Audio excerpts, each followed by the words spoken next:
Chapter 1. The Beastly World of Book Traversal. A crystalline droplet of water fell upon a thick leaf, reflecting a gaping maw, the drool of a ravenous predator.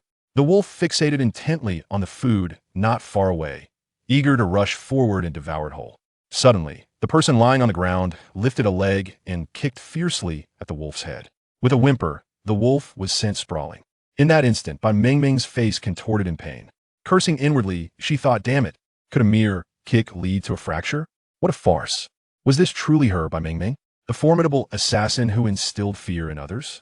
As she surveyed her surroundings and beheld a beast towering like a giant elephant, its bloodied maw agape, as if intent on shredding her to pieces, Bai Mengmeng was utterly dumbfounded. What on earth was happening? What was this creature? Before she could gather her wits, the beast lunged at her once more. Run. Who spoke? In her confusion, Bai Mengmeng quickly scanned her surroundings and fled forward.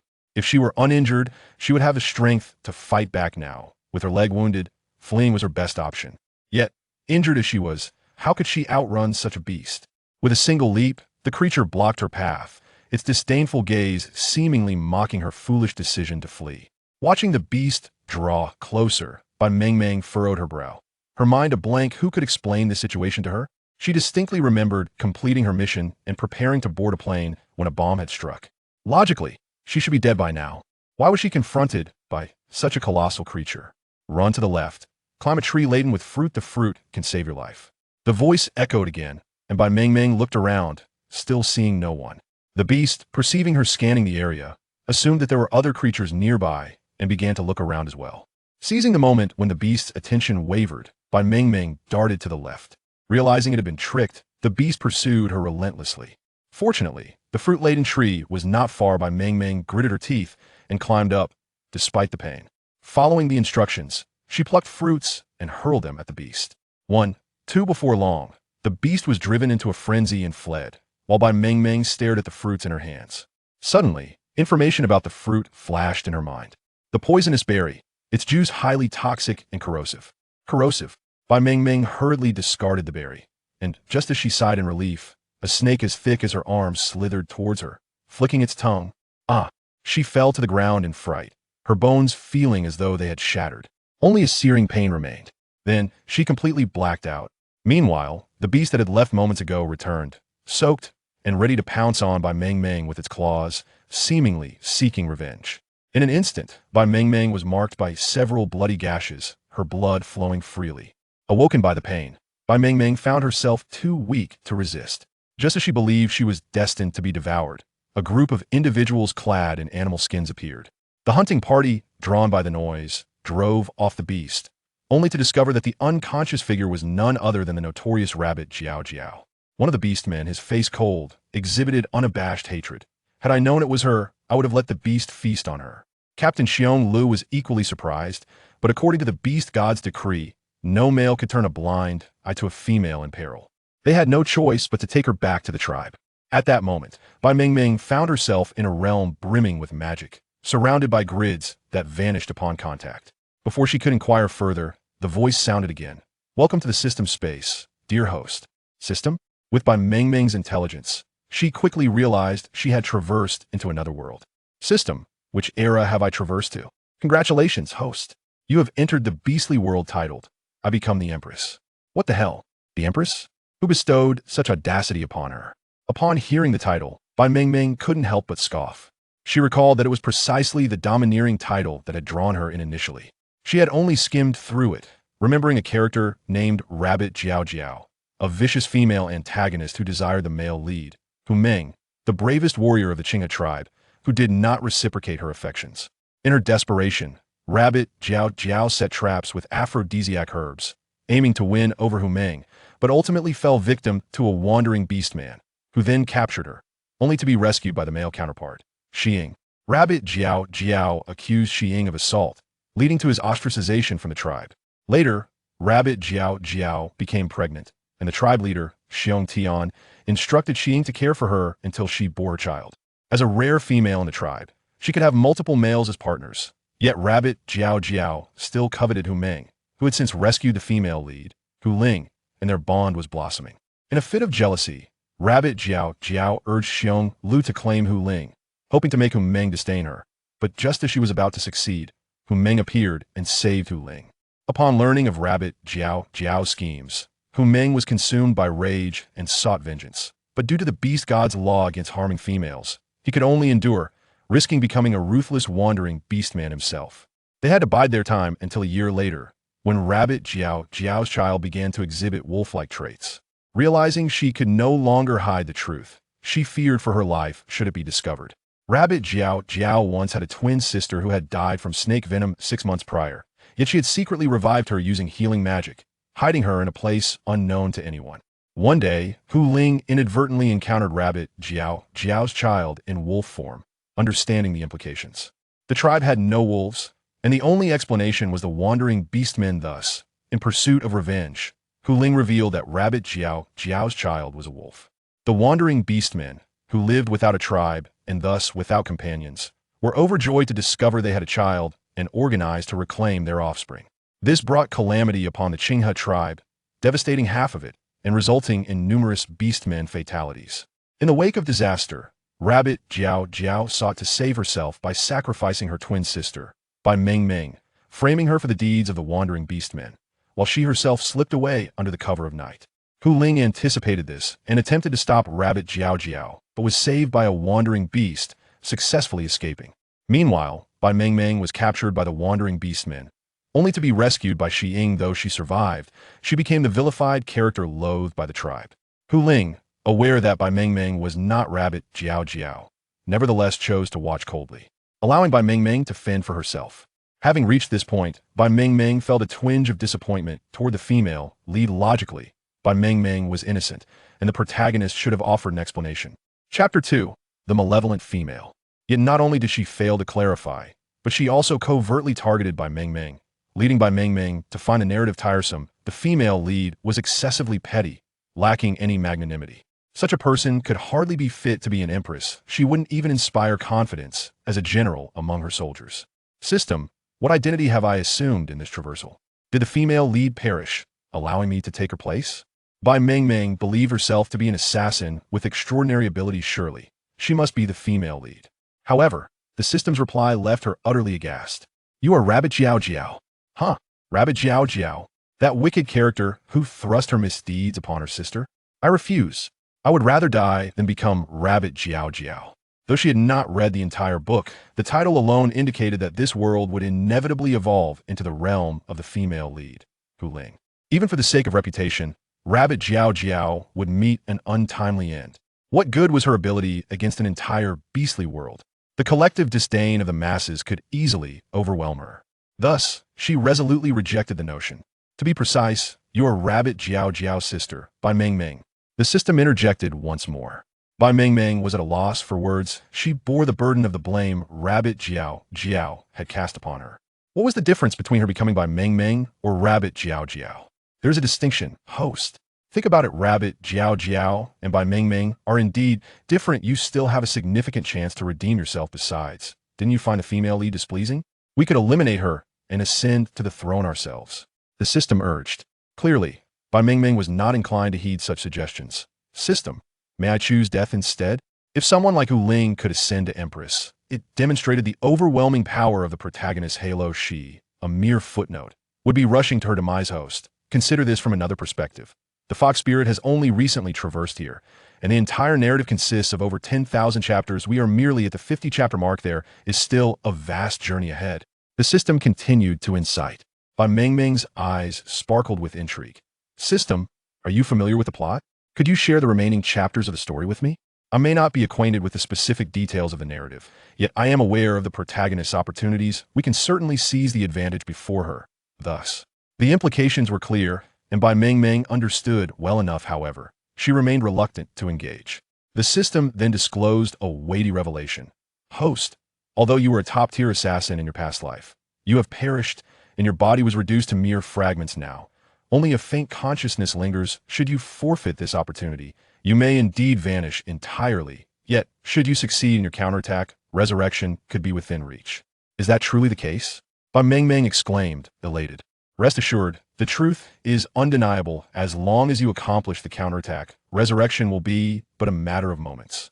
The system's words stirred by Meng Meng's heart profoundly. Having spent years as an assassin, amassing considerable wealth, she yearned for revival, for financial freedom, and to indulge in the pleasures of life since she was already dead. What harm could come from experiencing another life? What if she succeeded in her counterattack? Moreover, this was a world of Biasa realm entirely distinct from her own. I accept the system's binding. Immediately thereafter, Bai Meng Meng succumbed to unconsciousness, simultaneously absorbing all of Tu Meng Meng's memories. In the dim, damp cave, a wave of foul stench assaulted by Meng Meng's nostrils, prompting her to instinctively cover her nose. Ah, still covering your nose? If the medicine is so unpleasant, perhaps you should refrain from drinking it. As the scornful words fell, the dark concoction spilled onto the ground, intensifying the already repugnant odor. Tu Jiao Jiao. The entire tribe wishes for your demise. Why do you persist in returning? The memory of her deceased parents darkened Yang Qing's expression. By Meng Meng, no. She should now be referred to as Tu Meng Meng. Tu Meng Meng's icy gaze, fixated on Yang Qing, the novel had indicated that the feral beast had attacked the tribe while the hunting team was away, primarily targeting the elderly, weak, and infirm. Yang Qing's parents had perished in that attack. Tu Meng Meng had repeatedly asserted that she was not Tu Jiao Jiao. Yet no beastman was willing to believe her. The resemblance between the two sisters was striking, as if they were cast from the same mold. At this moment, Tu Meng Meng found herself silently lamenting the author for countless words. The beast god has decreed that I shall not perish. What can you do about it? Since explanations proved futile, she boldly acknowledged her situation. After all, aside from natural death, none dared to take her life. Tu Jiao Jiao, you vile she-beast. Are you not afraid of the beast god's wrath? Yang Qing's fury surged, her teeth clenched, and veins bulged in agitation as she seethed with indignation. Yet, she felt utterly powerless. Get out! Realizing further argument was fruitless, Tu Meng Meng decided to fully embrace Tu Jiao Jiao's audacity. Yang Qing's face turned an ashen hue with rage. Tu Jiao Jiao, dare you utter that again? The audacity of this vile she-beast to command her to leave was infuriating. Yang Qing, temper yourself. It is evident she will not survive much longer in this state. Why waste our breath on such a malicious creature? A companion who had accompanied Yang Qing hastily interjected. The cave of Tu Jiao Jiao was unbearably foul, suffocating even the most sensitive of noses, such as Yang Qing's feline senses. Yang Qing could hardly swallow her indignation. The tribe forbade harm to she-beasts, yet they had not prohibited the destruction of her belongings. As she departed, Yang Qing delivered a fierce kick to the stone bed, which resulted in the collapse of the only remaining piece of furniture in Tu Meng Meng's cave. Blast it! Tu Meng Meng could not help but curse. As an esteemed assassin from the land of flower cultivation, she found this indignity intolerable, yet her numerous injuries reminded her that enduring was her only option. Through the system, Tu Meng Meng learned that the medicine that had just been spilled was prescribed by the tribe's leader, administered by the tribal healer. The beastmen harbored intense hatred towards her, yet the beast god mandated that she-beasts could not be harmed. The healer had only treated her out of respect for the tribe leader, but now that the medicine was lost, she would have to fend for herself. Tu Meng Meng limped out of the cave, inhaling the fresh air outside. As she glanced back at the dark, damp interior, a chill coursed through her, accompanied by a deep-seated hatred for Tu Jiao Jiao. She was determined to find Tu Jiao Jiao and make her accountable for her actions. System, do you possess any medicine? Host, I am merely a supplementary system, with capabilities limited to scanning and guidance. The system's voice diminished, resembling that of a contrite child, devoid of the previous fervor that had urged her on. Tu Meng Meng, is not the protagonist Fox Spirit system endowed with all manner of capabilities? Why does hers lack such provisions? Is it fair, considering they are both traversers? The system, perceptive to Tu Meng Meng's thoughts, responded, Host, the existence of two systems within a single beast world is, in itself, a violation of order. Moreover, should I become too powerful, the primary system would detect us and obliterate us. Nanny, is this still the same system that incited her to eliminate the protagonist? The one that encouraged her to ascend as empress? Thus, your initial urging for me to eliminate the protagonist was rooted in the knowledge that only one system can exist? Indeed, only one may prevail. The system grew increasingly humble, refraining from admitting its status as a backup system, let alone revealing that it had erroneously bound to the wrong individual during the system evaluation. Chapter 3. Where to Escape. Once bound, the evaluation had already commenced, and it could only persistently encourage the host to eliminate the current system to ensure its own ascension. Just as Tu Meng Meng was on the verge of exploding with rage, the system quickly interjected.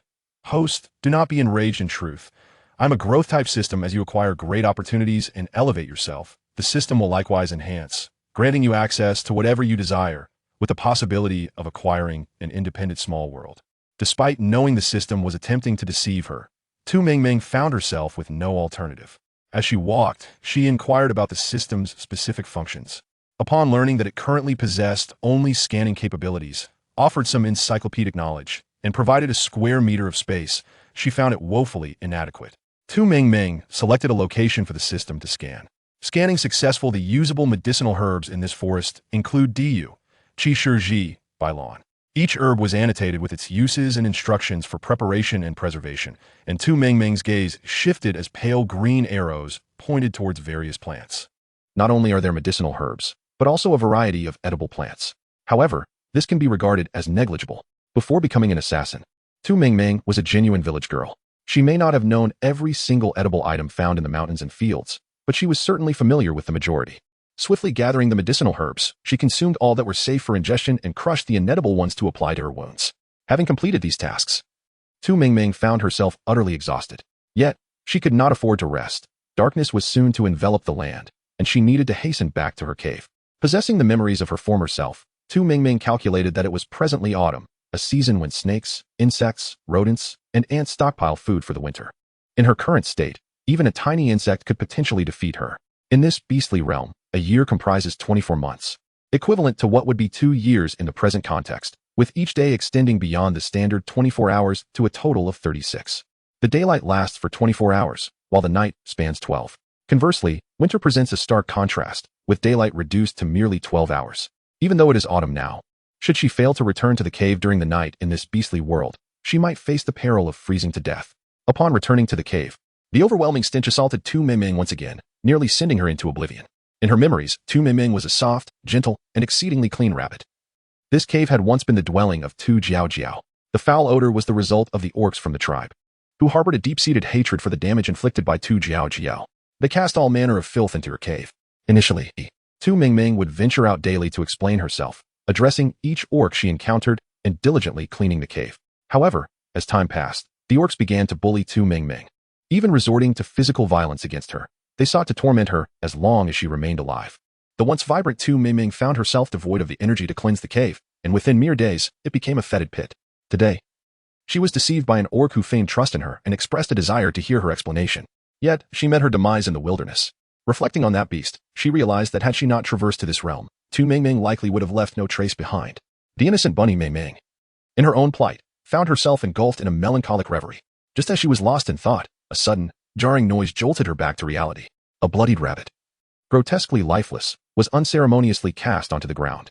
As a creature of her kind, Bunny Mingming, now known as Bunny Jiao, had grown accustomed to such gruesome sights, which seemed to greet her every other day.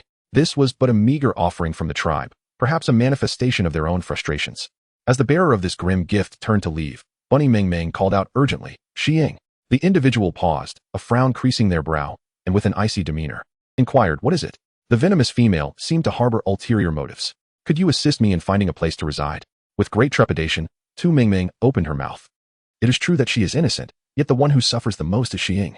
Originally scorned by the newly established tribe, he was cast aside to become a stray beast. It was only through the kindness of the bear chief that he found a refuge in the Qinghe tribe. After selflessly saving Tu Jiao, he was once again abandoned, relegated to the status of a wanderer. In comparison to those stray beasts who have committed misdeeds, it is the males cast aside by females who are the most despised of all outcasts. Xiying lifted his gaze to meet Tu Jiao's, a chill flickering in his eyes. While a female may abandon a male, the reverse is not permissible, despite his current state of abandonment. He remains Tu Jiao's nominal partner and feels an obligation to care for her well-being. Upon the first glance at the serpent-like figure, Tu Mingming exclaimed, "Heavens! Who is this divine, handsome being?" With sun-kissed skin and exquisitely chiseled features, his eyes were profoundly captivating, even surpassing the allure of artistic depictions. Modern-day celebrities pale in comparison, unworthy even to carry his shoes. The only drawback, however, lay in the murderous glint that resided within his gaze. "Beware, host," the system cautioned, as it has detected a strong intent to kill from the other party. Rabbit Mingming twitched her lips. She truly felt foolish. It was nothing short of a miracle that Rabbit Jiao had managed to survive after causing her such distress. How dare she still command him to perform tasks? Did she not value her own life? If she wished to leave, then so be it. The words of Tu Mingming caused the snake to furrow its brows even more tightly. Would this malicious female truly show him any mercy? Surely she harbored some sinister intent. The moment he declined her overtures, she would promptly rush to the clan leader to speak ill of him. Suddenly, a surge of vengeful emotion welled up within him. Very well. Before Tu Mingming could fully embrace her joy, she felt a wave of dizziness wash over her. As the cold wind in the air sliced across her cheeks like a knife, leaving a stinging sensation. Before she could comprehend the situation, she was unceremoniously thrown out, crashing heavily onto the ground, and she felt as though her very organs had been jostled out of place. The timid Rabbit Mei, gazed at the colossal, beastly form of the serpent, feeling an overwhelming sense of wrath, yet unable to voice it. Observing the rabbit curled up in pain, the serpent, transformed into a humanoid figure, offered not even a glance as he entered the cave. After a brief pause, Tu Mingming limped into the cave, only to be met with a dark, indistinct object hurled directly at her. In a reflexive gesture, Tu Mingming instinctively reached out, only to be met with a searing heat that reddened her palm, prompting her to hastily switch to her other hand. Meanwhile, the gaze of the serpent, who had been fixated on Tu Mingming, underwent a sudden transformation. How could this be? This fleeting change did not escape Tu Mingming's keen perception, and she spoke in a measured tone. In truth, you have always known that I am Tu Mingming, for every beastman possesses a distinct scent. The reputation of a serpent's sense of smell is renowned. I refuse to believe you cannot distinguish between me and Tu Jiaojiao. Perhaps it was the utterance of Tu Jiaojiao's name that caused the serpent's demeanor to escalate dramatically. The system incessantly issued warnings. Alert! Alert! A strong intent to kill is present. Host, flee at once. Flee? Where could she escape? The serpent was a third-tier warrior, the most formidable in the Qinghe tribe aside from the chieftain and Hu Meng. The system had an inflated opinion of her capabilities, presuming she could elude the serpent's grasp. However, she had no intentions of fleeing, as she had presented herself willingly.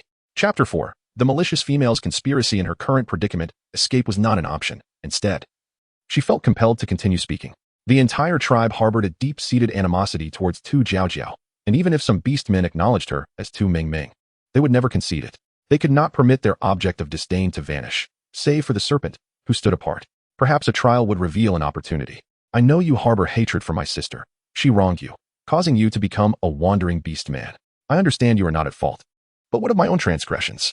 Have I not endured enough? It could have been the innocence in Tu Mingming's eyes or the scars that adorned her body that softened the serpent's clenched fist, loosening its grip. Upon witnessing the situation, Tu Mingming's words grew increasingly sorrowful and desolate. Xiying, must we truly endure the disdain of our tribe for a lifetime? We have done nothing wrong. If you are willing, I would sacrifice my life to convey the truth to the beast god and embrace you. Xiying looked up in confusion, shock written across his face. What are you saying? Clearly, Tu Mingming's declaration was hard to believe. Each beastman possesses a unique scent, which is how they distinguish between their kind and the strays. Stray beastmen carry a distinct odor, the nature of which Tu Mingming could not discern. However, she had just learned from the system that if a female was willing to offer her life to explain the circumstances to the beast god and accept a stray beastman, then his stray scent would vanish, restoring him to that of a normal beastman. Yet, the majority of stray beastmen are ruthless and vicious, with no female willing to sacrifice her life for them. This is why strays resort to plunder and violence, and even if they capture a female, she is merely confined to serve the purpose of breeding. Are you willing? Tu Mingming's voice rang out, resolute. Xiying, being a serpent beast, was inherently cold-blooded, his eyes chilling as ice. Do you understand what it means to report to the beast god? I do. The beast god is the most revered entity on the beast world continent, worshipped by all beastmen, who in turn are silently guarded by it. This was what the book stated, yet Tu Mingming remained uncertain of the beast god's existence. When Xiying fell silent, Tu Mingming interpreted his silence as consent and immediately knelt before him, akin to a devotee before a deity. Following the system's prompt, she made a cut in her palm, blood instantly staining her hand. O beast god above, your devotee Tu Mingming is willing to sacrifice her life to accept Xiying. I beseech you to grant this request. With heartfelt sincerity, she extended her palm toward Xiying. As long as their hands met, their pact would come into effect. Moved by emotion, Xiying raised his hand, only to be unexpectedly cut by something sharp, blood quickly soaking his palm. Alarmed, he realized the malicious intent of this female. Before he could react, their hands joined, merging into one, a faint red light emanating as it split, embedding itself into the foreheads of both Xiying and Tu Mingming. In that moment, an unexplainable bond formed within Tu Mingming's heart, while Xiying, as a warrior, recognized it as the mark of companionship, indeed, the mark of a unique partner. In a world where females are scarce, each tribe typically has 3 or 4 companions, making the mark of a unique partner exceedingly precious. Overwhelmed by astonishment, Xiying was swept away by euphoric delight, beaming at Tu Mingming. His hands tightened and loosened, unsure of what to say. You sit down first. I will hunt and prepare a meal. In the blink of an eye, Xiying was gone from the cave. Bewildered, Tu Mingming wondered, system, has he taken leave of his senses? While it is indeed a cause for celebration to revert from a stray to a normal beast man, is such exuberance necessary? At that moment, Tu Mingming remained unaware of the system's trickery. Rest assured, host, it is simply unprecedented for a beast man to willingly sacrifice their life for a stray. Xiying is overwhelmed with joy, hence his excitement. Moreover, you're his savior, akin to a rebirth for him. You must acclimatize. In a bid to keep the host oblivious to the deception, the system continued its manipulation. Indeed, clearly, Tu Mingming accepted the system's ruse. Sitting upon the stone bed adorned with animal skins, she surveyed the seemingly simple yet clean and orderly dwelling. The cleanliness stemmed from the fact that within the cave, aside from the stone bed and a pile of animal skins, there was nothing else. Given the substantial appetites of male beast men, who primarily consume raw food, it was not unusual for a household to lack provisions. Her stomach growled audibly, and Tu Mingming gazed at the piece of roasted meat in her hand. As dark as coal, this was what Xiying had previously discarded to her. Starving, she reluctantly took a few bites, relieved when Xiying returned shortly thereafter, carrying 2 freshly slaughtered chicks. Let me have a little something to fill my stomach now. Tomorrow I will hunt for more delectable prey. Xiying spoke while roasting the meat. After becoming a stray beast man, he had lived apart from the tribe, yet due to his care for Tu Jiaojiao, he resided not far away, in the forest behind the tribe. While there were larger wild beasts nearby, they were tough-skinned and unappetizing to females. These 2 chicks were the result of a long chase on his part. Tu Mingming thought to herself that since it was already night, it was reasonable that he could not catch any larger beasts. It's all right, my appetite is small, 2 chicks will suffice. As time passed, the chicks roasted to a golden brown, the skin sizzling and releasing an enticing aroma that filled Tu Mingming's nostrils. Starving, she felt her mouth water in anticipation. Noticing her eager gaze, Xiying smiled contentedly, retrieving a small pouch from his clothing, cautiously opening it to reveal 2 crystal-like substances resembling rock candy. He divided one of them into 4 portions, crushed one into powder, and evenly sprinkled it over the roasted chicken before handing it to Tu Mingming. Without hesitation, Tu Mingming tore off a piece of succulent meat, blew gently upon it, and placed it in her mouth. The rich, savory fat enveloped her palate, while the perfectly balanced saltiness tantalized her taste buds. Though only a brief moment had passed, Tu Mingming felt as if she had not savored roasted meat in years, overwhelmed by a profound sense of happiness. In truth, it had been over half a year since the original owner had indulged in such a feast.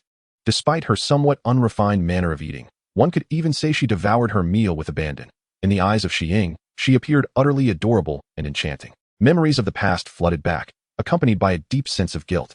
Eat slowly, there is still more to enjoy. From that moment on, he vowed that, even at the cost of his own life, he would never again allow her to suffer in any way. Though Tu Mingming believed her appetite to be modest, she nonetheless consumed 2 young chickens, amounting to no less than 20 pounds of meat. Chapter 5. She deserved 1,000 deaths. Content after her feast.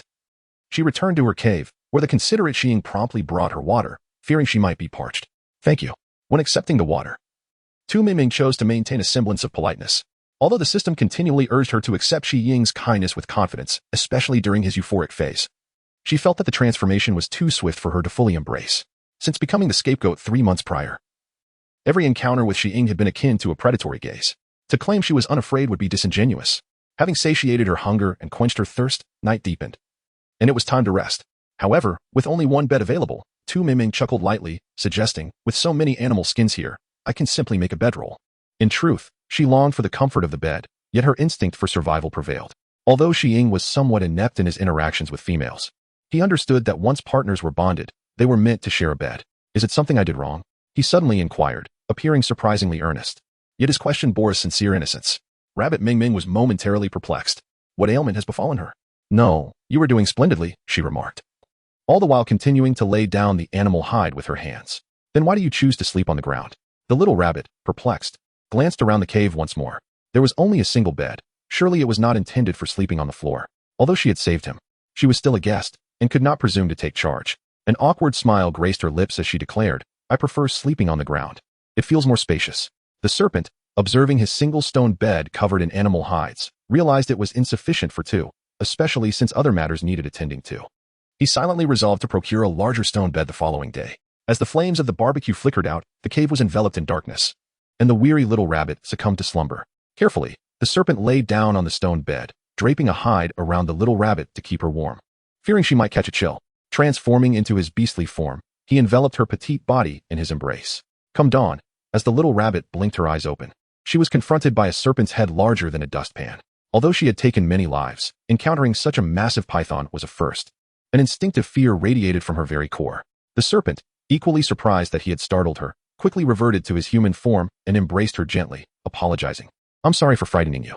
However, witnessing the transformation from serpent to man left the little rabbit blushing deeply, and she hastily turned away, exclaiming, You're not wearing a hide skirt. Oh my, what was this? The memory of the previous scene flooded her mind. Was that something she could have seen without payment? She hoped not to develop a pockmark. Once dressed in a hide skirt, the serpent noticed the little rabbit's flushed cheeks. Alarm bells rang in his mind as he approached her to touch her forehead. Oh no, you're warm. We must see the clan healer immediately. You must have caught a chill last night. Cursing himself for causing his companion to fall ill after just one night, the serpent swiftly scooped her up and carried her outside. The little rabbit, blushing, quickly protested, I'm fine.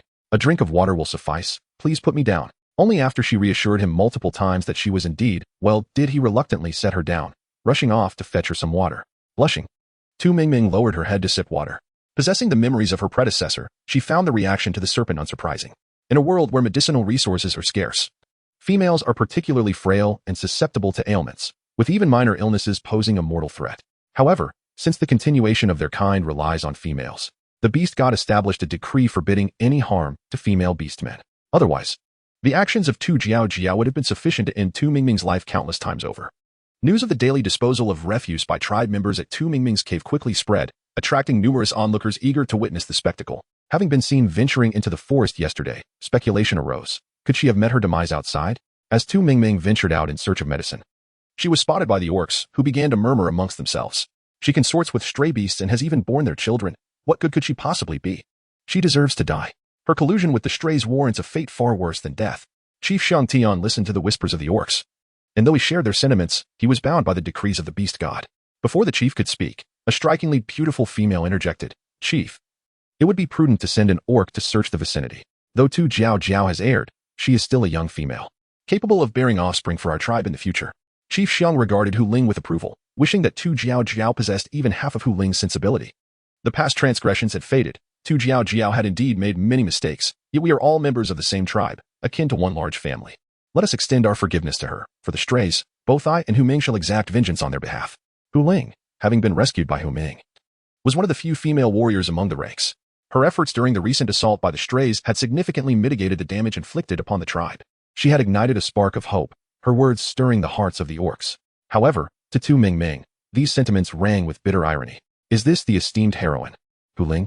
After months in the Qinghu tribe, she had provided little more than a handful of flint and some inconsequential advice. How amusing. With a chilling laugh, Rabbit Mingming drew the attention of many beast men, who were astonished to see the venomous female they had wished would perish, now appearing unscathed. Even the injuries she sustained yesterday seemed to have healed remarkably well. Rabbit Jiao, why do you not meet your demise? What compels you to return? Yang Qing glared at Rabbit Mingming with seething resentment. The snake Ing, who had already bonded with Rabbit Mingming, instinctively took on a protective stance, directing a hostile glare towards Yang Qing. Momentarily taken aback, Yang Qing's insults grew even more scathing. You worthless snake Ing, discarded by her and reduced to a wandering beast man. Yet you still shield her. It was only after Yang Qing spoke that the beastmen realized something was amiss. Over the past 2 years, Snake Ing had seldom ventured into the tribe, only participating in hunting parties, and even when delivering food to Rabbit Jiao, he would merely drop it off and leave. Why, then, was he now appearing alongside her? Snake Ing, however, had no intention of enlightening the others. He strode directly toward the chieftain, Bear Tian, stating, Chieftain, I have matters to discuss with you. The peculiar clan leader of the rabbit, Tujiao, and the snake, Xing, quickly noticed the unusual presence and led them back to their lair. Upon seeing the rabbit, Momo, the clan leader's mate reacted as though confronted by a harbinger of misfortune. Hastily retreating with her younglings, Rabbit Mingming had indeed noticed, but what of it? She remained indifferent. If there is something to say, let it be spoken. The chieftain clearly wished for Rabbit Jiao to linger no longer in his abode. Xing, expressing his intentions, stated that he would rebuild a burrow for Rabbit Mingming and invite her to reside back in the tribe. The chieftain raised his gaze, regarding Xing with a look of incredulity, as if he had misheard, uncertainly inquiring, What did you just say, Xing? Chapter 6, The Longworm Disease. Initially, Xing was as incredulous as Chieftain Xiong Tian, yet now Rabbit Mingming was his partner, and he bore the responsibility to protect her. Chieftain, I have always held you in high esteem for your fairness and justice. Do you intend to continue allowing the tribesmen to wantonly harm me? Rabbit Mingming's voice had grown noticeably colder.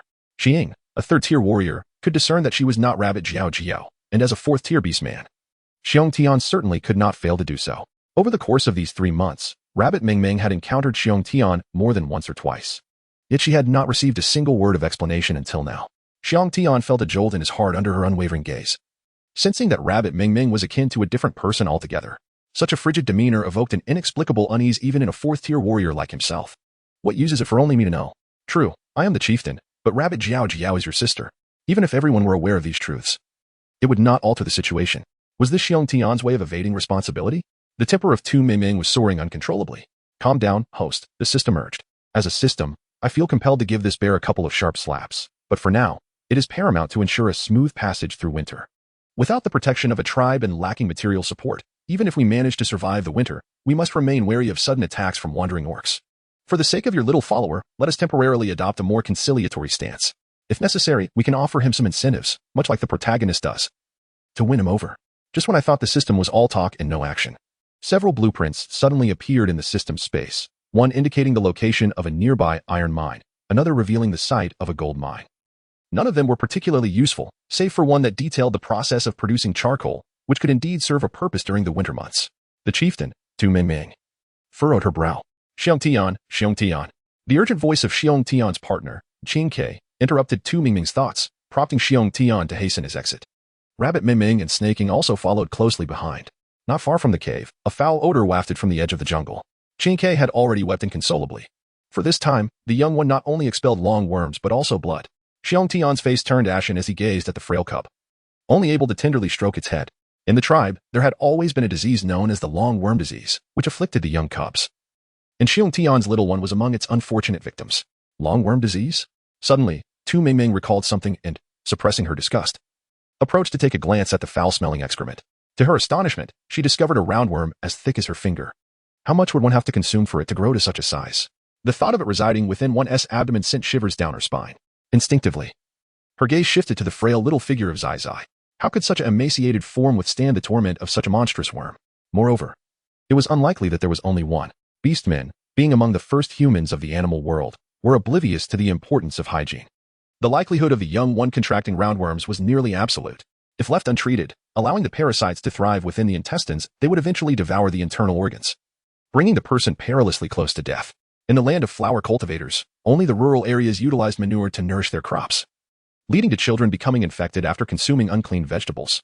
It was remembered that the female protagonist, Fox Spirit, hailed from a metropolis and was unaware of the existence of roundworms. Eventually, it was only after numerous young ones perished that the Qinghe tribe, upon growing in strength, summoned a priest with healing abilities to rectify the situation. Host, why are you still dawdling? Such a splendid opportunity awaits you. Do not hesitate, urged the system. In the mystical journey of Tu Ming Ming, the system scanned the surrounding area within a radius of several meters and discovered a herb known as Mitua Sang. Chieftain, please wait for a moment, she said, before dashing towards the red dot indicated by the system. Soon, she returned with a large handful of Mitua Sang and handed it to Xiang Tian. Chieftain, brew this herb into a soup and let the little ones drink it 3 times a day. In 7 days, the worm illness will be cured. How could such a malevolent female, who would exploit even her own offspring for the detriment of the tribe, possibly possess such benevolence? As if struck by a realization, Qing Ke cradled her young protectively, her eyes filled with resentment. Tu Jiao Jiao, you wicked female, your offspring has been taken, and now you seek to harm mine. You do not deserve to remain in the tribe. Begone, leave our Qinghe tribe. The damage inflicted by Tu Jiao Jiao on the Qinghe tribe is truly immense. Even if Tu Ming Ming were to do nothing, the people within the tribe would wish for her demise. They would certainly not accept any goodwill from her. With a nonchalant smile, Tu Ming Ming appeared indifferent. If you choose not to believe, so be it. I shall not impose. However, the little one seems to be in considerable distress. Should the clan leader be willing, I can employ my healing abilities to alleviate some of the suffering. You've awakened the healing arts? Xiang Tian's eyes were filled with skepticism. The number of orcs who possess the gift of healing is exceedingly rare, a phenomenon found once in a myriad. For a tribe to harbor an orc endowed with such a healing talent is akin to acquiring countless new lives. Will Tu Ming Ming be the 1 in a million? Without the awakening of healing abilities, I fear I would not have survived until now, Tu Ming Ming said coldly. The original owner lacked any healing talents, but upon her arrival in this world, her innate powers, perhaps due to the binding of the system, underwent a transformation. Not only could she manipulate the growth of plants, but she also possessed the ability to heal. She had suffered grievous wounds from beasts and had been injured by snakes. Amid such afflictions, had it not been for her extraordinary abilities, she would have surely perished long ago. The tribal beastmen turned a blind eye to all that Tu Ming Ming endured, only intervening when her life hung by a thread. Reflecting on the past 3 months, Tu Meiming had encountered various calamities no fewer than 10 times, each incident leading one to believe her demise was imminent. Yet, miraculously, she survived each time. It seemed the healing arts were indeed at play. While Xiong Tian's face flushed with concern, he remarked, "That little one shall be entrusted to you." With a flourish, Tu Meiming unleashed her extraordinary powers, as a resplendent green light enveloped her palm, brimming with an abundance of vital energy. "Do not fear, little one. The discomfort shall soon dissipate." Her warm hand gently pressed against the belly, where even through the skin, the rampant writhing of the worms could be sensed. Moments later, the little one indeed felt significantly better. The once bowed back now straightened. The child regained their former vivacity, exclaiming, "Father, Mother, I am no longer in pain. Truly, it no longer hurts." It had been a long time since Qingke had heard such a spirited voice from the little one, and tears streamed down her face, transforming her previous disdain into heartfelt gratitude. "Tu Jiao, thank you for saving my child." Although Tu Jiao had once committed many acts that harmed the tribe, in this very moment, she stood solely as the savior of the little one. Rabbit Meiming gazed intently at Qingke, her expression grave. To completely cure the little one, she would have to prepare the medicine and drink it in order to eliminate the parasites within. The treatment had a significant limitation. It could only address physical ailments and could not endanger life. In simple terms, the roundworms were alive, and her healing technique could not eradicate them. It required external assistance to do so. "I will begin the preparation at once." Qingke took the herbs and hurried to the fire room. Chapter 7. Entering upright. Departing horizontal, Xiong Tian could not merely observe in silence and suggested that he take Rabbit Meiming and Xiying to inspect the caves. The Qinghe tribe had once been a medium-sized community, but after a devastating attack by wandering orcs, which resulted in considerable loss of life, it had dwindled into a small tribe. The caves that had once housed the orcs were now repurposed. Some served as storage, while others lay vacant. The chieftain decided to lead them in selecting a cave. After examining several caves, Rabbit Meiming ultimately chose one that was shaped like a recess, resembling a two-bedroom layout. One side would serve as storage, while the other would provide living quarters, an ideal arrangement. "I have made my choice. What about you?" Rabbit Meiming inquired, turning her gaze to Xiying. Both Xiying and Xiong Tian were momentarily taken aback, seemingly unable to comprehend Rabbit Meiming's implication. "Perhaps you should find a cave nearby for convenience," Rabbit Meiming suggested, speaking for herself. She was certainly not the type to harm those who had served their purpose. Xiying felt a pang of sorrow, recalling the past transgressions against Rabbit Meiming. How could she possibly not harbor resentment? He resolved to treat Meiming with utmost kindness, hoping to earn her forgiveness in due time. To Xiying, Rabbit Meiming's decision not to reside with him signified her displeasure. "I will choose the cave adjacent to yours," Xiying decided, opting for the cave he had inhabited during his time in the tribe. The chieftain observed the bickering couple with a sense of helplessness. Yet he had more pressing matters to attend to and hastily departed after issuing a few casual instructions. "Quickly gather your belongings. It's time to move." Rabbit Meiming expressed her immense satisfaction with her new home. Although it lacked furnishings and even the animal skins for bedding, she remained joyful. Gradually, everything would fall into place. "Keep it up, host. You are the best." The system cheered for her. Rabbit Meiming gathered some scattered weeds beside the cave and fashioned a rudimentary broom from the vines. After sweeping the cave thoroughly, both inside and out, she prepared to dispose of the garbage when she noticed an orc approaching her, carrying unwanted animal entrails. Rabbit Meiming recalled the cave from before, filled with the putrid stench of decaying entrails. Did the orcs of the tribe know she had changed her dwelling, coming so eagerly to seek her demise? Rabbit Meiming gazed indifferently, fully prepared to ensure that anyone daring to approach her would depart in a most unpleasant manner. However, the anticipated confrontation did not materialize. Although an orc, carrying its innards, indeed approached her, it abruptly changed course as it neared her home, veering towards the narrow path that led to the riverbank. Just as Rabbit Meiming began to ponder whether the orc had undergone a change of heart, it spat contemptuously in the direction of her abode before discarding its burden. The gentle rabbit, known as Tu Meiming, expressed indifference to the spitting of others, as long as they did not provoke her or relieve themselves in her presence. Upon witnessing Tu Meiming's return, an orc spat vehemently several times. Were it not for the chieftain's prohibition against throwing objects into her cave, he would have relished the opportunity to let her experience the taste of entrails that had been left to fester for 3 days. Meanwhile, the chieftain was earnestly informing the tribe that Tu Meiming had awakened a healing talent and had resolved to aid the tribe's young ones suffering from worm sickness, urging everyone to show leniency towards her for the sake of the younglings. Aling remarked, the chieftain mentioned that the venomous female, Tu Jiao, has awakened a healing talent. As Yang Qing spoke, tears streamed uncontrollably down her face. Initially, she had contemplated uniting the tribe against Tu Jiao, allowing her to perish by her own actions. But with the awakening of her healing abilities, the other orcs in the tribe would surely regard her with newfound respect. What could she do now? She still sought vengeance for her parents. Fox Spirit, upon hearing this news, was taken aback but quickly regained composure. "Yang Qing, do not be overly anxious. The awakening of a healing talent does not guarantee effective treatment, and even if it does not imply that she will heal everyone. Yang Qing comprehended this instantly, wiping her tears away. You are right, Aling. After departing from Fox Spirit's home, Yang Qing traversed through the tribe, visiting the homes of orcs with young ones, reminding them not to forget Tu Jiaojiao's past misdeeds. Meanwhile, Tu Jiaojiao, upon hearing calls, ventured outside and saw Qingke holding several animal hides and some raw meat. Aunt Qingke, what is this? Tu Mingming speculated but dared not confirm. There is nothing in the cave. Make do with these for the next couple of days. Thank you, Aunt Qingke. At that moment, Tu Mingming found herself destitute and devoid of possessions, making her grateful to accept the offering. After informing her of the chieftain's request for her to treat the tribe's young ones afflicted with worm sickness, Aunt Qingke conversed with her for a while before taking her leave. Shortly thereafter, Shi Ying arrived, cradling a pile of animal hides, clearly intended as a gift for her. The charming rabbit Meng Meng smiled knowingly. This mischievous little minion was indeed commendable, even showing the wisdom to present her with pelts as a token of respect. Naturally, with proper nurturing and guidance, he might very well evolve into a formidable ally capable of dismantling the main system. Keep up the great work, esteemed host. The system interjected unexpectedly. Rabbit Meng Meng found the concept of a system rather appealing, believing that the serpent could serve as a formidable antagonist, endowed with extraordinary combat prowess. While Rabbit Meng Meng indulged in her daydreams, the serpent busied himself, adorning the bed with an array of animal hides, utilizing the remainder to create a makeshift carpet on the floor. As she surveyed the two pristine white pelts, seemingly from a fox, he remarked, "These are the furs of a marten, softer in texture than typical hides.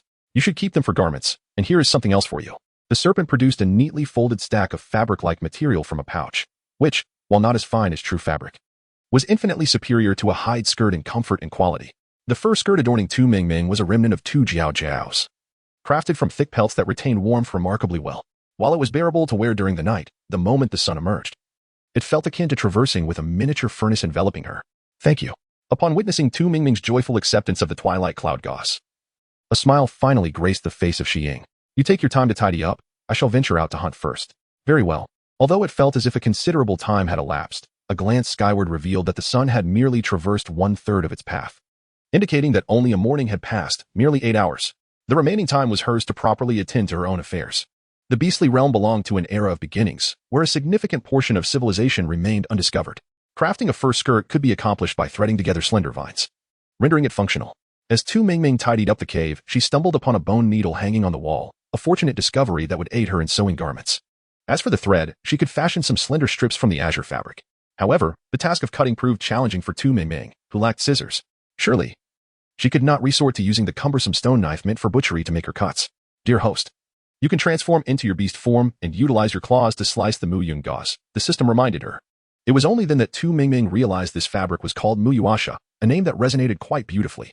Chapter 8. The Art of Fire by Friction. Under the guidance of the system, Tu Mingming swiftly mastered the transformation into beast forms as well as partial beast morphing. One of her hands morphed into a claw, its sharp talons slicing through the Muyuasha as effortlessly as cutting through ripe melons.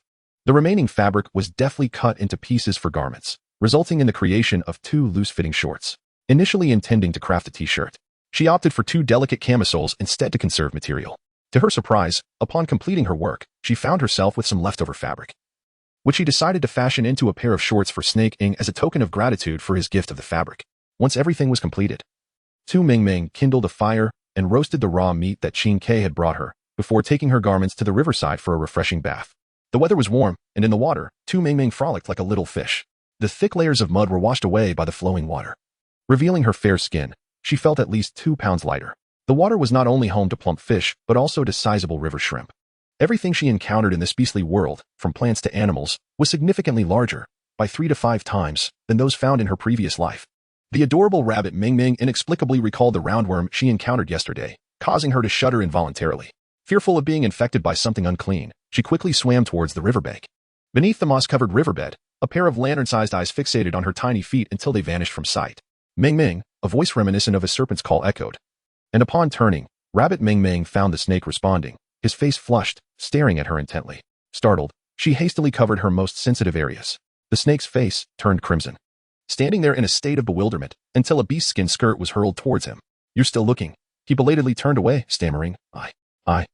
Having returned from a hunt, the snake had come to the riverbank searching for Rabbit Ming, believing she might have been called away to be bullied by others. Little did he expect to witness such an embarrassing scene. Having never been seen naked by a man before, Rabbit Ming blushed profusely. quickly dressing herself and glaring at the snake in a mix of anger and embarrassment. "If you dare speak of this, I will strangle you." The snake rubbed his nose, realizing he had frightened her away, and hurried after her. He was not foolish enough to divulge such intimate matters about his partner. Upon returning to their cave, Rabbit Ming Ming had already hung up the beast's skin skirt and was attending to the game he had brought back. The snake noticed that today, Rabbit Ming Ming appeared quite different from her usual self. Most of the tribe's beastmen had yellow skin, with few possessing such fair complexion. Even the newly arrived fox spirit paled in comparison. Her black hair was styled in an unknown manner, yet her petite face was clearly visible, with her thin lips moving as she spoke. The more he gazed, the more an overwhelming impulse surged within him, causing him to question himself. Are serpents truly cold-blooded by nature? Is all of this mine? Rabbit Ming Ming inquired, looking at the 500-pound wild boar. The snake naturally affirmed, noting that aside from when they hunted as a team, all captured game belonged to the individual hunter. Rabbit Ming Ming understood, the prey was indeed the snake's. However, she had already taken it into her own hands. "My apologies, I thought it was given to me by the tribe." Gazing at the severed pig leg, Rabbit Ming Ming hurriedly offered, "Shall I assist you in restoring it? This rightfully belongs to you, and I promise to hunt diligently in the future, ensuring you will no longer endure the hardships of the past." The snake spoke earnestly. In her heart, Tu Ming Ming was already engulfed in a tumult of emotions. System. Is this a normal reaction? Indeed, dear host, you are unaware that orcs, in gratitude for the assistance they have received, would willingly sacrifice their very lives for her. Therefore, you should ease your mind and accept this. Otherwise, the serpent might perceive that you still look down upon him, and who knows, before winter arrives, we might find ourselves vanquished by him. The system, unable to reveal the truth, cunningly deceives. With newfound confidence, Tu Ming Ming boldly accepted the situation, realizing that we could not possibly consume all of this, so the remainder would be transformed into dried cured meat. Agreed. She instructed Xiying to skin the wild boar and select the most delectable portions for roasting. The leftover meat was chopped into small pieces, threaded onto slender vines, and arranged in a simple drying rack to be sun-dried. Given the splendid weather, it would likely dry within 3 to 5 days, allowing for storage to sustain us through the winter months. When Tu Ming Ming witnessed the live demonstration of friction fire, she was momentarily taken aback. Didn't the tribe possess flint stones? Why resort to such arduous efforts? Xiying, raising his gaze in confusion, inquired about the flint. Suddenly recalling the stones used by Fox Spirit for igniting fire during hunts, he wondered if that was what she meant, an item only known to Fox Spirit and the chieftain. Previously, to roast food, they had to obtain fire from the chieftain's home, ensuring the flame never extinguished by continuously adding fuel. It was only after Fox Spirit arrived in the tribe that the technique of friction fire was imparted to everyone, which proved relatively easy for the beastmen. Thus, the knowledge of maintaining fire was disseminated throughout the tribe. As the fire blazed, the clean boar leg was placed on the spit to roast. To hasten the cooking process, Tu Ming Ming scored the meat with shallow cuts, while the thicker pieces were directly skewered. In no time, the tantalizing aroma of roasting meat began to awaken the appetites within them.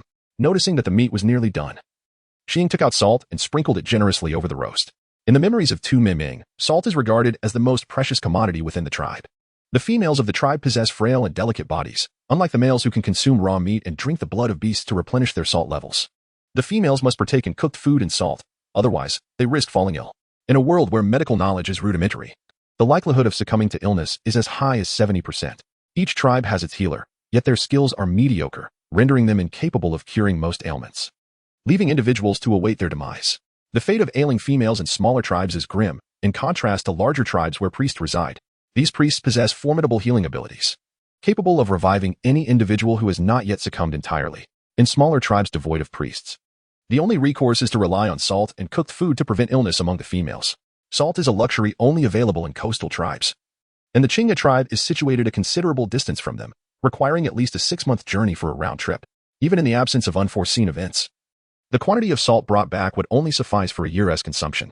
Each year, transporting salt demands significant human and material resources, and there are times when wandering beastmen target these shipments, resulting in the loss of an entire year's worth of salt, along with the lives of those involved.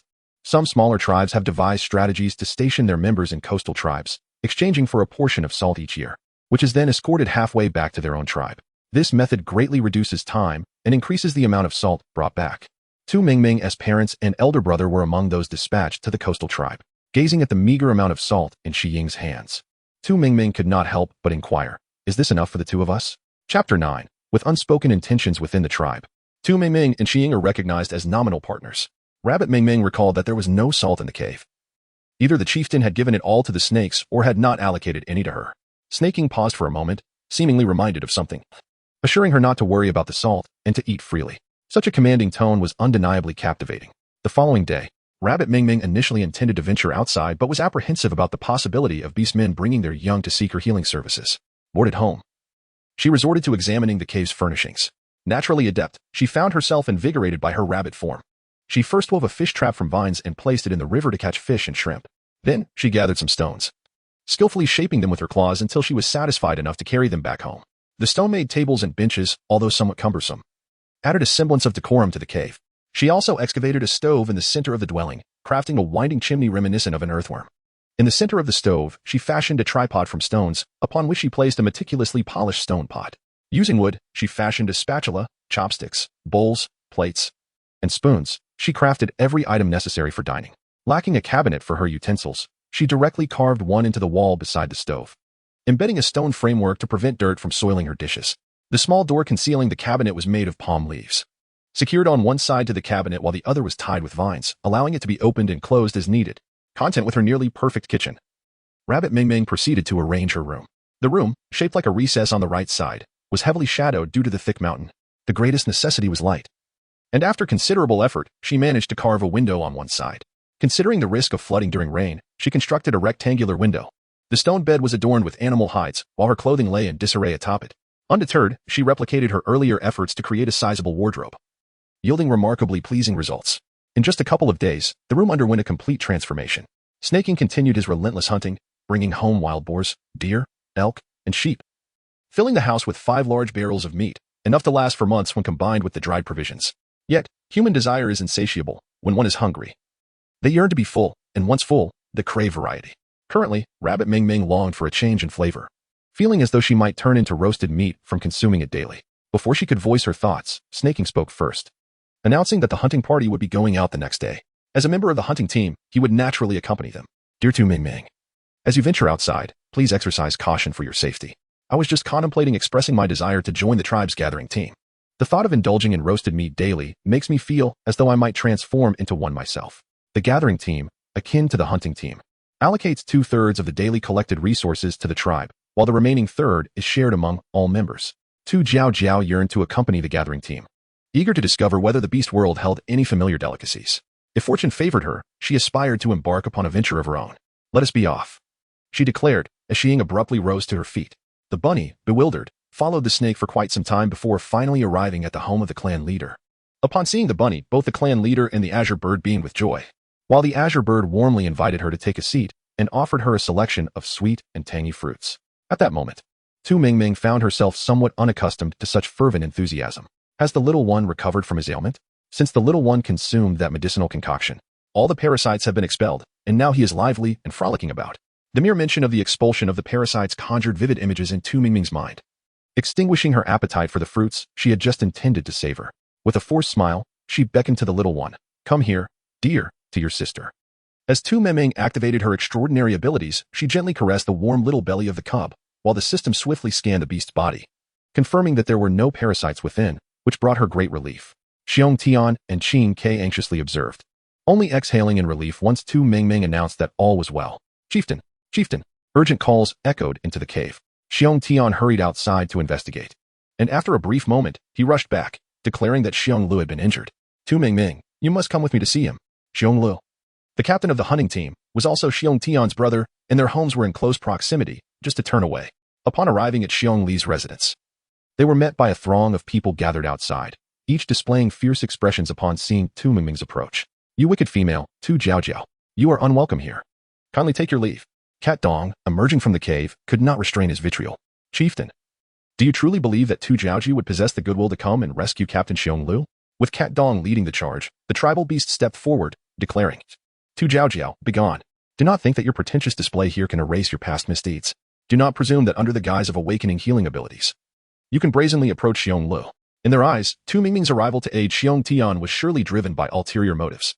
With a cold gaze, Tu Ming Ming offered no explanation, expressing frustration at being detained here, thereby jeopardizing the treatment of Xiong Lu. Who among you shall bear the consequences? It was at this moment that everyone noticed the chief's face had darkened significantly. Though his body had stepped aside, his words remained unforgiving. Tu Jiao Jiao, should you fail to heal Xiong Lu, I, Mao Dong, shall not rest until we are adversaries. Mao Dong's eyes glistened with a fiery red hue. Rabbit Ming Ming cast a fleeting glance at her, but offered no response. Upon the stone bed within the cave, the poison bear lay in a state of deep cyanosis. Resembling a ripe grape, the system diligently scanned for toxins, wisteria snake venom, violets, half-leaf lotus, and heart-piercing vine, all of which could be countered. Rabbit Jiao Jiao, considering the debt of gratitude owed to Bear Lu for his past rescue, implored you to ensure his healing. If you succeed, I shall grant you any request you desire. Upon entering, Fox Spirit feigned familiarity by grasping Rabbit Meng Meng's hand. Yang Qi was the first to voice dissent. Ling, how can you allow her to make demands? What if she seeks the fierce Tiger Meng? It was common knowledge throughout the Qinghe tribe that Rabbit Jiaoji would go to any lengths to obtain Tiger Meng, even colluding with rogue beast men to ruin the tribe. Fox Spirit's words were, without doubt, a proposition that would lead Yang straight into peril. Indeed, Fox Spirit. Rabbit Jiao Jiao is also a member of the tribe. Her act of saving Bear Lu is merely a fulfillment of her obligations. Even if she were to rescue Bear Lu, it would only serve as atonement for her past misdeeds. A single remark could render Rabbit Meng Meng a pariah within the tribe, both inside and out. Such tactics are no hallmark of a heroine, but rather, they reek of a masterful intrigue. Bunny Mo frowned, her delicate features creasing with displeasure. Fox Spirit, she chided. If you harbor such enmity towards Bear Joy that you wish him dead, do not lay the blame at my feet. Clinging to my arm like this only makes it seem as though I'm the one delaying his rescue. Chapter 10. The Grand Workplace Drama. Fox Spirit immediately released her grip, her eyes flashing with indignation. Preposterous, she snapped. Yet, under the scrutiny of so many watchful eyes, some beast folk had undoubtedly witnessed her actions. Finding no allies in the crowd, Fox Spirit swiftly countered, what grudge could I possibly hold against Bear Joy? Unless, her voice dripped with accusation. You're simply using me as an excuse to shirk responsibility because you know you can't save him. Who says there's no grudge? Bunny Mo retorted, her tone laced with feigned innocence. I distinctly recall you vowing to kill Bear Joy. Could it be, you're the one behind his condition? She expertly dredged up the past for all to remember.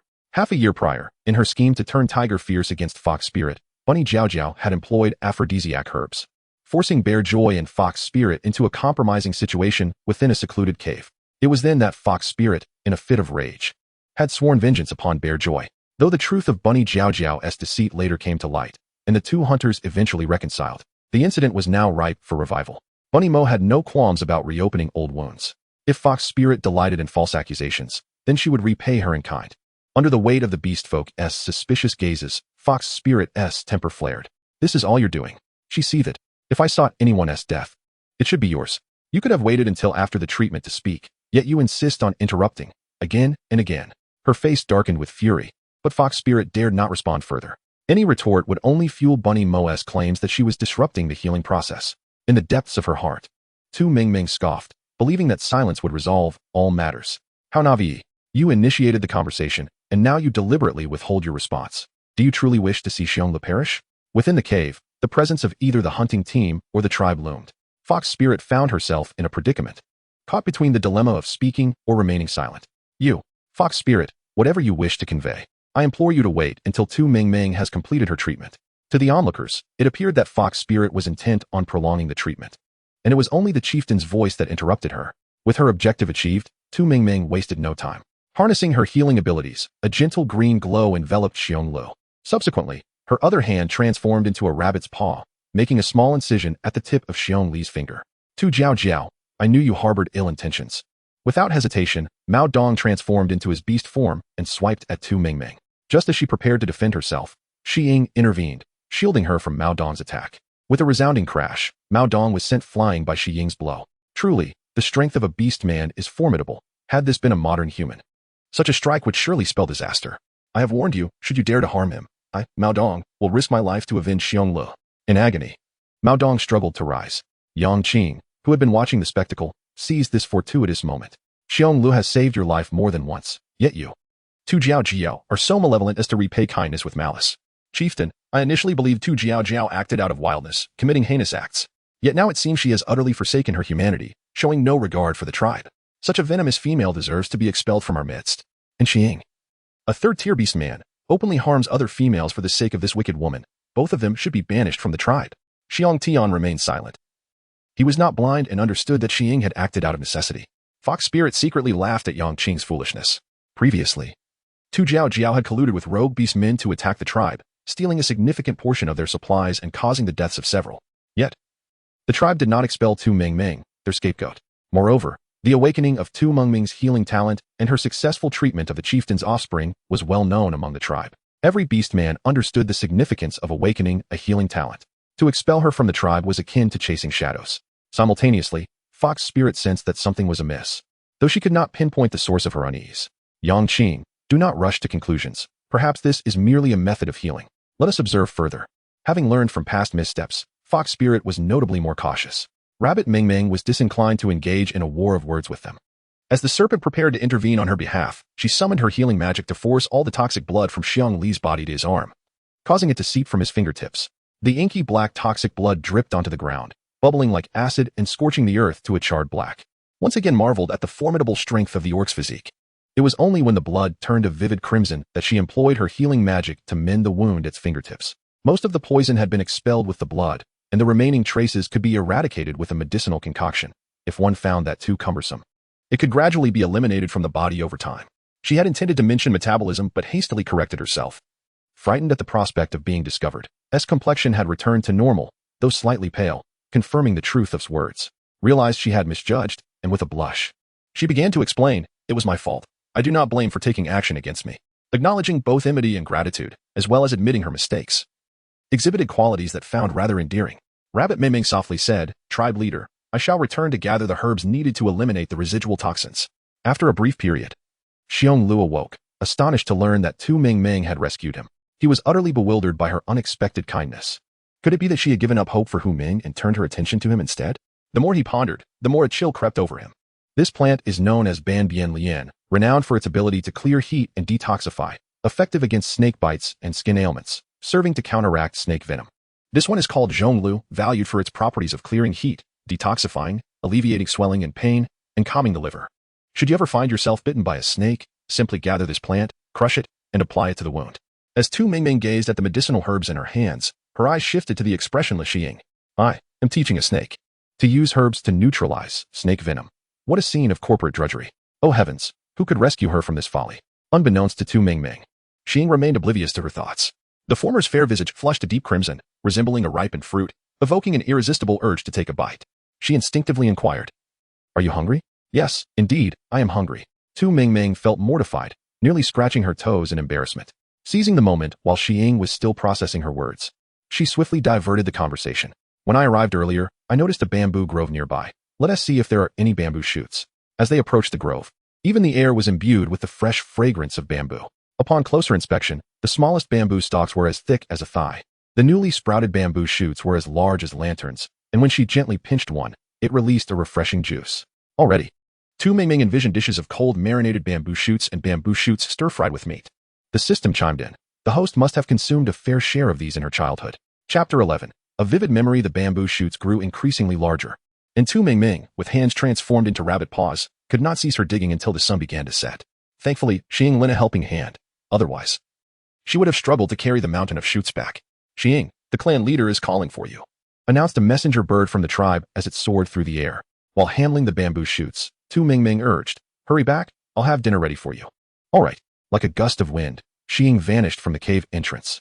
Tu Ming Ming resumed her work, peeling, slicing, washing, blanching, and soaking the bamboo shoots, processing 2 large bowls before finally taking out the dried meat to slice. Selecting a piece of fatty meat to render into oil, she stir-fried the prepared bamboo shoots in the oil, producing 2 large pots of the dish. Just as she finished, Xiying returned, carrying a freshly prepared young chicken. "Come, taste the bamboo shoots I made." In fact, on his way back, Xiying had already consumed several prey. Yet, he offered, "Ming Ming, how about I roast the young chicken for you?" Despite Tu Ming Ming's assertion that she could handle the bamboo shoots, Xiying wished to protect her from potential discomfort. Upon hearing this, Tu Ming Ming recalled that while digging for shoots, Xiying had warned her that these particular ones were inedible, causing stomach pains and diarrhea. How considerate of him to venture to the clan leader's home and then trek far to bring back a young chicken. "I assure you, the bamboo shoots I prepared will not upset your stomach. Trust me." With great persuasion from T, the snake finally agreed to try the dish, and once he tasted it, he couldn't stop. The crisp, fragrant flavor with a delightful chewiness instantly captivated him, causing his eyes to sparkle with delight. For a cook, there is no greater joy than receiving affirmation for their culinary creations. After the meal, the snake tidied up the kitchen with fluid movements, organizing everything neatly. Just watching him was a feast for the eyes. Noticing that there was still time to spare, T decided to deliver the gathered medicinal herbs to him, instructing him on how to brew them for consumption throughout the day. On the way back, the snake appeared sullen and discontented. "System, do you think all antagonists are heartless? I prepared a meal for him, Yet he shows me such a glum face. The system rolled its eyes, pointing out that while he was busy sending herbs and teaching the brewing process, the snake was set to go hunting the next day, and he didn't even acknowledge that. This isn't merely sulking, it's clearly jealousy. The system understood but dared not voice it, perhaps because the snake was to venture out for hunting, potentially not returning for 10 days or more, and there was a hint of worry about you, for you are his savior. Thus, the snake was puzzled when T suddenly halted. Snake, please take care of yourself while hunting. I will be well here at home, so do not fret. All right. The clan leader mentioned that if there are matters to discuss, I should seek him out. When the snake approached the clan leader, he happened to witness the leader reprimanding, who also conveyed to the hunting team that they should gradually set aside their prejudices against T. As he reached the mouth of the cave, T retrieved a small package from her beast skin pouch and handed it to him. These are some medicinal pills. Take them as a precaution. If you sustain any injuries, crush the pills and sprinkle them on the wound, and also consume 1 or 2. The pills had been enhanced with her healing magic, so their efficacy should be commendable. Holding the beast skin pouch, the snake felt his previous gloom dissipate, a slight smile gracing his lips. He wished to say something, but T had already entered the cave. Rabbit Ming Ming rarely rises early, yet she was awakened by Cat Dong. Observing her lethargic demeanor, Cat Dong's eyes brimmed with disdain. Look at you in such a state. It's no wonder the people of the tribe wish for your demise. Rabbit Ming Ming, have you come to disturb me so early in the morning? Cat Dong, though a member of the feline family, possesses an endearing and somewhat haughty demeanor even in human form. I have come to express my gratitude. To thank you for rescuing Bear Lo. Cat Dong's cheeks flushed with embarrassment. In the past, she often joined Yang Qing and the others in teasing Rabbit Ming Ming. Yet her interactions with Rabbit Ming Ming had been rather limited. Judging solely by the incident involving Bear Lo, it is evident that Rabbit Ming Ming harbors no ill intentions. I saved Bear Lo. Why do you wish to thank me? Could it be that you have feelings for Bear? Before Rabbit Ming Ming could finish her words, Cat Dong covered her mouth, admonishing her not to speak nonsense. I certainly did not. She protested. If you dislike it, why cover her mouth? This is a clear case of denial. Having expressed her gratitude, she continued, you may return now. The bamboo shoots we brought back yesterday are still largely unpeeled and untreated.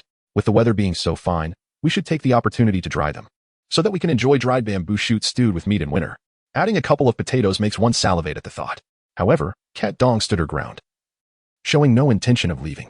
Rabbit Jiao Jiao, could you enlighten me on the medicinal herbs that Xiong Lu is consuming? He still harbors residual toxins and will require medication for at least 10 days to a fortnight. It became evident that this was Cat Dong's ulterior motive. Why should I divulge that information to you? The reason why Tu Miming did not completely cure Xiong Li's snake venom with healing magic was to encourage the beastmen to learn to utilize medicinal herbs for treatment. She believed that an excessive reliance on healing spells would lead to a situation where they would seek her out for every minor ailment, leaving her overwhelmed and incapable of responding adequately. While she was earnest in her desire for the beastmen to master herbal medicine, she was selective about whom she chose to teach. Mao Dong clenched her fists, wishing to administer a sound thrashing to the arrogant Tu Ming Ming, yet she restrained herself. As long as you teach me, I shall consider myself indebted to you, she declared. The deal was swiftly struck, with Tu Ming Ming readily agreeing, providing no opportunity for Mao Dong to retract her words. The gratitude of a beastman was a matter of life and death. Only a fool would refuse such an offer. Hurry and teach me, or I shall come to regret this, Mao Dong threatened through gritted teeth. With a smile that spoke volumes yet uttered no words, Tu Ming Ming invited her to sit down and assist in peeling bamboo shoots. Help me finish this task, and I shall take you with me. The strength of numbers proved potent, and in a mere moment, the bamboo shoots were deftly prepared. True to her word, Tu Ming Ming then led Mao Dong to the back mountain, imparting her knowledge on the medicinal herbs they encountered along the way. Mao Dong, as if caught in a reverie, marveled, are you truly still the same Tu Jiao Jiao I once knew? Upon closer inspection, the fair-skinned, delicately featured individual before her made her question if this was indeed the same Tu Jiao Jiao who had once conspired with the wandering beastmen to harm their tribe. With a gentle smile, do you truly understand me? Tu Jiao Jiao is indeed beyond redemption, yet she is Tu Ming Ming, and as long as she is willing, the tribe will undoubtedly witness her extraordinary transformation. After much contemplation regarding the queries posed by the curious Rabbit Ming Ming, the memories of the tribe's assault by feral beasts linger vividly in her mind. The brief moments of companionship do not necessarily imply anything substantial. Perhaps it is all part of a cunning scheme orchestrated by the scheming rabbit, Jiao Jiao. After a day filled with toil, Ming Ming approached the riverbank to bathe, simultaneously retrieving her fishing basket. Within the basket lay a bountiful catch, including large carp weighing 7 to 8 pounds, catfish, and shrimp as sizable as a palm. Truly a sight that could tantalize anyone's appetite. The charming rabbit, Tu Ming Ming, skillfully dispatched and prepared the large fish, returning the smaller ones to the river, discarding the entrails back into the water. Unbeknownst to her, as she departed with her catch, a massive maw emerged, devouring both the fish and the discarded innards in an instant. Chapter 12. Expelled from the tribe, do not waste your efforts on me. I shall never develop feelings for you. Bear Lu frowned, visibly displeased. Meanwhile, Tu Mingming, who was outside brewing medicine, was momentarily taken aback before bursting into laughter. You are overthinking it. Rabbit Jiao Jiao, cease your pretense. No matter how you attempt to ingratiate yourself, my feelings will remain unchanged. In the eyes of Xiong Lu, Tu Mingming's explanation was merely a tactic of feigned restraint, a playful maneuver. Remember to take your medicine. Setting down the bowl, Tu Mingming departed from Xiong Li's residence. Just as the cat Dong returned from gathering herbs and spotted Tu Mingming emerging from the direction of Xiong Li's home, a sense of urgency washed over her. Tu Jiao Jiao, where are you headed? I am going to the clan leader's house. Upon encountering Bear Tian, Tu Mingming broached the subject of her desire to join the gathering team. Before Bear Tian could respond, Qin Ke readily assented, exclaiming, Tu Jiao Jiao, how splendid it is that you can join the gathering team. This way, we not only gather resources but also procure essential medicinal herbs, achieving multiple benefits in one endeavor. Recently, Bear Lu had been consuming medicinal herbs, and his complexion improved day by day. Additionally, the cubs who had ingested metaluo were expelling parasites, gradually restoring their health. Presently, everyone regarded medicinal herbs as treasures. If Qin Ke understood this principle, Bear Tian certainly did as well. Thus, Tu Mingming's inclusion in the gathering team was effectively settled. At dawn the following day, Tu Mingming was summoned by Mao Dong to the tribe square, informed that the gathering team was to set out that day. Did you hear? Yang Qing caused quite a stir at the chief's place last night, vehemently opposing your joining the gathering team. Observing Yang Qing's lackluster demeanor, it was evident that the uproar had not yielded any favorable outcomes for her. Mao Dong gossiped with enthusiasm. With a gentle smile, Tu Mingming inquired, aren't you good friends with her? Upon hearing this, Mao Dong's temper flared instantly. Who was friends with her? Not me, certainly. It appeared that Mao Dong recalled some unpleasant memories, her expression immediately darkening. The gathering team consisted of 20 individuals, including the tribe leader and 4 warriors, all tasked with ensuring their safety. The number of gatherers was merely 15, representing the only capable females currently available in the tribe. For this expedition, Tu Jiao Jiao was responsible for collecting medicinal herbs to serve as the tribe's medical supplies, which could be accessed by any family in need. All members of the gathering team glanced at Tu Mingming, merely observing without uttering a word, except for one gaze that was fiercely venomous. The gathering team was composed entirely of females, and the locations they visited were typically pre-selected by the tribe's warriors. As they ventured deeper into the dense forest, Tu Mingming encountered many unfamiliar creatures, alongside some familiar silhouettes. Wow, Raimi. I have finally found Raimi. Upon spotting a vast expanse of robust Raimi resembling sunflower stalks, Tu Mingming nearly wept with joy. She impulsively embraced Mao Dong, overwhelmed with excitement. To her surprise, on the very first day of accompanying the gathering team, she stumbled upon such a treasure. The tribe leader, witnessing Tu Mingming's ecstatic demeanor, inquired, Tu Jiao Jiao, what is this? Leader, she responded, this is Raimi. Not only is it a medicinal herb, but it can also be transformed into warm clothing. I have finally discovered the Raimi that the beast god spoke of. The tribe leader was taken aback, unable to believe her ears. Tu Jiao Jiao, did you say this was something the beast god mentioned to you? With an innocent smile, Tu Mingming expressed her thoughts. Indeed, the beast god had informed her that as long as she could find Raimi and craft garments suitable for warding off the cold, she would no longer suffer from the bitter chill of winter. Not only the Raimi, but also the medicinal herbs she had learned to utilize for healing, along with the healing techniques, were bestowed upon her by the beast god. The beast men, who relied on hunting for their survival, would not waste the hides of their prey, transforming them into furs to fend off the cold. Yet every winter, the scarcity of resources still led to the death of numerous beastmen. The beast god, a deity upon whom the beastmen depended, inspired Tu Mingming to invoke his name to facilitate her endeavors. Naturally, she intended to pass on the skill of crafting Raimi garments to the beastmen, and thus, borrowing the name of the beast god seemed hardly a transgression. Instantly, the gathering of the collection team erupted into animated conversation. It was no wonder that Tu Jiao Jiao appeared transformed, first awakening her healing talent, then treating the little ones, and even attending to Bear Lu's ailments. All of this had been imparted to her by the beast god. Was it possible that the beast god, unwilling to witness their tribe suffer, had deliberately sent them a messenger? Each gaze was fervent and intense, as if they sought to peer into the depths of Tu Mingming's soul. Yang Qing scoffed coldly, Tu Jiao Jiao. Do you intend to deceive everyone once more with the same tactics? Prompted by Yang Qing's reminder, the others recalled that not long ago, Tu Jiao Jiao had claimed the beast god had sent her a dream, instructing her to cleanse the world of filth, only to conspire with rogue beasts to attack the tribe. The memory now evoked a sense of dread. With a smile, Tu Mingming suggested that if everyone were to take some back and try it, the results would speak for themselves. Once the Raimi fabric was produced, all issues would be effortlessly resolved. Let us proceed as Rabbit Jiao Jiao has advised. Xiong Tian evidently preferred to place his trust in Tu Mingming. Let us gather everything and return. Upon arriving back at the tribe, Tu Mingming prepared to process the Rami when she noticed Yang Qing approaching with several beastmen. Rabbit Jiao Jiao, should you fail to produce the warm garments you speak of, you may as well leave the tribe and never return. With a cold smirk, Tu Mingming taunted, what if I succeed? Will you then be forced to leave the tribe? It seemed that the tiger's silence had led her to believe she was merely a soft persimmon, easily manipulated. If you're too timid, then step aside and don't obstruct my path, she scoffed disdainfully. Very well, before the hunting team returns, if you haven't accomplished your task, be prepared to be ousted from the tribe, Yang Qing declared fiercely before departing. Mao Dong furrowed her brow. Tu Jiao Jiao, Yang Qing is not to be trifled with. There's no need for concern. I am quite all right, Tu Mingming reassured her. Mao Dong spat. Pa? Who's worried about you? I would rather you leave the tribe at this very moment. As Mao Dong rushed away, Tu Mingming couldn't help but smile, surprised that the girl had turned against her so quickly after only a few days. Just moments ago, she had been expressing concern for her. Yang Qing, stop right there. Mao Dong hurried to catch up. Yang Qing glared at her companions. Mao Dong, it would be wise for you to mind your own business, or you will regret it. Yang Qing, we are all part of the same tribe. Must you really resort to such extreme measures? Mao Dong struggled to comprehend. Extreme measures? She conspired with the rogue beastmen to murder my parents. How can I simply let her off the hook? Yang Qing's cold gaze recalled vivid memories of the past. Though her parents had not treated Yang Qing kindly, being gravely ill and dependent on her care, she often complained to her sisters. Even the tribe leader had suggested her parents be allowed to pass in peace, a notion Yang Qing had initially agreed to. However, the chaos that ensued during their demise had led to an unfortunate outcome. Why must Yang Qing pursue Tu Jiao Jiao to the brink of destruction? You are utterly unreasonable. Mao Dong fumed, striding away, unwilling to engage further with Yang Qing. In Chapter 13, amidst the towering Rami plants, Tu Mingming hurriedly gathered 2 large stones, enlisting the help of the beastmen to carve them into 2 large basins filled to the brim with water. She then sought out a piece of small wood, sharpening one side on the stones before beginning her work on the Rami. She meticulously peeled the Rami bark, soaking it in the water, then took the prepared wooden tool to scrape the bark from the middle section. With each stroke, the green sap was removed, leaving behind a pale green fibrous substance. She repeated this on the other end, soaking it in clean water for 2 days.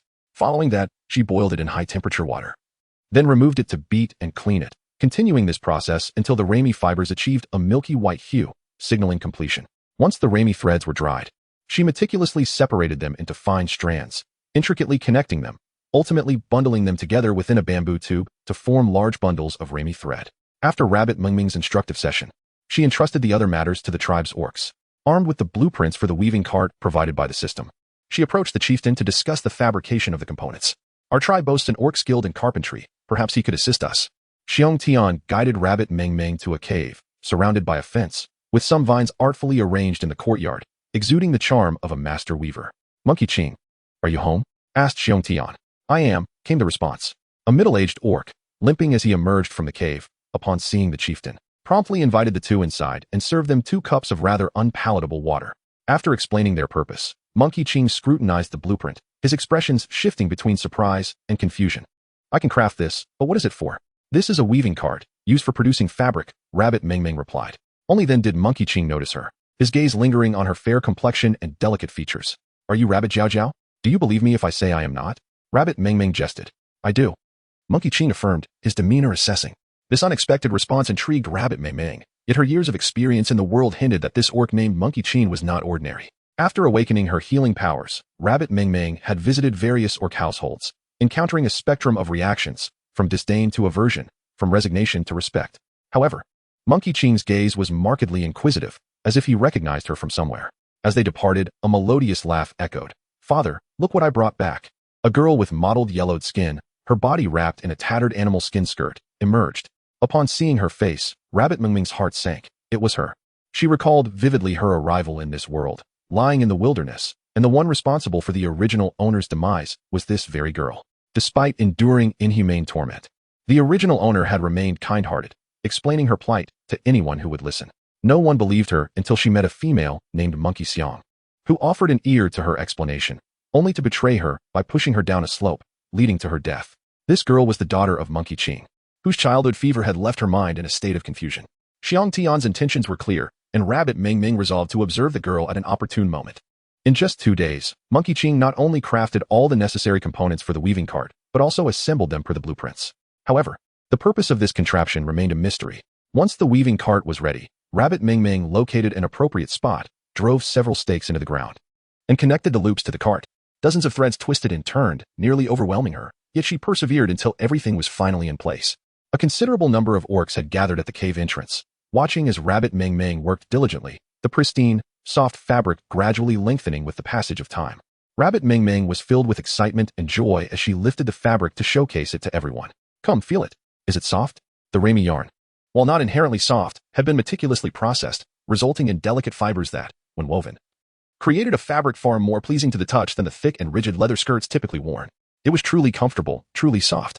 After feeling the Rami cloth, the chieftain knelt before Rabbit Meng Meng in a state of fervor, expressing gratitude to the beast god for guiding the Qinghe tribe to this treasure. As your subjects, we, the Qinghe tribe, pledge our eternal loyalty to you. Thank you, beast god. Thank you. The orcs collectively knelt on the ground, offering sincere prayers of gratitude for all that they had received. With a warm smile, Tu Meng Meng encouraged everyone, urging them to rise, for the beast god would undoubtedly sense their devoutness. In the forthcoming days, let us all exert ourselves a little more, gathering ample Rami fibers. I kindly request Uncle Monkey Ching to construct a few more looms, and I implore Aunt Ching K to rally her team to assist in weaving. Our goal is to ensure that every member of the Qinghe tribe dons Rami garments before the arrival of winter.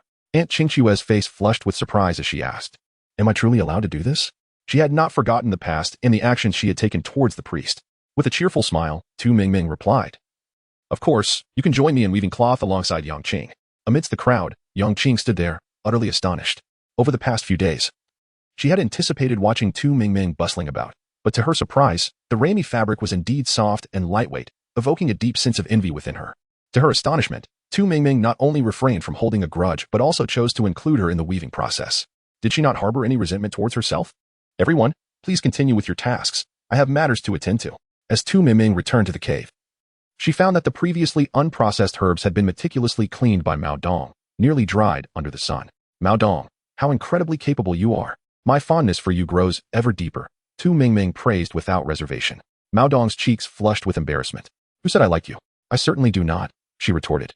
"Of course, you do not like me. Your affections lie with Xiong Lu," Tu Meng Meng teased with a laugh. Mao Dong's face turned even redder as she splashed water playfully. "You speak nonsense. I did not like him at all." The entire tribe labeled her as a malevolent female, yet through their interactions, they discovered that Tu Meng Meng was far from the malicious figure everyone described. Engaged in numerous tasks daily, she hardly had time for any harmful deeds. While the issue of warmth had been temporarily resolved, the more pressing concern remained their livelihood. "Does our tribe possess any land? You know, the kind suitable for cultivating plants?" Tu Meng Meng expressed her thoughts clearly, fearing that the orcs might not comprehend her. Mao Dong smiled, lifting her gaze. To the east of the tribe, near the clear river, there lies a vast expanse of wasteland, previously cultivated by the tribe. Many sought to grow edible wild vegetables there, but all attempts ended in failure, and it has remained untouched ever since. Chapter 14, The Return of the Brother. "Take me to see it," Tu Meng Meng urged. Mao Dong transformed into her beast form, resembling a diminutive yet delightful creature akin to a tiger, exuding an aura of fierce majesty. Indicating for her to mount, Tu Meng Meng accepted without hesitation. As she settled on, Mao Dong propelled herself forward like a rocket, reaching speeds of at least 300 to 500 kilometers per hour. The timid bunny Meng Meng buried its entire head into the back of the cat, Dong, in an attempt to shield itself from the fierce wind. After a frantic dash lasting the length of an incense stick, they finally arrived. Rabbit Meng Meng stood on the ground, her legs trembling, nearly losing her balance. Internally, she lamented how utterly exhilarating the experience was, so much so that it made her feel nauseous. That very patch of earth, if turned over, could undoubtedly yield something new. Alas, our tribe possesses no seeds to plant. After a considerable time, Tu Meng Meng finally regained her composure. One of her hands transformed into a beastly form, striking the ground with force. The soil on earth was moist and devoid of stones, indicating it was of superior quality. It would indeed be impossible not to cultivate something in such fertile earth, unless one's agricultural techniques were inadequate. However, this posed no challenge for Tu Meng Meng, for she was a true child of the countryside. The art of farming had been passed down through generations, having been exposed to it from a young age. She simply could not lack the requisite skills. "Let us head back," she exclaimed, as Cat Dong once again morphed into his beastly form. Tu Meng Meng waved her hands repeatedly, expressing her desire to walk alone. With a swift departure, Cat Dong ran ahead, allowing Tu Meng Meng to leisurely saunter towards the tribe in her beastly form. In the concealed depths of the jungle, a pair of eyes fixated intently on the rabbit not far away. He had not eaten for several days. As he approached the vicinity of the beastman's settlement, capturing prey became increasingly challenging. Though the Clear River tribe was not far off, he resolved to satiate his hunger first. Drawing his bow, he aimed directly at the rabbit's head, still contemplating the preservation of its pristine pelt even at this critical juncture. Suddenly, Tu Mingming sensed a piercing gaze upon her and dashed toward the tribe. A slender wooden stick, akin to a finger in thickness, obstructed her path, narrowly missing her leg as it was shot. In a flurry of transformation, Tu Mingming assumed a human form, demanding to know who had dared to ambush her. Her eyes, sharp as a hawk's, scanned the thicket, where the unseen assailant remained frozen in fear, not expecting that the quarry she had set her sights upon was an orc. Although this territory belonged to the tribe, it was still a considerable distance from the orc's dwelling. Only a fool would wander so recklessly in the wilderness. Unless the male orc, not one to ponder long, charged forth wielding a massive stone knife, only to drop it in shock upon recognizing the female's visage.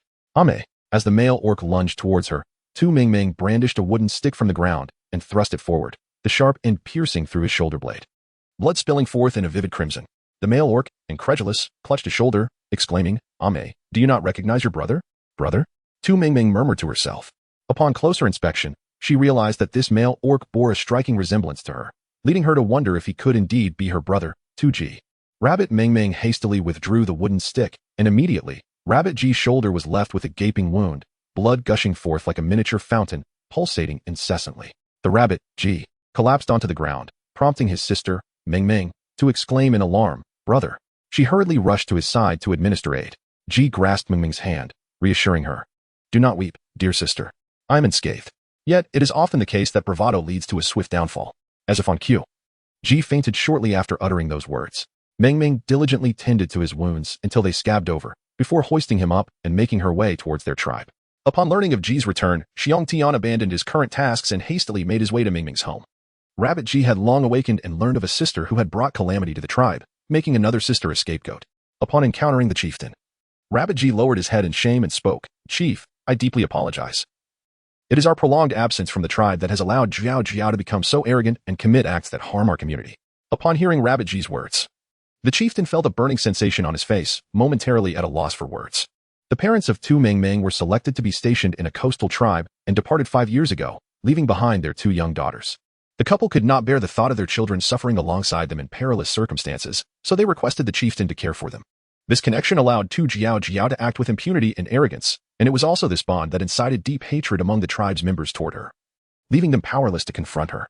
"I am the one who should apologize. I failed to care for Tu Mingming and Tu Jiao Jiao properly," Xiong Tian murmured. "Chieftain, everything that Tu Jiao Jiao has done is her own choice and has nothing to do with anyone else," Tu Mingming firmly insisted, refusing to let anyone absolve Tu Jiao Jiao of her actions. "No matter the reason, a mistake is a mistake, and one must bear the consequences." "Brother, why didn't father and mother return with you?" Tu Mingming inquired anxiously. In her past life, her parents had divorced due to irreconcilable differences when she was young, and she had not seen them since. Now, having traversed to this beastly world, the presence of her family felt like a compensation for her previous regrets. "Father and mother will return only after winter. I was supposed to escort the salt back this year, but I encountered wandering beastmen along the way who not only injured me but also stole all my salt." Tu Ji clenched his fist tightly, his anger palpable. "Did they leave you with no salt at all?" Xiong Tian asked, his brow furrowed. It was already time to gather salt, but he had hoped to send the hunting party out one last time before dispatching someone for it. Now, however, the salt was gone. "It's all my fault for being greedy. Otherwise, this would not have happened," Xiong Tian lamented, squatting on the ground, his demeanor a stark contrast to his usual self. "They only took what I had on me. The salt I had hidden for the tribe should still be there," Tu Ji reassured him. Upon hearing this, Xiong Tian immediately began to organize a departure to retrieve the salt, but Tu Mingming quickly intervened. "Chieftain, all the high-ranking warriors of the tribe are out hunting, leaving only the elderly and the young behind. If you leave, what will happen if wandering beastmen come to cause trouble? The strongest beastmen in the tribe, aside from the chieftain, were Hu Ming and himself. One of them must stay to guard the tribe. This way, even if wandering beastmen had their sights set on the tribe, they would think twice before acting recklessly. Without salt, the tribe would not survive the winter." Initially, it was thought that with Tu Mingming awakening her healing powers, this winter would pass without concern. Yet now there is still Xiong Tian in the tribe. But both he and my brother are injured and should not venture far. The hunting party will likely return in a couple of days. Salt is not urgently needed right now. We have more pressing matters to attend to, Tu Mingming stated seriously. Xiong Tian was puzzled, wondering what could be more important than salt. "The mud fruit," she replied. The mud fruit was akin to the modern potato, which Tu Mingming had discovered at Mao Dong's home yesterday. Upon learning that the tribe's supplies were predominantly composed of potatoes, she devised a plan to cultivate them. Chapter 15, The New Function of Healing Arts. The system calculated the growth time of the potatoes against the timeline of the beast world. And if the mud fruit were planted now, with diligence, there was a possibility of harvesting 2 crops before winter arrived. The mud fruit in the beast world not only grew larger, but also had a significantly higher starch content. Relying solely on meat during winter would certainly prove insufficient. However, sensing Xiong Tian's hesitation, Tu Mingming smiled gently. Chieftain, since awakening my healing talents, I have gained a deeper understanding of the growth of certain plants. I have already visited the old lands of our tribe with Mao Dong, and the mud fruit I speak of is quite different from what you are familiar with. Oh? Xiong Tian's eyes sparkled with eager curiosity as he listened. Rabbit Mingming continued, to cultivate the mud fruit, we merely need to plant the skin of the fruit. The actual fruit can be left for our clan to consume, which does not constitute wastage. Even in the event of a failed harvest, we would incur no loss. It ultimately depends on whether the clan leader is willing to give it a try. Such a splendid opportunity, it seems, even a fool would recognize its potential. Xiong Tian immediately laughed. I shall go fetch the mud fruit right away. Rabbit Mingming, you can show me how to plant it. Let us strive to sow the seeds in the coming days. Very well, she replied. As Xiong Tian strolled away, 2G finally found a moment to converse with his little sister. Mingming, how is it that you suddenly possess such knowledge? In the past, his little sister was obedient, gentle and sensible, yet she was entirely ignorant of such matters. Seeing her again felt as though she had transformed into an entirely different person. Rabbit Mingming smiled wryly. Perhaps it was the beast god who took pity on me and imparted these lessons. Rabbit Mingming has come to a realization, in this beastly realm, it is prudent to attribute everything to the beast god. After Bear Tian delivered the mud fruit to Rabbit Mingming, he set off with the tribesmen to till the land. When Rabbit Mingming arrived with the prepared mud fruit seeds, she was greeted by the sight of dark, fertile soil, with the pits already dug. One cannot help but admire the efficiency of these beastmen in their labor. If there were individuals in the modern world who worked the fields with such diligence, it would be a travesty for them not to reap wealth from their harvests. However, upon witnessing Rabbit Mingming using the mud fruit skins as seeds, the expressions on the beastmen's faces soured considerably. Rabbit Mingming, surely you jest? How could mud fruit skins possibly yield mud fruit? They had previously attempted to cultivate mud fruit, which, while not particularly delectable, could stave off hunger during the winter months when meat was scarce, and, most importantly, could be stored for extended periods. Yet, despite numerous attempts, they either failed to produce any fruit or the fruits that did emerge were so diminutive that they barely sufficed to satisfy one's appetite. With a gentle smile, Rabbit Mingming reassured everyone, stating that it was merely an attempt with some mud fruits, and if they failed to grow, it would not be a waste. Indeed, her words brought a sense of comfort to those present, and they fell into a contemplative silence. After all, the mud fruits remained and were still edible. During this period, the orcs of the tribe had, to varying degrees, benefited from Rabbit Mingming's kindness. Thus, cultivating the mud fruits could be regarded as a way for everyone to spend a day bringing joy to her. Tu Mingming smiled with a sense of resignation. Having grown up in the countryside, she was well aware of the process of cultivating potatoes. By removing the sprouted eyes and planting them, the tubers would more swiftly absorb the nutrients from the soil. In some cases, potatoes could be cut into several pieces, each containing an eye. Although this method typically yielded smaller results, the hunting party had returned. Just as their potato planting was nearing completion, news arrived from the tribe, and the eyes of the people sparkled with excitement. Each time the hunting party returned, 2/3 of the catch belonged to the tribe, to be distributed in winter. The remaining third was shared among the hunters and the tribe members, while the entrails of the game were used to prepare a grand stew, bringing the entire tribe of orcs together for a communal feast. It was the most satisfying and hearty meal they would have in 10 days or even half a month. Noticing that many were lost in thought, likely already dreaming of the tribe, Tu Mingming encouraged, everyone, let us pick up the pace. Once we finish this, we can return home. All right. The orcs responded, their spirits lifted, quickening their tasks with renewed vigor. Rabbit Mingming couldn't help but murmur to the system, wishing they could remain in such a state indefinitely. System, host, perhaps you could attempt to employ the healing spell on them. The healing spell is a marvelous force, capable of curing ailments and presumably alleviating some adverse effects, including fatigue and discomfort after labor. Is that truly feasible? Rabbit Mingming found herself enveloped in self-doubt. Had the system ever mentioned this skill to her? The system suddenly recalled that it had indeed spoken of the healing talent, but had neglected to mention another skill. What a predicament. This was a newly acquired skill, and I had intended to immediately transmit it to the host. System, your tone seems off. Are you attempting to deceive me? Rabbit Mingming finally discerned something amiss. The system had been unusually reticent these past few days. She had almost convinced herself that it had malfunctioned. Dear host, how could I possibly deceive you? I, in my humble state, rely on you to vanquish the main system and save my very existence. During this period of smooth sailing, Gu Mingming had nearly forgotten about the main system and the female lead's presence. What to do now that the female lead has returned? Would she uncover any anomalies? Rabbit Mingming began to fret. Fear not, dear host. When the time comes, simply assert that all your abilities have been bestowed upon you by the beast god. The healing talent and its blessings arise directly from the activation of the talent, and neither the main system nor even the beast god may easily discern the truth. With the system's repeated assurances, Rabbit Mingming felt reassured. Yet, she was immediately overwhelmed by a sense of humiliation. She was a top-notch assassin in her homeland. Yet after traversing into the beast realm, she had become so timid.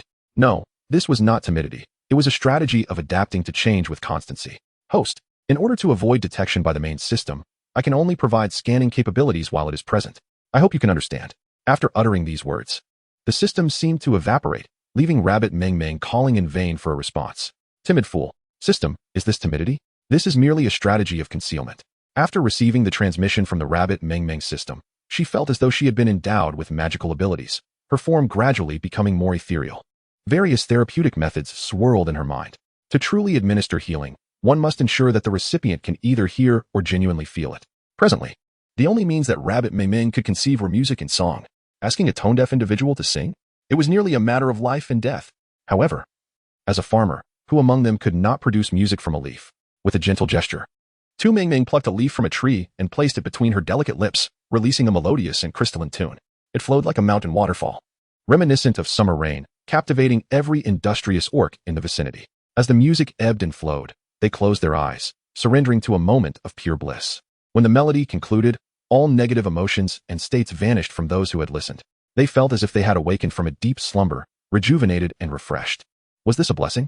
Chapter 16. The return of the hunting party. Suddenly, a voice called out, prompting the orcs to kneel on the ground, expressing their heartfelt gratitude to Tu Meng Meng with utmost reverence. Rabbit Meng Meng wore a perplexed expression, pondering the meaning of blessing. A blessing is an ability reserved for priests. And Rabbit Meng Meng, the melody you just played bears a striking resemblance to a priest's blessing. At this juncture, Xiong Tian appeared to have made a startling realization. Could it be that you? No, it cannot be, he stammered, leaving Rabbit Meng Meng utterly bewildered by his reaction. Chief, I simply wish to understand what a blessing is. Before Rabbit Meng Meng could finish her sentence, Xiong Tian had vanished without a trace. She was left with no choice but to inquire with another beast man, only to discover that the beast realm was not comprised of isolated tribes. Instead, it was organized, centered around a place known as the Beast King Hall. Every decade, the Beast King Hall dispatches a priest endowed with formidable powers to large tribes. A priest serves as a guardian of the existence of numerous tribes, although more often than not, their focus remains on the welfare of their own tribe. The only occasions when they extend their guardianship to others is during the awakening of talents. Each spring, tribes take their newly matured beast men to the priest's tribe to partake in the talent awakening ceremony. Should one awaken a healing talent, they would be accepted as a disciple by the priest, receiving instruction in certain priestly abilities and subsequently appointed as a priest in a medium-sized tribe. Previously, the Qinghe tribe was a medium-sized entity and possessed a priest. Whenever the hunting team ventured out, the priest would bestow blessings upon them, beseeching the beast god for their safe return. The sensation of receiving a priest's blessing is akin to what Rabbit Meng Meng had just experienced. So, what of that priest? Rabbit Meng Meng continued her inquiry. However, the Qinghe tribe had endured 2 assaults from wandering beastmen, resulting in significant casualties and a gradual decline of the tribe. Lacking sufficient resources to support the priest, he ultimately chose to depart. In their eyes, a priest is an exalted figure, revered second only to the beast god. Such an individual bestowing blessings upon them is regarded as a monumental grace. Now, it seemed increasingly likely that Rabbit Meng Meng could ascend to the role of a priest, and the way the beastmen looked at her had begun to change. Tu Meng Meng found it quite beneficial, as long as she could quickly establish herself within the tribe. She had no qualms about becoming a priestess. Should the orcs here be willing, she would gladly take on the role of their guardian. In the village square, a mound-like prey lay on display. Over 1,000 pounds of brown bear, several hundred pounds of wild boar, and an unknown colossal creature. It was a dinosaur. Our tribe had hunted a dinosaur. The orcs in the tribe, irrespective of age, wore expressions of joy on their faces, for a single dinosaur weighed at least 20 tons. Although dinosaur meat was coarser than other types, one would suffice to feed the entire tribe for half a month. The mere thought of a secure passage through winter filled them with immeasurable happiness. Ah Ling, you have finally returned. Yang Qing rushed forward and enveloped Hu Ling in a warm embrace. After half a month apart, Hu Ling seemed even more radiant than before. Her double eyelids were striking. Her skin remained fair, though 2 scars had appeared on her arms. Did you get hurt? Hunting is perilous, and I was quite worried, Yang Qing expressed with concern. How could you say such a thing? With my presence, how could Ah Ling possibly be harmed? Hu Ming interjected suddenly, causing the orcs in the square to chuckle. Hu Ming was the tribe's foremost warrior, and many females who admired him looked at Hu Ling with envy and jealousy. See, I have returned unscathed. But tell me, what have you been up to lately? You seem to have lost weight, Hu Ling replied, for Yang Qing had been her first friend since her arrival in this world. Ah Ling, let me show you something wonderful, Yang Qing exclaimed, pulling Hu Ling towards her cave. Along the way, she recounted all the happenings in the tribe over the past fortnight, proudly presenting a half-length skirt made of ramie fabric. This is a skirt I sewed from the ramie cloth I received. Ah Ling, You must try it on. It is so soft and comfortable. The more Hu Ling listened to Yang Qing, the more curious she became, until she held the Rami skirt in her hands. Though, of course, it was far superior to a hide skirt. Questions flooded her mind, and she quickly inquired of the system, what is going on? Could it be true that the beast gods convey dreams? The system, equally perplexed, assured her, Master, each world has its own deities, and perhaps it is indeed true. However, I can guarantee that there are absolutely no other travelers. Suddenly, a melodious tune filled the air, and as the melody concluded, all who heard it felt their fatigue, discomfort, weariness, and sorrow dissolve entirely. Upon her return, Tu Mingming bestowed upon everyone bustling in the square what they perceived as a blessing. The hunting team had been back for quite some time and had garnered a rough understanding of the events that transpired within the tribe. Initially, when they departed, each member harbored a deep-seated resentment towards Tu Mingming. However, upon their return and hearing the accounts, they remained somewhat skeptical. Yet, at this moment, they were rendered speechless by the melody that enveloped them. Could this truly be a blessing? Most of the hunting team were seasoned members. In the past, every hunt had been accompanied by a priest's blessing. This sensation was unmistakable. Tu Jiao, how did you come to bestow blessings? Have you perhaps become a priestess? With a gentle smile, Tu Mingming clarified the misunderstanding. This was not a blessing but rather a manifestation of her healing talent, expressed through melody. Although the effects may not be as potent as direct healing, alleviating everyone's fatigue was certainly achievable. Upon hearing her explanation, the crowd appeared enlightened. Yet their gazes toward Tu Mingming had undeniably shifted. Examining her closely, one could see her lustrous black hair elegantly gathered with a wooden stick, her fair skin radiating grace. Her eyes sparkled like brilliant gemstones, complemented by a delicately shaped nose and a petite mouth unique to her kind, bestowing her with an air of ethereal charm. The formerly tattered animal hide skirt had been replaced with a simple white linen garment, and merely standing there, accompanied by a soft smile, she became a captivating sight. How had they overlooked Tu Mingming's striking beauty before? Just gazing at her stirred unspoken desires within them. Tu Jiao, I realize now that I misjudged you in the past. I am sincerely sorry. I hope you can forgive me. Xiang Lu, the captain of the hunting team, though unable to join this expedition, had been observing Tu Mingming's actions over the past few days. Initially, he had thought her attentiveness in gathering herbs was a sign of affection towards him. However, ever since he made those remarks, she had been avoiding him. Rabbit Mingming playfully inquired, Xiang Lu, are you referring to misunderstanding my affection for you, or mistaking me for Rabbit Jiao? The crowd was momentarily taken aback, pondering the implications of Mingming's words. Could it be that she truly was not Rabbit Jiao? Chapter 17, the snake became shy suddenly. A tall figure shielded Rabbit Jiao behind him, his brow furrowed, exuding an intimidating presence. I am aware that Jiao has committed a transgression against everyone, and I shall ensure an explanation is provided. I kindly ask that you do not lay the blame on Ming. Otherwise, do not expect me to be courteous. Hu Ming let out a scornful laugh, dismissing the situation. Regardless of whether she was Rabbit Mingming or Rabbit Jiao, as long as she did not harm others, who could inflict any harm upon her? His tone was exceedingly irksome. Rabbit Mingming's gaze was cold, and her expression had darkened considerably. Each orc possesses a scent that is uniquely their own, while others may be ignorant. I refuse to believe that the members of your hunting party are unaware of this. Initially, they harbored intense resentment towards Tu Jiao. Even though they knew she was Rabbit Mingming, no one dared to speak out. However, the situation has changed. She has awakened her healing abilities and discovered how to craft Rami garments, which can greatly benefit the tribe. Her contributions are irrefutable, and no one shall unjustly accuse her of anything that is not her doing. As Tu Mingming's words echoed in the air, many individuals felt their faces flush with embarrassment, particularly those who had previously subjected her to physical blows. Upon their arrival, Hu Ling and Yang Qing were met with Tu Mingming's assertive demeanor. She turned to the unfamiliar male behind her and inquired, who might this gentleman be? With a haughty demeanor, Tu Mingming grasped Tu Ji's hand, declaring, this is my brother. Is this Tu Ji? Pray tell, how much salt have you brought back this year? Might we finally forego the arduous journey for salt? Each year, the trek for salt seemed to cost us dearly. Observing the enthusiasm of the crowd, Tu Ji's face flushed crimson. Before he could utter a word, Hu Ming, with a knowing smirk, interjected, it is rather late. One might as well return and indulge in daydreams. This remark belittled everyone present, while simultaneously pressing Tu Ji down in a manner both mocking and scornful. Just as Tu Ji was about to speak, he was preempted by Tu Mun, who exclaimed, my elder brother is not responsible for fetching salt, so of course, he did not bring any back. In previous years, it took nearly the entire hunting party to retrieve the salt. Do you expect my brother to do it alone?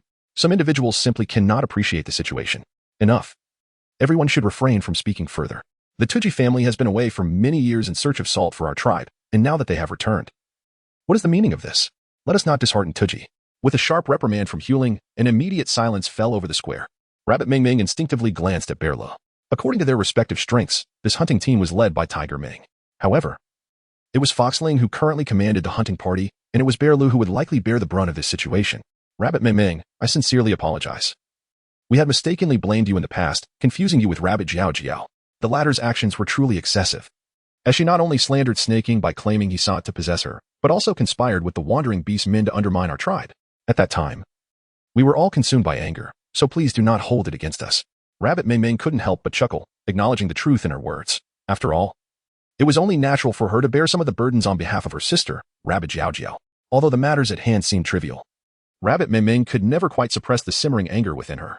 Were it not for Fox Ling, she would not have had to endure such tribulations. Presently, Fox Ling feigned benevolence while sowing discord, which was utterly repugnant. Suddenly, Tiger Ming erupted in fury, glaring intensely at Rabbit Ming Ming. Rabbit Ming Ming, we have all apologized to you. What more do you desire? For the male lead, who epitomized a blind loyalty, Rabbit Ming Ming held nothing but disdain. Thus, she chose to ignore him entirely, instead engaging in cheerful conversation with Bear Lu and the others. Let bygones be bygones. Let us not dwell on the past. Moving forward, we shall strive together for the betterment of our tribe. Rabbit Ming Ming's sentiments were echoed by others, as Bear Tian interjected at an opportune moment, proclaiming that no one was to mention past grievances again. The orcs gathered in the square quickly voiced their agreement. With the chieftain's decree, they had no further objections. Observing the chieftain, and then casting a glance at the sullen Fox Ling, Rabbit Ming Ming felt an inexplicable lift in her spirits. The notion of vanquishing the main system and ascending as an empress herself suddenly seemed like a feasible aspiration. Rabbit Ming Ming's gaze wandered back and forth across the square. Yet she could not find a single trace. Has Xiying not returned? Just after Xiying came back to the tribe, he hurriedly made his way to the back mountain, having been away for over half a month, unaware of how Mei Ming was faring. Was she hungry? Cold? Upon returning to the cave, everything remained untouched. Even the game he had caught before his departure hung there, dried into jerky, still suspended from the tree. Only Rabbit Ming Ming was missing. Ming Ming, Ming Ming. Xiying transformed into his beast form, his serpentine body winding like a great dragon, crushing the weeds beneath him into pulp as he searched. He scoured the entire back mountain, yet still found no sign of Rabbit Ming Ming. Anxious, he hastened towards the tribe. Xiying moved with incredible speed, leaving behind only a fleeting shadow and a cloud of dust. Chief, Ming Ming is missing. I am aware that the beastmen of our tribe do not favor her, but I beseech you, given my years of toil in the hunting team, even without notable achievements, please help me find her. As the dust settled, Shi Ying's crimson eyes were bloodshot, and it seemed that if the chief were to decline, he might break down in tears. His grip on the chief's hand was tight, veins protruding, with fresh crimson streaks on his arms, still oozing blood, likely from his hasty rush. Snaking, Rabbit Ming Ming called softly. In the next instant, she was drawn into his icy embrace.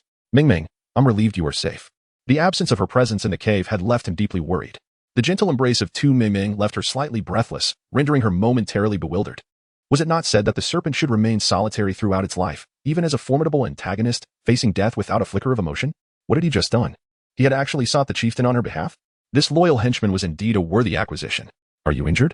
Tu Ming Ming inquired, detecting the strong scent of blood enveloping her in his arms. It's nothing, just a minor wound, he replied, his tone marked by restraint, fearful that the revelation of his injury might alarm her. I shall take a look, Tu Ming Ming insisted, reaching to unfasten his leather attire. At once, a flush crept up to his ears as he swiftly restrained her restless hands. Perhaps we should examine it later, upon our return. As the season turned towards winter, serpents often found their desires subdued. Yet, when Tu Ming Ming had touched him, he had felt an overwhelming urge that was difficult to contain. Rabbit Ming Ming surveyed her surroundings, then noticed that Shi Ying's earlobes had taken on a faint blush. It dawned on her he was shy. In the world of beasts, which man was not a rugged, unrefined figure? To think he could feel bashful was truly extraordinary. Chieftain, we shall take our leave now, Rabbit Ming Ming said, bidding farewell to Xiong Tian as she led Xiying back to the cave. As they entered the cavern, adorned with animal pelts and filled with unfamiliar items and abundant supplies, Xiying appeared utterly bewildered. Brought here by Tu Ming Ming, this should indeed be a place of safety. I examined the wound. Chapter 18. Know your worth. I inspect the injury, lifting the fur garment that conceals it. 3 gaping wounds, deep enough to expose bone, lie in close proximity, emanating a foul stench of decay. In the past, during missions, I often tended to my own injuries, but now, endowed with healing abilities, treating such wounds is hardly a challenge. The skills of Xiying are remarkable. One wonders what manner of prey could inflict such damage upon him. How did this happen? Xiying is reluctant to speak, yet the threatening gaze of Tu Ming Ming compels him to reveal, I was caught by a wolf eagle. Tu Ming Ming couldn't help but contemplate the food chain. Mice consume grains, snakes prey upon mice, and eagles feast on snakes. Did that eagle perish? No. Next time, I shall avenge you. As Tu Ming Ming tended to the wound, she engaged in a casual conversation with the snake. She meticulously scraped away the necrotic tissue until the blood that flowed was a vibrant red. Only then did she retrieve the prepared medicinal pills, crushing them and sprinkling the powder onto the injury. With her healing abilities, she activated the properties of the herbs, and the wound began to mend at a remarkable pace. visible to the naked eye. This method of treatment was one she had previously tested on herself before daring to apply it to the snake. Observing the faint scar that remained on her chest, the snake's gaze suddenly turned icy as it inquired, "Are you a priestess? Who is Tu Mingming?" Although she has traversed into the beast world, her astute nature from her previous life is etched deep within her soul. How could she possibly overlook the anomalies of Xiying? No, this is merely my application of healing talents combined with herbs. This method will undoubtedly enhance the efficacy of the treatment. So it is like this. Upon hearing that Tu Mingming is not a priestess, Xiying immediately felt a sense of relief. Seeing his perfunctory response, Tu Mingming hurriedly attempted to smooth things over. "You should rest for a while. I will prepare some medicine for you." Although the wound had healed, his pallor indicated excessive blood loss, leaving him looking frail and unwell. It was essential for him to take some restorative remedies to replenish his vitality. "Wait a moment, Ming, shouldn't you explain who he is?" Tu-Ji, sensing the distinct aura between the two, felt compelled to uncover the truth. He couldn't shake the feeling that his sister had suddenly become unfamiliar and shrouded in mystery. At that moment, Tu Mingming recalled that her elder brother was still present. "Brother, this is Xiying, my friend." "Just a friend?" Xiying received no further response, and the solitude reflected in his eyes was a sentiment known only to him. After Bunny Mingming introduced the two to each other, she was urged by Bunny Ji to go and brew the medicine. Tuji sat upon the stone bench, an expression of understanding evident in his gaze. "Have you been assigned by the chieftain?" In the tribe, the principle of freely seeking a mate was championed. Those wishing to couple simply needed to inform the chieftain. Alternatively, the chieftain might arrange for a robust and single orc to care for a weaker female, and it was not uncommon for affection to blossom between them over time. However, in that moment, Xiying found himself at a loss for words, unsure of how to clarify his relationship with Tu Mingming. Thus, he could only recount the events that had transpired, detailing everything to Tuji. The more Tuji listened, the more he found his younger sister to be enigmatic and unfathomable. Among the orcs, the essence of bonding could only be attained after mating, yet his sister was capable of. The recent occurrences within the tribe, each and every one, were unprecedented and unheard of. Could it be that this extraordinary method of bonding was also a gift bestowed by the beast god? The more Tuji contemplated, the more he found it exceedingly plausible. Upon Rabbit Mingming's return from brewing medicine, even Cat Dong came to summon them, saying the clan leader requested their presence for a meal. In the vast expanse of the square, the remnants of prey lay scattered, reduced to mere skeletons, while a sparse gathering of beastmen occupied the space. Each beastman held a bowl, crafted from stone or wood, each uniquely shaped yet unmistakably a bowl. Upon noticing Rabbit Mingming and her companions approaching, the fox spirit warmly served each of them a generously filled bowl of food. "Mingming, this was specially reserved for you." Rabbit Mingming gazed into her bowl filled with finely chopped heart fruits, a gentle smile gracing her lips as she selected a different dish. "Thank you." The beastmen believed that the heart of their prey was the most exquisite part, consuming it would enhance their combat prowess. For ages, the heart has been regarded as a rare treasure in the beast realm. During the distribution of the hunt, it was typically allocated to the beastmen who had contributed significantly to the hunt. The tribe seldom prepared it as soup, unless by personal choice, and Mingming, aware of her lack of connection to the hunting party, naturally refrained from indulging in unnecessary food. "Mingming, this bowl is specially reserved for you," the fox spirit said, lifting the beast heart soup to replace the one in her hands. With a gentle smile, Rabbit Mingming replied, "No need. I shall suffice with this." Observing Rabbit Mingming's lack of appreciation, some bystanders in the square could no longer contain their discontent. "Rabbit Mingming, do not be ungrateful. This is a soup crafted by Fox Spirit from her own cat specifically for you. Indeed, the essence of the beast is a precious gift. Do not turn away from such kindness." A few envious females, filled with righteous indignation, could not comprehend why Fox Spirit extended such generosity towards Rabbit Mingming. After all, wasn't it merely a misunderstanding when they had previously accused her of being Rabbit Jiao Jiao? Could they truly be blamed for that? It was not their fault that these two sisters bore such striking resemblance, both being rather troublesome individuals. Rabbit Mingming furrowed her brow, after all. It was merely a dish of food, and it mattered little what she consumed. Such a precious delicacy as beast heart should be reserved for those in genuine need. Upon hearing this, Fox Spirit's eyes glistened with unshed tears, presenting a visage of one wronged. "Mingming, do you still hold it against me for mistaking you for Rabbit Jiao Jiao? I sincerely apologize. This bowl of beast heart soup was set aside specifically for you. Please forgive me." The assembled beastmen glared fiercely at Rabbit Mingming, their eyes brimming with malice, as though ready to rend her to pieces should she utter a word of refusal. However, considering Rabbit Mingming's contributions to the tribe during this period, some beastmen interjected, "Mingming, please forgive us all. It was not our intention. You have accomplished so much for the tribe in this time, and this bowl of beast heart soup is rightfully yours." Upon hearing these words, Fox Spirit's countenance turned ashen. Astonished by the profound influence Rabbit Mingming had garnered among the beastmen in such a brief span of merely 15 days, she resolved to forge an alliance with her. "What everyone says is true. This bowl of beast heart soup is indeed yours, Mingming," Fox Spirit reiterated. Rabbit Mingming stared intently at the bowl of beast heart soup, her brows furrowed in skepticism. She harbored no illusions about the fox spirit's benevolence. There must be something amiss within that concoction. Cursed be the current presence of the fox spirit's main system, for it had rendered her own scanning functions utterly inoperative. Ming Ming, you should really accept it. Everyone is watching, urged Rabbit G, encouraging his younger sister to take the soup. Indeed, the beast heart soup was a valuable elixir, and accepting it could reconcile the conflict with the tribe's beastmen, achieving a harmonious resolution. Just as Rabbit Ming Ming, cornered by the circumstances, was about to extend her hand towards the bowl, a large hand swiftly intercepted the soup. With a few hearty gulps, it was consumed. After finishing, Snaking patted his belly, exclaiming, I was injured, and this is just the remedy I needed. You don't mind, do you, Ming Ming? Chapter 19. The journey to gather salt with a furrowed brow. Tu Ming Ming cast a worried glance at Xiying, fearing that there might be something amiss in the soup. Her expression was markedly stiff, yet I bore no ill will. Rather, I felt a sense of gratitude towards Hu Ling for the meal she had prepared. Observing the food being consumed by Xiying, Hu Ling could not help but feel a twinge of regret, albeit one she swiftly masked. Not at all, she said. There is plenty here for everyone. Let us partake together. Hu Ling, alongside the beast man responsible for the meal, busied herself distributing bowls of soup to each person. Noting that Xiying exhibited no reaction whatsoever, Rabbit Ming Ming couldn't help but doubt whether she had been overly anxious. Today's meal consisted not only of the entrails of her prey, but also an abundance of leftover mud fruits after peeling, all simmered into a rich, delectable soup that was simply delightful. This was the most substantial meal she had enjoyed since her arrival in this world, though the flavor was predominantly salty. A dash of seasoning would have elevated it further. In the future, while out with the gathering team, she must remember to search for ingredients such as scallions, ginger, garlic, and chili peppers. As night fell, the stars adorned the sky. Fox Spirit and Tiger Ming strolled together. Fox Spirit, being a city dweller, had the habit of taking a walk after dinner to aid digestion. Even in the beast realm, this habit remained unchanged.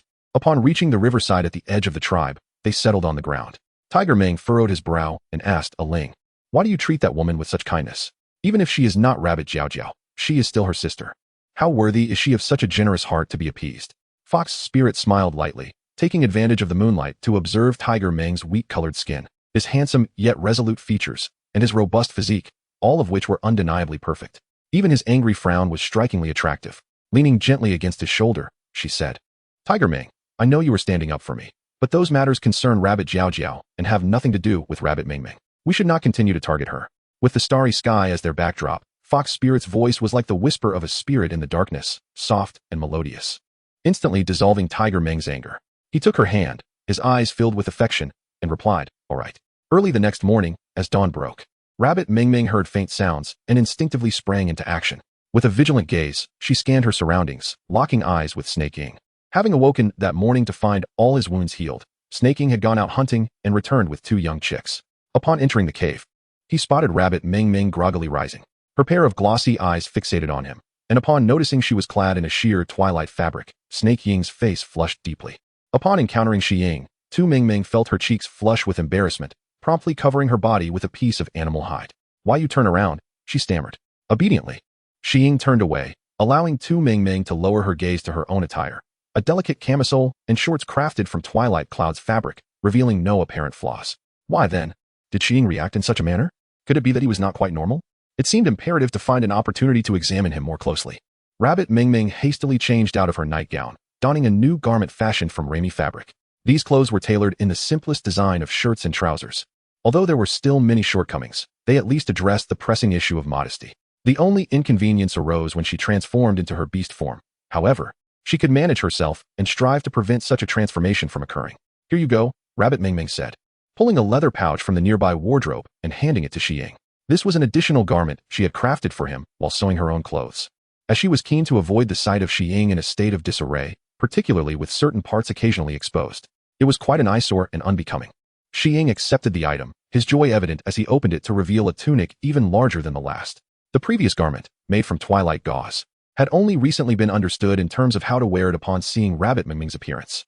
Now, with another addition, Xiying's smile widened, nearly reaching his ears. Thank you, Ming Ming. No need for thanks, hurry and change into it. After dinner, there is still work to be done. Yesterday, the hunting party had just returned, and the chieftain had taken advantage of the gathering in the square to discuss plans for retrieving salt in 3 days. The enchanting rabbit, Tu Ming Ming, has awakened the art of healing. Accompanying the hunting party, she possesses the ability to minimize the damage incurred by the team, albeit at the cost of additional time. Rabbit G and Snake Ing immediately declared their unwavering commitment to safeguard her, and no one in the group voiced any objections. Simultaneously, Rabbit Ming Ming contemplated taking some Rami cloth and medicinal herbs with her. If she could trade these with other tribes for valuable resources, it would undoubtedly be advantageous. Consequently, over the past few days, Rabbit Ming Ming busied herself tirelessly, either foraging for herbs or crafting medicinal pills, and the 2 square meter space had become cluttered with an abundance of fabric and herbs. Additionally, there was an entire large box filled with supplies. 3 days swiftly passed, and before their departure, the chief imparted a lengthy list of instructions, emphasizing the importance of protecting Rabbit Ming Ming and the necessity of prioritizing their safety in perilous situations. Chief, we are well aware. You can rest assured, Bear Lu replied with a hint of exasperation. Each time they embarked on a hunting expedition, the chief would reiterate these cautions, and they had grown accustomed to it. Once they had ventured a considerable distance from the tribe, the orc hunters unfastened their leather skirts and transformed into their beastly forms. Dashing forward with fervor, blushing, the adorable bunny Ming Ming hurriedly turned her head away. This small gesture caught the keen eye of Fox Spirit, deepening her curiosity. Sensing the scrutinizing gaze of Fox Spirit, Bunny Ming Ming's heart raced with alarm, prompting her to bury her face into the embrace of Snake Ing, playfully lamenting. Even in my beast form, I cannot move swiftly, and I am not at all presentable. Though her words were subtle, both Snake Ing and Rabbit G understood her sentiment. Ming Ming, allow your elder brother to carry you, he offered. Before Rabbit G could step forward, Bunny Ming Ming was already lifted into the air by Snake Ing. With the upper body of a man and the lower body of a great python, Snake Ing lowered his large hand to support Bunny Ming Ming's petite backside. The diminutive form of Bunny Ming Ming made her resemble a child, and as she was elevated high above the ground, she clung tightly to Snake Ing in anxiety.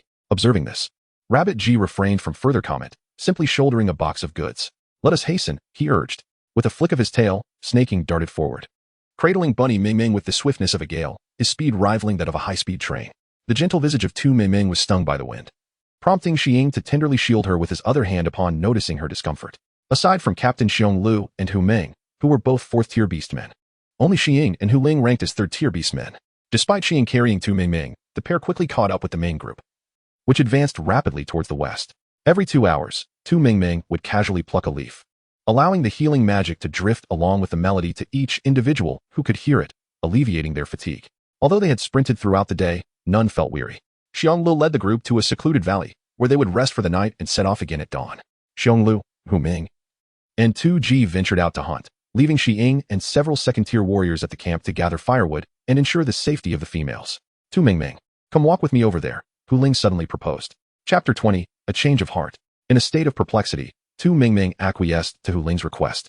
The serpent, overhearing their exchange, hastily advised not to wander too far. Hu Ling responded with a smile, assuring, of course, how could I possibly lose your Ming Ming? Instantly, the serpent's face flushed with embarrassment. Tu Ming Ming furrowed her brow, remaining silent as she followed Hu Ling outside. Upon reaching the banks of a babbling brook, Hu Ling crouched down, gathering several exquisite stones and presenting them to Tu Ming Ming. These stones glow at night. The females of our tribe always ask me to bring some back. Rabbit Ming Ming took a close look at the stone, which resembled a moonstone.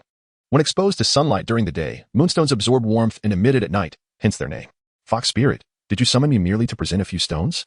Rabbit Ming Ming pondered deeply over the current reaction of the Fox Spirit, suspecting that she might be anxious.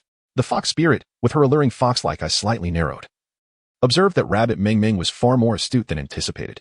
Very well, clever individuals are always easier to engage with. Rabbit Ming Ming, would you be interested in collaborating with me to construct a unique tribe? Rabbit Ming Ming contemplated various strategies, yet she failed to consider this particular approach. Upon reflection, it seemed evident that collaborating with another individual would indeed yield greater strength than toiling alone. However, Rabbit Ming Ming was not one to acquiesce easily. Instead, she feigned ignorance, saying, Fox Spirit, I do not comprehend your meaning. Fox Spirit's expression hardened, having previously considered Rabbit Ming Ming to be astute, now feeling quite disillusioned. When the Beast God next bestows any gifts upon you, simply inform me, and I shall assist you in your endeavors, working together to enhance our tribe. She continued.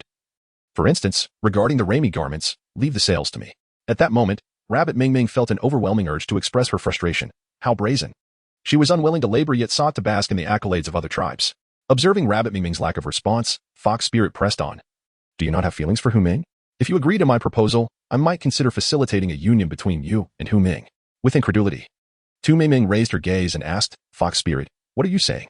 Who is fond of Hu Ming? Oh, I almost forgot. It is Tu Jiao Jiao who admires Hu Ming. Fox Spirit wished she could bite her own tongue in frustration. How could she make such a blunder? Hu Ming is the strongest warrior in the tribe, second only to Xiong Lu. She simply couldn't believe that Tu Ming Ming would not be enamored. Ming Ming, You must think carefully. Hu Ming is indeed our tribe's most formidable warrior. I need to consider it, Tu Mingming replied awkwardly. Observing Tu Mingming's wavering stance, Fox Spirit's expression brightened, and she affectionately linked her arm with Tu Mingming's. Take your time, Mingming. If you don't fancy Hu Ming, I can always introduce you to Xiong Lu. Fox Spirit chattered incessantly, leaving Tu Mingming feeling as though her standards had been once again lowered. After all, Hu Ming is the male protagonist. Yet he was so easily sold out by her trivial words. Are the female protagonist's thought processes truly this peculiar? Just as Tu Mingming pondered how to respond to Fox Spirit, Hu Ming returned from the hunt and approached the two of them. Rabbit Mingming swiftly withdrew her hand and said, "You two carry on. I shall take my leave." However, in the next moment, Hu Ming blocked Rabbit Mingming's path, presenting one of the floral wreaths he held. "Mingming, this is for you." "Thank you," Rabbit Mingming replied, accepting the wreath before making her hasty exit.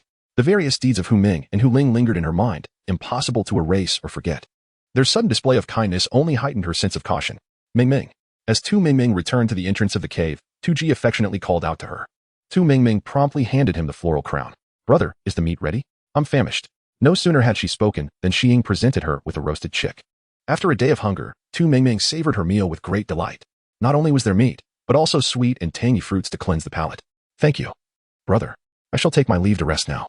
Having finished her meal, Tu Mingming felt the urge to sleep. The day's exposure to the elements, coupled with the distasteful words of Fox Spirit, made her feel utterly exhausted. Upon hearing this, Xiying set down the food and led Tu Mingming to a corner of the cave, where he laid down a layer of dry grass topped with a full animal hide. Even her sleeping attire was present, which filled Tu Mingming with surprise. "When did you bring all this?" "Hurry and sleep, for we must rise early tomorrow," Xiying replied with a tender smile, revealing that he had secretly brought them when he had made an excuse to step out just before their departure. Seeing the expression on Mingming's face, it was clear she appreciated it. Xiying said nothing further, and Tu Mingming did not dwell on it either, as she began to untie the strips of cloth from her garments to change. Yet, Xiying showed no intention of leaving. "You should go eat something. I will sleep shortly." With a heavy heart, Xiying reluctantly left the cave, glancing back several times. At dawn, the hunting party organized itself and set forth at full speed toward the west, planning to halt only in the evening for hunting and nourishment. After 3 days of travel, they finally arrived at the first tribe on their western journey. As Xiong Lu recounted, this tribe was called the Ganyuan tribe. Whenever they went to fetch salt, the Ganyuan tribe would request them to carry back the stones collected by their tribe to the Rima tribe.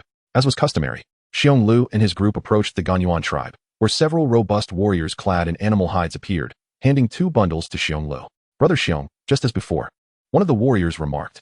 Xiong Lu accepted the items with a smile, assuring them, "Rest assured, I will deliver them." After a few brief exchanges of pleasantries, the warriors of the Ganyuan tribe prepared to depart, but Tu Mingming quickly called out, "Wait a moment, esteemed brothers." Rabbit Mingming hastily produced the prepared Rami cloth and some medicinal pills, presenting them forward.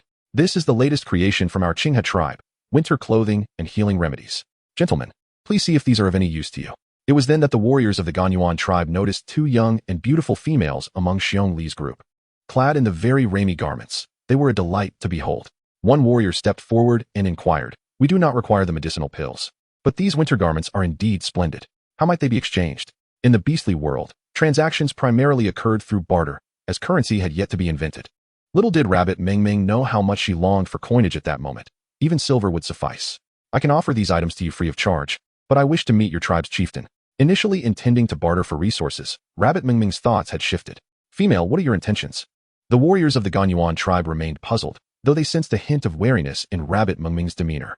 Xiong Lu quickly stepped forward with a smile. "Brothers, do not be alarmed. We harbor no ill intentions."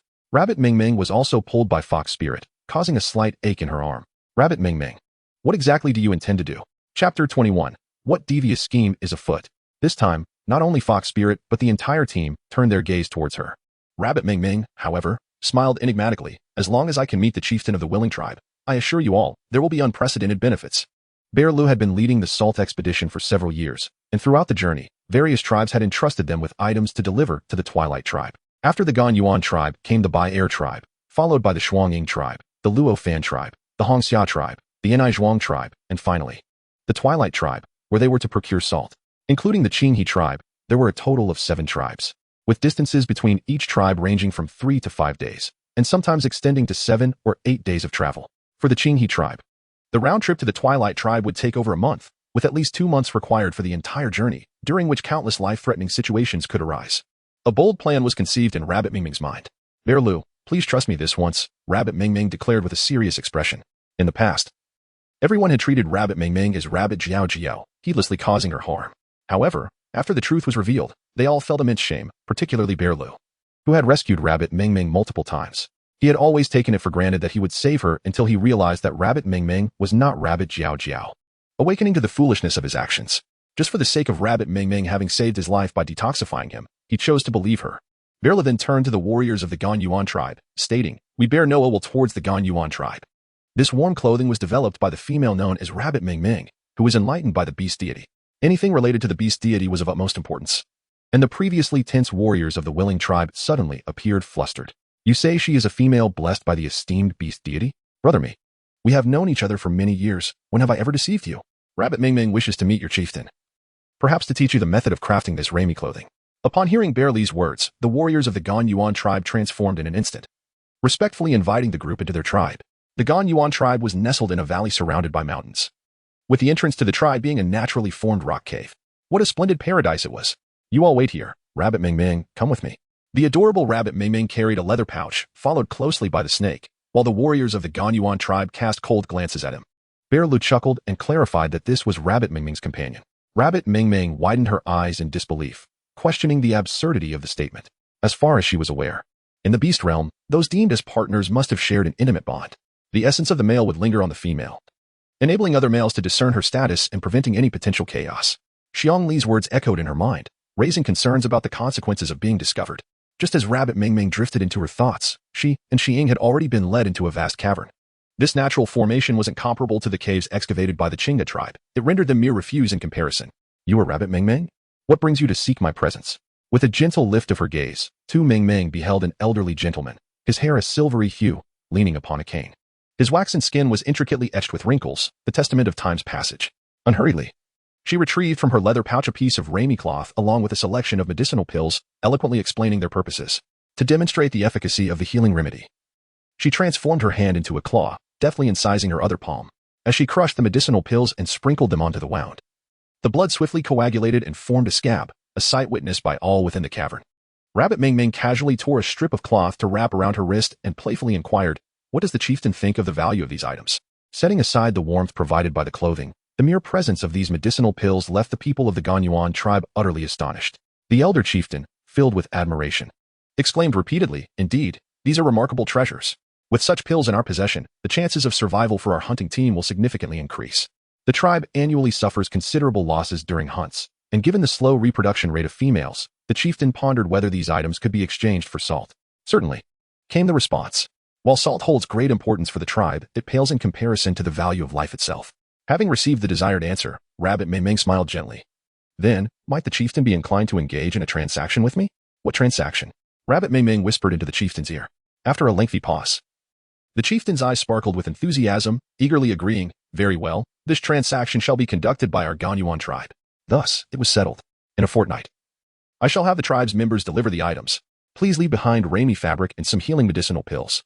Rabbit Ming Ming and the snake were respectfully escorted by the chief and elders of the Gan Yuan tribe. Until their departure from the tribe, none could discern the hidden intentions behind Rabbit Ming Ming's actions. In subsequent encounters with several other tribes, Rabbit Ming Ming employed the same stratagem when meeting their leaders. Initially, tensions would mount, almost to the brink of conflict. Yet, upon seeing Rabbit Ming Ming, the tribal chiefs would treat them as if they were deities, sending them off with utmost reverence, perhaps even more so than they would show to their own priests. One day, Fox Spirit could no longer contain her curiosity and publicly confronted Rabbit Ming Ming, demanding to know what she had been up to all this time. Frustration had reached its peak, as every member of the team was pondering her mysterious activities. Yet, Rabbit Ming Ming remained unfazed, indulging in feasting and leisure, showing no inclination to share her thoughts with them. "Are you not going to tell us anything?" Rabbit Ming Ming fixed her gaze upon Fox Spirit, amused that she could not contain herself any longer. The true spectacle lay ahead. In truth, there was little to disclose. She had merely engaged in a transaction with those tribes, the outcome of which remained uncertain. Rabbit Ming Ming spoke vaguely, for the plan was not yet complete. To voice it prematurely would only raise expectations, and should the results fall short, not only would her efforts be in vain, but she would also become a subject of ridicule. "Oh, fret not," she continued. "When the time comes for you to know, you shall be informed." Bear Lu, noticing Rabbit Ming Ming's reluctance to elaborate, prudently intervened, suggesting, "Let us all retire early. Tomorrow we shall arrive at the Sunset Tribe, and upon retrieving the goods, we shall depart immediately." As they progressed, the sensation of being watched grew increasingly palpable. The identity of their observers remained a mystery, making an early departure the wisest course of action. Although curiosity about Rabbit Mingming's dealings lingered among the group, the captain's word was final, and they each returned to their resting places. After more than a month of travel, they had finally reached the Sunset Tribe. Fox Spirit was also pulled away by Tiger Ming, yet Rabbit Mingming noted the tension in Fox Spirit's clenched fist.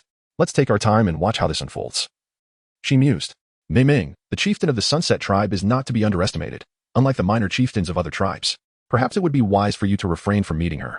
Chapter 22. The Pugu Raw Stone Rabbit G, lost in thought, expressed his concerns. However, if he did not visit the chieftain of the Sunset Tribe, all the efforts of these past days would be in vain. Rabbit Mingming could only inquire about the chieftain's information from her elder brother. One morning, she awoke to the tantalizing aroma of roasted meat wafting through the air. Throughout her journey, she had become intimately acquainted with various habits, and her considerate brother had even fashioned a wooden basin from timber to fetch water for her to wash her face. Additionally, Rabbit G, aware of her fondness for fruits, made it a daily ritual to prepare fresh fruits for her delight. Rabbit Mingming felt as though she were merely a tourist, while glancing at her travel companion Foxling, whose weathered countenance exuded profound world weariness. Compared to the female protagonist, her own carefree existence as a mere supporting character seemed rather blissful, lifting her spirits considerably. During mealtime, she found herself indulging in several extra morsels of meat. Let us depart. With Bear Lee's command, the entire caravan surged forward at full speed toward the Sunset Tribe. In less than half a day, they arrived. Before them stood a formidable wall, meticulously constructed from piled stones, the most magnificent structure Rabbit Mingming had laid eyes upon since her transmigration. It appeared this beast world was not as desolate as she had initially perceived. The city gate stood unmanned, guarded only by 2 high-ranking warriors, rumored to be of the 6th tier, while most tribal chieftains barely reached the 4th or 5th tier. The Sunset Tribe stationed 6th-tier warriors merely as sentinels. Such was the depth of their legacy. Rabbit Mingming was increasingly resolute in her desire to meet the chieftain of the Sunset Tribe. Upon encountering such architecture for the first time, Fox Spirit could not help but gaze around with curiosity. She noticed that other beastmen were seemingly required to pay a toll to enter. She inquired, "Captain, is there an entrance fee for the Sunset Tribe?" Xiong Lu chuckled as he explained. The Sunset Tribe is the largest among the hundreds of nearby tribes and serves as a branch of the Beast God Temple. It is a gathering place for beastmen from various tribes throughout the year. He continued, originally, there were not many beastmen in the tribe, but now they are busy welcoming visitors from different clans. Consequently, there are insufficient individuals to gather resources or hunt, which is why the Sunset Tribe requires certain resources for entry. Observing the puzzled expressions on their faces, Xiong Lu elaborated. The reason we do not have to pay for resources is solely due to these. He gestured towards the beast skin bags slung over their shoulders, explaining that these items were entrusted to them by various tribes along the way to be delivered to the chieftain of the Sunset Tribe.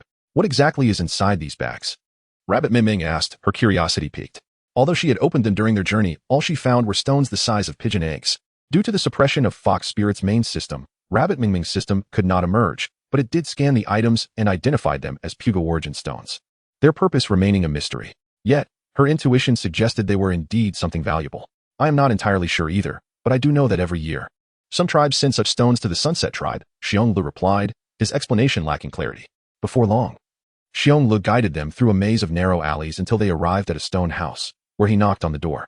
Who is it? Came the voice of a female beast man, and the wooden door creaked open. Upon seeing Xiong Lu, her face lit up with joy. I was just speaking of you to Lu Li, and here you are? Xiong Lu grinned foolishly, patting his head, and asked, how has brother Lu Li been feeling lately? Much better. Come in, everyone. The female welcomed them inside. Thoughtfully, she poured water for the guests, and Xiong Lu introduced. The salt needed by the Chinga tribe is transported bit by bit from coastal tribes by Lu Li. Rabbit Min is Lu Li's partner. Speaking of Rabbit Min, Xiong Lu brought up Rabbit Mingming, stating, you two are both rabbit beastmen. You could consider yourselves distant kin. As Tu Min gazed at Tu Mingming, her demeanor softened considerably. She took Tu Mingming's hand and playfully inquired, Brother Xiong Lu, are you not leaving today? I wish to take Mingming out for a stroll. Lu Li, brimming with affection, replied, go ahead. It has been quite some time since I've seen Brother Xiong Lu. I too wish to engage him in conversation. Xiong Lu furrowed his brow. Although he had known Lu Li for many years, he had never truly lingered with him. Could there be some unforeseen circumstances? Without hesitation, Xiong Lu acquiesced and permitted the orcs in their company to venture out and explore while gathering information. After all, with time on their hands, might as well deliver these items to the chieftain. This suggestion came from Hu Ling, and seeing that Tu Min was present, who understood the protocols, Xiong Lu readily agreed. However, Tu Mingming sensed that Hu Ling must have discovered the significance of the Pugu origin stone and was secretly concocting a scheme. Contemplating this, Tu Mingming inwardly cursed the unprincipled system, exclaiming, what a ridiculous system. It claims to compete with Hu Ling for opportunities, Yet here we are, merely watching as it plots. Suddenly, a few words materialized before Tu Mingming, Pugu Origin Stone, containing trace amounts of Xinglua power. The Xinglua power, also known as the myriad manifestations of Xinglua, is the celestial dust formed at the moment the beast god dissipated, infused with divine energy. Upon learning the origins of the Pugu Origin Stone, Tu Mingming was instantly filled with ecstatic joy. If she could absorb the Pugu Origin Stone, would she not gain the divine abilities of the beast god? In principle, that was indeed the case, as indicated by the system. Hurry, tell me how to absorb it.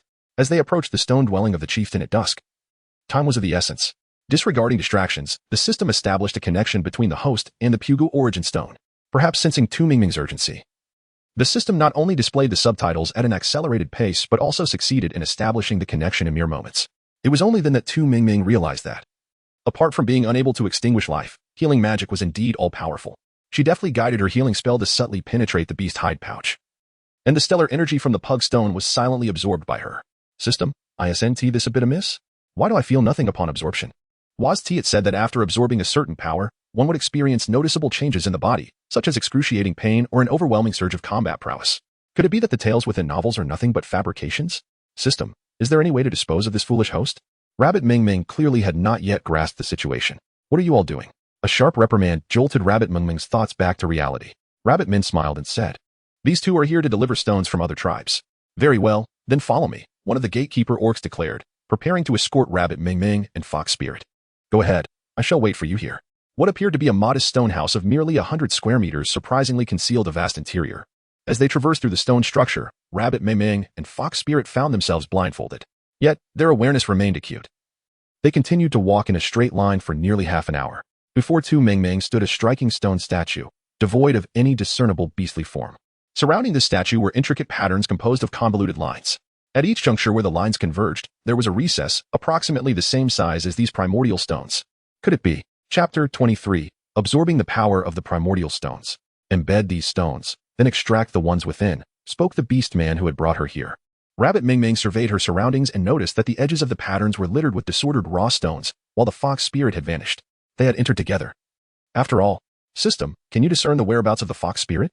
She is near you. It seems that the formation prevents you from seeing each other. Meanwhile, the fox spirit was also inquiring about Rabbit Mingming's location, receiving the same response.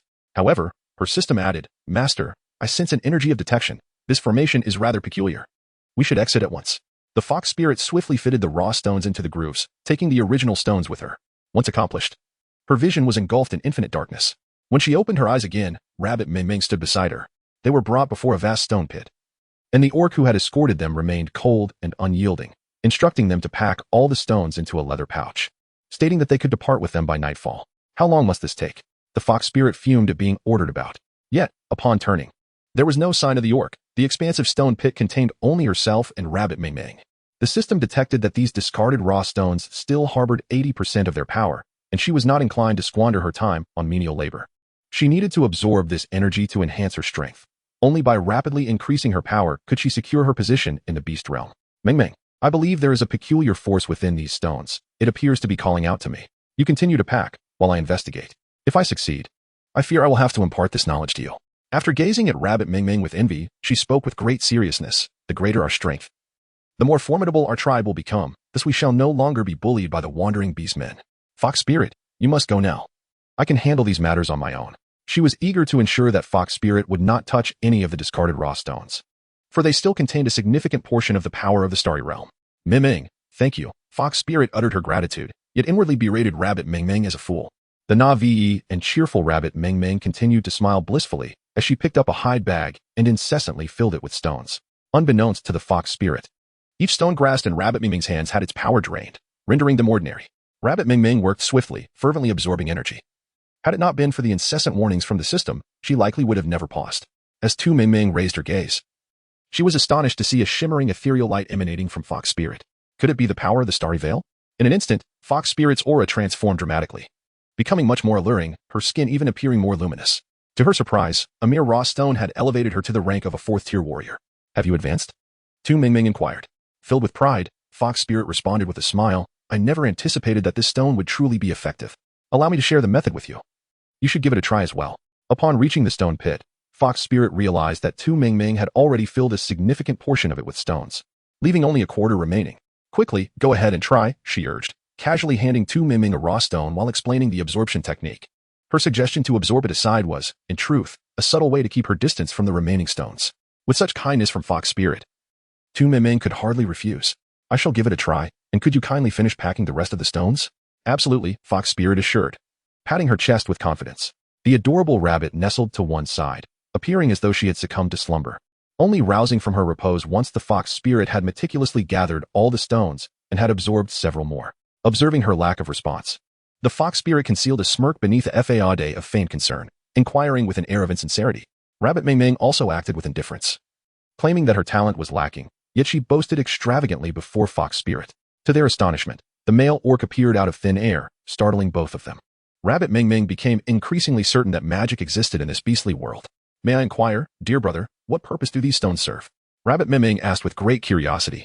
The male beastman, noticing Rabbit Mingming's polite demeanor and her remarkable work ethic, felt a pang of sympathy and offered a brief explanation. Each year, the Beast God Temple awakens hundreds of beastmen from various tribes, and these stones are merely remnants of the awakening array, rendered useless. The males are unable to handle the discarded stones, and the females responsible for their removal are absent today, which is why he requested assistance from the two of them. It is crucial to take good care of any burns caused by the stones. Otherwise, their claws may become permanently damaged. Upon hearing this, both Fox Spirit and Rabbit Mingming quickly examined their palms and found them indeed swollen and red. Rabbit Mingming swiftly invoked her healing magic, though it merely served to alleviate some of the pain. The male orc was taken aback, realizing that she was a healer. Observing her slightly flushed palms, it became clear to him, if it had been another female, her hands would have likely been bloodied and torn. Whose disciple are you? Will you come to the Twilight Tribe for the priest selection in spring? The male orc's intense gaze seemed to suggest a desire to devour Rabbit Mingming whole. Rabbit Mingming couldn't help but feel perplexed. Logically speaking, the Twilight Tribe was a large tribe, naturally not lacking in orcs with awakened healing talents. Yet, why did he gaze at her with such fervor? Fox Spirit, not wanting Rabbit Mingming to steal the limelight, promptly diverted the topic. Brother, where should we discard these waste stones? They still contain about 80% of energy if we could absorb them or bring them back to the tribe. It would be a tremendous boon. Enhancing everyone's strength would enable them to aid in avenging ourselves. Fox Spirit constantly recalled the harrowing scenes of her family being slain by wandering orcs. These stones would be cast into the lake, lest they cause burns and harm to the orcs. The male orc, leading the two out, noted that the sun had not strayed much, despite their lengthy stay inside. Hurry up, your companions must be growing anxious, he urged. Fox Spirit strode ahead, for she had several raw stones in her pocket, eager to absorb them and perhaps even break through to become a fifth-tier warrior. At that point, she would be the tribe's first female warrior, making her endeavors far more manageable. Fox Spirit, you may go ahead. I wish to inquire a bit further with this elder brother, Rabbit Mingming stated. Fox Spirit cast a disdainful glance at Rabbit Mingming, who had been acting suspiciously along the way. This tribe was likely no different from before. She had no intention of remaining here to endure such indignities. Once Fox Spirit departed, Rabbit Mingming retrieved some fabric and medicine from her leather pouch. Brother, thank you for your care earlier. This is a small token of my appreciation. The male orc was taken aback. He had merely advised her to tend to her wounds. And now she offered him a gift? It was utterly unheard of. What is this? This is linen, crafted into clothing. It is cool and breathable for daily wear and can fend off the harsh cold in winter. As for the medicine, if a wound bleeds, simply crush this pill and sprinkle it upon the injury to halt the bleeding instantly. When used in conjunction with healing magic, it can help the wound scab over without delay. Every utterance from Tu Mingming leaves the male beastmen in awe. Due to the exchange of gifts, the two gradually became acquainted, and Tu Mingming learned that this male beastman was named Xiangya, a cousin of the chieftain of the Sunzer tribe. Through this connection, Tu Mingming soon had the opportunity to meet Xiang Yi, the chieftain of the Sunzer tribe.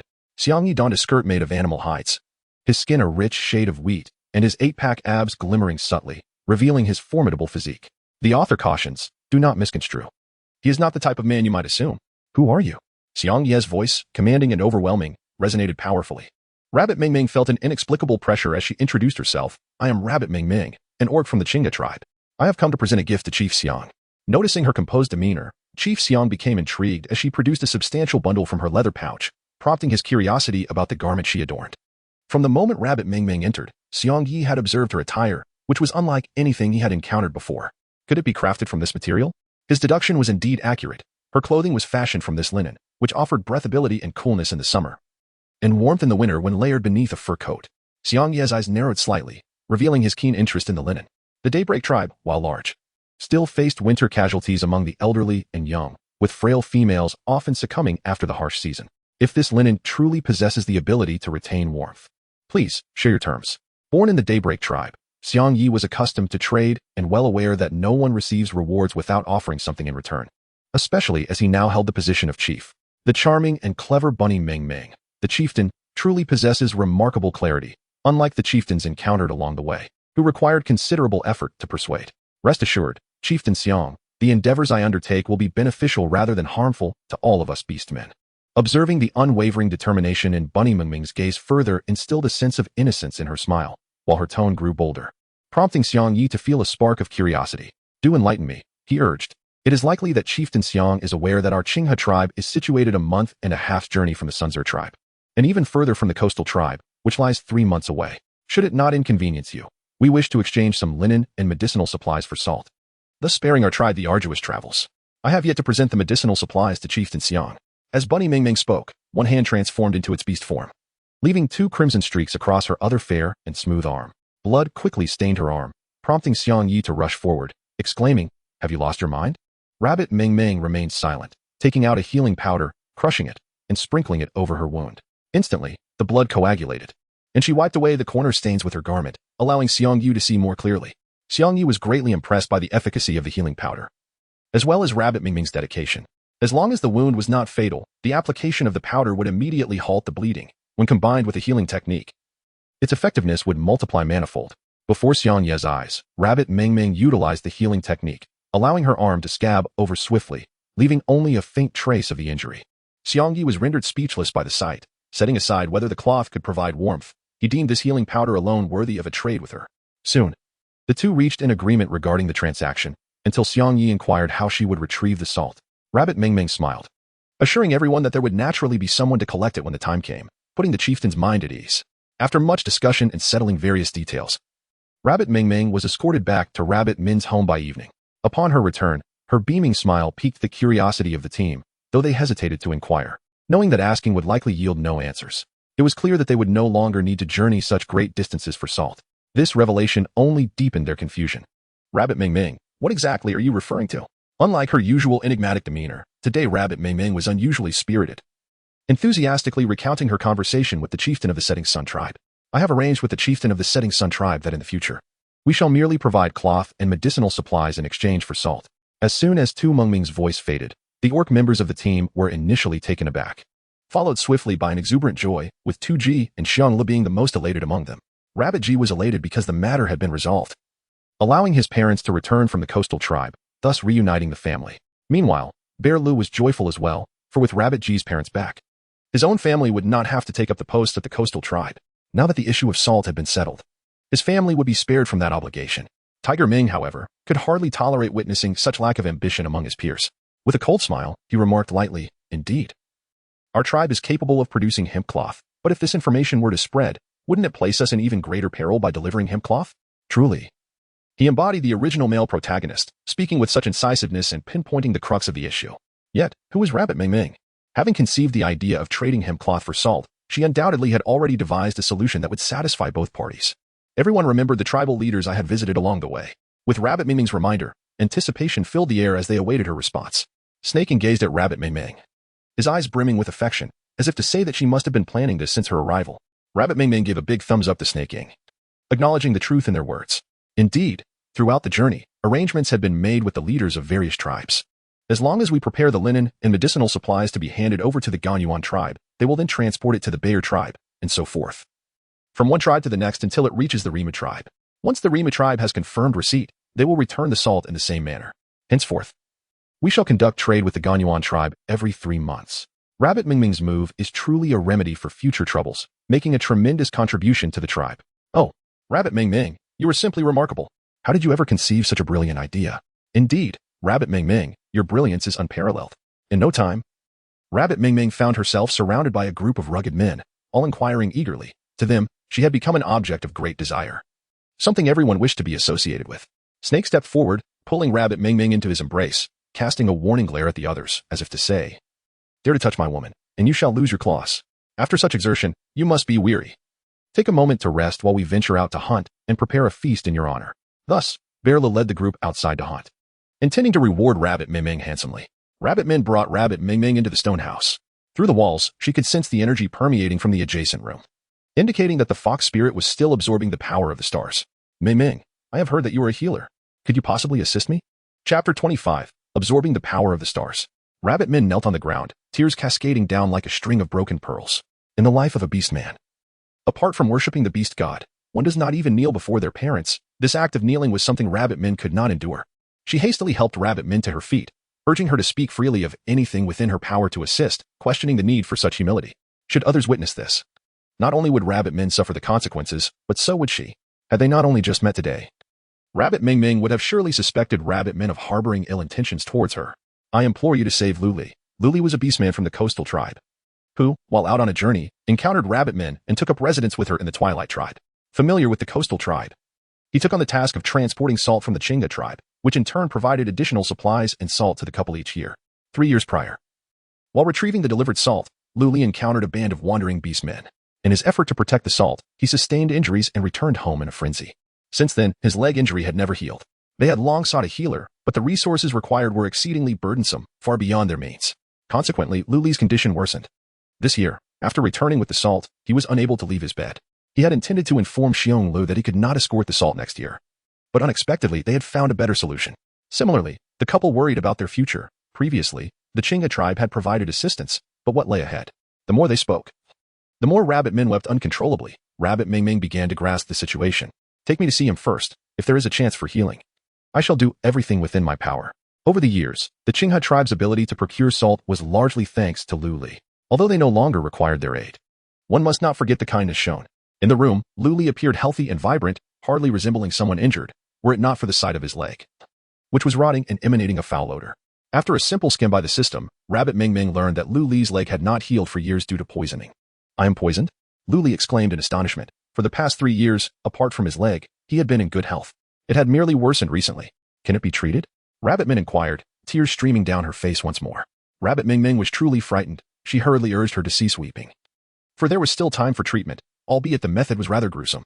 The wound had already succumbed to decay, emanating a foul stench. And it was on the verge of attracting maggots. To effectuate healing, it was imperative to excise all the necrotic flesh. Upon hearing this, Tu Min was rendered speechless with tears. Fortunately, Lu Li was clear-headed and chose to perform a debridement, for there was no anesthetic available. Although the procedure was agonizing, Tu Ming executed it with precision and swiftness. Lu Li endured little suffering, as the necrotic tissue was skillfully excised, followed by the application of a hemostatic powder and supplementary healing techniques.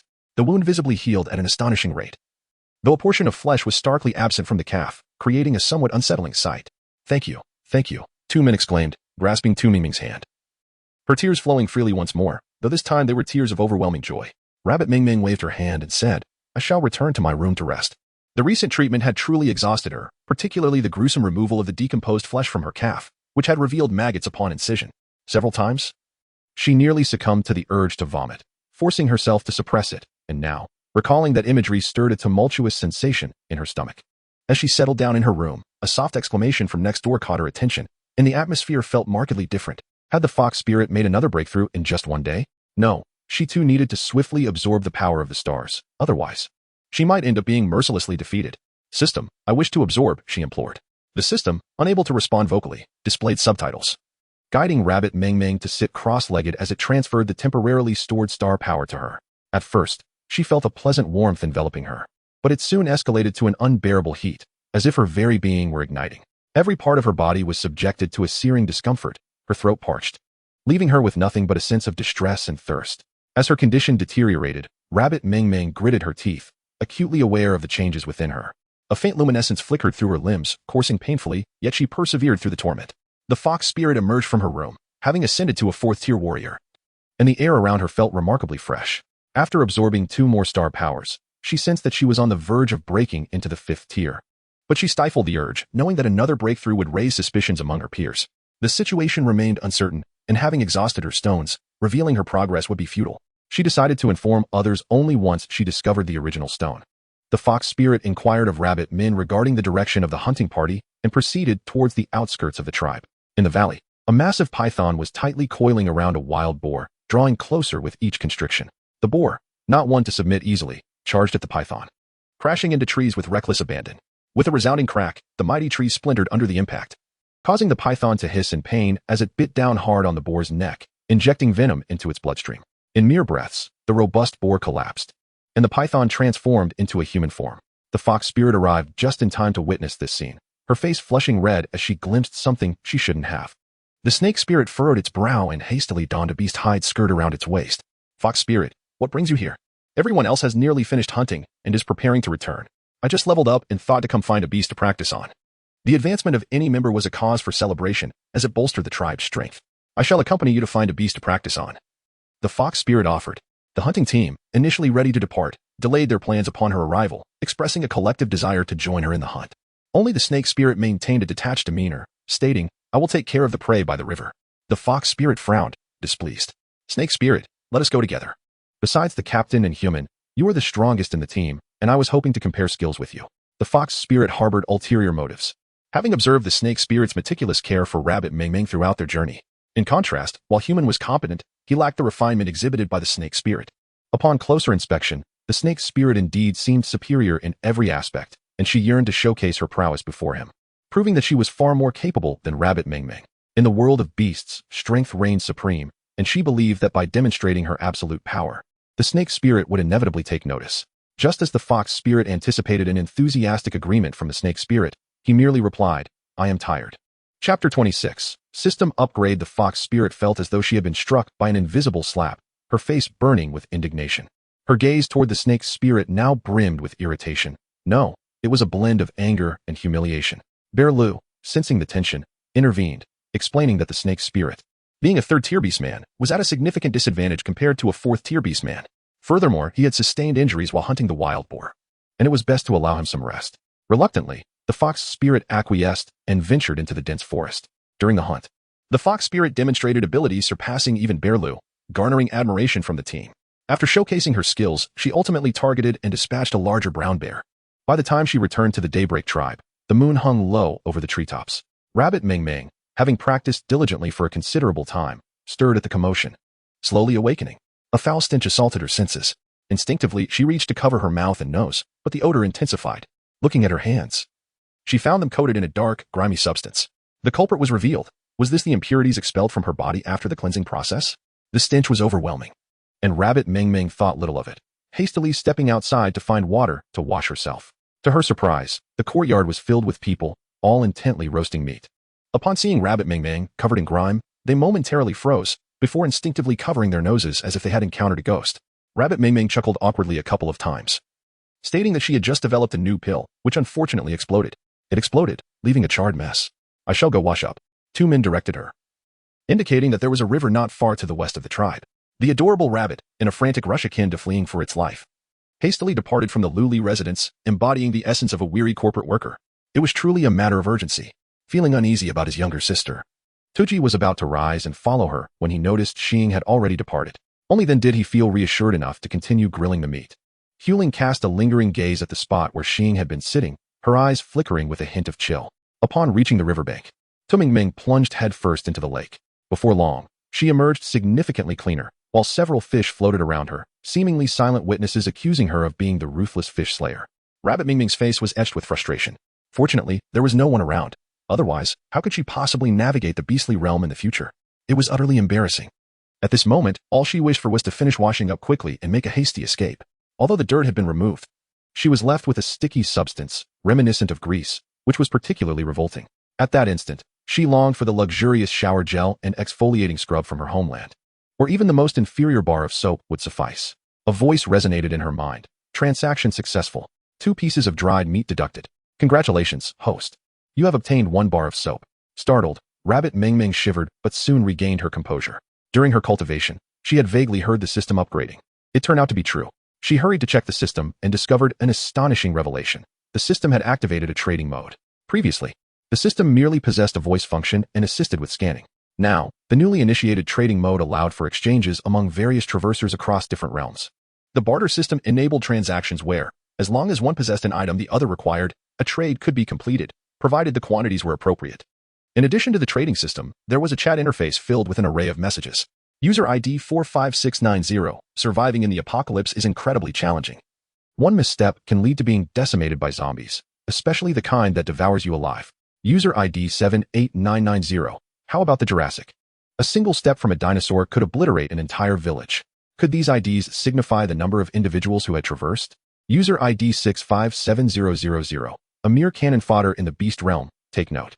As soon as Tu Mingming sent out her message, she was taken aback by the staggering number that belonged to her, which soared into the hundreds of thousands. Overwhelmed, she found herself momentarily speechless. Simultaneously, the notifications in the chat box dazzled her eyes. Message number 45690. Great beast of the realm, I humbly bow before you.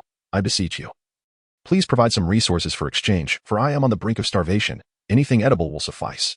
Message number 12345. Great beast of the realm. You are like a father to me. I implore you to exchange resources. The screen was inundated with a myriad of similar pleas for resources. The cacophony rendering Tu Mingming's head spin. The system upgrade news was so astonishing that she found herself momentarily disoriented, yet she was utterly enamored.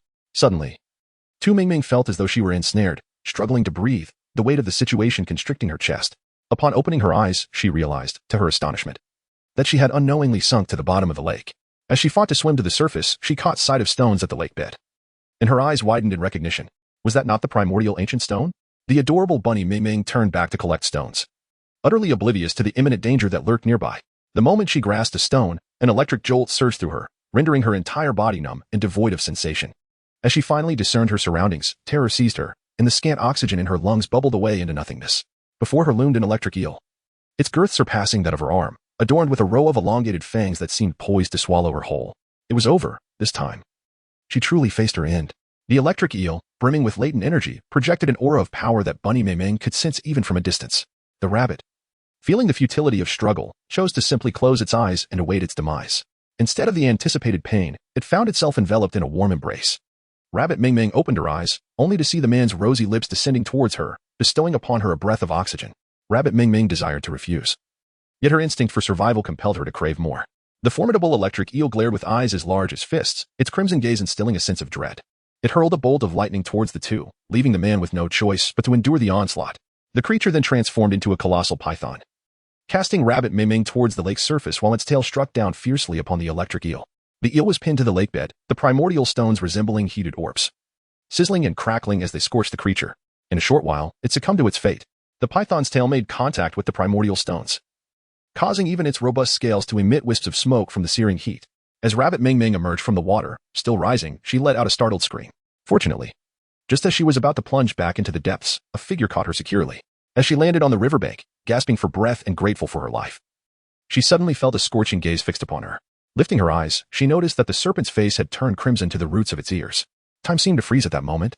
Embarrassed to the point of wishing to burrow into the ground, Tu Mingming implored, "Let go of me."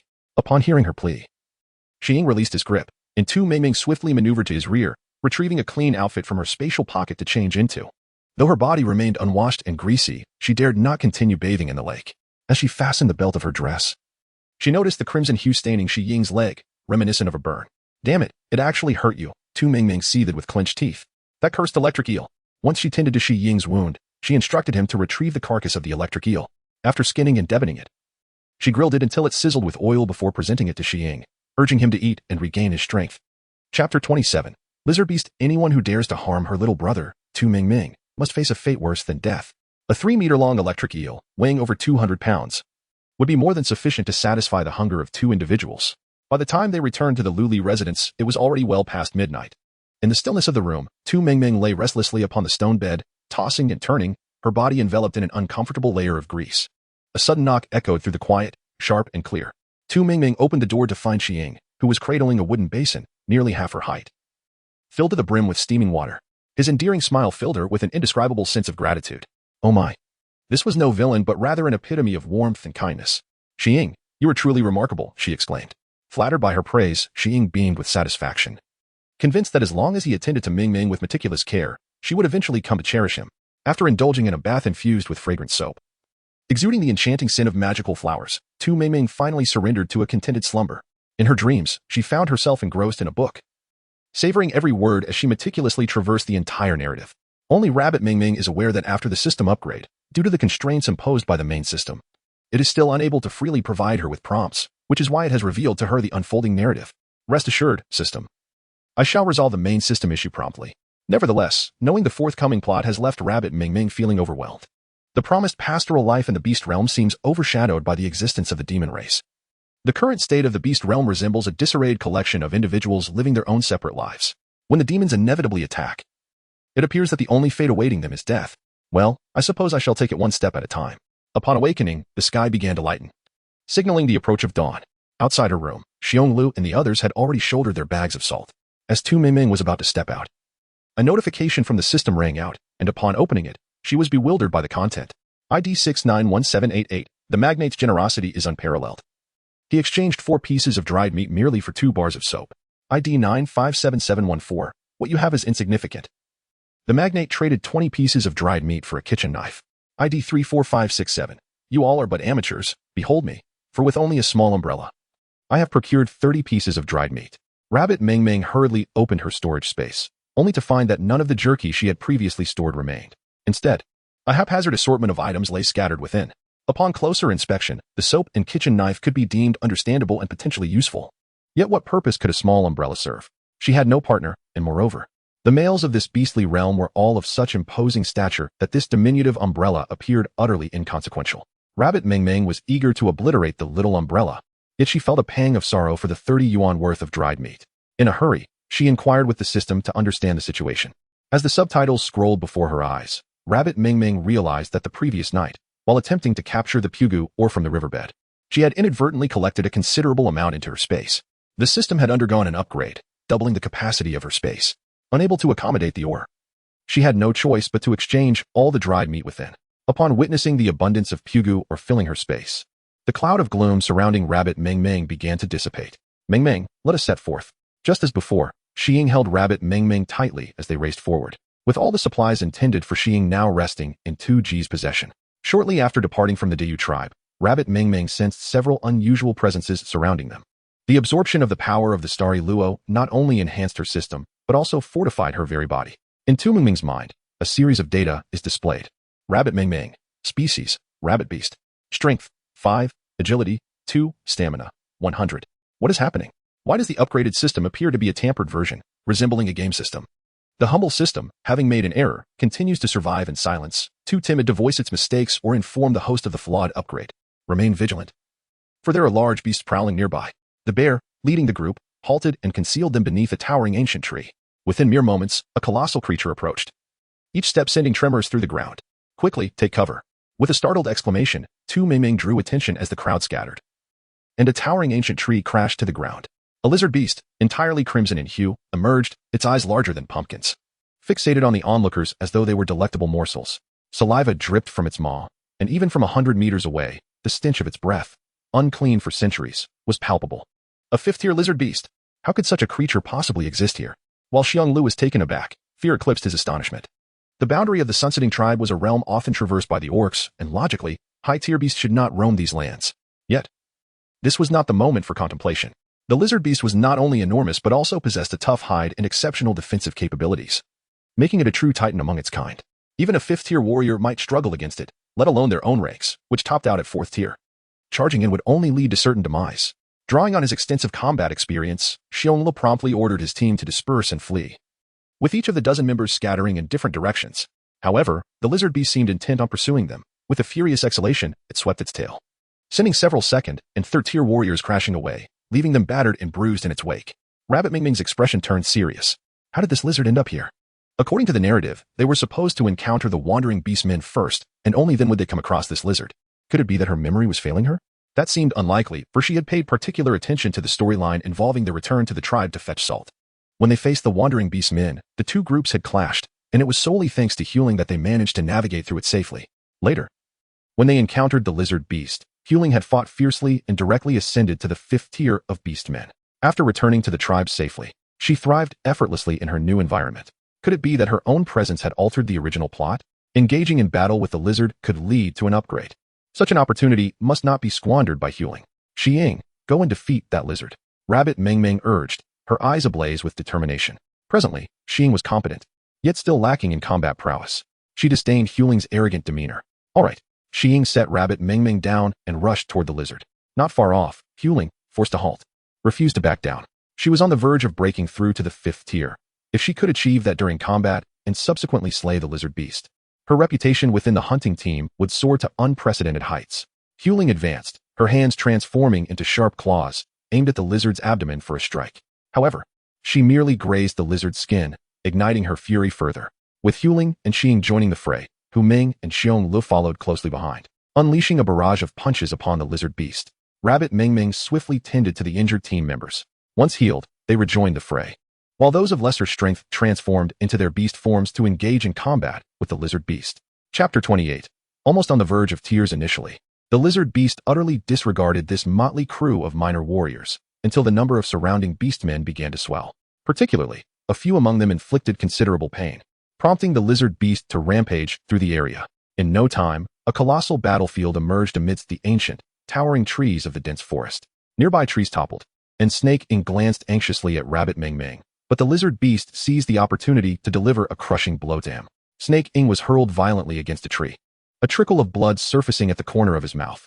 Upon witnessing this, Rabbit Ming Ming felt a surge of urgency and urged her brother to assist, imploring, "Brother, please go help them. I am fine here." She was no delicate female. She was one of the foremost assassins of her homeland. While she might not be equipped to confront the lizard beast directly, her ability to defend herself was unequivocally assured. All right. The rabbit transformed into a beastly form, resembling a towering brown bear, a large black rabbit with dense fur. With its sharp incisors, it delivered a fierce bite to the lizard beast. The creature's agonized cries reverberated through the dense forest, startling countless birds into flight. Witnessing the efficacy of this approach, both the tiger and the bear followed suit, morphing into their beastly forms and sinking their teeth into the lizard beast. In but a moment, the lizard beast was marred with mottled bloodstains. Dragging several beastmen in their animal forms, the lizard beast charged through the thicket, deliberately crashing into trees, compressing their forms and forcing them to revert to human shape, only to violently kick them away. The serpent transformed into a python, coiling tightly around the lizard beast, gradually tightening its grip. In a desperate attempt to free itself, the lizard beast used stones to scrape against the constricting python. The serpent clung on resolutely, its scales being scraped off by the massive boulders, blood staining its scales, glistening like jewels in the sunlight. "Serpent, release your grip. You will perish if this continues," called the fox spirit, catching up and transforming into human form, urgency lacing her voice. Yet, the serpent seemed oblivious, its scales diminishing and flesh gradually blurred under the relentless grinding of the stones. The excruciating pain only compelled the serpent to tighten its embrace further, while the lizard beast gasped for breath, ensnared. Driven by the terror of impending death, the lizard beast became frenzied, its movements growing swifter and more forceful. With each impact, the serpent felt as though it might snap, and gradually, the world began to blur before its eyes. It seemed to glimpse two adorable figures. When Tu Ming Ming arrived, she happened to witness this scene. "Let go of him," shouted the lizard beast, raising a stone to strike at the injured abdomen of the serpent. No, the stone shattered against the serpent's body, causing its massive form to collapse. Utterly exhausted, as the lizard beast fell in response, the lizard beast, breathless, looked upon the serpent, which had reverted to its beast form, bloodied and battered, with no unscathed skin left. Tu Ming Ming's mind went blank. I'm so sorry. Rabbit Ming Ming repeatedly expressed apologies, as a handful of healing pills were crushed and sprinkled upon him, enveloping his entire being in a restorative spell. After a considerable time, all external injuries on the serpent had healed, yet he remained unresponsive, still in slumber. In a profound state of remorse and self-reproach, Tu Ming Ming lamented that had she known the exorbitant cost of seizing the opportunity, she would never have allowed Xing to proceed. If he were to perish, she would carry the burden of unforgiveness for the rest of her life. At that moment, Xing felt his entire body numb and devoid of sensations. Surrounded by an abyss of darkness, time slipped away, and eventually, a warm current began to gradually revive his insensate form. As the warmth surged to a peak, it erupted from within him, akin to a gentle rain nurturing his being. In that moment, he seemed to hear Ming Ming's voice. Summoning all his strength, he opened his eyes, his dark orbs glistening with tears. "Ming Ming." Just as Tu Ming Ming was on the verge of tears, she heard Xing calling for her. "I'm here. Are you all right?" she anxiously inquired. After such a prolonged treatment, she feared there might be underlying issues with his health. The few individuals surrounding Xing, upon witnessing his awakenings, noted a newfound depth and restraint in his aura, and they collectively expressed their congratulations. "Congratulations, Xing, you have ascended to a 4th-tier beastman." With a foolish grin, Xing replied, "Ming Ming, thank you. Had it not been for your encouragement, I would not have advanced so swiftly. You must understand, I had once transformed into a snake after a failed ascension. Unlike other beastmen, a single failure does not impede future advancements. However, for dragon beastmen, the path is fraught with challenges as they must ascend 9 times in their lifetime. A single failure necessitates starting anew, and the difficulty of subsequent ascensions is exponentially greater." Xing had been trapped at the 3rd-tier beastman level for several years, and when he first arrived at the Qinghe tribe, both Hu Ming and Xiong Lu were merely 2nd-tier beastmen. Rabbit Ming Ming felt an overwhelming sense of fear from the serpent's gaze, prompting her to evade it repeatedly. Allow me to tend to everyone first. Let us restore our strength and set off promptly. The lizard beast had made its appearance as per the narrative, and it was inevitable that the wandering beast would also manifest. Encounters at this moment must be avoided. Despite everyone having indulged to their fill, they had only managed to deplete 1/3 of the lizard beast's resources. The remaining third would be reserved for dinner later, while the surplus would regrettably have to be discarded. However, taking advantage of the moment when the others had wandered off, Rabbit Ming Ming cleverly utilized the pretext of attending to nature's call to trade all the leftover lizard meat through the system. The most advantageous feature of this trading system was its ability to directly store the items sold into one spatial inventory without occupying any physical space. The adorable Rabbit Ming Ming was preoccupied with chasing after the group, oblivious to the chaos that had ensued in the trading system due to the over 1,000 pounds of lizard meat. Item number 95678. Anything could be exchanged for a pound of meat. Who was this remarkable figure? She yearned to make their acquaintance and establish a connection. Such messages inundated the trading system, while Rabbit Ming Ming's notifications continued to pour in one after another. The items exchanged soon amassed into a veritable mountain before finally subsiding. Perhaps it was the intimidation exerted by the 5th-tier lizard beast that kept wild creatures at bay, as the group encountered no beasts until dusk. Fortunately, they had cooked the lizard meat at noon. Otherwise, they would have truly struggled to find sustenance. After a simple meal, with daylight still lingering, Rabbit Ming Ming expressed her desire for fresh fruits and insisted that Snaking and Rabbit G accompany her to gather some.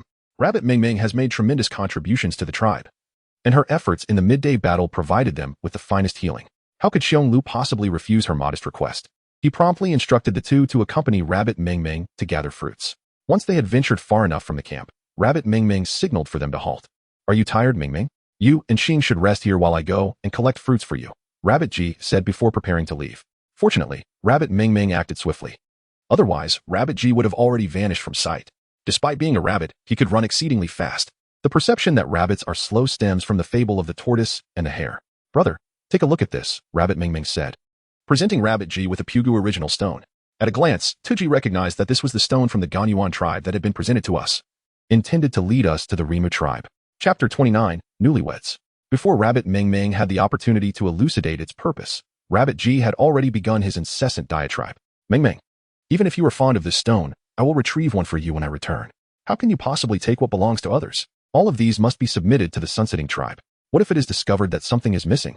Could that jeopardize our collaboration with the Ganyuan tribe? If our partnership fails, we might even face an assault from them. Our tribe is already quite vulnerable. My dear brother is truly a genius. Conjuring a potential bloodbath over a mere stone, thought Ming Ming. Could you please allow me to finish speaking? If it were not for Rabbit Ming Ming's exclamation, one might have wondered how long Rabbit G would continue his imaginative speculation. Soon, Rabbit Ming Ming divulged the matters concerning the Pugu original stone to the two, while also imparting the method of absorbing the power of the stars. Give it a try? The fox spirit advanced after absorbing just one. I believe you both are equally capable, Ming Ming encouraged with a smile.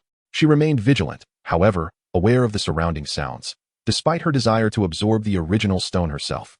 Someone needed to stand guard. Otherwise, they could fall prey to wild beasts, an unjust fate indeed.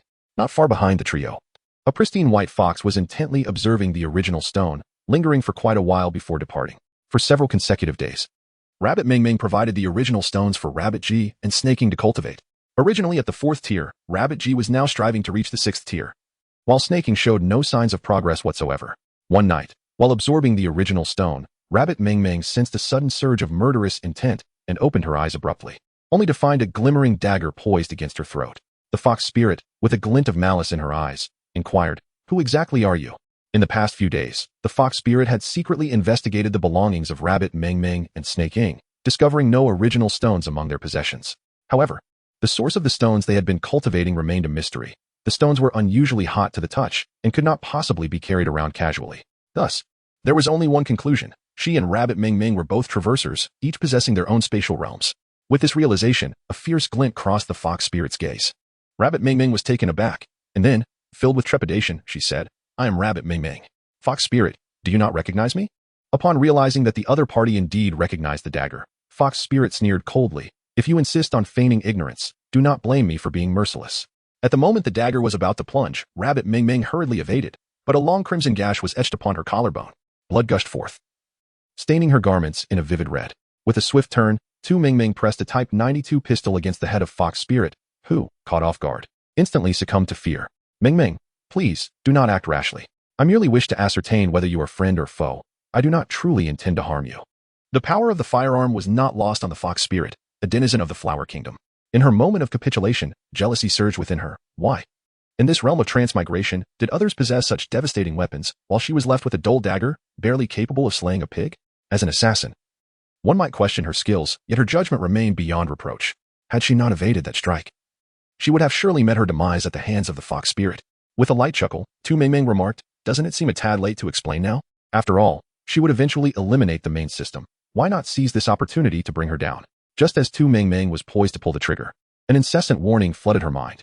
Warning, warning. The eradication of the female protagonist in the beast world will result in immediate collapse.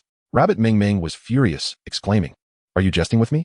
Just recently, she had vowed to eliminate the main system and the heroine, yet now, she found herself amidst the cataclysm of the beast realm.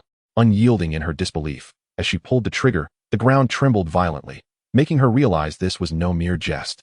Swiftly, she stowed her weapon, filled with joy as she grasped the fox spirit's hand, exclaiming, "How wonderful! I never anticipated you were also a traveler." Almost instantaneously, tranquility returned to the beast realm. Though the commotion had startled the others considerably, after a brief moment of stunned silence, the fox spirit finally reacted, letting out a sigh of relief once calm was restored. "You scared me. I thought it was an earthquake." Subsequently, with the enthusiasm of a discoverer unveiling a new continent, the fox spirit scrutinized Rabbit Mingming, asking, "Is your real name Mingming? When did you arrive here?" Just as their conversation was heating up, Snake Ing and Rabbit Jihu, among others, burst into the cave. The group exchanged glances, perplexed. Bear Lu promptly spoke up. "The ground shook quite violently just now. There must be beasts nearby hunting or wild animals competing for territory. For our safety, we should leave at once." Unlike their arrival, they now bore the burden of the tribe's supplies for the coming year. Regardless of whether they faced beasts or wild animals, such a disturbance was beyond their capacity to confront. Rabbit Mingming smiled awkwardly and hurriedly packed her belongings. In an unusual turn of events, Fox Spirit offered, "Mingming, allow me to give you a ride." As she spoke, Fox Spirit transformed into her beast form. A pure white nine-tailed fox, exuding an aura of sanctity that felt almost unapproachable. The snake, resembling a submissive little wife, obediently stood behind Rabbit Mingming, casting glances at Fox Spirit that were tinged with hostility. Noticing Rabbit Mingming's hesitation, Fox Spirit remarked, "I understand that you two are newlyweds. But don't you find it tiresome to be inseparable every single day?" The words struck Tu Mingming like a bolt from the blue, leaving her both flustered and perturbed. "Fox Spirit, you mustn't speak so carelessly. If other females were to overhear, who would dare to choose Xiying as a partner?" Upon hearing this, everyone was taken aback and turned their gazes toward Tu Mingming. "Tu Mingming, you are already adorned in Mu Yunsha. How could you possibly abandon Xiying?" Rabbit Mingming was utterly perplexed. Had it not been for Xiong Lu urging the team to set off promptly, she would have sought clarity. To dispel any lingering misconceptions regarding her relationship with Xiying, Rabbit Mingming chose to accompany Hu Ling, entrusting their supplies to Tu Ji and Hu Ming. Hu Ling, in her beast form, carried Rabbit Mingming, and the two engaged in extensive conversation along the way, though much of it consisted of subtle probing of one another. Even in the most innocent of beastman eras, there existed intrigue and rivalry, let alone between two souls hailing from disparate modern epochs. "Have you had a quarrel with Xiying?" Bunny Mingming was perplexed by the inquiry from Fox Spirit. "Fox Spirit, I assure you, my relationship with Snake Ing is merely that of friends. Indeed, Snake Ing was originally a dragon, but having failed in his ascension, he has now undeniably become a mere snake." A snake, indeed. Is a lion not regal enough? Or perhaps a tiger not formidable enough? At the very least, one could consider a gorilla, a jackal, a wolf, a tiger, a leopard, or even a cat. Would any of these not surpass that cold-blooded creature? Snakes require hibernation. If one were to seek such a companion, spring, summer, or autumn would suffice. However, during the harshest winter of the beast realm, when snakes go into hibernation, she would be left without even a warm body to share her bed. She certainly did not desire that. Upon hearing this, Fox Spirit discerned that she had undoubtedly been deceived, a glimmer of mockery flashing in her eyes. She then spoke. "But you have indeed forged a bond of partnership with him. In the twilight cloud silk you wear is unique to snake beasts, typically. Only mates are permitted to don such attire." "What?" Rabbit Mingming widened her eyes in disbelief, almost tumbling off the back of the Fox Spirit. Chapter 30. Crispy on the outside, tender on the inside of thunder. "No, it cannot be. That was merely a simple acceptance contract." Rabbit Mingming spoke with a lack of confidence, wishing fervently to seize the system and deliver a sound thrashing. What a heartless system it was, so utterly deceitful. She had diligently endeavored to eliminate the main system, striving to ensure its successful completion of the system assessment. Bah, a despicable entity. Undoubtedly, once two individuals forge a partner contract, a bond is created, allowing them to sense each other's presence and direction. Why not give it a try? As the fox spirit guided her step by step, Rabbit Ming Ming banished all distractions and focused intently, ultimately sensing the location of the snake spirit, a mere 400 to 500 meters behind them. At this moment, Rabbit Ming Ming felt utterly dejected, reminiscing about the time they had just formed their contract. In one instant, the snake spirit had been intent on harming her, and in the next, it was hunting for food, preparing roasted meat for her. Even during sleep, it would transform into its beast form to wrap around her. This moment brought back memories of the cave's details. On the very next day after their contract was established, the stone bed in the cave had doubled in size.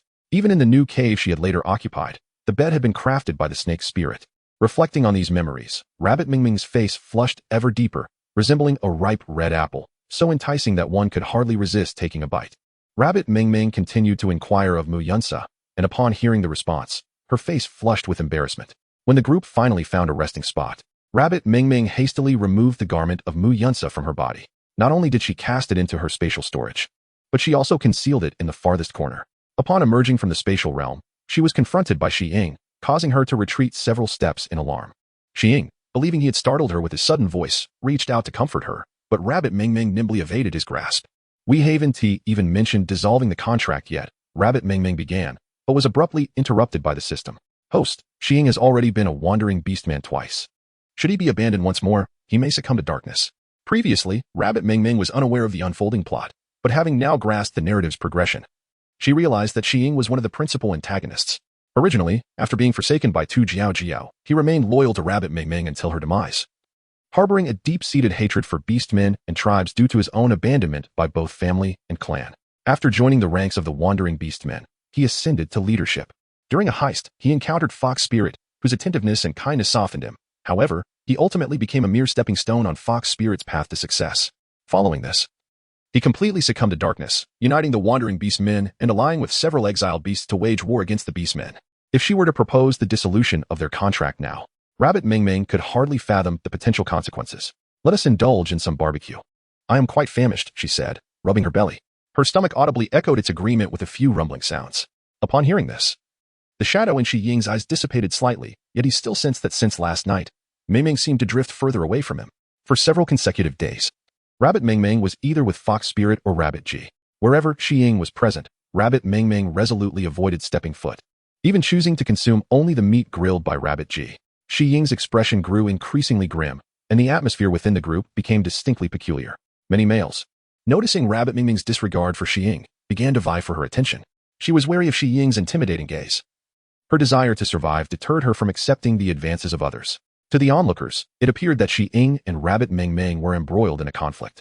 But only Fox Spirit understood the truth that Ming Ming was simply struggling to come to terms with her feelings.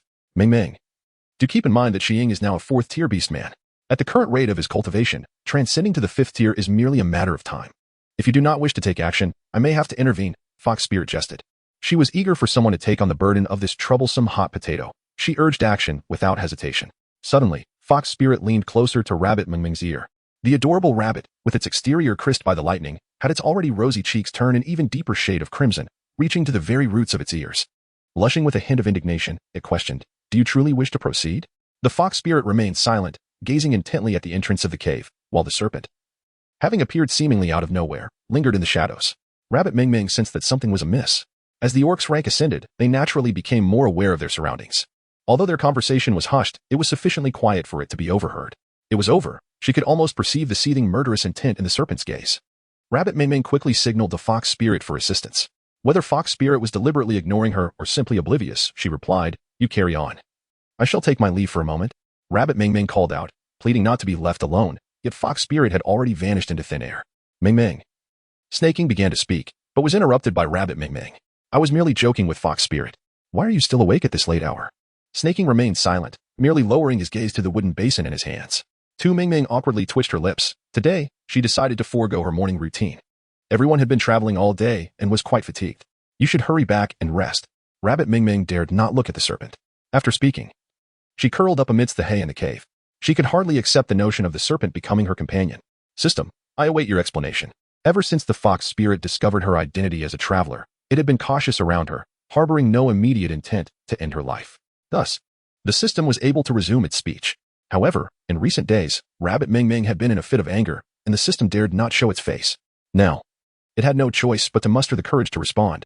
Host, I have erred, but I can make amends and redeem myself. I implore your forgiveness. How can you make amends?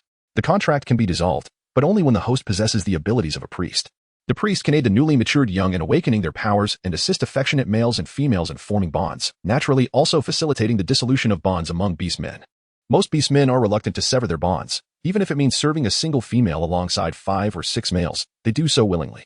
Females, too, seldom choose to dissolve their bonds. Instead, they resort to more extreme measures, directly discarding those male companions who have erred. Thus, once bonded, one either becomes a forsaken outcast, despised by other beast men, or must continually appease and charm the female to secure a stable existence. Over time, the knowledge that priests can dissolve bonds without becoming outcasts fades from memory. Chapter 31. Surrounded, become a priest? Rabbit Ming Ming recalled that during her time in the Sunset Tribe, Ivory had seemingly inquired whether she would participate in the priest selection the following year.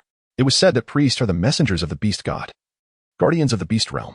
To become a priest, awakening a healing talent is the primary requirement, followed by a recommendation from the tribal leader to partake in the priest selection. Determined, Rabbit Ming Ming resolved that upon returning to the tribe, she would immediately confer with the chieftain regarding the matter at hand. With her innate talent and the assistance of her system, ascending to the role of priestess was merely a matter of time.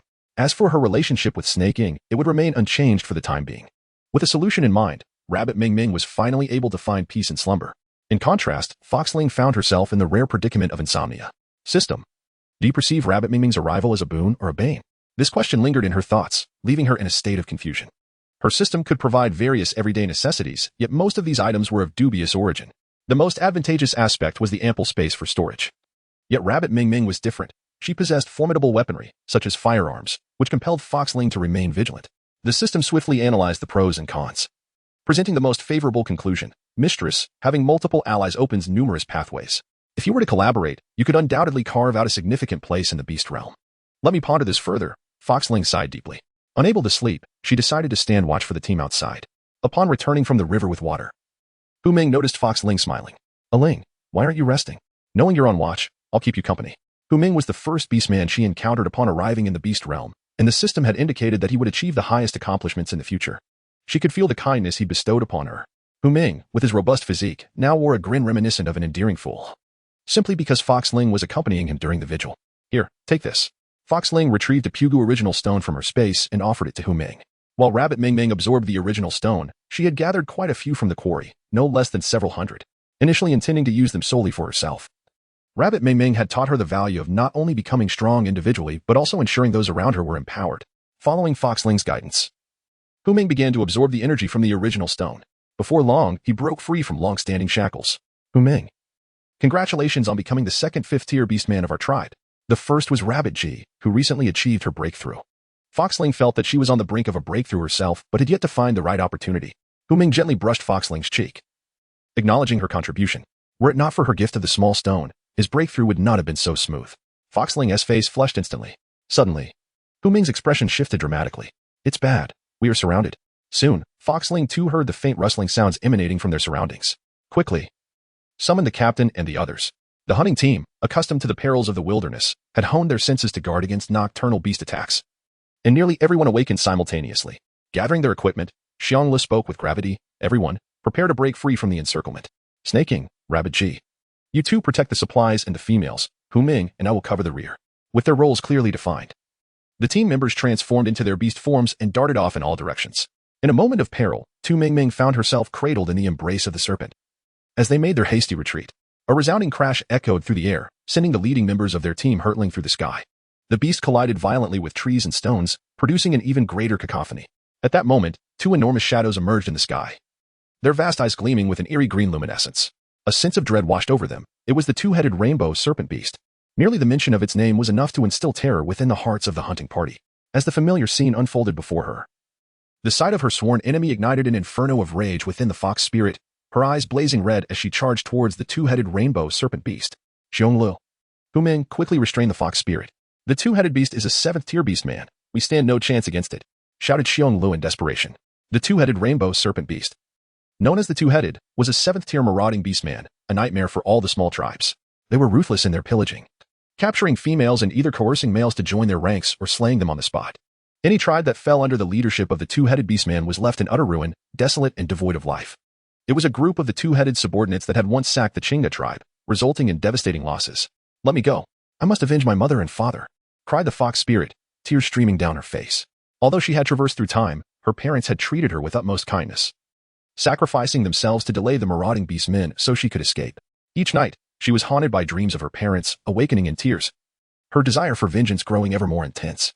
Fox spirit, regain your composure. As long as the Green Mountains remain, there is no need to fear a lack of firewood. Once you have grown stronger, you will have ample time to seek revenge. Tu Mingming's roar brought the fox spirit back to her senses.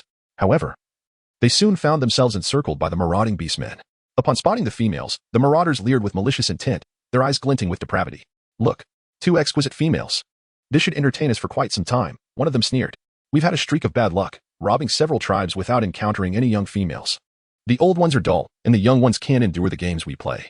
The marauding beastmen, already filled with pent-up malice, fixated their gaze upon the fox spirit and Tu Mingming, their eyes practically gleaming with insatiable hunger, originating from the most vicious of beastmen.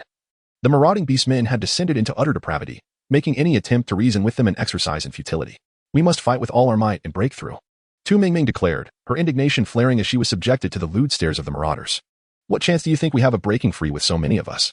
one of the marauders mused, regarding the group before him as though they were a mere jest. "Does this female seem familiar to anyone? I feel like I've seen her somewhere before," one of them remarked, prompting the others to gather around, eager not to miss a single detail. Rabbit Mingming was forcibly held in the embrace of Snake Ing, who wished fervently to conceal her within his very being. A desire to crush the eyes of those wandering beastmen surged within me. It dawned on me that she is Rabbit Jiao Jiao. The name Tu Jiao Jiao has spread among the wandering beasts, embodying nothing but hatred towards Tu Jiao Jiao herself. If there exists anything beyond that, it is merely desire. At the same time, one cannot help but admire Tu Jiao Jiao's audacity in daring to appear here. Does she not fear being brutally tortured to death? Capturing Tu Jiao Jiao alive will earn a reward from the leader. The members of the hunting team exchanged glances, acknowledging that this trouble was once again stirred by that malevolent female, Tu Jiao Jiao. Rabbit Mingming's previously tightly furrowed brows instantly relaxed. "I will lead the wandering beastmen away. You must retreat swiftly, and we shall meet at the next tribe." Chapter 32. How could he be here? Without allowing anyone else a chance to refuse, Xing transformed into her beast form, trampling over the wandering beastmen as she sped away with Rabbit Mingming. Rabbit Mingming scoffed coldly, "If you wish to catch me, perhaps in your next life." Several low-ranking wandering beastmen perished beneath Shi Ying's form, while the remaining ones, enraged by Rabbit Mingming, pursued the duo. Seizing this opportunity, Xionglu led the hunting team to break through from another side, only to encounter another group of wandering beastmen. Fortunately, several members of the hunting team had advanced in rank, making the confrontation manageable. United in purpose, they sustained injuries but ultimately emerged alive from the gorge. However, Rabbit Mingming and Xiying were not so fortunate. Initially, Xiying darted through the remote forest with Rabbit Mingming, seeking a place to conceal themselves and evade capture. Just when they believed they had shaken off the wandering beastmen, a commanding male beastman wielding a stone knife blocked their path. This male beastman was not unattractive. In fact, he possessed a certain rugged handsomeness. Rabbit Mingming, thinking she had encountered a beastman from another tribe, cheerfully greeted him. "Brother, there are wandering beastmen about. It is unsafe here. You should return to your group at once." The male beastman smirked coldly, as if stifling some emotion, and squeezed out a few words through clenched teeth. "Have you forgotten me so soon?" Clever as she was, Rabbit Mingming quickly realized that this individual was a wandering beastman, and given his formidable presence, he must hold a position of authority. He had mistaken her for the alluring Rabbit Jiao Jiao. "Brother, I believe you are mistaken. As a high-ranking beastman, you surely can discern that my scent differs from that of the person you are seeking." The male beastman raised an eyebrow, seemingly pondering the truth of her words. "I cannot smell anything from this distance. Why don't you come closer, so I can have a whiff?" Wandering beastmen truly are shameless and vile. Tu Mingming is confident that once she arrives, the manner of her demise will be utterly unknown. The other party's complete lack of hesitation clearly indicates their disbelief in her words. The cunning Tu Jiao Jiao, who once skillfully concealed her scent to set traps for the ferocious Tiger Ming, is undoubtedly employing the same tactics to evade the pursuit of the wandering beastmen. This wretched Tu Jiao Jiao, having just sought redemption within the tribe, now finds herself embroiled in yet another predicament, inciting a deep-seated resentment in Tu Mingming. "If you remain skeptical, you may feel the bond mark upon me, a symbol of my soul companion, an indelible mark that no one can alter or erase." Rabbit Mingming never anticipated that one day she would rely on a marriage contract to validate her existence. As Tu Mingming began to speak, the male orc sensed the divine yet enigmatic power of a mark, accompanied by the essence of a serpent beast. This serpent beast turned out to be her companion, and indeed, her only one. Rabbit Mingming had been observing the other party closely. Noticing a change in their expression, she promptly spoke up. "Now that you believe I am not Rabbit Jiao Jiao, May we be allowed to leave? Have I ever mentioned the name Rabbit Jiao Jiao to you? Tu Jiao Jiao could not help but feel the urge to slap herself. Why bring up Tu Jiao Jiao at all? To speak candidly, I once encountered a female who bore an uncanny resemblance to me. Her name was Tu Jiao Jiao.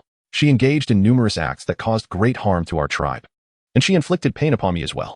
I am also in search of her, and it seems we are both pursuing the same female.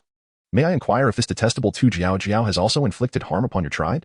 Given Tu Jiao Jiao's notorious nature, it is not difficult to surmise the terrible deeds she must have committed.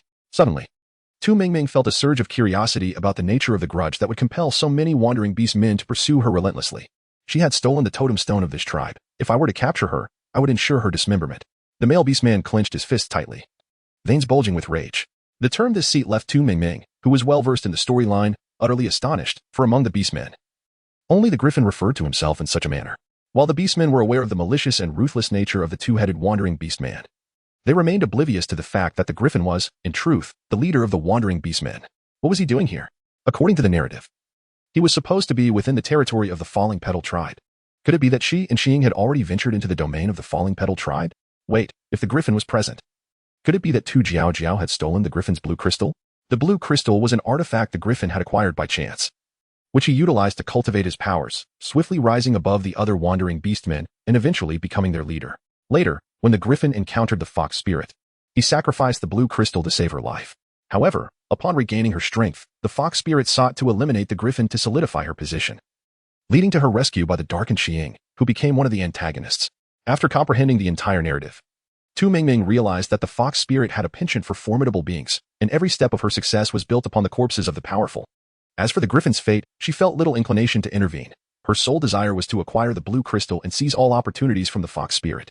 The system's restoration was but a temporary state. Regrettably, both of them were female, destined to be unable to coexist harmoniously. By striving to seize opportunities and elevate the system, she could ultimately vanquish the fox spirit's system, thus eliminating any threat. If I were to locate Tu Jiao Jiao, I would certainly send word to you. The corners of Tu Mingming's eyes curved into a smile, radiating sweetness, presenting an innocent demeanor that even a resolute beastman like the griffin found mesmerizing. Suddenly, Tu Mingming's expression shifted, and she dashed forward at full speed. The griffin had long observed their movements, but he deemed a mere fourth-tier beastman incapable of inflicting any harm upon him. Yet, as the female approached, a faint sound heralded a sharp pain in his chest, causing his heart to momentarily cease its rhythm. Instinctively clutching his chest, he found the blood glistening vividly in the sunlight. Just as he prepared to give chase, a hide pouch was hurled at him, containing herbs to treat his wound, allowing him to extract the foreign object. Upon opening the pouch, he discovered pea-sized pills. Crushing one and sprinkling it upon the wound, the blood immediately coagulated. When he turned back, there was no sign of the female or the serpentine beast. The rabbit commander, Tu Mingming, led the serpent through mountains and rivers, evading capture for an extended period. Once the system scanned and confirmed that no one was in pursuit, the two finally came to a halt. The rabbit, utterly devoid of grace, sprawled upon the ground, greedily inhaling the air, reveling in the essence of life. The echoes of a perilous moment still resonated in her mind. During her flight for survival, she had communicated with the serpent. If she merely uttered the word charge, the serpent would spring into action with utmost speed, seizing the moment when the griffin was caught off guard. She discreetly withdrew her pistol concealed within her sleeve and fired as she brushed past the creature. Any misstep on the griffin's part would have sent her crashing to the ground, marking the anniversary of her demise for the following year. Fortunately, fortune favored her this time. Rabbit Mingming does not perceive this as true strength, for the griffin is a 7th-tier beastman, and the book states that the highest tier of beastmen only reaches the 10th. As for those above, they are legendary figures. Chapter 33, Abundant Flesh? Have a sip of water, Mingming.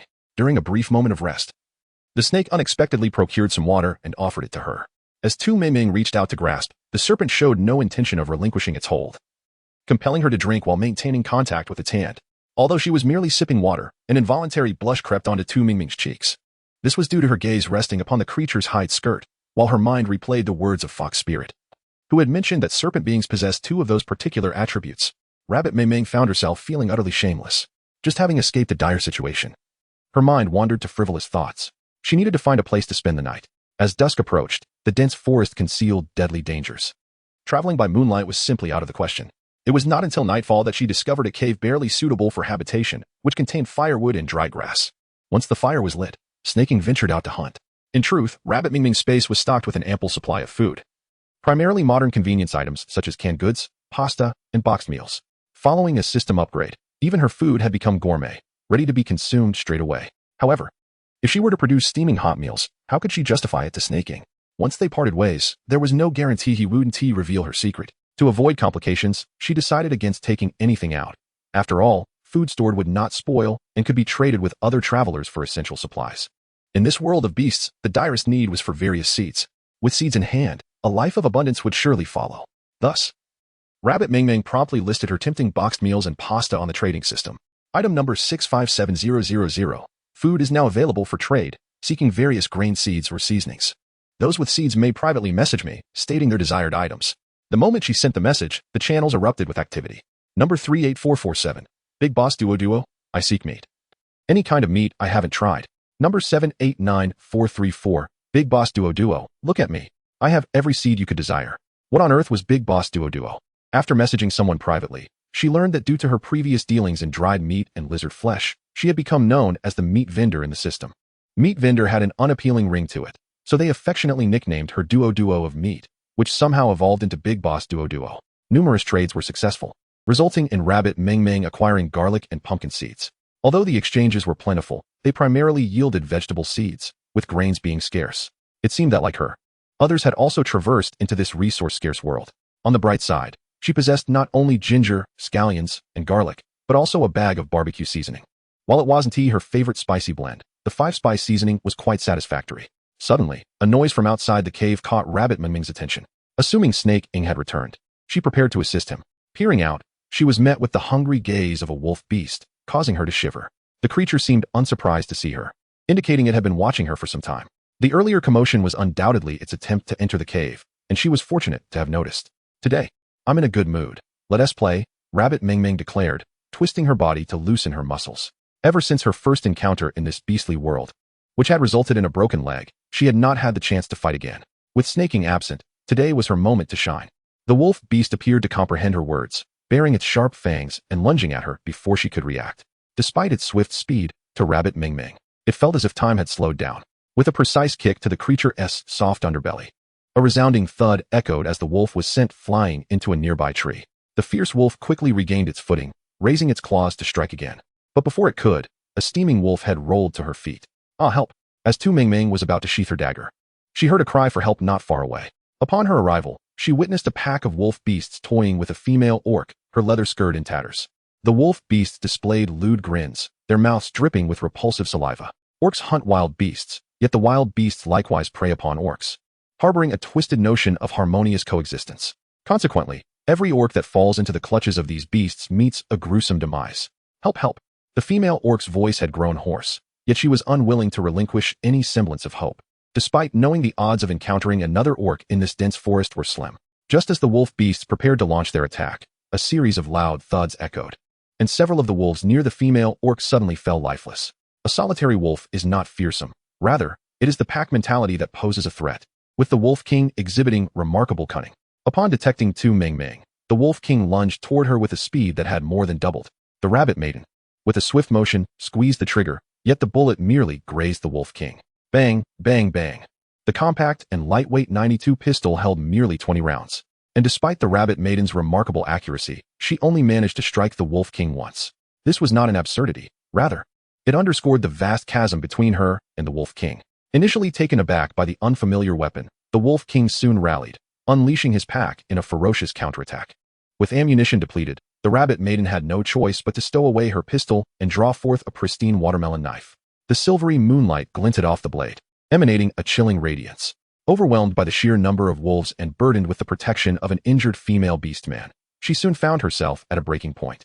Rabbit Ming Ming could only repeatedly employ her healing spells to bolster her combat prowess, while the wounds on her body steadily multiplied. Having not consumed any sustenance, her strength began to wane. Be careful! The female orc cried out in terror as she instinctively shielded Rabbit Ming Ming behind her.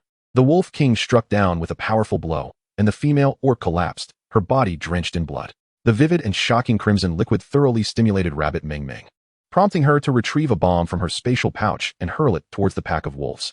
With a resounding explosion, the force of the blast sent tremors through the entire mountain, decimating the wolf pack and forcing the terrified Wolf King to flee with the remaining beasts. Rabbit Ming Ming awoke once more, the daylight already bright. Her entire body felt as though it had been crushed and reassembled. Even the slightest movement sent waves of pain through every inch of her being. Ming Ming, you have finally awakened. She noticed Snake Ing by her side. His eyes reddened as if he had been weeping. One could only imagine the torment he endured throughout the night. Upon returning from a hunt the previous evening, he was met with violent tremors, swiftly followed by the acrid scent of charred remains. When Snake Ing rushed to the scene, he found the ground littered with the carcasses of wolves and the faintly breathing form of rabbit Meng Meng amidst pools of blood. Overcome with fear, he was relieved to find that some of the healing ointment she had given him remained, which he promptly applied to her wounds. "Do not worry, I am fine."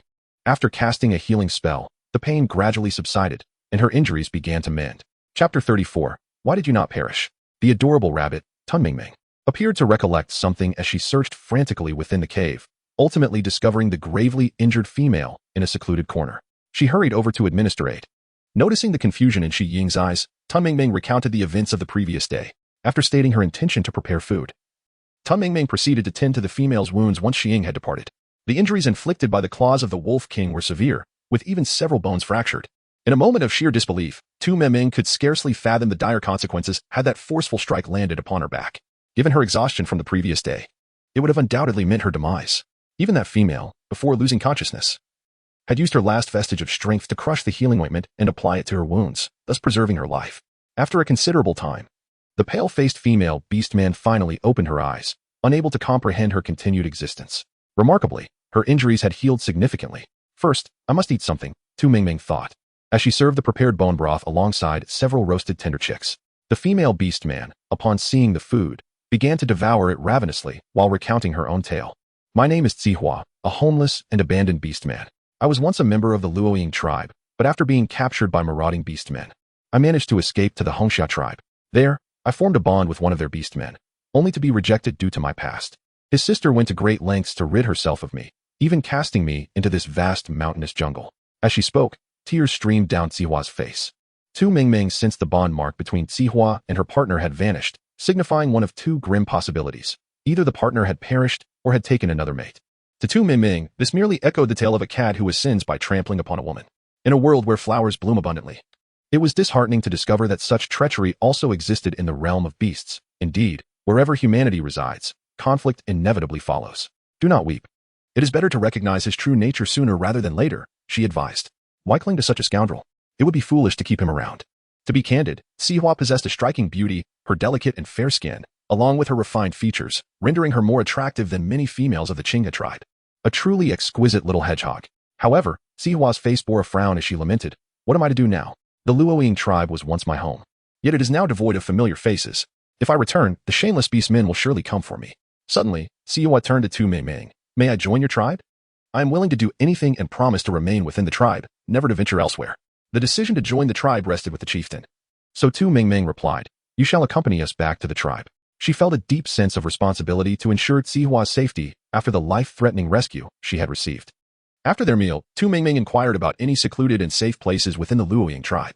The narrative revealed that after the theft of the blue crystal, it would be found in a location deemed utterly secure within the Luoying tribe. Following the fox spirit's encounter with the formidable tiger, wounded and seeking refuge in the Luoying tribe, she fortuitously crossed paths with a griffin in pursuit of the blue crystal, who instantly fell in love with her. He bestowed upon her the blue crystal, which not only healed her wounds, but elevated her standing by 2 levels. After a moment of contemplation, Zihua declared, I know that place. The trio traversed for half a day, arriving at their destination just before dusk, as the sky's crimson hues cast a breathtaking glow upon the surroundings. Encircled by mountains, they found a naturally formed canyon, within which bubbled a warm spring, beside which stood a stone dwelling. As they approached, Tu Mingming's eyes fell upon the figure she loathed intensely. Before she could act, the serpent had already ensnared the delicate rabbit Jiao Jiao. Upon encountering Shi Ying, Tu Jiao Jiao exhibited not an iota of fear. Instead, she laughed scornfully as ever, declaring, Shi Ying, you truly are a pitiful wretch. Do not presume that by following me here, you can win my affection. To attain me, you shall have to wait for another lifetime. In her eyes, Shi Ying was even inferior to a mere dog, a lamentable waste of his handsome exterior. However, she added, if you can bring me Hu Ming, I might contemplate accepting you. As Tu Jiao Jiao mocked, she simultaneously tugged at her animal skin skirt, seemingly intent on engaging in a thrilling encounter with the serpent within this picturesque canyon. The serpent, however, found the situation repulsive and unceremoniously hurled her into the stone chamber. Yet, Tu Jiao Jiao misinterpreted this action, thinking, what are you shy about? There is no one outside. Nevertheless, since you seem to prefer the confines of the room, it is not entirely objectionable, just be cautious in your movements. After all, this is a place she had painstakingly discovered and would not easily allow such a worthless creature to tarnish it. As Tu Mingming and Ci Hua leisurely entered the room, they chanced upon the sight of Tu Jiao's first skirt cascading to the floor. TSK, TSK, TSK. It is indeed no surprise that one who is born young possesses a physique markedly superior to others. It is no wonder that she can drive the wandering beastmen of the twin-headed tribe into a frenzy. She undeniably possesses the allure to do so. Upon hearing the voice, Tu Jiao raised her gaze, as if she had encountered a ghost, even forgetting to retrieve her animal skin skirt. How are you still alive? Not to mention that she had made many enemies within the tribe, but given her collusion with the rogue beasts to plunder the tribe, how could Tu Mingming, the scapegoat, still be alive? Moreover, she had never completely cured Tu Mingming of the poison. She should have succumbed to it long ago. Why? Surrender your belongings. Tu Mingming's voice was colder than ever, laced with a chilling aura of menace. Even Xiying was taken aback. He had never witnessed such a version of Tu Mingming. Originally, she had intended to ask Tu Jiao why. After all, she was her own sister. Yet now, merely hearing the words, "How are you still alive?" was sufficient to ignite a murderous intent within Tu Mingming. To Rabbit Jiao's surprise, Rabbit Mingming's first words were unexpected, leaving her momentarily at a loss for words. What? The gaze of the rabbit, imbued with a chilling iciness, sent shivers down one's spine. I possess little patience to engage in this exhausting exchange with you. After much contemplation, it dawned upon me that she currently possesses nothing but a solitary stone. Could it be that this is the object of her desire? I find myself unable to comprehend your words. Suddenly, a piercing scream escaped from Rabbit Jiao, her once proud visage now marred by 3 crimson gashes.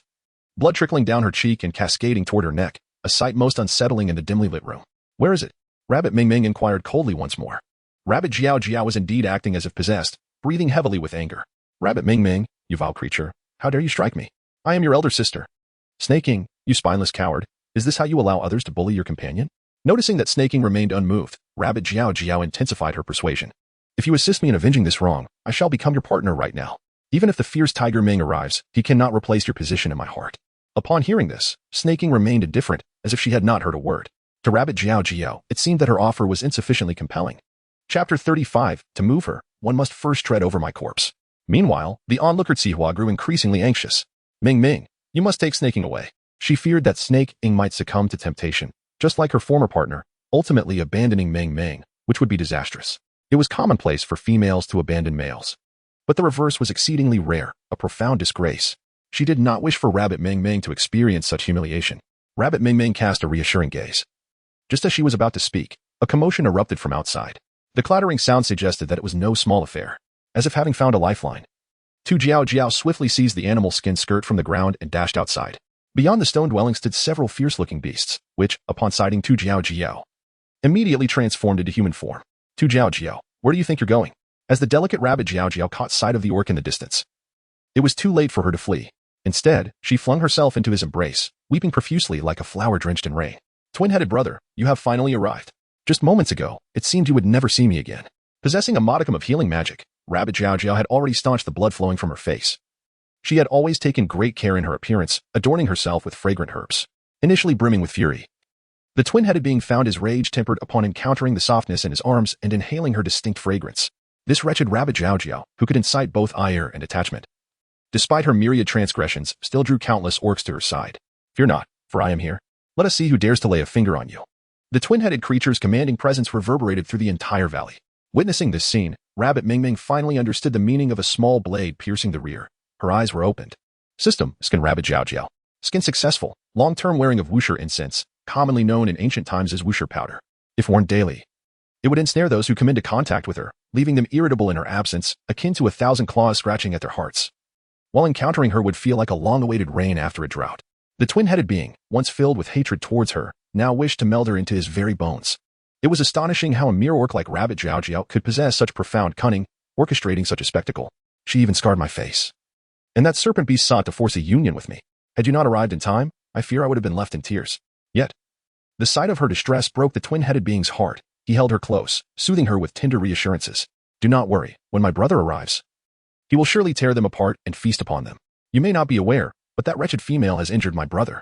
Rabbit Ming was overwhelmed with disgust. Upon hearing that the griffin was approaching, she hurriedly sought a way to escape the canyon. With merely a 2-headed 7th-tier orc before them, they had no chance of victory. Especially with the griffin in the mix, the outcome was all but predetermined. If one wished to harm her, they would first have to step over her corpse. The serpent's fury surged as it struck at the 2-headed beast. The 2-headed orc, holding Rabbit Jiao, disdainfully raised a hand. believing that crushing the serpent was as effortless as squashing an ant, thus exerting only a fraction of his strength. However, reality often proves to be a harsh teacher. With a resounding crack, one of the two-headed orc's arms shattered, the excruciating pain causing his expression to shift dramatically as he shoved Rabbit Jiao Jiao aside. His eyes glinted with a venomous green light, indicating that he had underestimated this serpent beast. Yet, he believed this was where the serpent's prowess would halt. Even if the serpent could injure one of his hands, to the two-headed orc, it was merely a stroke of luck. After all, he was a 7th-tier orc, while the serpent was only 4th tier, a substantial difference. Thus, he prepared to apply greater force and toy with the serpent at his leisure. The serpent unleashed its full strength, wounding the two-headed orc's arm, yet it too suffered a portion of the damage due to the orc's formidable defenses. It felt as though something was lodged in its chest, creating an unbearable sensation. "Little wretched serpent, let your ancestors teach you a lesson," the two-headed orc sneered. Being a creature of the 7-colored serpent lineage, inherently more powerful than most serpents, and thus regarding the serpent with a kingly disdain. With a thunderous clash, the two became entangled, their energy waves causing the canyon to tremble. The serpent frequently found itself at a disadvantage, nearly slain by the two-headed orc on several occasions. Yet each time, the orc refrained from delivering the final blow, treating the serpent as a mere plaything to be toyed with at his whim. Rabbit Meng Meng felt a surge of frustration and urgency. Scanning the entire canyon, the system remarked, "Unless you possess the ability to soar through the skies and traverse the earth, your escape remains impossible. If you cannot exit, prepare to face your demise." The system seemed increasingly ineffectual, provoking Rabbit Meng Meng's temper to flare. The humble system's inner monologue revealed, "Dear host, it truly is not my fault. I am merely a backup system. Even as a secondary system, I do not wish for an untimely end. Let us hasten to find a solution. In fact, there exists another method, albeit perilous, with a substantial risk of fatality. If you cannot speak constructively, then remain silent," she retorted, her annoyance palpable. Sensing the host's profound dissatisfaction, the system regained a semblance of normalcy. "Within the blue crystal lies a sealed phone wand. Should you manage to refine her, perhaps you could leverage her powers for your escape. Though not as exalted as the phoenix, the phone wand is nevertheless exceedingly precious, and her temperament may even surpass that of the phoenix in its haughtiness. Should you fail to refine her, your demise will be swifter. Host, do you still wish to proceed?" Tu Mingming once again deemed the system to be utterly foolish. In the present circumstances, attempting something might offer a glimmer of hope for survival, whereas inaction would only lead to inevitable demise. How long would the process of refinement take? The serpent, she feared, could not endure for much longer. Her disdain for the serpent meant she could not allow it to perish because of her. The system recognized the urgency of the situation, yet it could only respond with uncertainty. Without delay, she commenced her actions. Tu Mingming seated herself in the clearing and began to absorb the blue crystal stone. To onlookers, it was evident that she had resigned herself to the prospect of death. In a surreal realm, the essence of the rabbit spirit, Tu Mingming, permeated the ethereal space. Under the impetus of the system, the blue crystal radiated a powerful azure light, akin to shards of ice that infiltrated her very being through her pores. In but a brief moment, Tu Mingming was drenched in perspiration, racked with agony. Her body felt numbed by the freezing chill. Yet an inner fire burned with an intensity that threatened to consume her. Thus was the sensation of being caught in a dichotomy of ice and flame. The system alerted her that this was a precursor to the emergence of the mythical phone wand, which would gradually take form within her very bones and blood. It was imperative that she prevent it from escaping her corporeal vessel. Centuries ago, Phone One had departed in a fit of pique from the beast god, becoming ensnared within the blue crystal, with the hope that a millennium would temper its fiery nature, to take shape within her bones and blood. In a moment of contemplation, Tu Mingming noticed an unusual transformation occurring within a rib, as the internal temperature soared to such an extent that it began to melt the bone. Gradually, a viscous solution twisted and contorted until a diminutive cuckoo, no larger than a palm, emerged, its tail adorned with elongated feathers. The newly formed beak pecked rapidly, as if intent on creating an aperture in Tu Mingming's chest to escape into the world. Rabbit Mingming let out a muffled groan from the pain, yet she gritted her teeth and persevered. The phoenix chick, akin to a captive soul, desperately yearned to escape its confines. Chapter 36. Wipe away the saliva. The relentless chiseling and striking seemed to stretch on indefinitely until the creature appeared to tire and fell still. Rabbit Mingming exhaled a sigh of relief. Though the blood at the corner of her mouth continued to seep, her insides roiling tumultuously. Suddenly, the phoenix chick launched another assault, and Rabbit Mingming lost consciousness from the agony. Just as the phoenix believed it was on the brink of victory, a beam of light from the system struck Rabbit Mingming, healing her ravaged body. Feeling the familiar divine light, the phoenix chick lowered its gaze, ceasing its struggle as its wounds were mended and merged with Rabbit Mingming's body. With a resounding thud, the two-headed serpent crashed heavily to the ground for the third time. Despite the serpent's brutal methods, it could not help but admire snaking. "As long as you agree to join us, I assure you no harm will come to you. As for that female, our tribe is in need of fertile females. She will be safe. You wish. I have already stated that you will have to step over my corpse to lay a hand on her. Snake Ing's gaze was fierce, but when he looked at Rabbit Ming Ming, it was as gentle as a spring breeze. As her partner, he vowed to protect Ming Ming at all costs. The two-headed creature furrowed its brow. It towered over Snake Ing by 3 ranks, yet it found itself utterly helpless against him. Despite being a serpent, Snake Ing was as elusive as an eel, evading capture time and again. Ordinary beastmen might fail to notice, but a griffin would certainly see through it. Given the griffin's straightforward nature, it might openly declare him a failure, a humiliation the two-headed creature could not afford to bear. Kid, if you refuse to heed my warning, do not blame me for my ruthlessness. Transforming into its beast form, the enormous two-headed python instantly made the gorge feel cramped. Snake Ing followed suit, not engaging in battle, but instead cocooning Rabbit Ming Ming in a protective embrace. Unfathomably reckless, the two-headed creature let out a disdainful snort. Its massive maw poised to devour Snake Ing and Rabbit Ming Ming whole. Snake Ing realized he could not evade this time. He lamented that he had not protected Ming Ming well enough and feared she would be heartbroken. Upon opening her eyes, Rabbit Ming Ming was confronted by a gaping maw. Its serpentine tongue reminiscent of octopus tentacles, its breath stifling. In a flash of instinct, she hurled numerous precious items into the creature's mouth. Transform quickly. Just as the serpent's jaws began to close, Rabbit Ming Ming and Snake Ing soared upwards, evading the bite. The two-headed creature, enraged by its missed opportunity, was met with Rabbit Ming Ming's triumphant declaration, "It's over." As confusion spread among the onlookers, Rabbit Ming Ming seized the thorn flower and ascended into the air. "This is bad. We haven't even uttered our escape plan." With a thunderous roar, a colossal explosion erupted around the two-headed creature, shaking the gorge and causing the mountains to crumble. A gigantic mushroom cloud ascended, mingling with the scent of charred flesh. The trio, airborne, was not spared and was struck by debris, plummeting into the depths of the water below. Upon entering the water, they quickly realized it was no warm spring but a deadly, bottomless cold pool. Weakened, Snake Ing and the thorn flower lost consciousness, while Rabbit Ming Ming, having overexerted herself while refining the phoenix chick, succumbed shortly after, descending into the abyss alongside her companions. The griffin, sensing the ominous dark clouds gathering above, hastened towards the source. The gorge lay strewn with corpses amidst the remnants of exploded flesh. As a light rain began to fall, revealing droplets as fine as dust. Is this hell? In the oppressive stillness of the gorge, a faint sound of breathing emerged. The griffin swiftly approached, discovering the two-headed creature, barely clinging to life amidst the wreckage. Curious, would you prefer recovering with one head or half a head? As time passed, the beastmen who had been stunned by the explosion began to awaken, their faces pale at the sight of the devastation. The griffin, understanding the situation, fixed its gaze on the steaming cold pool for an extended period. "Boss, they have fallen into the cold pool. There is no escape. Let us go." He commanded a retreat, but remained fixated on the cold pool, feeling an inexplicable sense of regret. Within the cold pool, the three drifted in the water for an indeterminate time until they were grasped by hands glowing with a blue light. As Rabbit Ming Ming slowly opened her eyes, she beheld a cerulean expanse reminiscent of the ocean, with rippling waves dancing before her. With an invigorated spirit, Rabbit Ming Ming surveyed the unfamiliar territory with heightened alertness. Upon noticing the injured Snake Ing lying in a corner, she swiftly approached his side. It was evident that some rudimentary medication had been applied to his wounds. However, these were merely the most basic remedies, utterly ineffective for such grave injuries. Following a system scan, Rabbit Ming Ming discovered the extent of Snake Ing's afflictions. His internal organs were displaced, and most of the joints and bones were shattered. Mere healing spells would prove futile in saving him. "Stop with the incessant chatter and tell me directly how to save him," she demanded. The system, having been reprimanded numerous times, decided to alter its tone. "Calm down, host. I shall refrain from unnecessary dialogue in the future." Rabbit Ming Ming wore a frosty expression. And was it not mere platitude being uttered now?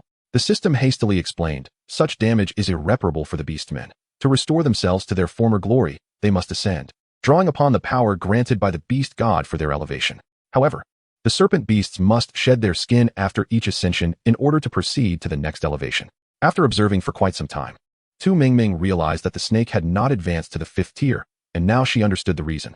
However, in its current state, it was unlikely that it could even shed its skin, let alone achieve an elevation. Instead, it merely uttered a plethora of meaningless words.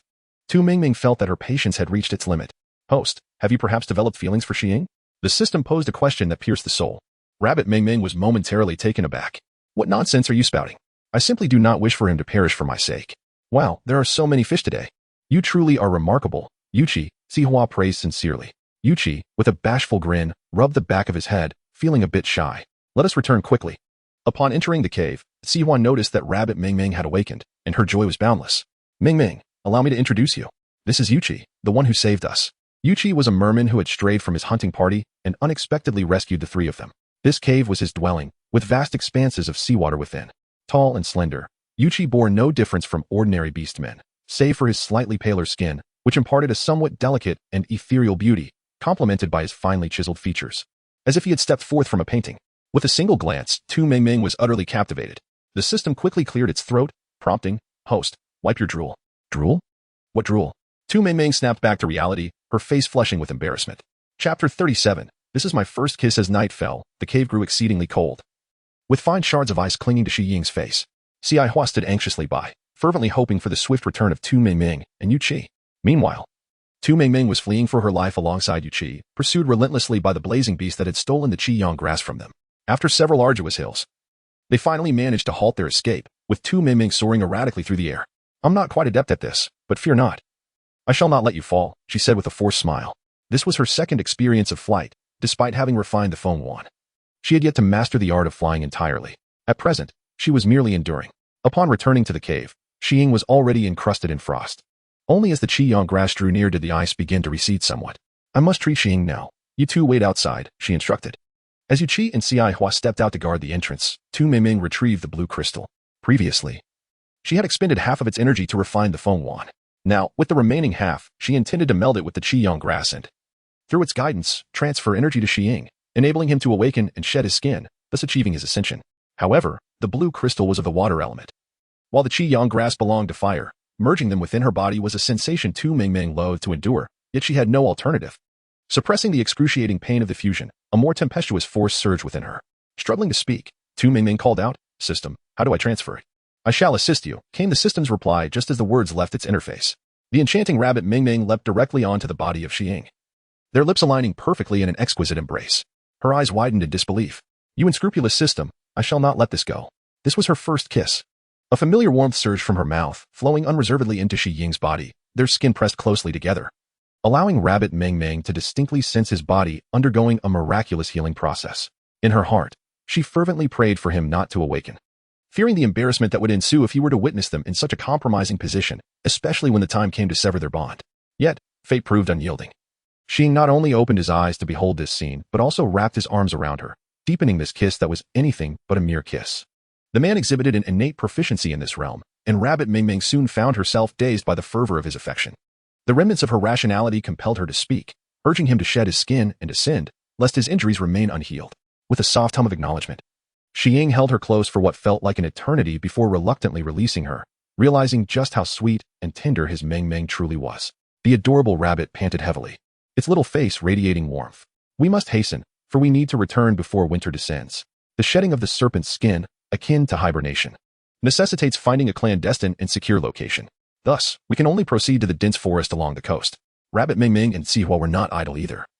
Fishing and catching shrimp, leaving no resource unharvested. They processed the fish by removing the entrails, adding salt, and marinating them briefly before sun-drying them for 2 days, creating dried fish that was convenient for storage and could be consumed for a long time.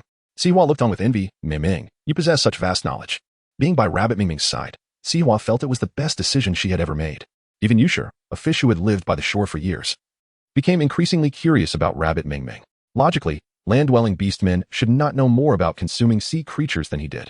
Yet, this rabbit beast not only recognized the various types of fish in the sea, but also knew about shellfish, which he could not eat. A contemplative expression crossed Yusher's angular face as he grasped Rabbit Mingming's hand. "How do you know all this?" "Well, once when I went out with my parents, I encountered a sea beast man who told me about it." Rabbit Mingming replied. "My parents from the coastal tribe know a lot more." Fabricating tales was something Rabbit Mingming could effortlessly accomplish, but upon hearing this, Yusher's expression turned serious. "Your parents are from the Ice Salt tribe?" Sensing something amiss, Rabbit Mingming quickly asked, "I don't know, but is there something wrong with the Ice Salt tribe?" "This is a long story. Sea beasts usually travel in groups, making them difficult to catch. Most sea beast men choose to live on land, relying on the sale of fish, shrimp, and sea salt for their livelihood. However, in recent years, another force has risen among the coastal tribes, specifically targeting their resource trade. Many tribes have succumbed, and those unfortunate enough to be captured by this force often meet a grim fate, serving as bait to lure sea beasts. Recently, this mysterious force has begun to set its sights on the Ice Salt tribe, gradually shifting its focus to sea beast men." Yusher spoke with a heavy heart, and Rabbit Mingming's mood instantly soured. In her previous life, her parents had departed early, leaving her with only her grandmother. From her memories, she noted that the beastly parents resembled her own. Listening to Tuji's words about her parents returning after winter, she constantly yearned for their return. Yet, this news was undoubtedly a devastating blow. In the following days, they continued to fish and catch shrimp, remaining endlessly busy, while Rabbit Ming Ming's storage space brimmed with seafood. However, her thoughts had long since drifted away from the shore. Yusher seemed to sense her unease and reassured her, rest assured. The Ice Salt tribe has stood resilient along the coast for many years, possessing their own means of survival. Even if that mysterious force wishes to infiltrate, it will take time. I understand. Thank you, Yusher. Rabbit Ming Ming responded somewhat absently. Calculating the time, the snake should be arriving in just a few days. Autumn silently drew to a close, and in the blink of an eye, half a month had passed. Host, a group of wild beasts is approaching. Led by a crimson flame beast. Isn't that just a Qiang grass? Does the crimson flame beast hold such a grudge? What Rabbit Ming Ming is unaware of is that the sunfire grass and the flame beast exist in a symbiotic relationship. Only with the presence of sunfire grass can the flame beast elevate its cultivation. Having severed their path, how could the flame beast not feel urgency towards her? Why did you not mention these matters sooner? Rabbit Ming Ming expressed her frustration. The system shrugged its metaphorical shoulders, stating that she had not inquired. It seems the system has embarked on a path of self-sabotage. Rabbit Ming Ming can only run, while Fish 7, you should swiftly return to the sea, and Thornflower. You must transform into your beast form. During this period, everyone has grown particularly familiar with one another, whenever Fish 7 finds himself near water. He is capable of challenging foes far beyond his level. Currently, he is a 5th-tier beast man, easily able to contend with a 6th-tier beast man. Yet his opponents are a group of flame beasts notorious for their dominion over water. After transforming into a hedgehog, Thornflower can alter her size at will. Her smallest form resembling that of a newborn, a palm-sized, soft, spiky bundle. The adorable bunny, Tu Ming Ming, sees the thorny flower and, with a graceful flap of her wings, soared into the sky. Before long, a horde of blazing fire beasts encircled the cave that they called home. She could have easily evaded them. Yet her heart ached at the thought of Fish Chi's dwelling being ravaged by the fire beasts. In defiance, she hurled a searing raw stone towards them. Clumsy behemoth. I am right here. Chapter 38. New Skills. The enraged fire beasts lunged towards the heavens, coming perilously close to their target. In a thrilling escape, Rabbit Ming Ming soon sensed that something was amiss. The crimson flame beast appeared to be plotting something sinister. If she were alone, it might have been manageable. But with Thornflower by her side, the situation grew increasingly complex. Thornflower, you should wait over there for a moment, she instructed, gently placing the little hedgehog in a high tree branch. Meanwhile, she lured the crimson flame beast into the dense forest. Let us engage in battle, she thought. Ever since she had last obliterated the two-headed creature, she had refrained from fighting. Now, it was the perfect opportunity to test her newly acquired skills. Upon landing, she found herself surrounded by a pack of beasts summoned by the crimson flame beast. However, Rabbit Ming Ming remained unperturbed, leisurely assessing her options, pondering which foe to confront first. Her gaze settled on the largest lion among the beasts. With a mischievous grin, she declared, "It's you." Almost instantly, a red flame ignited in her hand, morphing under her command into 7 or 8 smaller orbs. Encircling the lion, she snapped her fingers repeatedly. In mere moments, the once mighty lion was reduced to a charred, blackened carcass. The air was thick with the acrid scent of burning flesh, mingled with a hint of savory aroma. Though the lion was still alive, agony coursed through its body, and it realized its time was limited. Rabbit Ming Ming was astounded. Having never anticipated that the fireball cultivated alongside Feng Wan during this period would be so formidable. In truth, the beast realm is entirely a fantastical cultivation continent, rich in spiritual energy, which nourishes the training of the beastmen. However, the beastmen have not received proper guidance in their cultivation. They can awaken from birth. The various tiers of beastmen known to the populace merely represent the body refinement stage. As the level of body refinement increases, both the defensive capabilities and strength of their bodies are enhanced. Upon breaking through the 9th tier of body refinement, one receives the protection of heaven and earth, gaining insight into cultivation methods, thereby embarking on the path to divinity. The beast deity, therefore, is the one who, after naturally refining their body, attains the benevolence of heaven and earth. As the excitement swelled within the spirited bunny Ming Ming, her fascination with combat grew exponentially. However, the ferocity displayed by the lion beast had frightened away numerous creatures of the wild. Only the crimson flame beast remained, glaring at her with fierce intensity. This wretched beast man was determined to rend her to shreds. With a swift motion, the crimson flame beast lunged forward. Its massive form charged unimpeded. Yet its cumbersome nature rendered it clumsy. Ming Ming adeptly evaded its assault, even going so far as to dart behind it and deliver a vigorous kick to its rear. With a resounding thud, the crimson flame beast collided with a mighty tree. Though the tree swayed precariously, it did not break. Yet, a noticeable dent formed in its trunk. The beast's horn shattered partially, and in a fit of rage, it let loose a howl that echoed through the forest. Oh no! The crimson flame beast was about to self-destruct. Before Ming Ming could fully comprehend the situation, the explosive force of the beast sent her hurtling through the air. The dense underbrush of the jungle left her with countless lacerations, and it was only upon crashing into a solid mass that she finally came to a halt. Ming Ming, Upon witnessing the bloody bunny Ming Ming, the serpent's eyes blazed with anguish. His heart ached with sorrow. He had been away for merely a few days. And yet she had endured such suffering. Guilt overwhelmed him. He had failed to protect her. I am deeply sorry, Ming Ming. I vow to never let this happen again. With a sense of dizziness, Tu Ming Ming was oblivious to what Xi Ying had said. Once she regained her composure and saw Xi Ying, her spirits lifted. Xi Ying, what level are you at now? I am a 6th-tier beastman. Even if he were to encounter the dual-headed band of rogue beastmen again, he possessed the strength to safeguard Tu Ming Ming. Rabbit Ming Ming generously lavished praise. Truly remarkable. She inquired further with Xi Ying about the coastal tribes and learned that her parents were not in the Ice Salt tribe, which allowed her heart to finally rest at ease.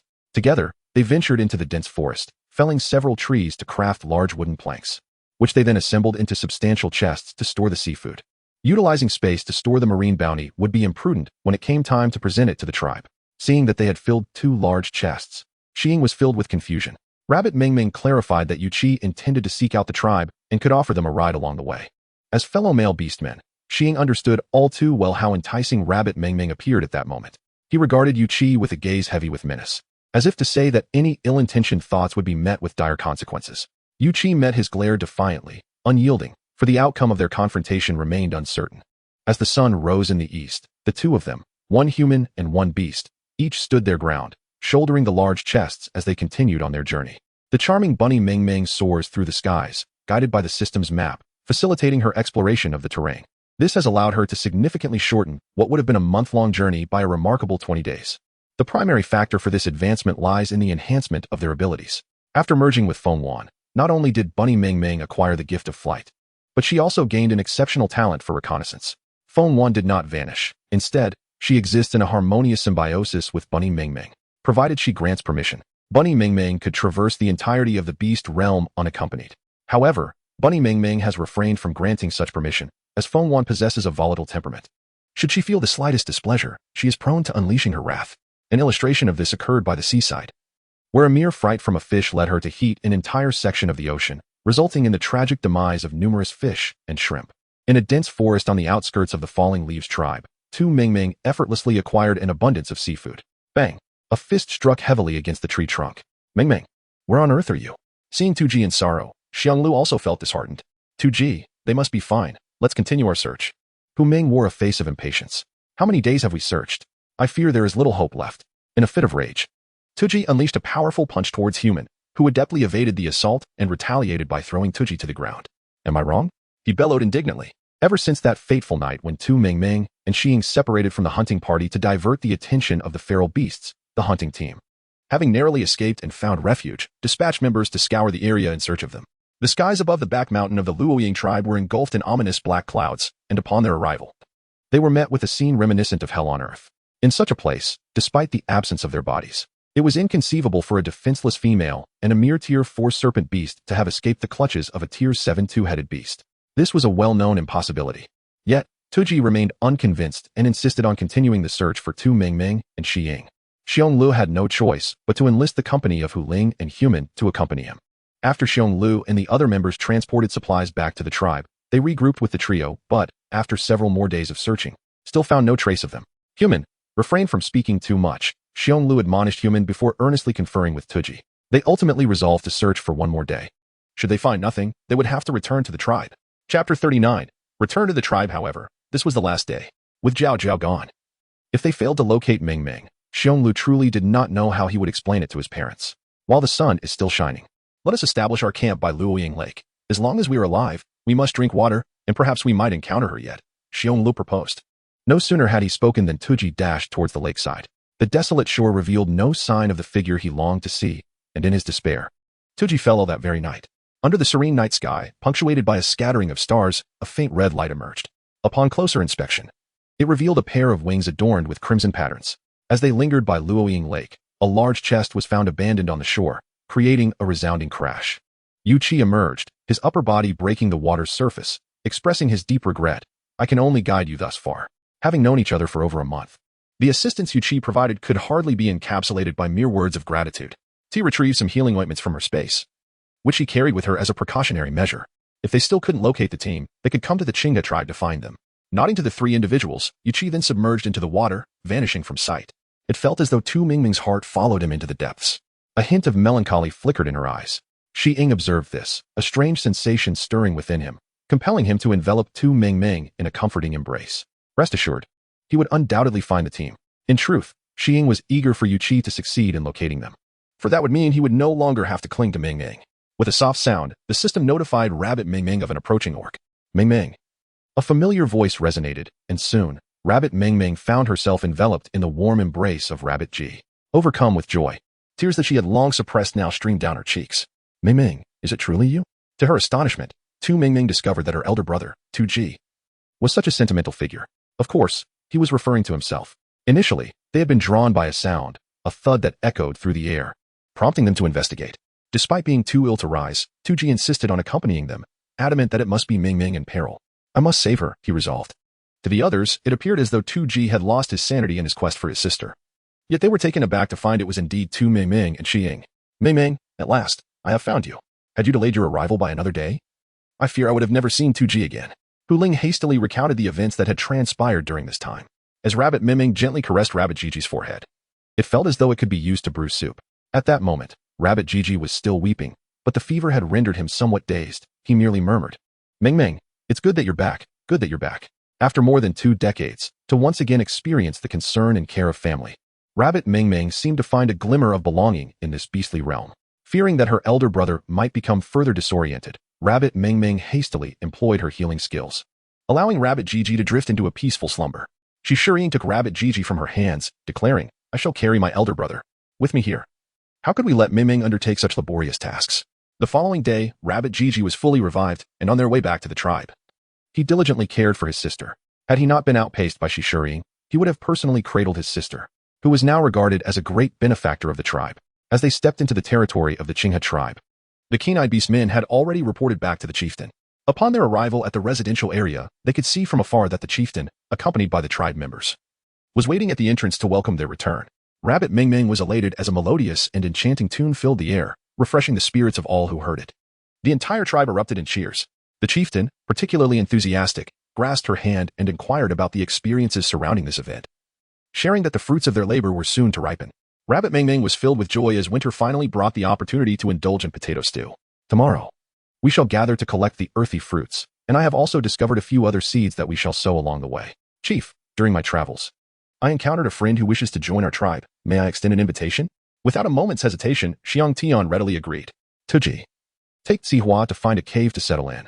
At last, Mao Dong emerged from the crowd, gripping Rabbit Mingming's hand tightly. Mingming, I am utterly enamored with you. How did you come up with such a brilliant idea that allows us to acquire salt without venturing so far? Rabbit Mingming was perplexed, wondering if everyone was already aware of the matter. Noticing her confusion, the chieftain chuckled and explained that shortly after their departure, the people of the Ganyuan tribe had delivered some salt in exchange for a quantity of fabric, and they had informed everyone about the transaction involving her. Understanding dawned upon her. Initially, Rabbit Mingming had thought the chieftain of Ganyuan was rather slow to react, but it turned out he was quite swift in action. The resolution of the salt issue brought her joy. However, she was also acutely aware of the discontent lingering among some individuals. I was responsible for promotion. Fox Spirit offered creative ideas, the hunting team escorted the fabric, and while you all busied yourselves weaving in the tribe, every member contributed to this endeavor. If gratitude were to be expressed, it should be directed towards everyone collectively.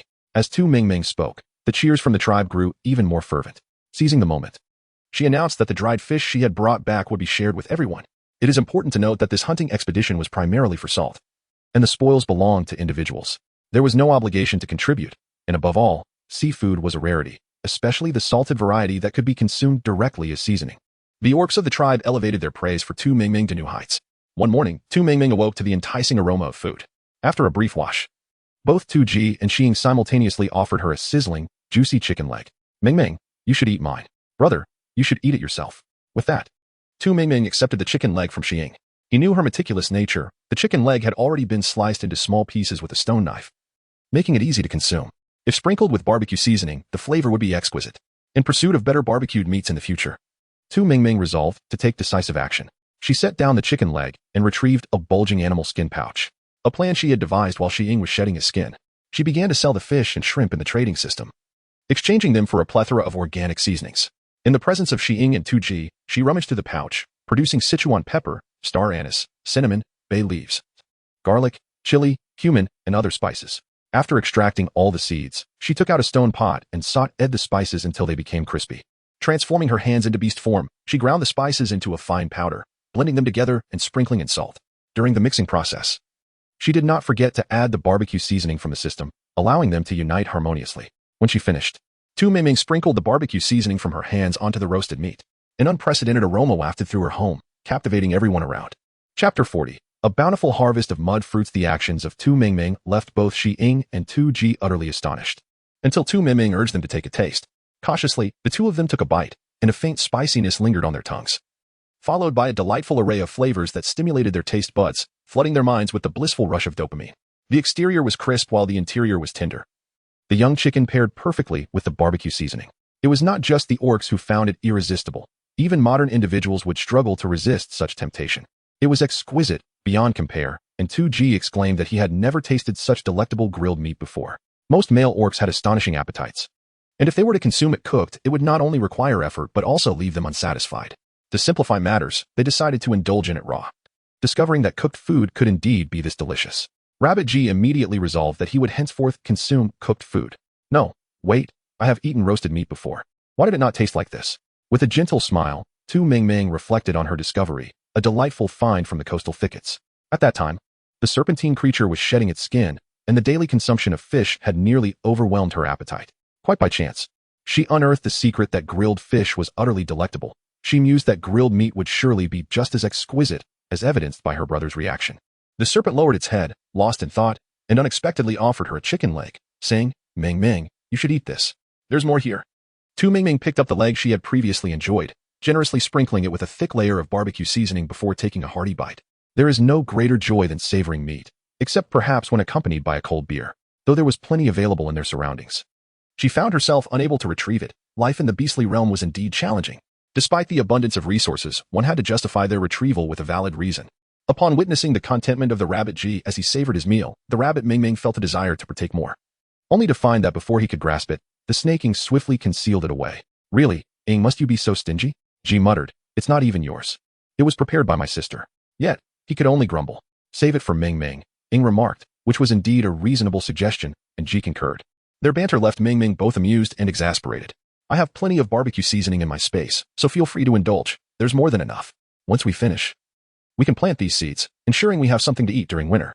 With a month still remaining before winter, the healing techniques at their disposal would surely yield a bountiful harvest of spices before the cold season arrived.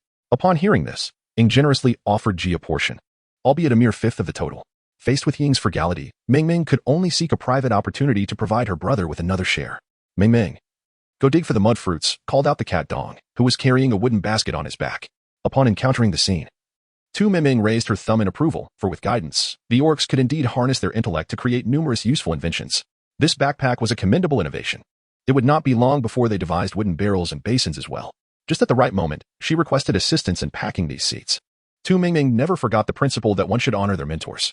Bringing Cat Dong into the house, she retrieved bag after bag of seeds from a large wooden chest. It was well known that this chest was brought back by her, and its contents were hardly surprising. However, upon seeing these, Shi Ying felt increasingly remorseful towards Tu Ming. While he was shedding his skin to ascend, she tirelessly toiled to procure these items. Thus, on their way to the fields, it was Shi Ying who carried Tu Ming. The adorable Tu Ming felt an overwhelming sense of awkwardness. In truth, she had no desire to approach Shi Ying, fearing his potential transformation into darkness, and was equally concerned that, should he ever sever their contract, he might be scorned by other females. Tu Ming arrived, and suddenly, someone called out her name, causing everyone to cease their activities and turn their attention towards her. Rabbit Ming nodded slightly, playfully adjusting her sleeves as she joined the enthusiastic team harvesting the mud fruits. The atmosphere was vibrant and bustling. Beneath each mud fruit seedling, there were at least 5 or 6 substantial mud fruits, along with 3 or 4 smaller ones, all meticulously gathered. With dozens of acres filled with mud fruits, even without meat, they would not go hungry this winter. The tribe's prosperity relied entirely on Rabbit Ming's brilliant idea, originally planted by the orcs who endeavored to please her. Now, each one wore a radiant smile, wishing to elevate Rabbit Ming to the status of a revered figure. This year's bountiful harvest was undoubtedly a testament to her contributions, and Xiong Tian was utterly exhilarated. Rabbit Ming wiped away her perspiration, remarking that we are all members of the same tribe, and thus, it is our duty to exert ourselves in labor. We strive to complete the harvest of the mud fruits today, so that we may plant the seeds of the grains I brought back, and perhaps in a few days, we shall enjoy fresh vegetables. The mud fruit harvest was abundant, and nearly every member of the Chinga tribe participated. Even the little ones lent a hand in transporting the mud fruits, with their animal skin bags bulging with the bounty. Some, inspired by Rabbit Ming Ming, fashioned large wooden boxes to pack the mud fruits, making it easier to transport and save space. Despite these efforts, it took 3 days to complete the harvest, and the tribe's storage cave was soon filled to capacity. Thus, we had no choice but to distribute the remaining bounty among the tribe's orcs. With several male orcs by her side, Tu Mingming turned over the land, extensively planting wheat in the areas closer to the tribe. She divided the land into sections and sowed various seeds accordingly, such as radishes, cabbages, soybeans, chili peppers, and garlic. Compared to their previous agricultural endeavors, this time, every member of the tribe brimmed with anticipation. These seeds were certain to bestow upon them a newfound understanding. On this day, Tu Mingming approached the chieftain to express her desire to partake in the priestess selection. The chieftain readily consented, revealing that even before her return, he had dispatched a letter of recommendation along with some fabric through a messenger. He informed her to prepare for as spring dawned. She would be able to journey to the beast god temple for the selection. Ah, Tu Mingming, so it is you who has been here. As Tu Mingming emerged from the chief's residence, she was promptly seized by Mao Dong, who led her to her dwelling. Upon arrival, she discovered that Xi Hua had sustained an injury. Mingming, what brings you here? Xi Hua inquired, a hint of embarrassment coloring her tone. Do not move. I shall tend to your wounds first. The muscle tissue in Xi Hua's legs had been severely eroded, prompting Tu Mingming to recall the mihu berry she had utilized to fend off the wolves upon her arrival in this realm. Those berries possessed a formidable corrosive quality. Fortunately, the treatment was timely, resulting in merely the removal of some necrotic muscle tissue, thus preserving her legs. Observing Tu Mingming's sigh of relief, it became evident that she was fatigued, and Xi Hua bowed her head in guilt. Mingming, I am truly sorry. I have broken my promise. She had once assured Tu Mingming that as long as she could join the tribe, she would remain there without venturing elsewhere. Rabbit Mingming furrowed her brows, not intending to express any blame, as the issue lay with her. Since Siwa had just arrived, she was unfamiliar with the tribe. Allow me to guide you through the tribe, I offered. I shall accompany you as well. Unbeknownst to us, Miaodong was a social adept, swiftly leading Rabbit Mingming and Sihua on a comprehensive tour of the entire tribe. Rabbit Mingming also spoke with Sihua about the fruits outside the tribe that should not be harvested. Chapter 41, A Heart-Wrenching Discovery. Upon learning that she had collected corrosive miha berries, Sihua felt a wave of dread wash over her, relieved that she had not given them away. After returning home, Mao Dong mentioned a few herbal concerns he wished to discuss and accompanied Rabbit Mingming back. Mao Dong inquired, I followed the method you taught me to create healing pills, but why do they not work as effectively as yours? Rabbit Mingming couldn't help but chuckle softly. The healing ointment she created was infused with her own healing techniques, while Cat Dong, lacking such skills, produced pills with inferior effects. It seemed that some steps were missing. Perhaps you could take me to observe? Upon arriving at Cat Dong's home, Rabbit Mingming pointed out several deficiencies, subsequently adding some healing techniques to the ointment. Cat Dong grasped the concepts quickly and, in gratitude, offered to deliver fruits to Thorn Flower on her behalf. Meanwhile, Rabbit Mingming pondered how to enhance the healing effects of the ointment. It was imperative to incorporate healing techniques. While she was present, it was manageable, but what if she were absent? After days of silence, the system suddenly chimed in. Host, might you spare a moment to check the space? You may discover a solution. Space? After merging with Phone 1, a new door had appeared within her space, though she had yet to explore it. Was there a secret within? In the modestly sized space, numerous items accumulated from the trading system awaited her. After clearing a path, she approached the door, and upon gently pulling it open, a blinding light overwhelmed her senses. After a few breaths, she adjusted, lowering her shielding hand to reveal a breathtaking realm brimming with the essence of spring. A crystal-clear river flowed beside a bamboo cottage, surrounded by meticulously tended plots resembling a gardener's paradise. Rabbit Mingming could scarcely believe this was the space she had acquired after her upgrade. This was a small world procured by the system for her benefit, where time flowed 3 times faster than in the outside world, and the seasons could change at will. These plots were rich in spiritual energy, ideal for cultivating medicinal herbs and grains of the highest quality. If you ever find yourself in peril, you can retreat to this small world. How delightful is that? The system truly cares for you, it boasted proudly. Indeed, it couldn't be better, Rabbit Mingming replied, utterly enchanted. She hurriedly planted all her remaining seeds, reserving a generous plot for rice. Having grown up in a family of floriculturists, rice was a staple she had cherished since childhood. And during her time in the Beast era, she had longed for its taste. It seemed there were also fried rice and pasta in the space. Soon, an array of modern dishes adorned the table, and Rabbit Mingming savored each bite with great care. The greatest joy in the world was indulging in good food. In truth, while there were many sources of happiness, none could compare to the immediate bliss that culinary delights provided. Ding, ding, ding. The moment she opened the trading system, a flurry of notifications rang in her ears, prompting her to swiftly silence them. ID 23456. Great Dodo. I seek meat. Please exchange. ID 45690. Great Dodo. Please save the children. They're starving. One of the IDs seemed familiar. Upon opening it, she found a torrent of messages pleading for exchanges and lamenting the apocalyptic circumstances. With no food or water, and teammates succumbing to zombification, he too was on the brink of collapse. It appeared that this system operated on a symbiotic relationship, with each providing different exchanges, and hers was meat. Yet, at present, she found herself lacking nothing. Wait, who said she lacked anything? Immediately, she opened the dialogue for ID 45690. I would like to exchange for a soft bed and blankets, and if possible, a few pairs of socks. ID 45690. Just a moment, please. Minutes later, the trading system for ID 45690 presented a mattress, silk quilt, bedding set, and even a small umbrella. Ignoring certain items, she proceeded with the exchange. In an instant, the bamboo cottage and the small world transformed, its interior now indistinguishable from modernity. However, the trading system erupted once more. ID 45,000. Great Dodo, do you need pots and pans? ID 9527. Great Dodo, do you need a beautiful woman? Could one truly exchange for a person? The trading system declared, as long as it is a transaction, nothing is impossible. Rabbit Ming Ming remained silent, overwhelmed by the enormity of the situation. She needed to retreat to the beast realm for a moment of calm. Rabbit Ming Ming, when did you return? Fox Spirit inquired. It had only been 3 days since the hunting party set out, and yet here she was. Everyone had improved their skills, making hunts significantly more efficient. Returning early seemed advantageous, did it not? Fox Spirit placed a basket of fruit down. These are the mangosteens I discovered. Their skin is thin, and their flesh is sweet. Allow me to offer you a few. Thank you, Rabbit Ming Ming replied, yet Fox Spirit noticed her lack of response and decided to speak candidly. Rabbit Ming Ming. Let us join forces. Join forces? Rabbit Ming Ming echoed, perplexed. Fox Spirit's eyes sparkled with enthusiasm as she elaborated. With our abilities and the system's assistance, we could carve out a remarkable existence for ourselves. Have you considered the prospect of ruling the beast realm? That sounds exhausting, and I lack such capability. Rabbit Ming Ming thought to herself, secretly skeptical.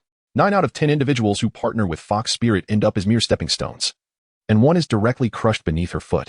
She had no intention of collaborating. Honestly, thriving alone seemed rather satisfactory, provided Fox Spirit refrained from causing trouble.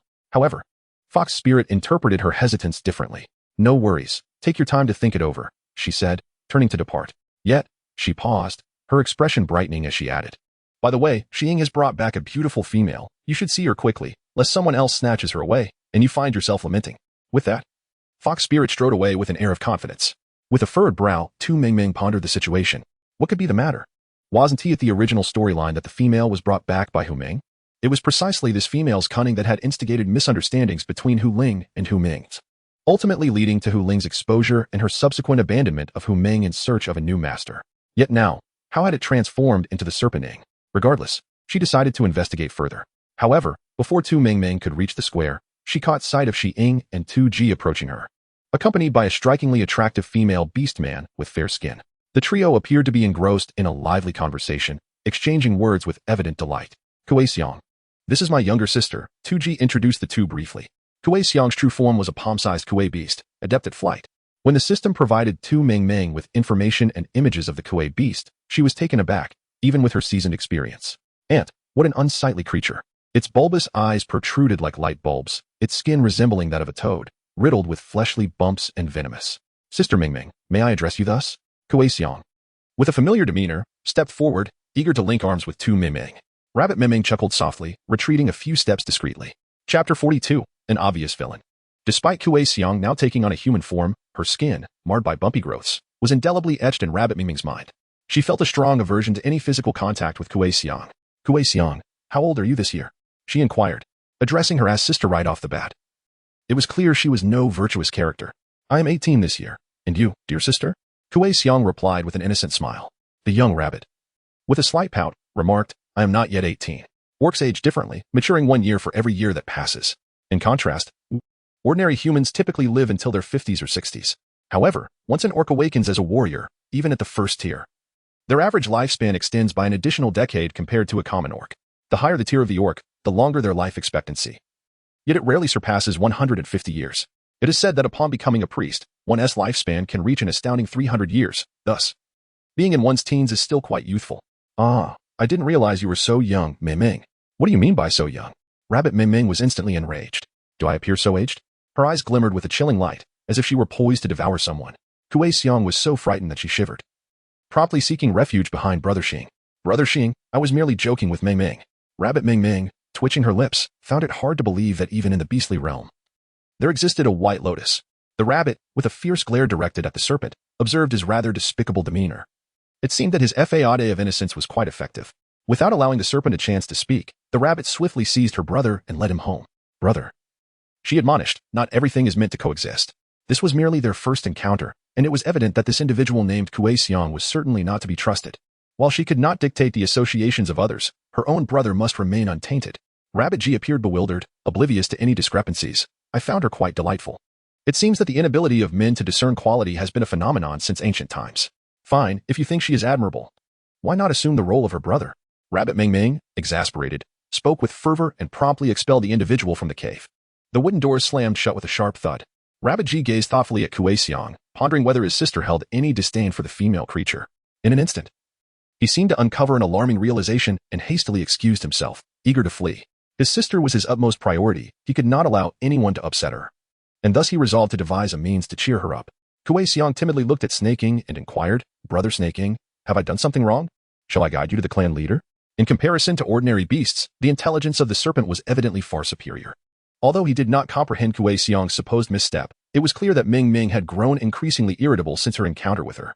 She had never accepted herself, and she certainly could not be led astray by this female.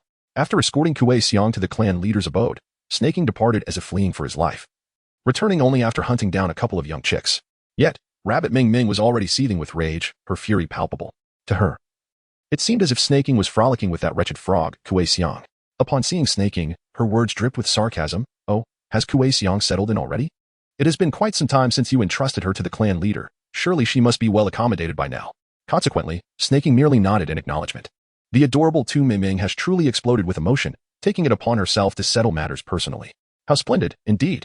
Yet, what are you still doing here? Hurry and attend to her.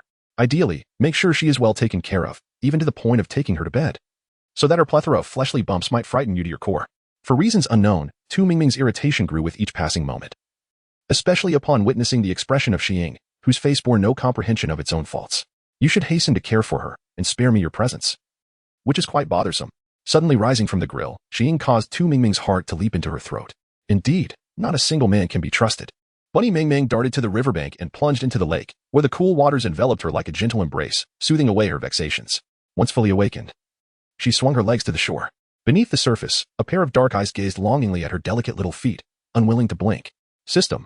If I manage to unite Kuei Xiong and Xiying, when I dissolve my contract with him, he shouldn't be deemed abandoned, right? After the calming plunge into the river, Bunny Ming Ming reflected on her prior anger and questioned its validity. Why had she been upset? Her intention had always been to rid herself of Xiying, and now, with someone arriving to rescue her, shouldn't she be elated? Indeed. Clarity brought a significant uplift to her spirits, yet a lingering discontent remained. Kuei Xiong did not strike her as virtuous. You are indeed correct in your thoughts, host. What is redeemable about Xiying? Not only is he cold-blooded and lacking in strength, but he has also been secretly courting other females behind your back. On that basis alone, we must resolutely reject him, the system asserted earnestly. Bunny Ming Ming felt a surge of emotion. Finally, the system was functioning normally, aligning its intellect with hers. Do not fret, host. I shall promptly search for aphrodisiac herbs nearby. We shall resolve this matter tonight, the system proposed, activating its scanning feature with unprecedented swiftness. Such an assertive system took Bunny Ming Ming by surprise. It was all too rapid. After all, Xiying had been her subordinate for quite some time, and she was a prominent figure in her realm. How could she repay kindness with betrayal? Perhaps we should observe further? The system suggested, feeling more comfortable with this indirect approach. Yes, let us observe, Bunny Ming Ming replied, sensing a peculiar feeling within herself, though she could not articulate what was strange about it. Upon returning to the cave, before even entering, the enticing aroma of meat wafted through the air, thickly coated with barbecue seasoning. She noticed Xiying was absent, likely tending to Kuei Xiong. This is even better. The two of them might develop feelings for each other, and perhaps they will unite without our intervention, the system remarked unexpectedly. Rabbit Ming Ming nonchalantly murmured a sound of acknowledgement. Yet her manner of consuming the roasted meat suggested a deep-seated enmity towards it. A gentle breeze wafted through the night, rendering it refreshing.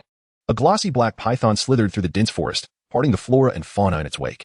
Beneath the towering trees, the serpent's colossal form spiraled around the trunk like a screw, carefully plucking a few fruits to hold in its mouth.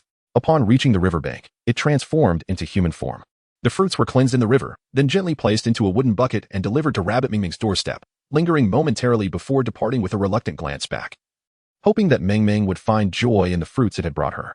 The following day, Rabbit Ming Ming was roused by the calls of Cactus Flower and Cat Winter. as it was yet another day for the gathering team to venture out for foraging. From a distance, she spotted Kuei Xiang, cradling a vibrant red fruit that bore a striking resemblance to the modern-day dragon fruit. Cat Winter, upon catching sight of it, exclaimed in excitement, "Wow! It's actually a cactus fruit." Chapter 43. Return my brother's life, what is that? Rabbit Ming Ming pondered, yet Cat Winter's reaction suggested it must be something remarkable. Cat Winter hurriedly educated Rabbit Ming Ming, explaining that the cactus fruit grows atop the wind cliff, a perilously high precipice that presents a formidable challenge for anyone to ascend. An ordinary person would find it nearly impossible. Upon hearing this, Rabbit Ming Ming felt a flicker of recognition as memories of the fruit tree surfaced. In the storyline, there was a passage wherein Hu Ming, in an effort to please Fox Spirit, sought the assistance of birds and beasts and exerted tremendous effort to obtain just one fruit. This was during Hu Ming's phase as a 6th-tier beastman, highlighting the rarity and difficulty associated with acquiring the cactus fruit. Now, as Hu Ming was merely a 5th-tier beastman, it seemed only the serpent could have procured such a fruit. Contemplating the possibility that it was indeed the serpent, a pang of bittersweet emotion stirred within Ming Ming. However, she quickly reminded herself that he would eventually choose a mate, alleviating her heartache. "Ming Ming, here is a fruit for you," Kuei Xiang offered. Extending one of the fruits towards her, Rabbit Ming Ming tugged at the corner of her mouth. Was she flaunting? There was no need for that. "I have no fondness for fruits. It is merely a fruit. Why seek validation here? That prickly fruit, should I encounter it again, I shall ensure to uproot it entirely." Not long after, that tree, which had incited the covetousness of the orcs, vanished without a trace overnight. Let us embark. This time, the expedition was led by Xiong Liu, the captain of the hunting team. During my previous outing to collect salt, he was one of the few who had not advanced. Now, with several formidable allies joining the hunting team, it was fortuitous that the 2nd-tier orc leading the tribe was about to welcome a new offspring. Thus, the responsibility of leading the gathering fell upon him. Due to the previous salt collection, Xiong Liu conversed with Rabbit Ming Ming more than with others along the journey. Often, the dialogue revolved around her. Rabbit Ming Ming expressed her heartfelt gratitude and suggested that everyone gather resources individually for the time being, as she wished to explore the other side. The system scan indicated that there were numerous high-quality medicinal herbs and fungi on the opposite side of the mountains, while collecting herbs was secondary. Her primary intention was to gather edible mushrooms.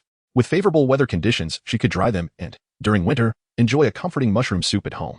I accompanied Rabbit Ming Ming on her venture. At that moment, a rather ordinary yet familiar-looking female spoke up. To my dismay, despite the 3 months that had passed since our last encounter, she remained as irksome as ever. As Tu Ming Ming walked ahead, the female followed closely behind.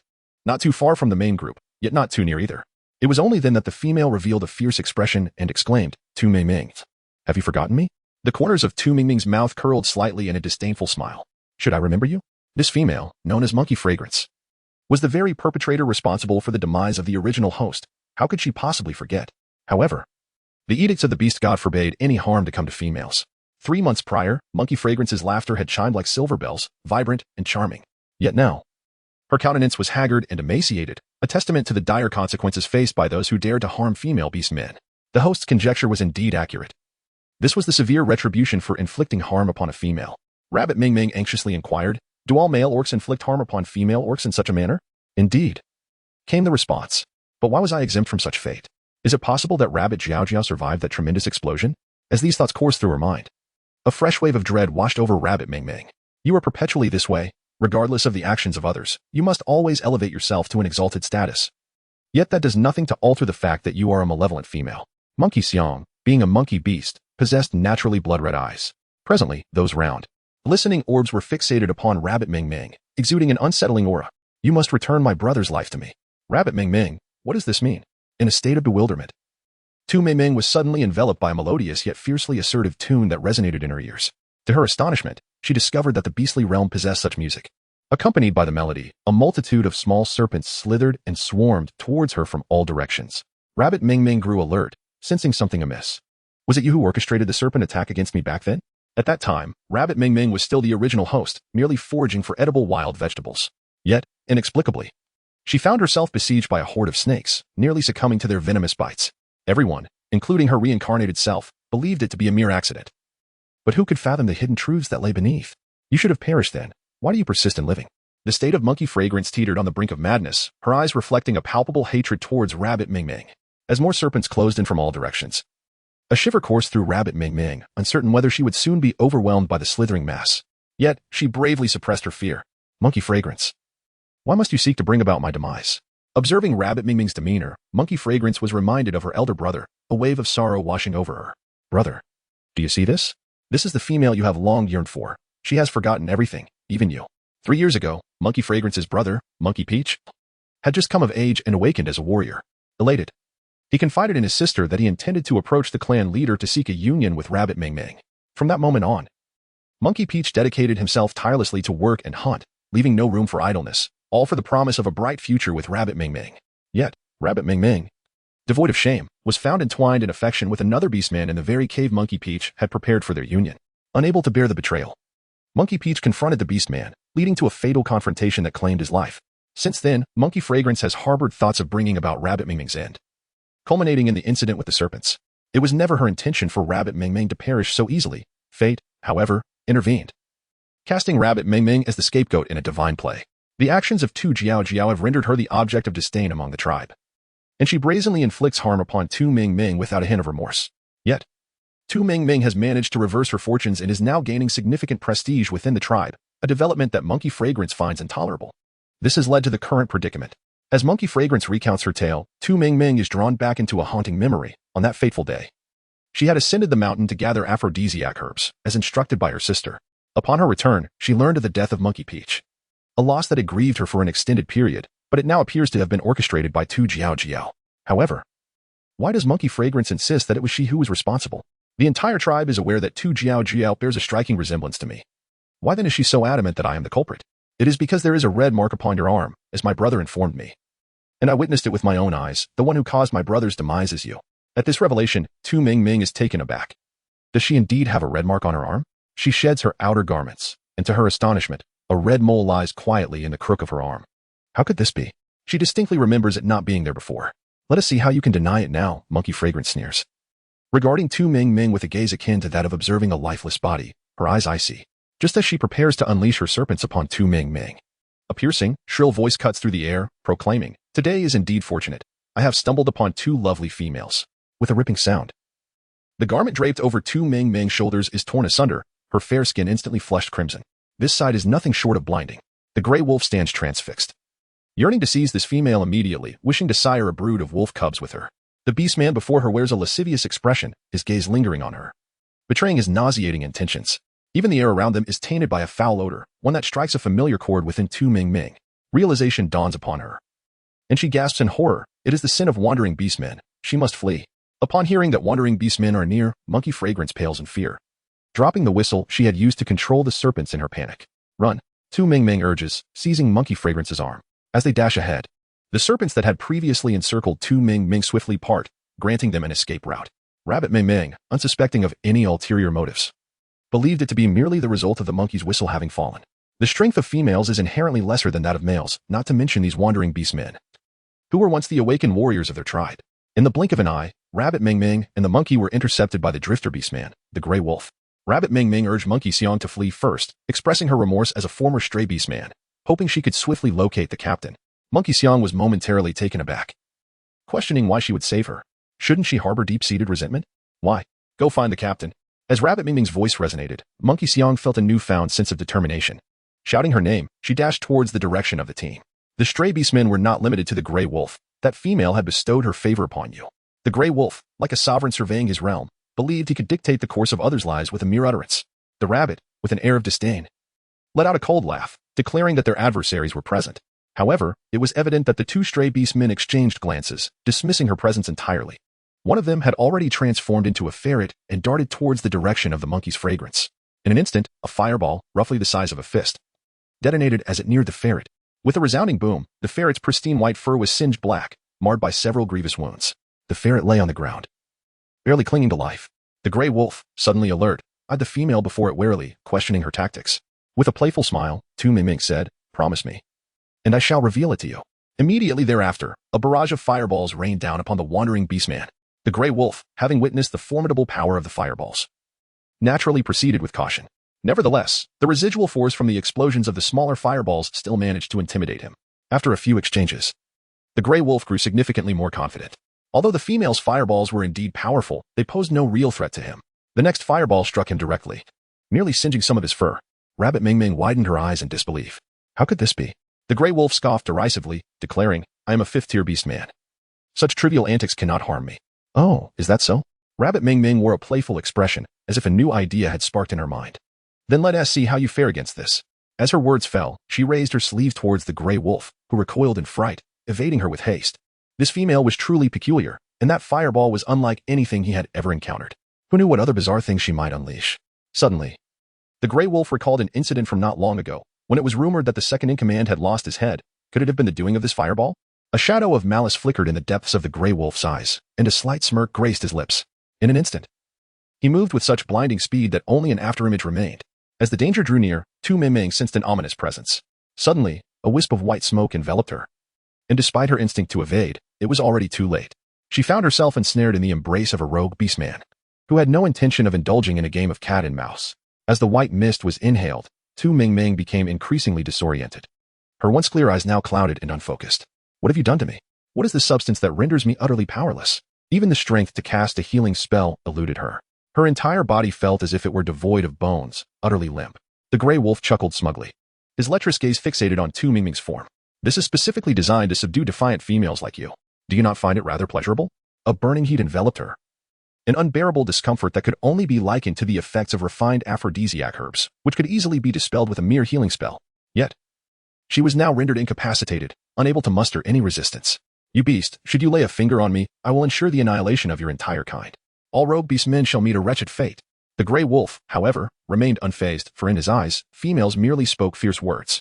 If she possessed the power to eradicate his kind, would she truly be in such a predicament? Nevertheless, the gray wolf retorted, then I shall take the initiative. And perhaps I will simply end your life right here. Females captured by rogue beastmen were often left with two fates, to become mere vessels for breeding or to be reduced to the playthings of the beastmen. The little rabbit's heart sank deeply. Cursed be the fate. If she were to survive this day, she would surely repay the wandering beast 100-fold, 1,000-fold. Infuriated, the little rabbit's veins throbbed with anger, yet she found herself utterly powerless against her adversary.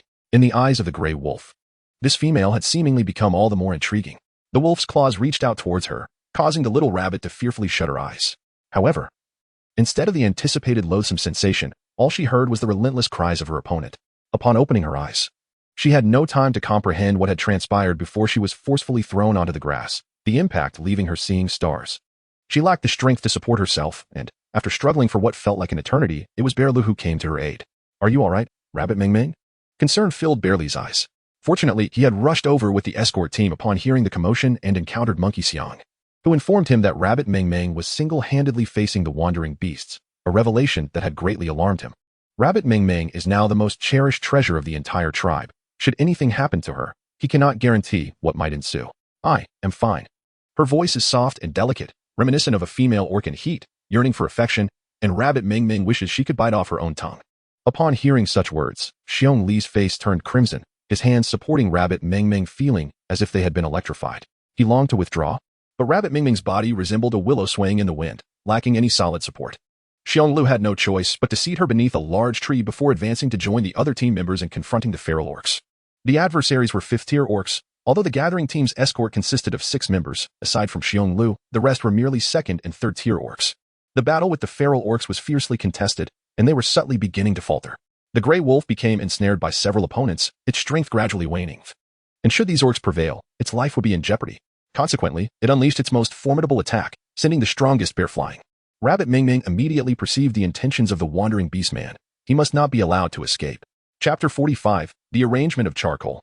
Historically, the tribe's gathering locations have always been scouted by beastmen in advance, ensuring safety before organizing the females to collect resources. The presence of a wandering beastman at the gathering point indicated that the area was no longer secure. Should this beastman escape, the tribe would soon face a catastrophic raid. Therefore, it was imperative that this wandering beastman did not get away. Xiong Lu was flung a short distance away from Rabbit Ming Ming. She hurriedly conjured a fruit from her space. Xiong Lu, this is a mihu berry. The utility of the mihu berry was well known to every member of the Qinghe tribe. Xiong Lu immediately understood. Seizing the berry and hurling it fiercely at the wandering beastman, who mistakenly believed that his adversaries had no means of attack and sought refuge in a wild fruit. Focused solely on his escape, he paid little attention. Upon striking the wandering beastman's back, the fruit exploded with a resounding thud, its juice splattering like raindrops. This was followed by the beastman's anguished howl, as the berry's juice rapidly corroded every inch of his skin. The gray wolf, no longer willing to engage, transformed into its beastly form and charged through. The gathering team dared not approach the berry, instinctively avoiding it, allowing the gray wolf to finally escape. Yet, The beastmen of the gathering team hurriedly packed their belongings to return, while Rabbit Ming Ming found herself cradled in Xiong Li's arms like a child, carried back to the tribe. As the effects of the medicinal properties took hold, Rabbit Ming Ming felt as if she were being scorched by a cat's claws, enduring immense discomfort. Though she endeavored to suppress her cries, sounds escaped her that would redden anyone's face. Xiong Lu, still an unpartnered bachelor, found the embrace of a soft female not only a torment but compounded by her persistent sounds, subjecting him to a dual agony of body and soul. Finally managing to return Rabbit Ming Ming to the cave, she seemed to have lost her sanity, her eyes shimmering with unshed tears as she struggled to speak, indicating that there was medicine in the cupboard. While it was not an antidote specifically for the aphrodisiac herb, it could alleviate some of her suffering. If she could regain even a modicum of strength, she could perform healing magic. Yet, Xiong Lu appeared lost in thought, his gaze fixated on the delicate female before him, her complexion pale with a hint of blush. He found himself grappling with thoughts that should not arise. Rabbit Ming Ming, may I be your partner? The gentle Rabbit Ming Ming felt an overwhelming discomfort, her mind filled with fantastical visions that left both her body and spirit yearning for fulfillment. The memory of Snake Ying's sharply defined visage and those seemingly all-seeing eyes sent a shiver down her spine. Please, fetch me the medicine, she implored. Rabbit Ming Ming seethed internally, irritated that Xiong Lu chose this moment to stir trouble. Rejected in his advances, a flicker of disappointment crossed Xiong Li's eyes. Yet he quickly retrieved the medicine for Rabbit Ming Ming. He had not harbored any affection for her, his earlier behavior felt almost entranced. And it was only now that he realized the foolishness of his words. Hastily administering the medicine, Xiong Lu began to apologize. Rabbit Ming Ming, I am truly sorry. I do not know what came over me. It's all right, she replied, having already taken the medicine and feeling her body rejuvenate. Observing Xiong Li's face, reddened like a boiled shrimp, she couldn't help but feel a twinge of lingering annoyance. You must inform the tribe leader immediately. There are rogue beastmen lurking near the village, and we must implement protective measures swiftly. Once Xiong Li's figure had vanished, beneath a great tree outside the cave, Kuei Xiang was grinning with an unsettling glee. Now the real spectacle begins. The presence of wandering beastmen had thrown the entire tribe into a state of unease, prompting Rabbit Ming Ming to abandon her herbal foraging. Instead, she rallied the tribe's beastmen to construct traps and gathered all the Mia berries from outside the village. Rabbit Ming Ming, what purpose can these berries serve? Rabbit Ming Ming gazed thoughtfully at a pile of berries, contemplating for a while. I wish to investigate whether I can extract something useful from them, should winter bring external threats. We could utilize it for our defense. The corrosive power of the Mihu berries is such that even sulfuric acid would acknowledge its superiority. She was reluctant to relinquish such a valuable resource. The delightful Rabbit Ming Ming has continuously brought benefits to the tribe, garnering increasing affection from Bear Tian. As spring approaches, Rabbit Ming Ming is set to participate in the selection of the priestess. Having been favored by the beast god, she is certain to be chosen as the priestess. To Bear Tian, her words now hold the same weight as those of the priestess. Rabbit Ming Ming, focus on your studies. The other beastmen in the tribe will surely support you. Rabbit Ming Ming let out a soft hum, and a chill breeze swept by, causing her to shiver involuntarily. The weather was growing increasingly frigid, and it was high time to consider the use of charcoal. Chief, would it be convenient for you to visit my home? I have some items I wish to show you. Ever since the introduction of the trading system, Rabbit Ming Ming had taken to gathering various items for trade, amassing over 100 pounds of charcoal. Now, she was eager to take the chief to the cave for a first-hand experience. Bear Tian, upon seeing the dark substance, was filled with curiosity. What is this? This is a material for warmth, she replied. The great beast god referred to it as charcoal, produced through the burning of wood. As Tu Ming Ming spoke, she gathered several pieces of wood to ignite a fire, placing charcoal atop to burn, and then nestled the flaming charcoal within a clay basin. The vibrant flames instantly warmed the cave, and there was no acrid scent of smoke to be found. Rabbit Ming Ming explained that this was something she attempted out of boredom. And to her surprise, it succeeded. She decided to present it to the chieftain, hoping that if it were feasible, they could use it to create charcoal, which would keep them warm during the winter. Splendid, truly splendid, Xiang Tian exclaimed, gazing at the vibrant flames, nearly moved to tears. He never anticipated witnessing such a wondrous and useful creation in his lifetime. Eager to learn how to make charcoal, he hurriedly inquired with Rabbit Ming Ming and then dashed off, wishing to share this delightful news with every member of the tribe. The process of producing charcoal was quite simple. Find an empty cave, fill it with ample firewood, ignite it, and once the fire reached its peak, seal the entrance. After a day or two, they could unseal it and retrieve the formed charcoal. This minimal challenge was hardly daunting for the Orcish folk. In the following days, the entire tribe was abuzz with activity, every capable member, including the young ones, assisted in gathering wood for charcoal production. When the hunting team returned, they noticed wisps of smoke rising from the tribe. Why is there so much smoke? Could it be a fire? Hu Ling casually remarked. Suddenly, two figures, Shi Ying and Tu Ji, swiftly rushed towards the tribe, followed closely by the rest of the hunting team. Upon their return, they were greeted by a scene of bustling orcs. Under normal circumstances, they would have been swarmed by curious onlookers, but now, everyone was focused on transporting wood. Chapter 46. Nothing to be seen upon randomly stopping an orc. They learned the backstory. Rabbit Ming Ming had taught them how to make charcoal. At this revelation, a flicker of displeasure crossed Hu Ling's eyes. While she risked her life hunting outside, Rabbit Ming Ming thrived within the tribe. Both had systems. Yet it seemed that Rabbit Ming Ming's creations were far more beneficial than her own. Clenching her fists in frustration, Hu Ling found herself devoid of the usual excitement of sharing the spoils. Once back in the cave, she unleashed her grievances upon her system. The system, feeling helpless, responded. Master, our system is filled with advanced technologies, weapon crafting, smelting, and strategic formations. Unfortunately, such basic skills were not part of my programming. However, with charcoal now available, we could seek out a gold mine to refine and create exquisite jewelry, surely winning the tribe's favor. Think again, is there truly nothing suitable? Hu Ling pressed, her determination unwavering. What she needed were simple, practical solutions, yet they eluded her grasp. On our way back, I noticed an abundance of cotton. Cotton can be used to make quilts and warm clothing. In winter, quilts are as essential as charcoal, no, even more so. Every year, some orcs perish from the cold. She quickly inquired about the process of making it, but her system faltered, stumbling over its words, unable to provide a coherent answer. Frustrated, Hu Ling resolved to seek Rabbit Ming Ming's assistance. Inside the cave, Rabbit Ming Ming found herself tightly embraced by Xi Ying, as if being punished. Furrowing her brow, she detected a familiar scent, one that belonged to Kuei Xiang.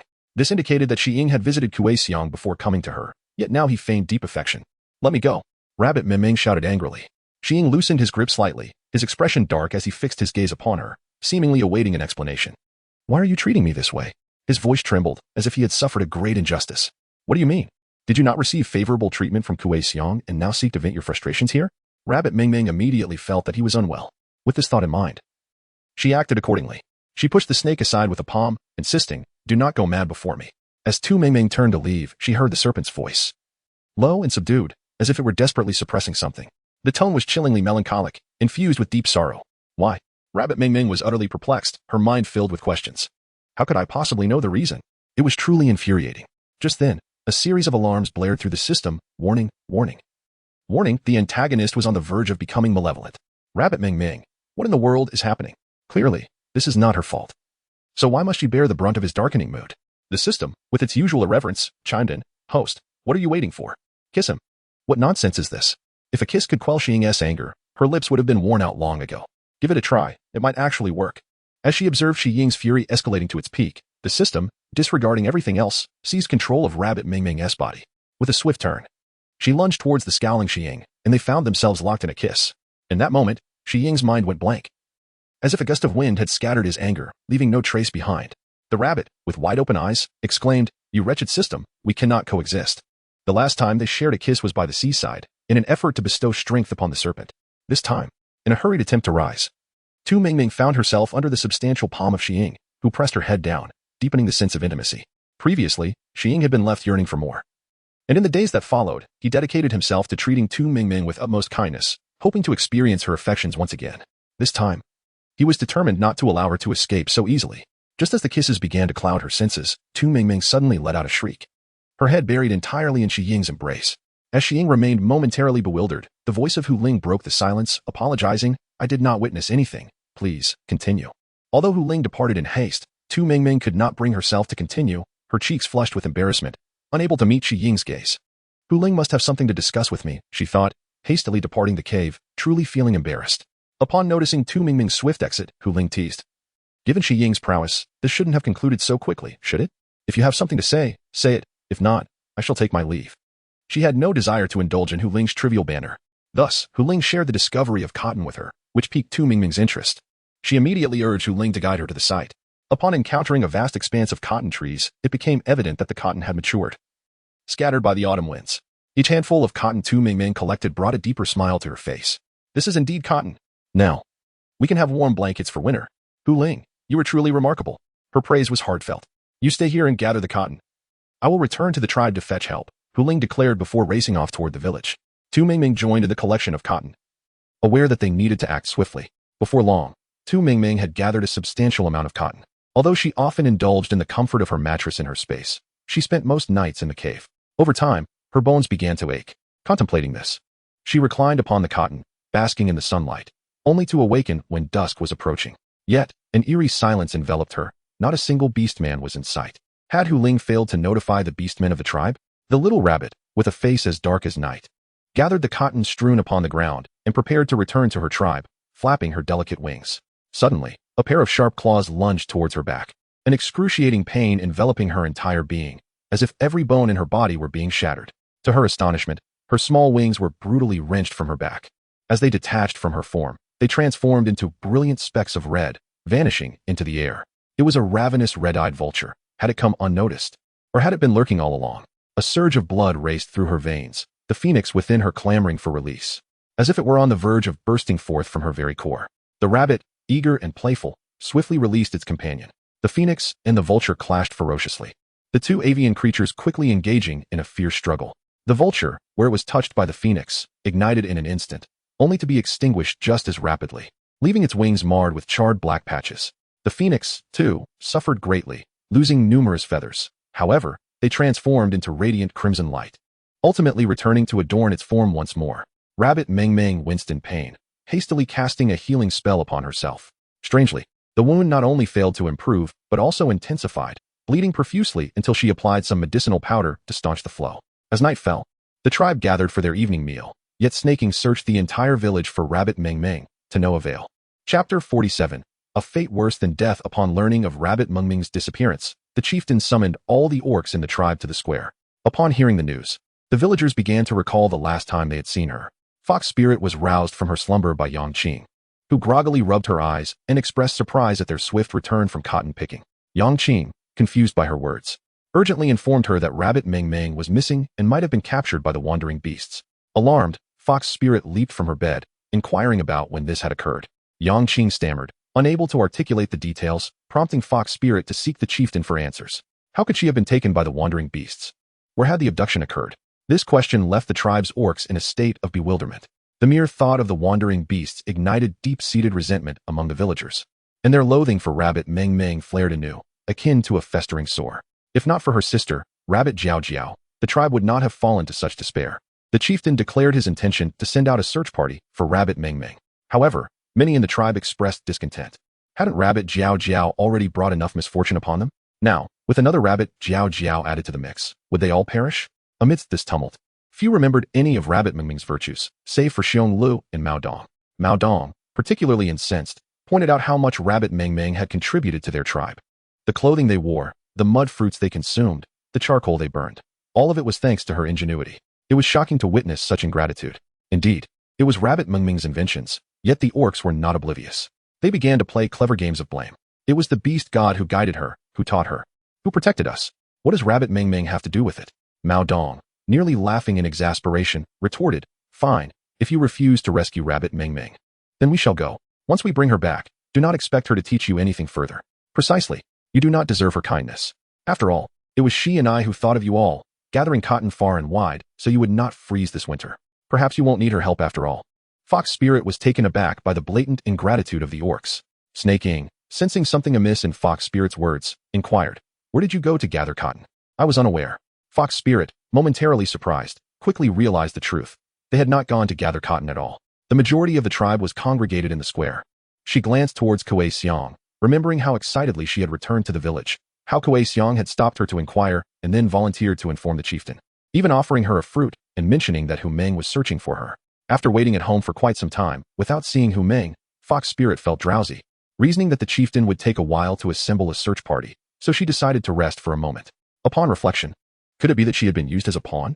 You never informed the chieftain about the cotton gathering? Fox Spirit found it hard to believe that this woman had deceived her. Kuei Xiong immediately appeared tearful, as if she had suffered great injustice. "I do not understand what you are saying." Fox Spirit clenched her fists, her eyes burning with rage as she glared at Kuei Xiong. "You better pray that Rabbit Meng Meng is unharmed, or I shall make you wish for death." With that, Fox Spirit bolted towards the cotton fields, followed closely by Snake Ing and Rabbit Ji. The chieftain, bewildered, grasped enough of Fox Spirit's words to dispatch a search party for Rabbit Meng Meng, while also keeping an eye on Kuei Xiong. Under the dim moonlight, the forest was alive with the sounds of chirping insects and singing birds. The battle between the phoenix and the vulture was drawing to a close, with the vulture's wings shattered, crashing heavily to the ground. A wooden stake pierced its heart, ensuring its demise. As Rabbit Meng Meng absorbed several puga gemstones, her body gradually regained strength. Merging with the phoenix, she gained the ability to fly and control fire, though the phoenix required substantial energy to sustain its combat prowess. The gemstones beneath her feet formed small mounds, Suddenly, Rabbit Mingming's gaze sharpened, and she concealed a knife within her sleeve, turning to face the dark forest. "Come out," she commanded sharply. The beasts lurking in the shadows revealed themselves, no longer hiding, approaching her with confidence. The vulture, stronger than her, had failed to detect her presence. Yet it would be a disgrace if she could not sense even this lesser beast. Drawing a dagger from her spatial pocket, she sprang forward, skillfully slashing at the creature's limbs. It had hoped to benefit from the strife between the phoenix and the vulture, emerging only after one side had fallen. But Rabbit Mingming was not one to let her advantages slip away. Under the pure moonlight, her blade gleamed with a cold light, and before the hefty beast could evade, its limbs were swiftly lacerated.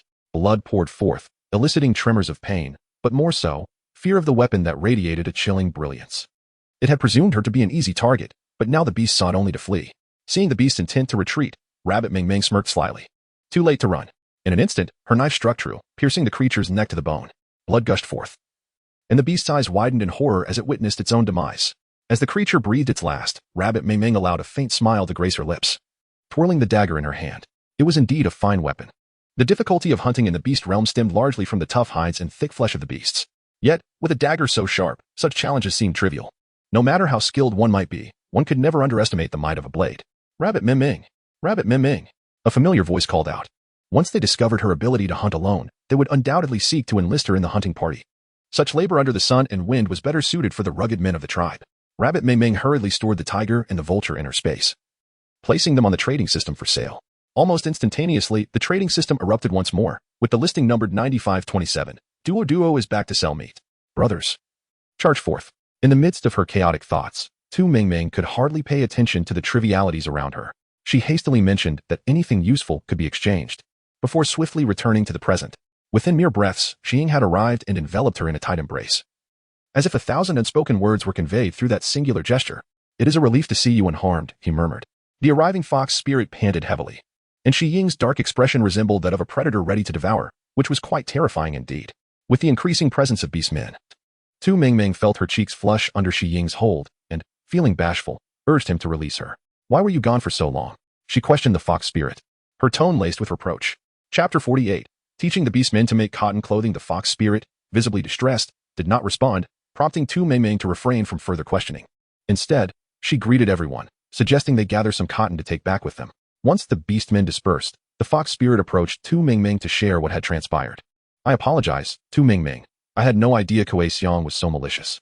Upon learning that the fox spirit had consumed a fruit gifted by Kuei Xiong, Tu Mingming employed her healing magic, discovering traces of a subtle poison within the fox spirit system. She was not from their era and thus lacked knowledge of cotton. Perhaps her actions were unintentional? Tu Mingming pondered aloud. It may not have been her fault, but she failed to inform the chieftain of my warnings. Which is indeed a problem, the fox spirit fumed. It was evident that she would not let Kuei Xiong off the hook easily. She was determined to uncover the extent of Kuei Xiong's cunning. By the time they returned to the tribe, the night was well advanced, and the beastmen had already retired for the evening. The following morning, the chieftain came to inquire about Tu Mingming's well-being. Upon learning she was unscathed, he breathed a sigh of relief. "It is fortunate you are well. You must never venture out alone again. If you must, let Xiying accompany you." For unmarried females, it would suffice to assign 2 beastmen to protect them. As it stood, only Xiying could accompany her now. Ever since their kiss, Tu Mingming found herself blushing uncontrollably upon seeing Xiying. She merely nodded lightly before discussing the matter of cotton with the chieftain. Cotton is an excellent insulator against the cold, and when sewn into clothing, it enhances warmth significantly. With an ample supply, one could forego animal hides in winter. When used as bedding, it provided exceptional comfort at night. Upon hearing about its insulating properties, Xiong Tian's eyes widened in excitement. Although he lacked knowledge about making cotton clothes and blankets, he instructed the tribe members to gather cotton extensively, as the beastmen were inexperienced in crafting.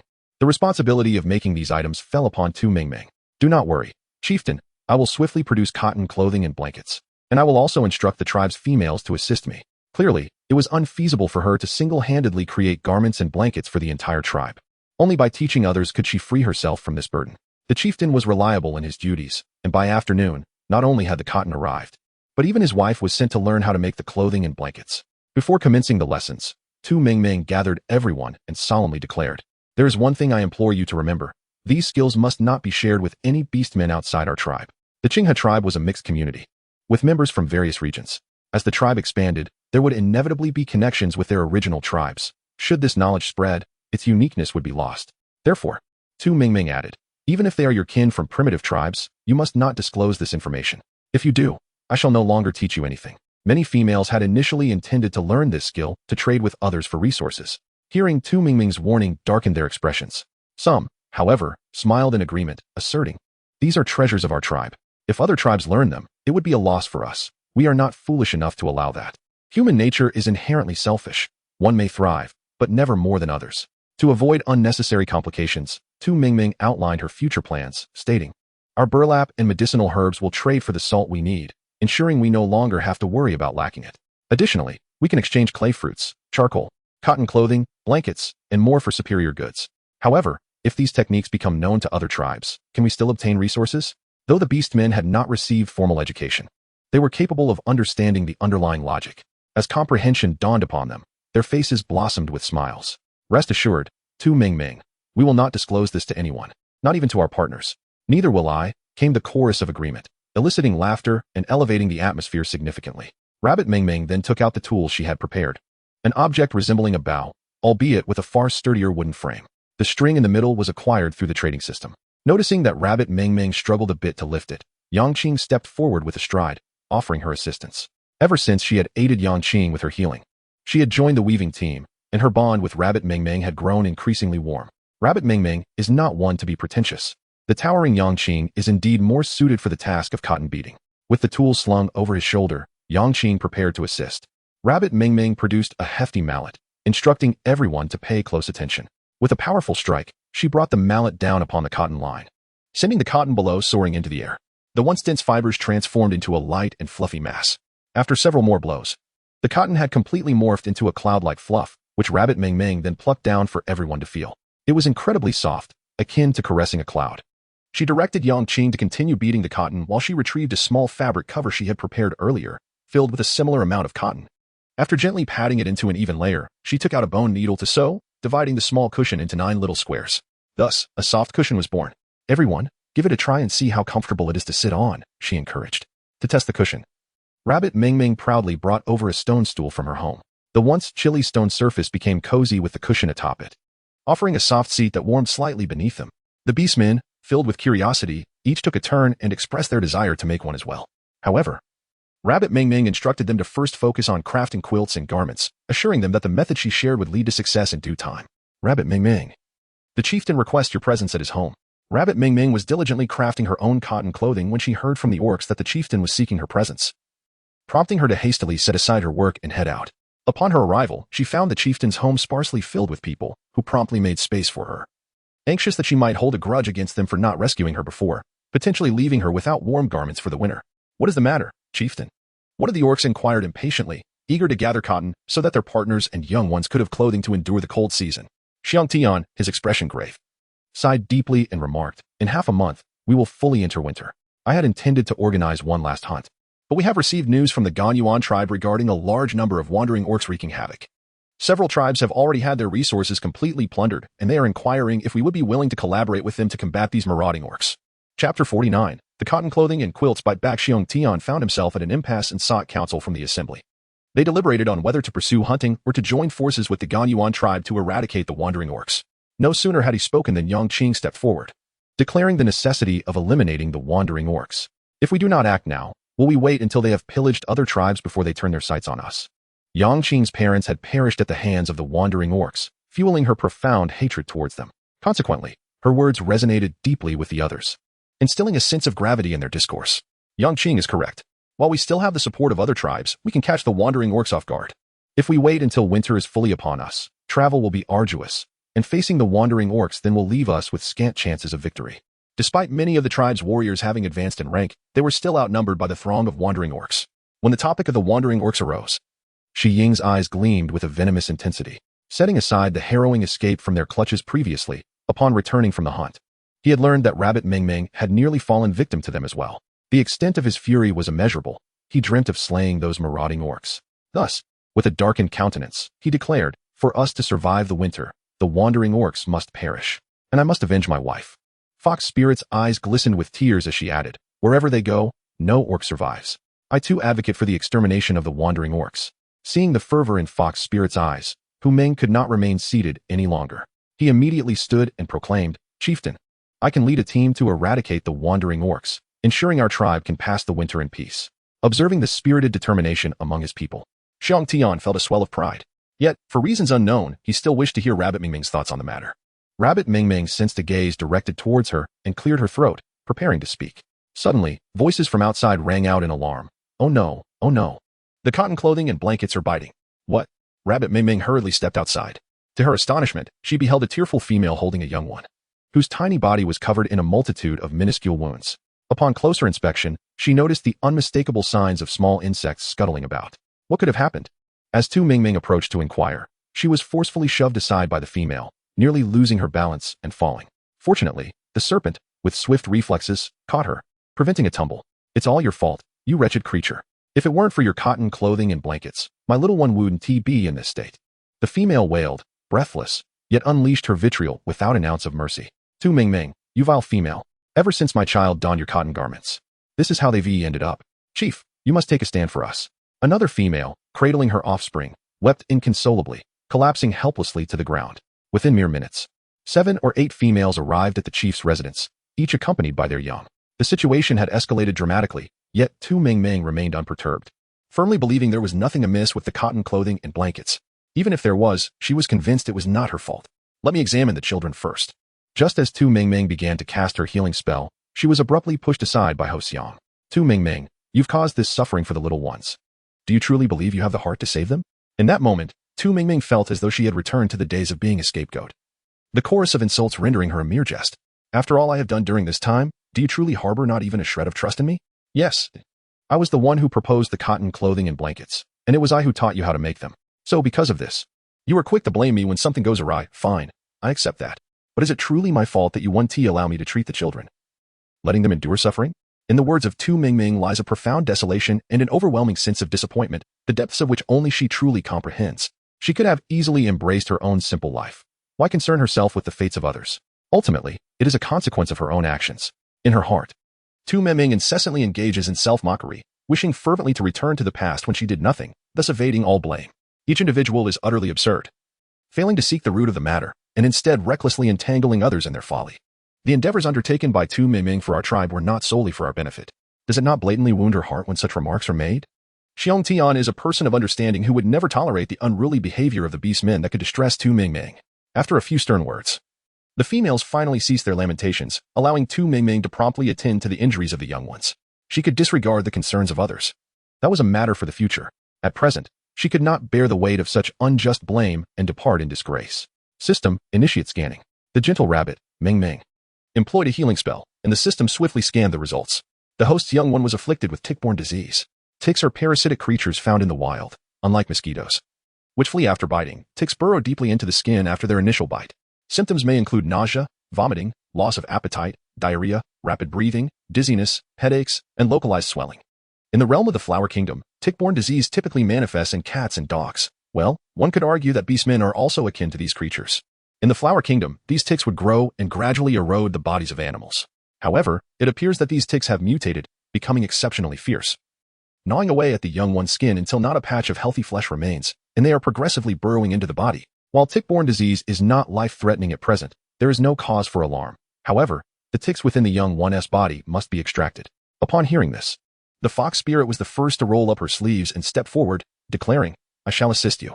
In her past in the flower kingdom, the fox spirit had cared for a large golden retriever that had once contracted tick-borne disease during a visit to the countryside. As long as the parasites were removed and treated with medicine for a few days, recovery was assured. Rabbit Mingming nodded gratefully. The tick had already entered the body, and only through elevated body temperature could it emerge for air. As Rabbit Mingming spoke, a fiery warmth emanated from her palm, gently enveloping the young one's body. The tick, feeling the heat, attempted to surface for breath, only to be swiftly and accurately captured by the fox spirit's pincers. Surprisingly, the makeshift pincers proved quite effective. However, upon closer inspection of the tick, which was several times larger than those typically found in their homeland, both individuals involuntarily shuddered. It resembled a magnified dung beetle, complete with 2 enormous pincers, and just the sight of it was enough to evoke a sense of impending pain. Although this method was effective, the pace was excruciatingly slow. The other beasts stood by, watching helplessly, equally eager to dismantle the wretched tick that dared to harm their young. Faced with a barrage of fierce and menacing gazes, Rabbit Mingming could hardly bear it. Do you wish to assist? She inquired. A unanimous nod of agreement followed, particularly from the serpent, whose face was alight with a fervent thirst for knowledge. Chapter 50. Nonsense for the tribe. Warriors of third tier and above, gather here. As soon as Tu Meiming began to speak, the third-tier orcs seemed to have rehearsed in advance, promptly aligning themselves in an orderly fashion. With the serpent taking the lead within a few breaths, Rabbit Ming paused for a moment before speaking. In truth, within each of us lies a force known as stellar power. Yet, you remain unaware of it. I too gradually comprehended its existence only after awakening my healing abilities. Today, I shall teach you how to harness and guide the stellar power residing within your bodies. Let us all practice together. Regarding the cultivation of this skill, I should have addressed it upon my return from gathering salt, but at that time, we were preoccupied with the excavation of mud fruits. Once the busyness subsided, I found no appropriate opportunity to broach the subject. Now, with this matter at hand, it presents a splendid chance for everyone to learn, thereby enhancing our assurance in vanquishing the wandering beastmen. Rabbit Ming sat cross-legged, her hands resting gently on her knees, while everyone imitated her posture. With closed eyes, they quietly attuned themselves to their surroundings, sensing if anything was beckoning them. At that very moment, Rabbit Ming instructed the system to connect them, essentially unblocking the energy channels within them. Once the barrier between body cultivation and spiritual training was dismantled, understanding would naturally follow. This plan had been previously devised by Rabbit Ming in collaboration with the system, but it had only now come to fruition. As the system initiated its process, a thick mist enveloped the third-tier beastmen. The white fog gradually transformed into hues of gold, green, blue, red, and black, each corresponding to the 5 elemental attributes of metal: wood, water, fire, and earth. Upon comprehending these attributes, the first to open his eyes was Xiying, who gazed in astonishment at the golden light surrounding him. This was not the first time he had witnessed such radiance. He recalled seeing it on his father in his youth, though then he had been unaware of its significance. Congratulations, Xiying. You have acquired the metal attribute, granting you control over lightning in battle, along with commendable defense and formidable offensive capabilities. What about me? The tribe leader was the second to awaken, eager to learn of his own attribute. Congratulations, esteemed leader. You have obtained the wood attribute, enabling you to manipulate plants in combat and assist in their growth. Next to awaken was Xionglu, who did not need to utter a word, for Rabbit Ming continued. Congratulations, Xionglu. You have gained the water attribute, allowing you to control water and transform it into whatever you desire for battle. As for Hu Ming, Rabbit Ming found him somewhat disagreeable, having exchanged only a few words since her arrival. He had harbored delusions of affection towards her, which she deemed rather delusional. Nevertheless, for the sake of the group, Hu Ming, congratulations. You have acquired the fire attribute, granting you control over flames and anything that can burn. Finally, it was her elder brother's turn. Congratulations, dear brother. You have obtained the earth attribute, which allows you to manipulate soil and construct formidable walls, boasting exceptional defensive prowess. It must be noted that this attribute was indeed quite fitting for a rabbit. After all, the saying a cunning rabbit has 3 burrows did not emerge from nowhere. With the 5 attributes elucidated, the remaining individuals could discern their own attributes simply by observing the colors enveloping them. In the original narrative, cultivation was a later development, realized by the protagonist only after acquiring the blue crystal. However, since she had long since absorbed the crystal, Rabbit Ming saw no harm in taking the initiative. Engaging in cultivation ahead of time and advancing towards a more civilized beastly era was, after all, a splendid notion. Rabbit Ming, are you ready yet? Hu Ling was already pacing anxiously. It was only then that Tu Ming recalled the pressing matter at hand. She hastily called forth those endowed with the power of fire, instructing them to channel their fiery celestial energy into their hands, gradually aiding in the warming of the younglings' bodies. After considerable effort, they finally succeeded in cleansing the bodies of several young ones of the pesky ticks that plagued them. Rabbit Ming hastily cast her healing spell, allowing the wounds of the young ones to mend swiftly. There is nothing to worry about. Return home and consume more meat to replenish your strength. I assure you, the little one will be lively and energetic by tomorrow. The obedient and well-behaved younglings were dearly cherished by Rabbit Ming. Yet, despite the recovery of the young ones, the previously scornful females remained ungrateful, still casting cold remarks. Rabbit Ming, your sister has already brought enough misfortune upon our tribe. Refrain from delving into those peculiar matters in the future. Were it not for that, Rabbit Ming would have nearly forgotten about the cotton clothing and blankets. You all go home and bring back the blankets and cotton clothes. I am quite eager to see what they truly contain. In the recollections of Tu Ming, although the orcs are not particularly clean, their tough skin and robust flesh make them impervious to the bites of these insignificant ticks. Surely, someone has intervened. With a piercing gaze, Tu Ming fixed her eyes on Ho Xiong, her demeanor earlier having raised considerable suspicion. The female, cradling her young, had not yet returned when frantic cries echoed from a distance. Fire! Fire! Panic ensued among the mothers as they shouted for help. Put out the fire. Quickly! In the tribe. The elephant beast sprang into action, rushing to the river to gulp down mouthfuls of water. They returned to the blazing cave and began to douse the flames. while others fetched water or fought the fire. After a considerable effort, the flames were finally extinguished, yet the females wept more bitterly than before. The cave had been completely consumed, incinerating not only their cotton garments and bedding, but also the entire winter provisions accumulated over 3 seasons. All was lost. Elders, do you not find this occurrence to be exceedingly coincidental?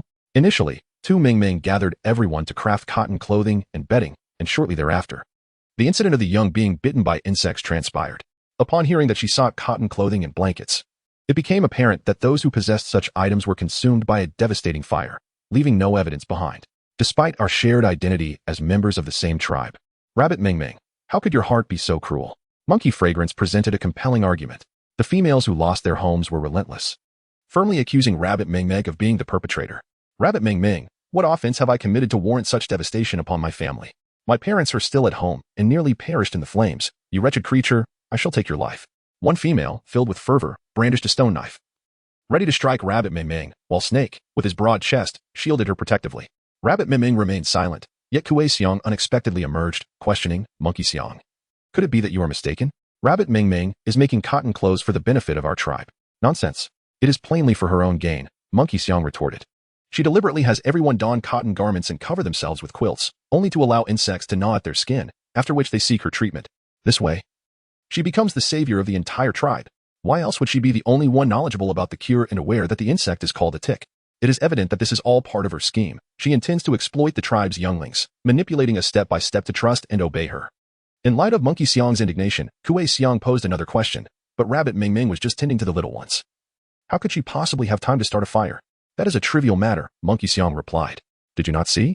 Rabbit Mingming can control flames. Igniting a fire at anyone's home is a simple task for her.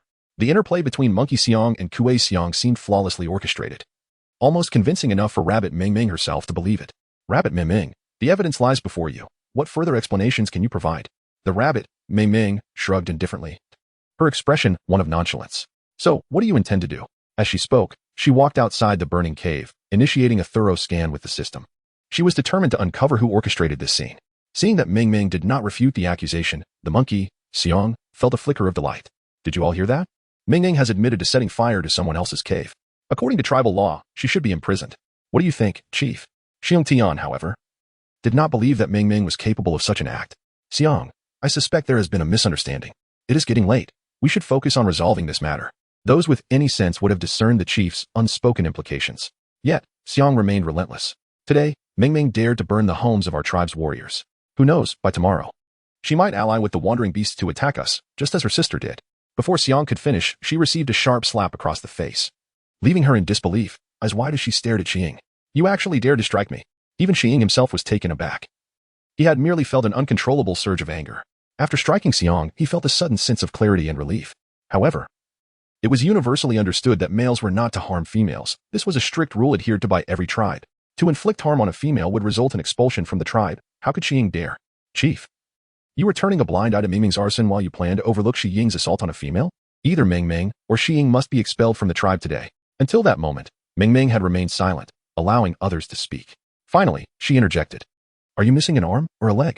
If a mere slap constitutes harm, then surely all males in the beast world would have risen against it long ago. Furthermore, you have been rambling on without allowing me to speak. How did it suddenly become my fault that the fire was set? Mingming had been investigating the cause of the blaze until she learned that Xiying had struck Xiong in her defense, at which point her attention shifted towards him, finding him slightly more agreeable than before. Who else could it possibly be, if not you? Rabbit Mingming, with a curious demeanor, remarked, Of course it is you. Monkey Xiong, amused by the absurdity, retorted, I bear no ill will towards you or anyone else. Why would I wish harm upon you all? While it is true that you harbor no animosity towards the group, you certainly possess a grudge against me. Yet, I never anticipated that you would resort to such deranged actions to ensnare me. Previously, Monkey Xiong displayed commendable bravery by confronting her directly, but now, her reckless actions only serve to plunge her deeper into despair. Truly, it is a display of unparalleled foolishness. You speak nonsense. What grievance could I possibly have against you? Monkey Xiong's eyes evaded confrontation, for the enmity between her and Rabbit Mingming must remain concealed. Otherwise, the truth surrounding her brother's demise would be laid bare. And she wishes to avoid further scandal following his death. Half a year ago, I was nearly killed by a snake bite, and 3 months prior, I was attacked by a wolf beast, narrowly escaping the clutches of a feral humanoid. On both occasions, I was fortunate that Xionglu came to my rescue. Now, there are issues with the cotton clothing, and several caves have been set ablaze. Each calamity can be traced back to your actions. You claim we have no enmity? Is it not true that you believe I was responsible for your brother's death? Are you not aware that you could inquire with those high-ranking beasts? Do they not discern the difference between me and Rabbit Jiao Jiao? Rabbit Ming Ming's words inevitably evoke memories of 6 months prior, when Monkey Peach, the brother of Monkey Fragrance, met a tragic demise. Monkey Peach was gruesomely impaled in the abdomen by a rhinoceros beast, a death that was nothing short of horrific. In the aftermath of this incident, the tribe promptly expelled the wandering beast man responsible. Consequently, the rhinoceros beast became the object of Rabbit Jiao Jiao's disdain, ultimately relegating it to a life of wandering.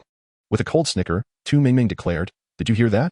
It was not I who engaged with the rhinoceros beast in the cave, but rather Tu Jiao Jiao." Each word was enunciated with great emphasis, as if she feared that Ho Xiang might not catch her meaning. Simultaneously, Tu Mingming experienced a moment of clarity. Initially puzzled as to why the wandering beast man had specifically targeted Tu Jiao Jiao, everything suddenly made sense. The rhinoceros beast, driven by love, turned to hatred, had joined the ranks of the wandering beast men after becoming one himself. Lacking the strength to confront Tu Jiao Jiao directly, he resorted to inciting others to inflict harm upon her, thus enacting his revenge. "No, it cannot be. That individual is you. For I witnessed the red mark upon your arm." At this juncture, even with numerous witnesses ready to attest for Tu Mingming, Ho Xiang remained unwilling to accept the truth. With a resolute determination, Tu Mingming rolled up her sleeves, inviting everyone to observe the crimson mark clearly. "Yongqing, perhaps you could elucidate this for us?" she prompted. The addressed Yongqing suddenly flushed, for the red spot on Tu Mingming's arm was a deliberate mark inflicted by her, using blood fruit, to create a misunderstanding about Tu Mingming. As its name suggests, blood fruit causes vivid red spots to appear on one's skin, a substance that most females would dare not even touch. Yongqing's animosity toward Tu Jiao Jiao had driven her to exploit even the most minute details. "When I rescued you from the clutches of the wandering beastmen, did you perceive my actions as a sign of guilt? In truth, my only desire was for your survival, to bide my time until we could confront our enemies and exact our vengeance." She continued, "Each of you must strive to live well, for only then can you witness the gradual demise of those you loathe." Having said what needed to be expressed, Tu Mingming turned on her heel, accompanied by Xi Ying, trusting that the clan leader would manage the remaining affairs competently. Upon their return to the cave, night had completely fallen. The two, having toiled throughout the day, found themselves ravenous, yet the weary Tu Mingming had no inclination to prepare a meal. Instead, she retrieved some pre-cooked food from her space, predominantly chicken and beef, interspersed with mushrooms and sour bamboo shoots. The ingredients were ample enough to fill 2 large bowls. Xi Ying, truly a domestic virtuoso, ignited the fire pit within mere minutes, even preparing the meat with intricate cuts for roasting. Tu Mingming moved the table and stone stools outside, atop which sat 2 large bowls brimming with meat, the aroma wafting for miles. "This was prepared by me in the morning, a delightful way to whet the appetite." With delicate fingers, Tu Mingming picked up a piece of beef generously coated in savory sauce and placed it into her mouth. The rich flavors tantalized her taste buds, yet paradoxically, she felt an even stronger hunger arise within her. Xi Ying attempted to emulate her use of chopsticks, though his efforts were clumsy and awkward, requiring considerable effort to finally secure a morsel of meat. The moment it touched his tongue, it was a delightful burst of savory juices, so delectable that he wished he could swallow his own tongue in sheer enjoyment. "Mingming, you are truly remarkable. Not only do you possess such skills, but the dishes you create are utterly delicious." A sudden wave of inadequacy washed over him as he pondered his own shortcomings in comparison to her talents. Chapter 52. Another day of insect infestation. Tu Mingming. Still ensconced in the realm of dreams, Tu Mingming was abruptly stirred awake by a cacophony of voices. Her eyes fluttering open to the dim light of dawn. "Who is it? Can't a beast enjoy its slumber?" Outside, Mao Dong was in a state of frantic urgency. "Tu Mingming, you must rise quickly. All the plants you cultivated have withered. If they've withered, then so be it." In an instant, Tu Mingming's eyes widened, and she sprang out of bed. Withered. Swiftly donning her clothing, she hurried after Mao Dong to the field. By the time she arrived, the sky had begun to brighten ever so slightly. The once lush pepper plants, vibrant just 2 days prior, now lay lifeless and dejected against the earth. How could this happen? Rabbit Mingming swiftly cast a healing spell, but the chili peppers showed no signs of improvement. Instead, they seemed to have worsened. With a sense of helplessness, Rabbit Mingming initiated a system scan. The scan was successful, revealing that the chili peppers had suffered from pest damage, their roots entirely deceased. However, the peppers had ripened, and their harvest remained unaffected. Upon hearing that the harvest would not be compromised, Rabbit Mingming finally felt a wave of relief. Since returning to the tribe with Salt, she had diligently returned to the fields every 2 days to cast healing spells and encourage growth in the plants. Just 2 days prior, she had noticed a slight reddening in some of the chili peppers, leading her to believe they would soon be ready for harvest. The pest infestation was something she had not anticipated. "Rabbit Mingming, is there still hope for these plants?" asked Cat Dong carefully. Having heard that these seeds were ones she had traveled across the sea to obtain, The thought of them failing would surely sadden Rabbit Ming Ming. We were planning to harvest them in a couple of days. The pests have inadvertently aided us, Rabbit Ming Ming replied as she reached down to pull up a chili plant. To her surprise, it came up effortlessly. Seeing Rabbit Ming Ming's attempt at a smile, Cat Dong comforted her. It's all right, Ming Ming. If this year doesn't work out, we can always plant again next year. I promise to keep a watchful eye on these seedlings to ensure the pests don't harm them. Observing Cat Dong's earnest expression, Rabbit Ming Ming couldn't help but chuckle. These chili peppers are indeed ripe. Just wait until we return. I'll prepare some for you to taste. At the mention of tasting them, Cat Dong sprang to life. I'll help you gather the chili peppers. Previously, when Cat Dong had passed by Rabbit G's home, she had caught a whiff of an extraordinarily enticing aroma. Emboldened, she had entered to sneak a few bites of meat, the flavor haunting her dreams every night. After much persuasion, Rabbit G revealed that the delectable seasoning was provided by Rabbit Ming Ming, made from these very chili peppers. Cat Dong now wished fervently to sprout 8 hands to expedite the harvest, eager to enjoy the delicious roasted meat. As Cat Dong worked with the fervor of weeding, Rabbit Ming Ming called out, just pull them up by the roots and pile them together. Cat Dong understood instantly, and in no time, she had neatly uprooted rows of chili plants. Rabbit Ming Ming then took out the prepared strips of cloth, cutting them into roughly equal sizes, binding them into bundles for easy transport. By the time the sun rose over the 2 to 3 acres of chili field, they had completed the harvest. Tu Ming Ming was utterly exhausted, pulling out a handkerchief to wipe the sweat from her brow. Mao Dong, let us take a moment to rest. She had already released Feng Wan back to the tribe, confident that Snaking and her elder brother would soon come to their aid. Just as Mao Dong was about to agree, a scream escaped her lips instead. A worm had latched onto her finger, threatening to burrow into her flesh. She instinctively squeezed tightly, her delicate face turning ashen with fright. Upon hearing the commotion, Tu Ming Ming hastened to the scene, drawing forth a dagger to sever the insect in twain. In the instant that the creature lost its vitality, it became limp. The segment affixed to Mao Dong's finger also fell away swiftly. After receiving treatment, Mao Dong grasped Tu Ming Ming's hand, urging her to leave post-haste. This insect was too sinister. Not only this one, but as I plucked the peppers, I observed that the entire field was infested. The entire field, you say?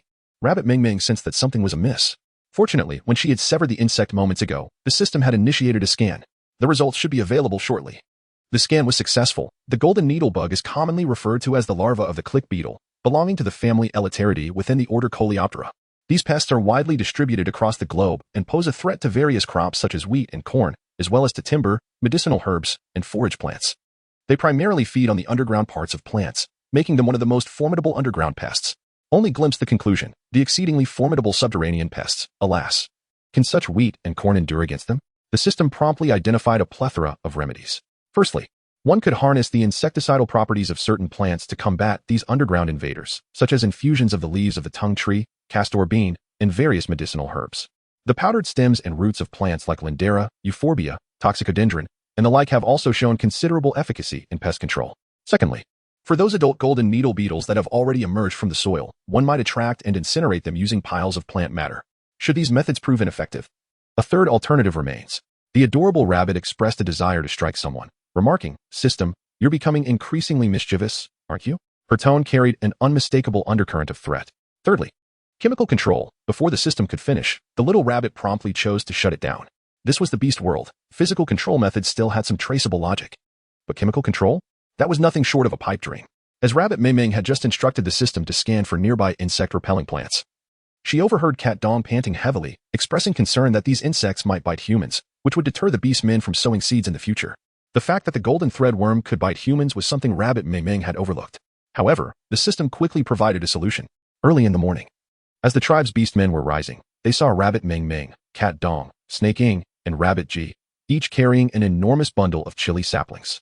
Xiang Lu and several other beastmen hurried over to assist, as this was a communal endeavor for the tribe. Rabbit Ming Ming, how do we prepare this plant for consumption? They inquired, for chili peppers were a novel concept to the beastmen, yet Rabbit Ming Ming had no time to address their questions. She had more pressing matters at hand. Noticing her furious demeanor, the beastmen watched as Rabbit Ming Ming strode purposefully toward Monkey Xiang's abode. Along the way, she bent down to pick up a hefty branch, a premonition of impending trouble. Some followed closely behind her, while others rushed to inform the chief. Upon reaching Monkey Xiang's yard, Rabbit Ming Ming swung the branch with ferocity, toppling the wooden courtyard entirely.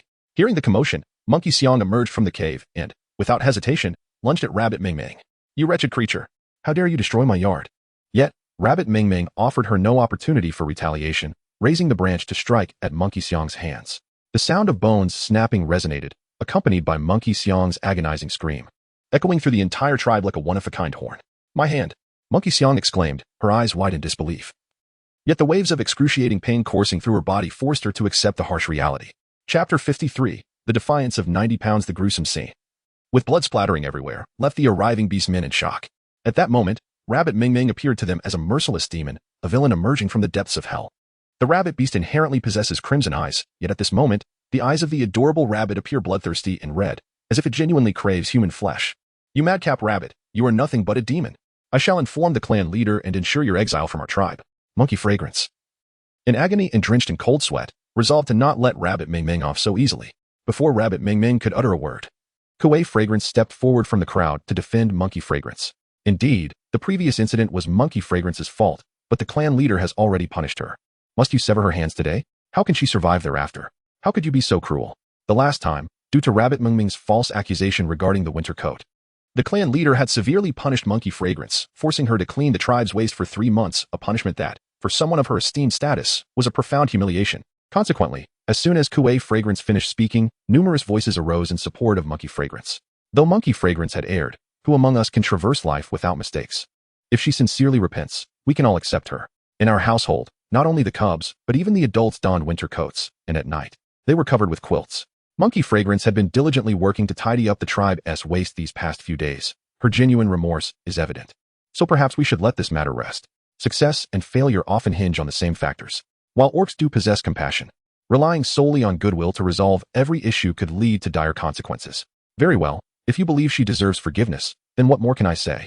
Rabbit Ming Ming scoffed. Truly, one does not shed tears until faced with the grave. Let them continue their rampant benevolence. Before departing, Tu Ming Ming ensured that she healed the injured hand of Ho Xiang. By the time the chieftain hurriedly arrived, the orcs had mostly dispersed. Although Ho Xiang contemplated making a scene, the restoration of her hands made her reconsider, should she voice her grievances. The orcs who had supported her would likely perceive her as ungrateful. Yet, the chilling memory of her severed hand lingered, leaving her to wonder if that incident had been uncovered. The arrival of Tu Ming Ming at her home early in the morning was indeed peculiar. Kuei Xiang wore a reassuring smile, suggesting not to overthink it. It was likely that the madman was simply in a foul mood and taking it out on her. Most beastmen tend to awaken with a rather irritable disposition, which is why Hong Xiang did not dwell on the matter. Although the incident did not escalate significantly, Tu Ming Ming still received a reprimand from the chieftain, which served to placate the beastmen. It was baffling how she had seemed perfectly fine in the morning, yet upon returning, she appeared as if transformed. Thoughts of the tribe's young ones being afflicted by ticks and the biting insects lurking in the earth crossed her mind. The observant Mao Dong quickly sensed that something was amiss. She attempted on several occasions to speak in Tu Ming Ming's defense but was met with restraint. After a considerable time, the chieftain finally calmed down, reminding her to temper her temper, as everyone was eagerly awaiting her to prepare the chili peppers. Now to Tu Ming Ming. The chieftain felt akin to a verbose elder. A few admonishments here and there would not cost him anything. She firmly believed that she had done nothing wrong and would act the same way next time. At that moment, Tu Ming Ming felt as if her 100-pound weight was burdened by 90 pounds of rebelliousness. The sun cast a golden, warm glow upon the plaza. The chili peppers had already been harvested, with the red, half-red, and green varieties neatly spread out on the small square to dry. Sister, is this how we prepare the chili peppers? She inquired, recalling how her younger sister had once demonstrated the making of barbecue seasoning in front of him and Xiang. The chili peppers were to be dried, and seizing the moment while her sister was summoned by the chieftain, she rallied the beastmen to gather and lay out the peppers. Observing Tu Ji's eager expression for praise, Tu Ming Ming gave him a thumbs up, exclaiming, "Brother, you did exceptionally well." Although he did not fully grasp the meaning of the thumbs up or exceptionally well, Tu Ji understood the essence of her compliment. It seemed that gestures and expressions of praise were learned from his sister, who truly was remarkable. As they conversed, Tu Ji reciprocated with a thumbs up. The previously disheartened Tu Ming Ming instantly brightened, and noticing Mao Dong's glum demeanor, she picked up a few red chili peppers and said, "Brother, Xiang, why don't you go hunt a wild boar? I will prepare this, and we can enjoy it with our roasted meat."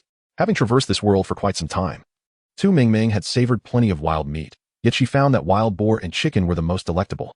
Perhaps it was an imprint from her childhood spent in a flower-growing family, a sensation deeply etched in her soul. All of them had tasted the delicious barbecue seasoning before, and upon seeing the chili peppers, their anticipation grew immensely. Listening to their little sister's instructions, Tu Ji and Xiang, both rather childish, hurriedly raced out of the tribe. Eager to ensure that neither would be left behind, they returned with a small basket of half-red chili peppers. After washing them thoroughly, they chopped them into fine pieces, and Mao Dong watched with great curiosity as Tu Ming Ming skillfully wielded the knife. Upon noticing, Tu Ming Ming chuckled and remarked that this was a type of stone that had been subjected to several days of intense heat, and subsequently forged through repeated hammering. "Next time I encounter such a stone, I shall craft one for you as well. Was that little knife from this morning of the same make? It had only flashed before her eyes earlier, and even Cat Dong was uncertain of its nature.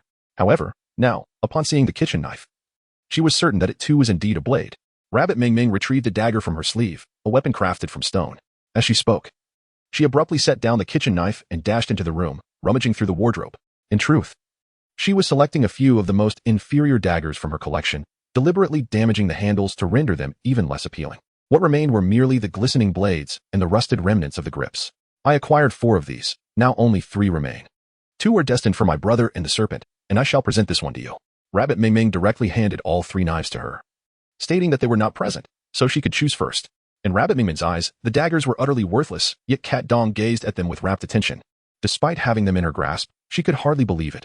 Were they truly meant for her? Having just washed her hands to continue chopping vegetables, Rabbit Ming Ming found herself needing to wash them again after tossing her dagger towards Cat Dong.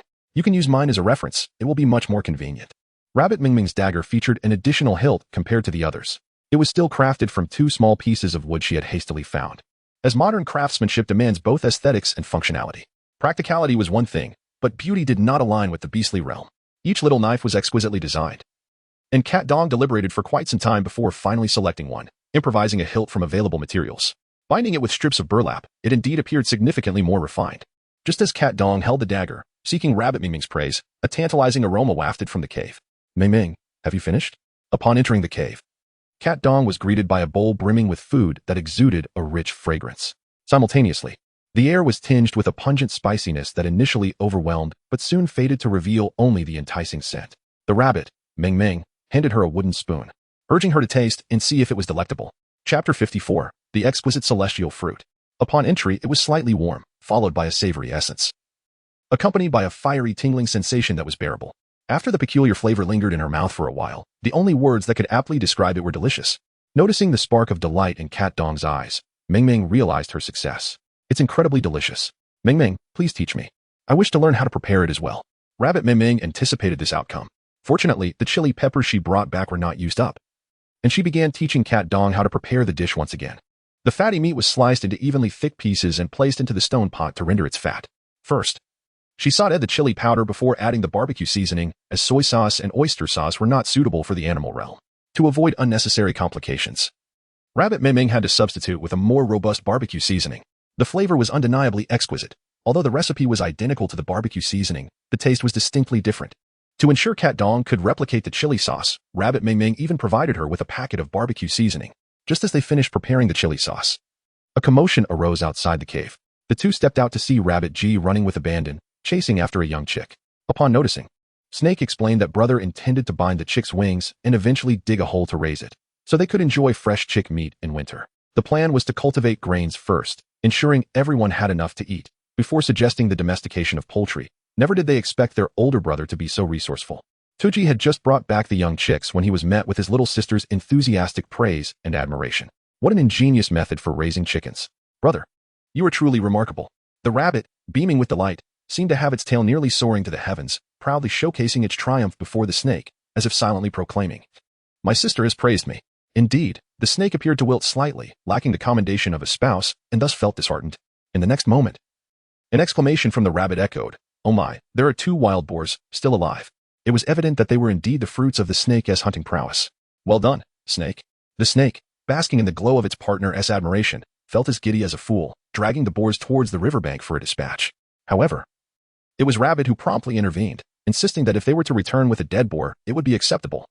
But how could they possibly miss out on such a splendid opportunity for fresh blood pudding with live boars? In the rural setting of the flower-growing family, pigs were only slaughtered during the New Year celebrations, marking the happiest day of the year. Initially, one might think the snake would be oblivious to this. But as soon as Rabbit articulated her desire, he readily assured her that he could fulfill it. Upon his return, he brought with him the skinned pork and a large basin brimming with steaming pig's blood. Rabbit Ming Ming attended to the preparation of pig's blood, while the other 3 busied themselves with the fire to grill the meat. Although it was intended to be breakfast, by the time it was ready, the sun was high in the sky. Fortunately, the grilled meat, dipped in spicy sauce, was delectable, and the sour bamboo shoot blood stew was also quite delightful. The wild boar's meat was tender and succulent, mostly consumed by Rabbit Ming Ming and Cat Dong. The remainder was devoured by Snaking and Rabbit G, leaving a substantial portion from the over 600-pound wild boar. Hunting wild boar is notoriously challenging, yet it remains one of the favored meats among females. However, For Rabbit Ming Ming, it is a commonplace affair, thanks to her capable partner and elder brother. Rabbit Ming Ming divided the remaining wild boar meat into several portions, distributing one each to Cat Dong, Thornflower, Fox Spirit, and the clan leader's family. Alongside the chili sauce, Rabbit Ming Ming discussed with the clan leader, who then invited Cat Dong to instruct everyone on its preparation. In truth, this was the very reason Rabbit Ming Ming had discreetly taught Cat Dong how to make it beforehand. The weather was growing increasingly frigid. Rabbit Ming Ming brought the finished cotton clothing and blankets to Rabbit Ji and Snake Ying. Upon arriving at the entrance of Snake Ying's cave, she encountered Kuei Xiang emerging from within.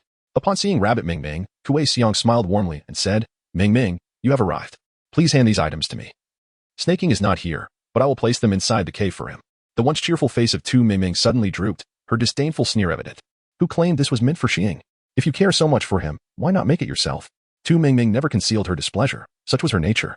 The strict prohibition against teaching the techniques for making cotton clothing and quilts was established precisely to prevent insincere individuals like this from exploiting it. If you genuinely care for Xing, then prove it by crafting the items yourself instead of pretending to be virtuous in front of me. Upon hearing these words, Kuei Xiang's face flushed with embarrassment. She had long wished to create something for Xing, yet had visited numerous beastmen homes without finding any finished cotton garments or quilts. Even if she wanted to learn, there was no opportunity. Tu Ming Ming, could you teach me how to make cotton clothing and quilts?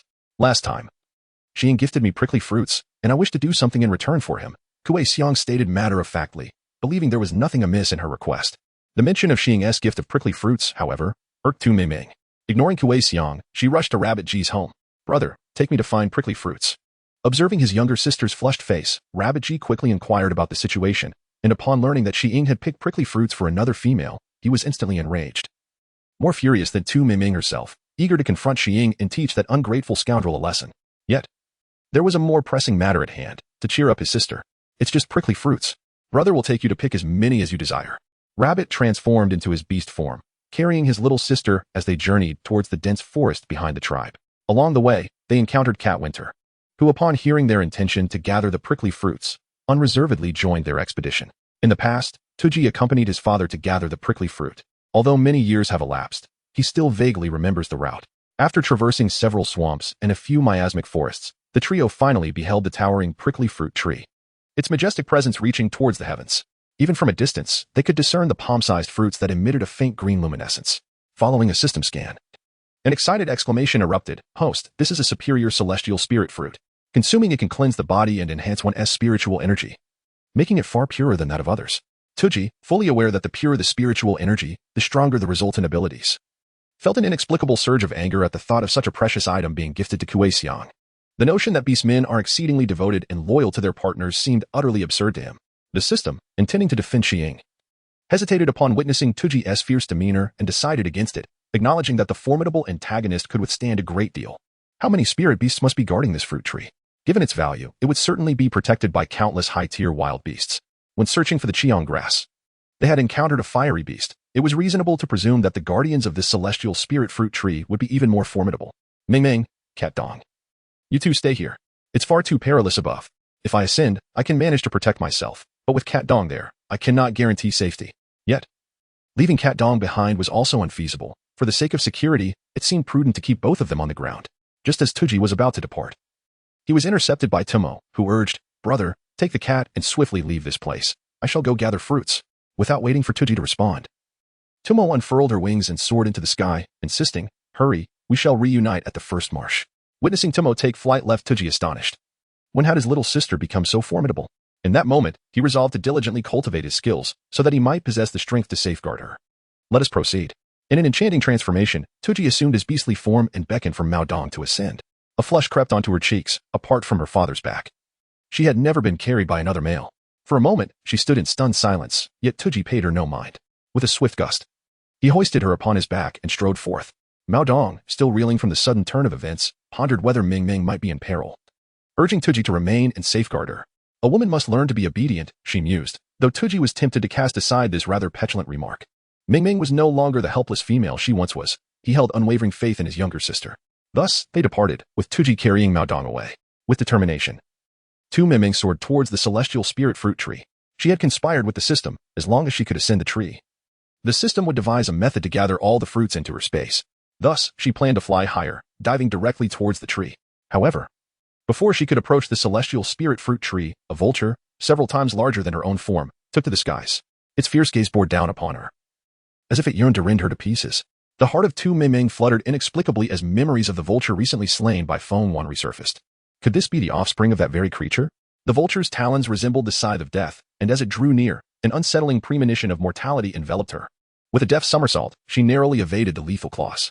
However, the vulture would not relinquish its pursuit so easily, swiftly altering its course to charge at her once more. Meanwhile, within her, Feng Wan clamored with fervor, akin to a spirited beast eager for battle. Go forth. The adorable rabbit, with a flourish, extended its palm towards the vulture. And a tiny phoenix materialized, gradually expanding in size. A plume of searing flames hurtled towards the vulture, which, caught unawares, could not evade the fiery projectile. The feathers on its chest were instantly reduced to ashes, exposing its bare skin. Enraged, the vulture let out a piercing cry, its shrill cawing echoing into the sky. This was a dire situation. The vulture was summoning its kin. In a fleeting moment, Tu Mingming ascended to the ethereal heights of the fairy fruit tree, only to hear the system utter a foreboding warning. A solitary vulture proved difficult enough to contend with. The thought of facing several was daunting. I will dash forward. You must hasten to gather the fruit, she communicated with the system before hastily retracting her wings. With a rapid descent, she risked a catastrophic fall. For even the slightest miscalculation could render her into a mere pulp. The system quivered with trepidation, exclaiming, "Dear host, this is not a reckless game." Fortunately, Tu Mingming exhibited remarkable precision, landing amidst the colossal tree. She promptly summoned her wings, gripping a branch to stabilize her descent. However, upon entering the tree, she was confronted by a multitude of serpents, some vivid as blood, others gleaming obsidian, and still others adorned in a kaleidoscope of colors. The mere sight of their hues betrayed their lethal nature, capable of silencing life with a single bite. All the serpents fixated on her, as if poised to pounce the moment she made a move. In stark contrast, the system remained unfazed. It harnessed Tu Mingming's presence to extend its powers along the branches of the fairy fruit tree. In an instant, every ripe fruit vanished without a trace. The serpents, sensing an unprecedented suppression emanating from her, stood frozen in place, unable to stir until the last fruit disappeared, an occurrence unprecedented and solely attributable to her. Run! What are you waiting for? The system shouted urgently, its anxiety palpable at the sight of the serpentine throng. The adorable bunny, resembling a taut bowstring, soared skyward with a swift whoosh, enveloped in a brilliant blaze. Numerous small serpents were reduced to charcoal by the flames, and even the fruit trees emitted thick plumes of black smoke.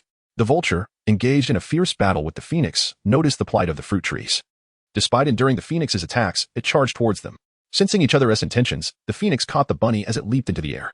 With its enormous wings unfurled, it surged toward the periphery of the dense forest, leaving the bunny feeling the sting of the wind against its face. Quickly lowering its head, the bunny, in a moment of fright, urged the phoenix to veer elsewhere. Unbeknownst to them, a formidable assembly of beasts had gathered beneath the ethereal fruit tree, each one robust and imposing. While the bunny and the phoenix soared above, the beasts below galloped in pursuit. Should the bunny dare to descend, it would undoubtedly be trampled into a pulp, beyond recognition. It was imperative not to lead the beasts to her brother and cat Dong. Caw, caw.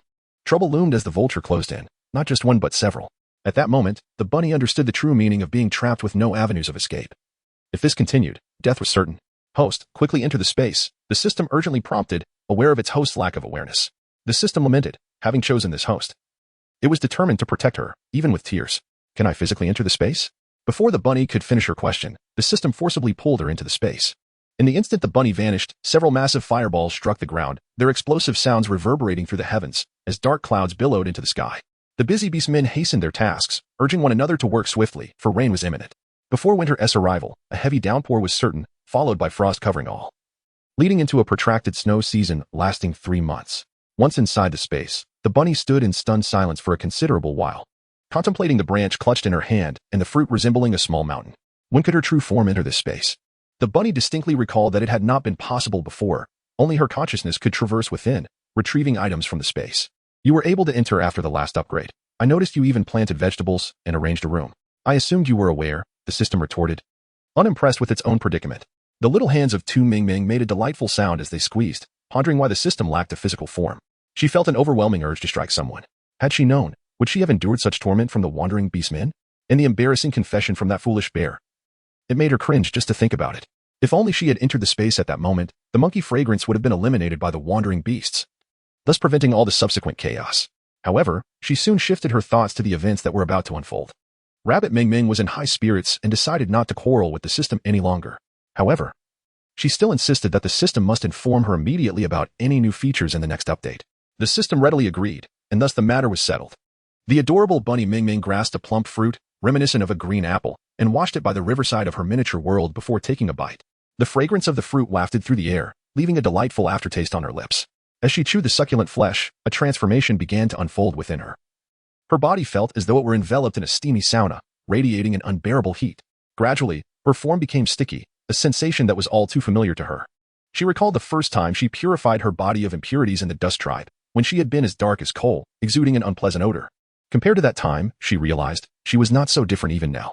Chapter 56, A Desire to Devour Whole in This Miniature World. The sun rose in the east and set in the west. After finishing her bath, Tu Mingming fell asleep. Upon awakening, she inquired of the system about the current situation outside. When she entered, it was daytime, and now it was nearly dusk. The wild beasts should have dispersed by now, and it should be safe. Upon emerging from her secluded space, Tu Mingming found herself amidst a thicket. Reassured by the absence of any signs of wild beasts in the vicinity, allowing her to cautiously make her way towards the marsh. Meanwhile, Mao Dong, in a state of palpable anxiety, was frantically wringing her hands. Tu Mingming has yet to arrive. She must be in some peril. Shall we set out to find her? The ominous rumble of thunder echoed ominously, sending shivers down her spine, as she feared for Mingming's safety. Having finally bridged the gap between them and discovered Mingming's true worth, she was reluctant to lose this cherished friendship so soon. Tu, are you even listening to me? Mao Dong exclaimed, her frustration evident as she stamped her foot. Tu wore a nonchalant expression, which made Cat Dong wish to slap him twice. In fact, Cat Dong did just that. On the surface, Tu appeared unperturbed, yet internally, he was as anxious as an ant on a hot pan. Were it not for the presence of the bothersome Xiaodong, he would have dashed in to find his sister the moment he heard the explosion. Now, with his sister's fate hanging in the balance, she continued to chatter incessantly, aggravating him further. With a swift motion, a resounding slap struck Tuji's chest. The sound cleared to both of them. Enraged, Tuji seized Xiaodong's hand and pulled her forward. In his flurry of emotions, he was oblivious to his surroundings. Xiaodong felt her arm being yanked painfully, causing her to lurch uncontrollably towards Tuji. As Tuji collapsed, Mao Dong unexpectedly landed atop him, initiating an intimate encounter that left both of them momentarily stunned. Their eyes widened in astonishment as Mao Dong's cheeks flushed a deep crimson, only for Tuji to receive a sharp slap across his face the next instant. How shameless. Quickly, Mao Dong scrambled to her feet, turning her back on him. Tuji, clutching his burning cheek, languidly licked the corner of his mouth, muttering, I didn't mean to. I won't pay you any mind. If you want to find me, do it on your own. With resolute strides, Mao Dong ventured deeper into the thicket. Suddenly, Tuji's ears perked up, and he swiftly pulled Mao Dong behind the trunk of a great tree. She attempted to speak, but his hand had already covered her mouth. Before she could struggle, the growls of wild beasts echoed in their ears, a cacophony that grew louder as packs of creatures prowled around, seemingly in search of something. They remained concealed in the foliage for what felt like an eternity, the air thick with their scent and traces. A massive rhinoceros, catching the whiff, pinpointed their location almost instantaneously. In the blink of an eye, as the rhinoceros charged toward them, Tuji transformed into his beast form, clutching Mao Dong tightly and sprinting for their lives. The rhinoceros paused momentarily, emitting a series of howls before a throng of wild beasts began their relentless pursuit. At this juncture, Mao Dong found herself astride Tuji, gripping his fur with all her might, terrified of being thrown off. What on earth is happening? Those beasts are chasing us like mad. Look at their ferocious expressions. They seem intent on devouring us whole. With all his might, Tuji sprinted forward, certain that these creatures were the guardians of the prickly fruit, undoubtedly sent by Mingming to retrieve the fruit. The beasts were in pursuit of her. Despite being chased by hundreds of wild animals, Tuji felt an indescribable joy in his heart. As long as his sister was safe, nothing else mattered. Do not fear. They cannot catch us, he assured himself with a modicum of confidence. Ever since his transformation into a fifth-tier beastman, his running speed had more than doubled compared to before. Yet, he remained unaware that the beasts behind him were not to be underestimated. They had all matured on the essence of the fairy fruit. Some of these creatures seemed to have attained a degree of intelligence. For a considerable duration, the two of them engaged in a relentless game of flight and pursuit, with Tuji desperately trying to evade and the beasts relentlessly chasing. When Tuji, or rather the two of them, had finally reached the brink of exhaustion, they found themselves completely surrounded by the wild beasts. As Tuji's strength waned, he positioned himself protectively behind Mao Dong, assuring her with unwavering resolve that as long as he drew breath, he would never permit the beasts to harm her. A tremor rippled through Mao Dong's heart. In that moment, she perceived Tuji as a noble man, an enchanting sensation that had eluded her until now. The beasts formed a circle, rapidly spinning in one direction. And within mere moments, Mao Dong felt herself becoming dizzy and disoriented. Rabbit G summoned her powers, creating a wall of earth around the two of them. Oh! Cat Dong felt the ground beneath her give way, eliciting a terrified scream as darkness enveloped her. The atmosphere was damp, the very air thick with moisture. In her ears, the rhythmic pounding of her heart echoed clearly. Cautiously, she whispered, Rabbit G, are you there? The feminine voice was sweet and melodious, her breath brushing against his ear, quickening Rabbit G's pulse. I am here. Where are we? This place is so dark. I am frightened. We are underground. We will wait for those beasts to leave before we venture out. Ever since awakening his earth abilities, it was said he could control the land. However, after several unsuccessful attempts, he had unexpectedly succeeded just moments ago, recalling the scene. Could it have been due to this female? Noticing the beasts sniffing around, Rabbit Ming quickly gathered plants to mask her scent. She encountered numerous beasts along the way but managed to pass through unscathed. However, upon reaching the marsh's edge, Rabbit G and Cat Dong were nowhere to be seen. Scanning the vicinity, she detected a large group of beasts heading in a particular direction. Hastening to follow, she arrived to find a patch of grass trampled beyond recognition. Underground, Cat Dong called out several times, and indeed, it summoned the two of them forth, albeit in a rather peculiar manner. Cat Dong, cradled in Rabbit G's arms, promptly stood up. Ming, I'm so relieved you are unharmed. I'm fine. Let us hurry, she urged, fearing the beasts might pursue them again. It's just a few fruits. Why are they so relentless?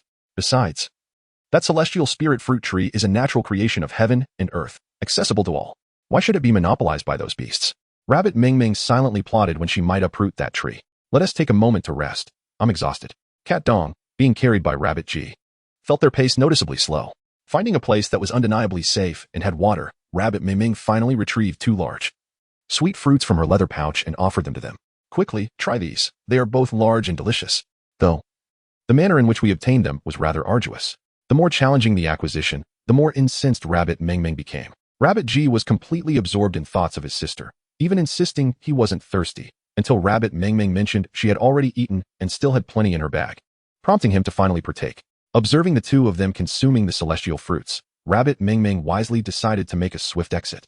Upon returning to the tribe, she was met with a cacophony of anguished howls, each more piercing than the last, resonating with profound sorrow. The square was strewn with orc bodies, their sweat and tears mingling in a testament to their suffering. Where could Rabbit Ming have gone? Chapter 57. The gratitude of Kuei Xiang recalling the seeds Rabbit Ming had previously given, which she claimed could be sown even in winter. The peppers had already been harvested, leaving the land idle. The chieftain rallied everyone to till the soil and sow anew. However, midway through the tilling, the orcs on the ground began to cry out in agony, their bodies riddled with insect bites, blood flowing relentlessly, and pain unbearable. The chieftain had no choice but to lead a search for Rabbit Ming for treatment. Yet, they had been searching since dusk, and as night approached, there was still no sign of her. They scoured every corner, but Rabbit Ming remained elusive. The tribe's orcs grew increasingly anxious, nearly turning the village upside down in their desperation. At that moment, not a single soul in the tribe did not yearn for Rabbit Ming's presence, wishing fervently for her immediate return. Meanwhile, Rabbit Ming was leisurely making her way home. As she approached her dwelling, a faint presence caught her attention. Who could be inside? The room was shrouded in darkness, and Rabbit Ming stood at the cave entrance, her voice commanding as she demanded to know who was there. With a dagger concealed in her sleeve, she was prepared to strike should any threat arise. The figure within the cave, upon hearing her voice, brightened with relief. Emerging from the shadows, Ming, where have you been? Are you all right? Rabbit Ming raised her hand, pausing in midair, her brow furrowed. What are you doing at my house? The perils of harvesting the fairy fruit earlier today were eclipsed by her intense disdain for Xiying. How could one risk their life to gather fruit for Kuei Xiang while disregarding her own position? At that moment, Rabbit Ming seemed to forget her relentless quest to dissolve her bond with Xiying. Where have you been today? I've been searching for you for ages, she began. But before she could finish her sentence, Xiying collapsed, unconscious against her shoulder. His breath was deep, and through his clothing, she could feel the heat emanating from his body. Realizing something was amiss, Rabbit Ming called out to him multiple times, yet he remained unresponsive. With no other choice, she carried him back to the cave. The dark cave amplified her anxiety as night fell. Desperate, Rabbit Ming melted some lard to create a wick, just enough to illuminate the cavern. Looking at Xiying, his face was ashen, yet his body burned with fever.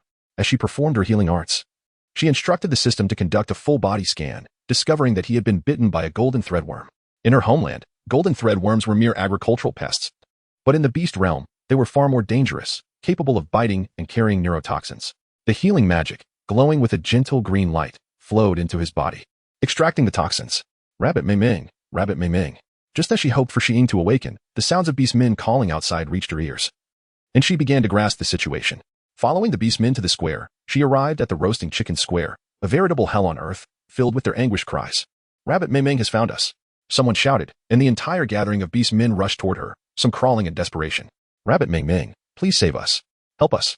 Initially, she believed that witnessing their suffering would prompt her to use her healing skills, yet she remained unmoved, as if she had not heard them at all. Unable to bear the sight any longer, the chieftain interjected, Rabbit Ming, you must help them. Everyone has changed since returning from the fields today.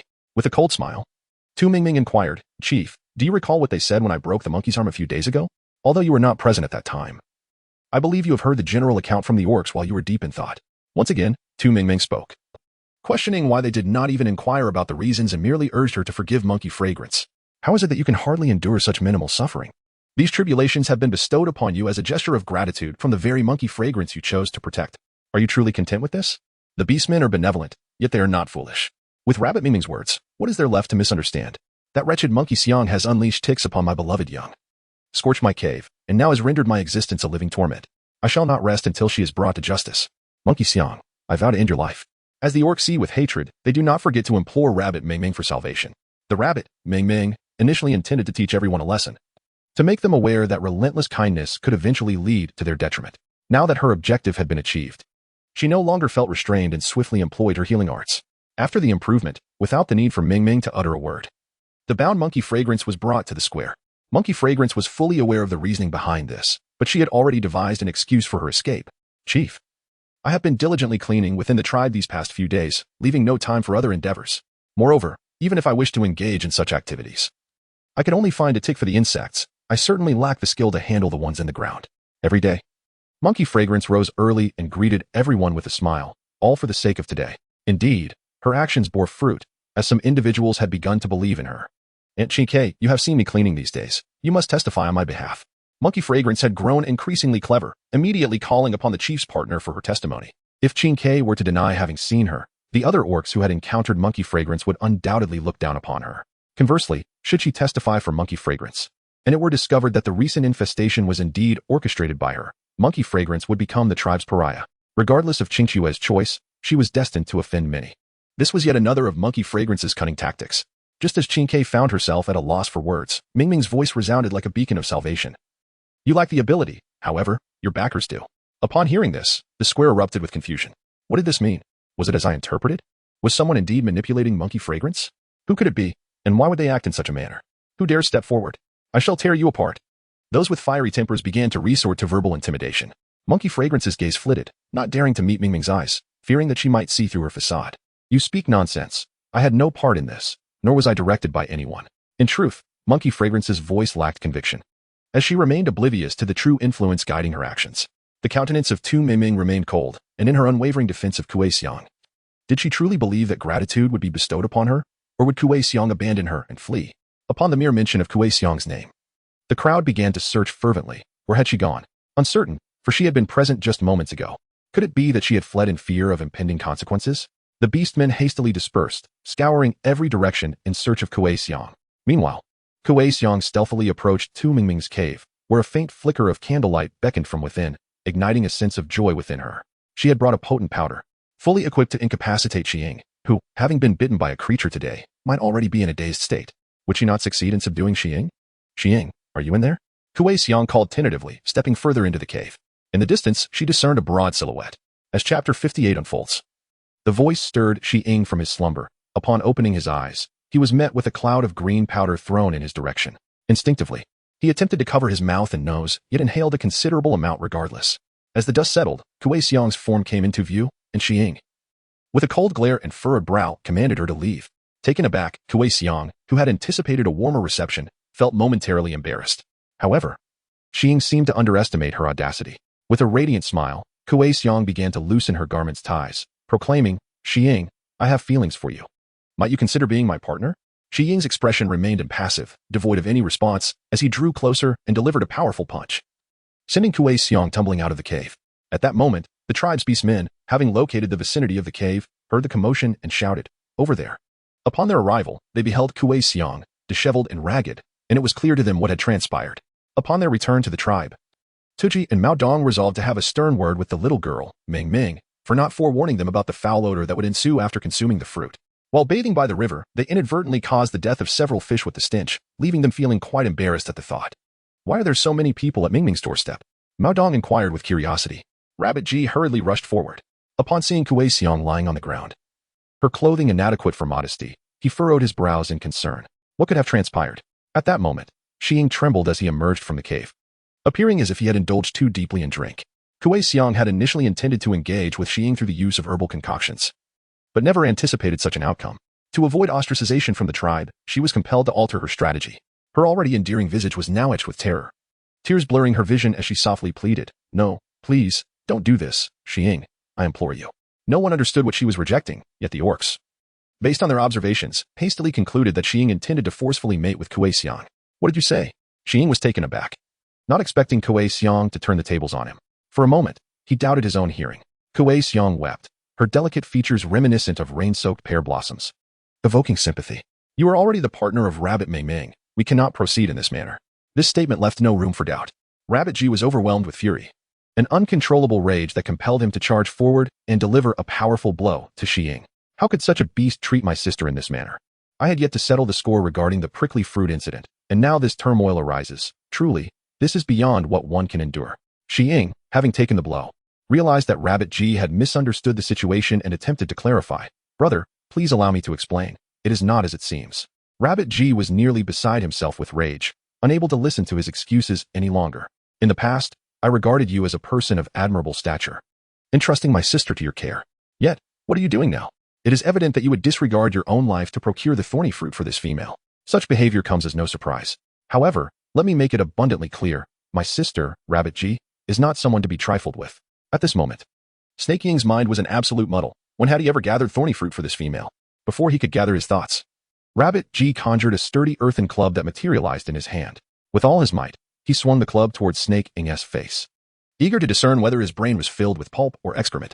Tuji, a fifth-tier orc, possesses strength that is relatively inferior to that of Xiang, yet should not be underestimated. As Xiang evaded, the spot where he once stood was struck, leaving a considerable crater, showcasing Tuji's formidable explosive power. "Brother, allow me to explain," he began. "Who is your brother?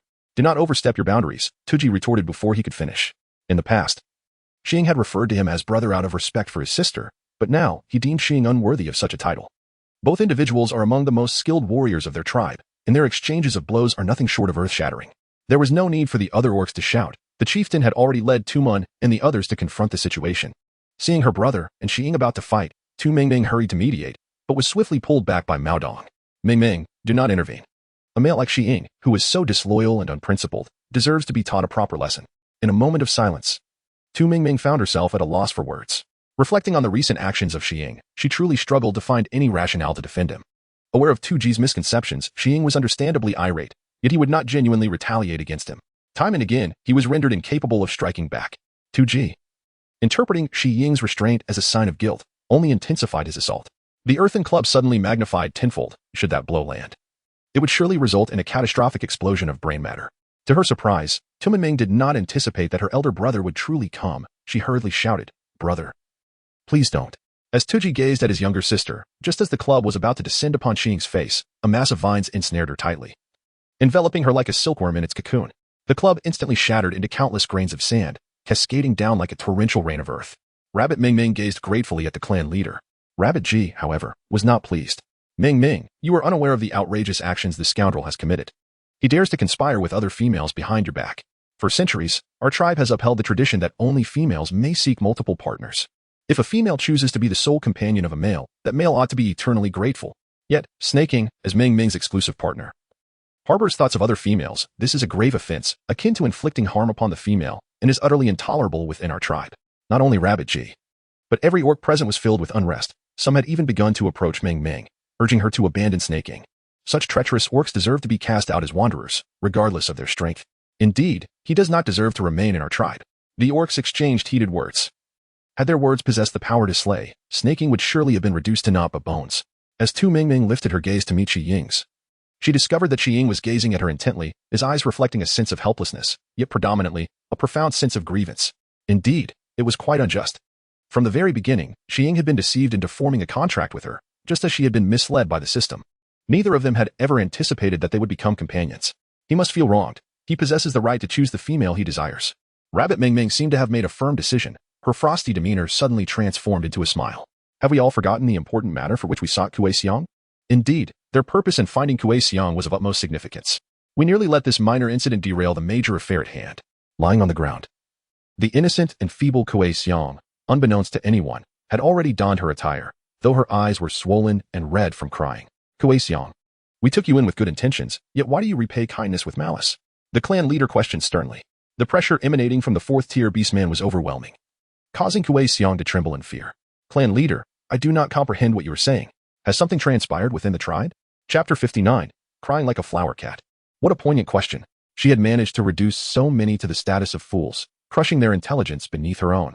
The adorable Tu Mingming clapped her hands, lamenting that had she been born in a different era, Kuei Xiang would undoubtedly be a master of the dramatic arts, deserving of the title of Best Actor. Mingming, I truly do not comprehend. Could you perhaps enlighten me? Kuei Xiang innocently inquired. Her pitiful demeanor stirred the protective instincts of several male orcs in the tribe.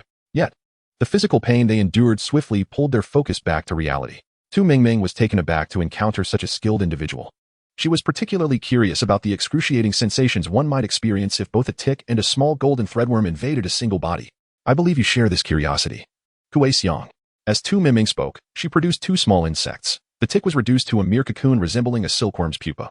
In contrast, the gold-threaded worm twisted and writhed energetically, full of life.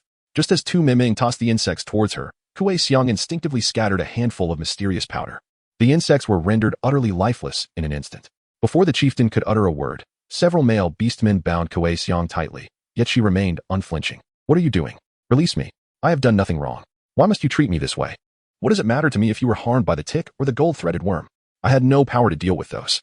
You consumed the prickly fruit. Hence you possess that ability, came the reply. Cat Dong, unable to bear the situation any longer, quickly sought to clarify the confusion. After consuming the prickly fruit, one not only purifies their essence, but also awakens a unique ability. It dawned upon everyone that the reason they could not find Tu Mingming during the day was that she had gone to gather prickly fruit. Both she and Tu Ji had awakened an extraordinary ability. How could Kuei Xiang, having eaten the prickly fruit, be any different? Upon hearing of the fruit's miraculous power, the glimmer of desire shone vividly in their eyes. They hurriedly inquired about the ability that Cat Dong had awakened. With a sense of pride, Cat Dong responded, I am unsure what this ability entails. As she spoke, she picked a wild grass, which instantly transformed into a vibrant spectacle, bursting with vitality. In no time, it blossomed into exquisite little flowers. This was the essence of vigorous life, capable of accelerating the growth of plants, belonging to the wood element. Upon hearing the explanation from Rabbit Ming, Rabbit G eagerly showcased his own abilities.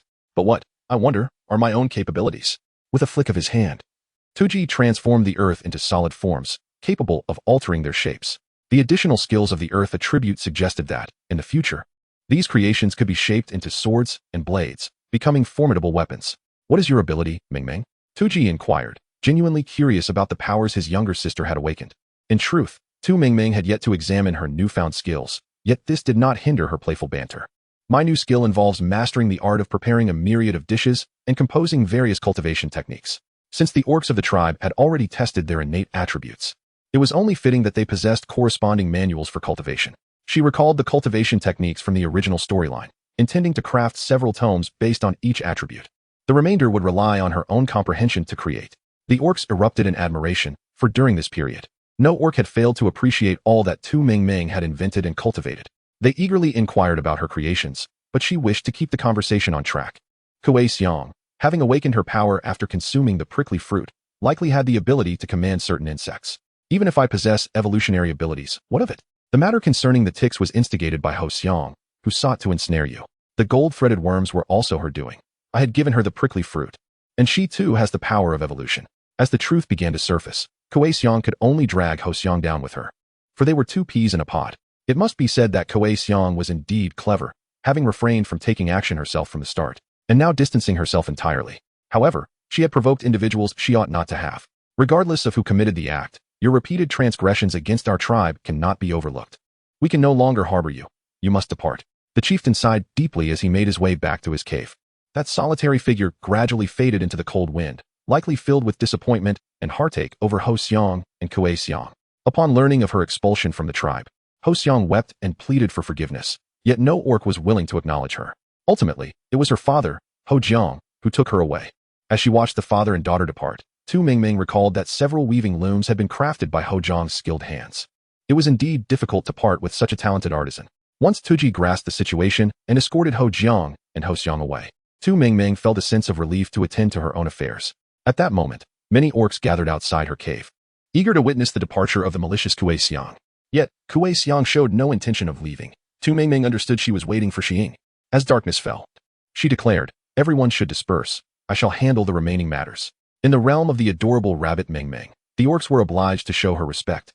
Soon, only Xiying, and Kuei Xiang remained at the cave's entrance. Xiying, I apologize for binding you in a contract without your consent. Because of me, you were deprived of the right to choose your own partner. Today, I ventured to gather prickly fruits, facing numerous perils. And only after narrowly escaping death did I realize the depth of your feelings for Kuei Xiang. I have hindered your connection. However, I currently lack the ability to dissolve our contract. In the years to come, I shall partake in the priest selection, and once I attain that status, I will free you from our bond. You may then take Kuei Xiang away. Having spoken these words, Rabbit Ming Ming hastily turned toward the cave.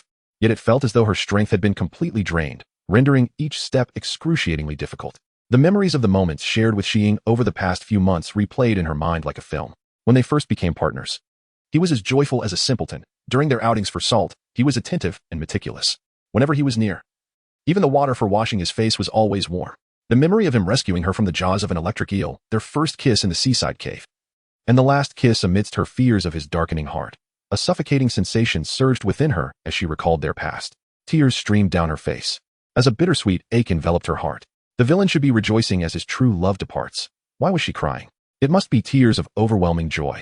As Rabbit Ming Ming wept like a painted cat, seeking solace within herself, a horrified scream pierced the air behind her. Turning around, she beheld Kuei Xiang, her hands severed. The weapon being the dagger she had gifted to Xiying. Xiying's expression was as frosty as the chill of winter. This was the price for taking what did not belong to you. What did this mean? Before Tumenming could utter a word, a pair of large hands seized her, and icy lips enveloped her, as if intending to devour her whole. Chapter 60. Mutual understanding with unwavering determination, Tu Mingming fought back, inflicting wounds upon Xiying, thereby securing a brief respite. A cold, gleaming dagger pressed against Xiying's throat. She could extinguish his life at any moment, should she desire. What do you mean? The ordinarily astute Tu Mingming found herself in a state of confusion. After a moment's contemplation, the reticent Xiying spoke. That fruit was intended for you. She recalled the day he returned to the tribe with Kuei Xiang. Tu Mingming had been particularly discontented. Although she had not vocalized her feelings, Xiying sensed her distress. The tribe's beastmen spoke of the prickly fruit that could bring joy, prompting Xiying to venture into the darkness of night to the cliff's edge. After enduring grave dangers and sustaining injuries, he managed to procure a few fruits. In the early hours, he placed them at her doorstep, hoping that Tu Mingming would discover them upon rising. The hunting party was set to depart the following day, and when Xiying left early, he found the fruits unharmed at her door. Relieved, he departed, anticipating that upon his return from the hunt, he would witness Tu Mingming's isolation. However, she grew busier with each passing day, as winter approached, and everyone was preoccupied. Xiying had to assist the tribe in distributing winter supplies. It was not until that night that he learned from Tu Ji that Tu Mingming had never received the fruits. He had not anticipated that such a handful of fruits would lead to so many complications, nearly rendering him a wandering beast. Were it not for the edicts of the beast god, he would have eagerly ended Kuei Xiang's life, considering it a mere mercy to sever her hands. The moment Tu Mingming realized the fruits were meant for her, she was rendered speechless. It turned out she was the one who inspired such deep affection in Xiying. All had been a misunderstanding, a scheme devised by the treacherous Kuei Xiang. After all the peril he faced to procure those fruits, they had been stolen by that wretched woman, who flaunted them before her daily. Reflecting on her own foolishness over the past few days, Tu Mingming grasped the dagger and stepped outside, declaring, "Do not stop me. I shall deliver a few more strikes." Yet, by the time she exited, Kuei Xiang had vanished without a trace, leaving only a pool of dark brown blood. Just as she wondered how someone could disappear so swiftly, a large hand seized her, and she found herself weightless, tumbling into a man's embrace. Another kiss, one that threatened to render her senseless. Xiying's body radiated warmth. His touch almost feverish, this familiar yet infuriating sensation was unmistakable to Tu Mingming. Each time she attempted to cast her healing spells, she was interrupted. Could it be that Xiying desired to be with her? The delicate visage of Tu Mingming suddenly flushed crimson, leaving her somewhat at a loss. It seemed as though she had been discovered by Xiying, and she momentarily froze, questioning her own reluctance. The medicinal powder she had inhaled had been subdued by Xiying's formidable prowess, and now, as she relaxed, the effects of the drug surged back upon her. Xiying acknowledged that he harbored an inclination to exploit the potency of the medicine. However, if she was unwilling, he would not impose his will. Indeed, in the next moment, the overwhelming heat enveloping him was alleviated by a healing spell. With no justification to persist further, he prepared to withdraw. Yet, at that instant, Tu Mingming earnestly declared that such matters should be conducted with a clear mind, lest one be unable to discern sincerity from pretense. "I am sincere, Mingming. Do you believe me?" As the words lingered in the air, a frigid kiss descended upon him, rendering even the night extraordinarily romantic. The following day, while still ensconced in slumber, Tu Mingming was roused by the call of Xink, who informed her that the clan leader urgently sought the assembly of everyone. As she turned in her bed, it felt as though she had been crushed and reassembled by a truck, an indescribable ache and pain coursing through her. At that moment, Tu Mingming was engulfed by profound regret. She was aware of Shi Ying's strength, but had not anticipated it to be so formidable. Despite having endured a sleepless night, he appeared utterly unperturbed. As Tu Mingming finally rose from her bed, Shi Ying brought forth warm water to assist her in her morning routine, even aiding her in donning her garments. Once she was ready, he carried her to the clan leader's abode. The instant they entered the cave, an unmistakable shift in the atmosphere surrounding Tu Mingming and Shi Ying was palpable. Among the beast men, a bond formed after mating would leave traces of each other's essence. And even a coupling contract would yield a similar effect, albeit to a lesser degree. "Oh dear, this is quite intriguing," exclaimed Hu Ling, wearing an expression of playful anticipation. Bunny Mingming, her cheeks flushed, was seated upon a wooden bench. Upon closer observation, it seemed that Fox Spirit had undergone a transformation as well. Bunny Mingming immediately reciprocated the sentiment. This time, it was Fox Spirit who blushed. Half a month prior, she had declared her intent to eradicate the wandering beast men. And to enhance her chances of success, she had retreated into seclusion for cultivation, hoping to break through the barrier of the 5th tier. However, upon concluding her rigorous training, she found herself ravenously hungry. To her delight, Hu Ming had been particularly considerate, preparing a generous amount of food, and even crafting a delectable chili sauce. As the weather grew increasingly chilly, they indulged in a hearty meal, followed by light exercise to aid digestion. Previously, Fox Spirit had envisioned achieving great ambitions. Yet since being with Hu Ming, she now felt a sense of contentment with their current life. The clan leader extended his congratulations to Fox Spirit, Hu Ming, Shi Ying, and Bunny Mingming, celebrating the emergence of 2 new couples within the tribe, a promising sign that the tribe would soon welcome new additions. However, there were pressing matters at hand. The Gan Yuan tribe had sent word, claiming they had identified the direction of the wandering beastmen, which was not far from the Chinga tribe. Consequently, they proposed sending their hunting team to our tribe to facilitate the ensuing operations. How does everyone feel about this? Naturally, there was no need for a long journey to other tribes, and most agreed. However, both Bunny Mingming and Fox Spirit expressed their dissent simultaneously. I find this proposal unwise. Had it been suggested half a month ago, it might have been acceptable, but now that time has passed, we cannot ascertain whether the news has leaked. If the people from the Gan Yuan tribe are ambushed midway and replaced by wandering beastmen before arriving at our tribe, it would spell disaster. The clan leader, upon glancing at Bunny Mingming, received a response akin to Fox Spirit's, albeit with additional insights. Compared to 6 months ago, our tribe's strength has escalated significantly. We could dispatch 2 formidable beastmen to the Gan Yuan tribe to escort them back. This not only mitigates risk, but also enhances the safety of our warriors. The clan leader readily accepted this twofold solution, deciding that Shi Ying and Xiang Lu would undertake the mission. Shi Ying, possessing great strength, and Xiang Lu, familiar with the Gan Yuan tribe, were well suited for the task. The clan leader's foresight was commendable. Considering Shi Ying's previous 3rd-tier strength, it would have taken at least 3 or 4 days to reach the Gan Yuan tribe. Now, with his 6th-tier prowess, he could arrive in just over half a day. Nevertheless, Bunny Mingming remained anxious, insisting on packing a leather pouch filled with provisions for him to sustain himself on the journey, fearing he might go hungry. As their reluctant farewells lingered, the sky began to darken. Fox Spirit, who had appeared seemingly out of nowhere, teased them lightly. Rabbit Mingming felt a shiver run down her spine at the thought of the events that had transpired just days prior. "Why have you come?" she asked. As Hu Ming and Shi Ying exchanged knowing glances and chuckled, "We've heard that consuming the prickly fruit can awaken a new ability. We wish to seek your guidance to the cliff." Chapter 61. Hu Ming, hold on tight. Previously, she had gathered all the ripe fruits, leaving behind a scant few that would take at least a month to mature. The wild beasts, having been deprived of their bounty once, would undoubtedly be on high alert now. Although Fox Spirit and Hu Ming were 5th-tier beastmen and may have had a chance in the past, their current endeavor would likely lead to peril. It was not that she underestimated their strength. Rather, the beasts, nourished by the mystical fruit, were formidable adversaries. She had narrowly escaped disaster because of her spatial abilities. It was worth noting that Fox Spirit also possessed such powers, being the original protagonist of the tale, and would surely obtain the mystical fruit. "My brother and I are heading out to gather herbs. We should go together," she suggested. With the impending conflict against the rogue beastmen, it was prudent to stock up on medicinal supplies. When Rabbit Ji arrived to meet them, he was accompanied by Mao Dong. As she had anticipated, after escorting Fox Spirit and Hu Ming to the vicinity of the marshlands, the trio parted ways to forage for herbs, remaining in close proximity in case of any unforeseen circumstances. "Brother, if anything unexpected occurs, you must take Mao Dong and leave at once." Rabbit Ji was well aware of his sister's formidable abilities, and he wished to assist her. Had he known earlier, he would not have brought Cat Dong along.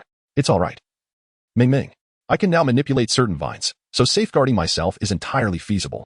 As he spoke, Cat Dong was deftly ensnaring a vine around Rabbit Mingming's leg, rendering her immobile. To Rabbit Mingming's astonishment, the progress of Cat Dong in just one night was remarkably swift. Could it be that she possessed a healing talent? System. Is it possible to scan whether the beastmen have any healing abilities? The system responded with a touch of flattery, stating that all wood attributes inherently possess some degree of healing capability, albeit varying in extent. This answer was exceedingly favorable, prompting Rabbit Meng Meng to resolve to return and test the talents of the beastmen in her tribe. If they all possessed wood attributes, she would encourage them to practice healing arts in advance, ensuring their ability to protect themselves in the face of external threats. Be cautious, Hu Ming, Fox Spirit said with a furrowed brow, filled with concern. As an attack drew near, Hu Ming hastily transformed into human form and dropped swiftly to evade the strike. The duo engaged in rapid combat, attacking the densely packed beasts from either side. Ever since they had parted ways with Rabbit Ming Ming, they had been advancing towards the cliff, only to find the number of beasts multiplying exponentially as they drew closer. Upon reaching the base of the cliff, the sheer number of beasts could only be described as a swarm. Initially, these creatures refrained from assaulting them, choosing instead to strike when they had ascended halfway up the mountainside. The situation grew dire, rendering Fox Spirit and Hu Ming increasingly passive. With one unified effort, "I will support you as you charge ahead," Fox Spirit declared, her presence radiating confidence. The soil on the cliff surged upward, transforming into a ladder of clouds reaching the summit. Surrounding trees seemed to come alive, writhing as tendrils lashed out at the beasts, ensnaring them rather than piercing their defenses. Exhausting their every resource, as the two neared the cliff's peak, a massive, fiery red python head emerged, flicking its tongue at them. Hu Ming reacted swiftly, launching a fireball at the serpent's head, only for it to be swallowed whole, leaving the creature seemingly unsatisfied. "This is bad. It's a fire python." The fire python is known as one of the most ferocious beasts in the forest, its body ablaze and responsible for numerous forest fires in autumn. To make matters worse, it was impervious to flames. With this fire python present, Hu Ming's fire abilities would be severely diminished, and given that this creature was at least a fifth-tier beast, even teaming up with Fox Spirit might not guarantee victory. However, Fox Spirit remained undeterred. "You go and gather the fruit. I will handle this fire python." The prickly fruit was tantalizingly close, and abandoning the harvest was not an option.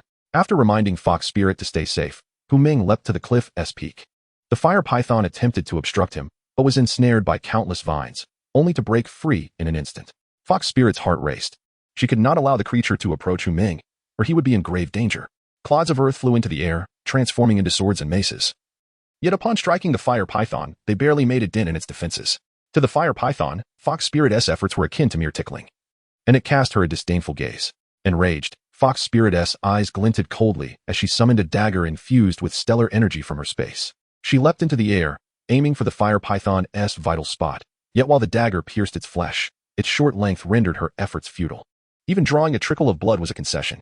Infuriated, the fire python twisted its body, and seeing that Fox Spirit did not relent, it executed a roll to throw her off. Cleverly, Fox Spirit seized the opportunity, scraping her dagger against the creature as it rolled. Vivid red blood flowed, further igniting the fire python's fury. It had never before faced such humiliation. With its gaping maw, it sought to swallow Fox Spirit whole, but upon glimpsing the glimmering weapon, it feared the potential destruction of its own body and instead swiped her away with its tail.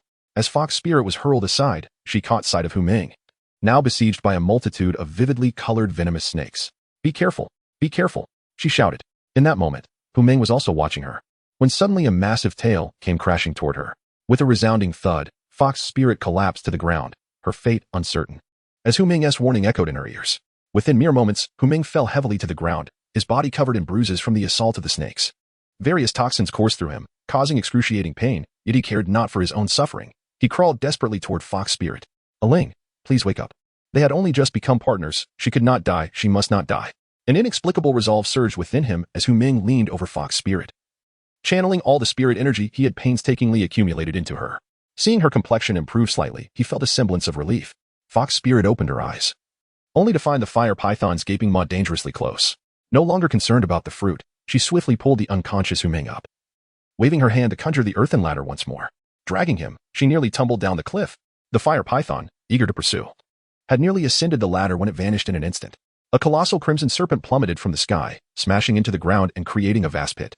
The earth trembled violently. Even Rabbit Ming Ming, who was foraging for herbs nearby, felt the disturbance. Something must have gone awry. "Brother, you take Cat Dong and leave first." The gentle rabbit, Tu Ming Ming, handed over all the herbs to Tu Ji and, with wings unfurling, soared into the dense forest.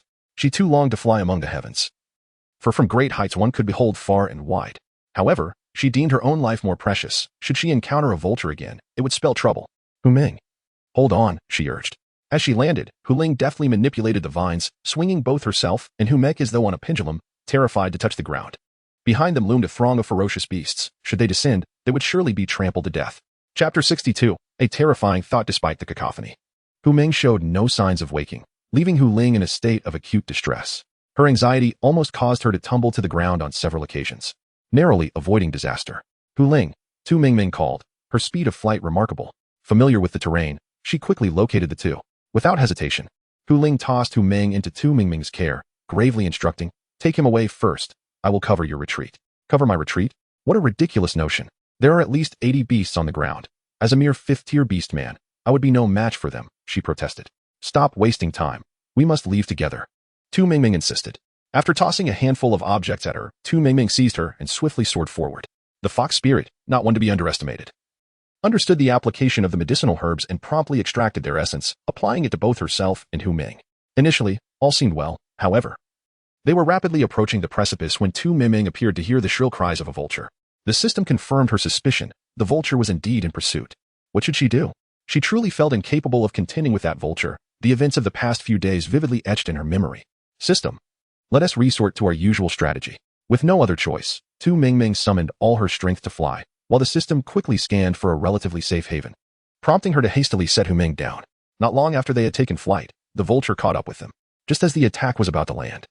She withdrew into her space, albeit feeling somewhat uneasy about the safety of Hu Ming and the fox spirit. The fox spirit was the protagonist, equipped with her own space, so she would undoubtedly weather the storm. As for herself, she would have to remain hidden in the space for a day or two.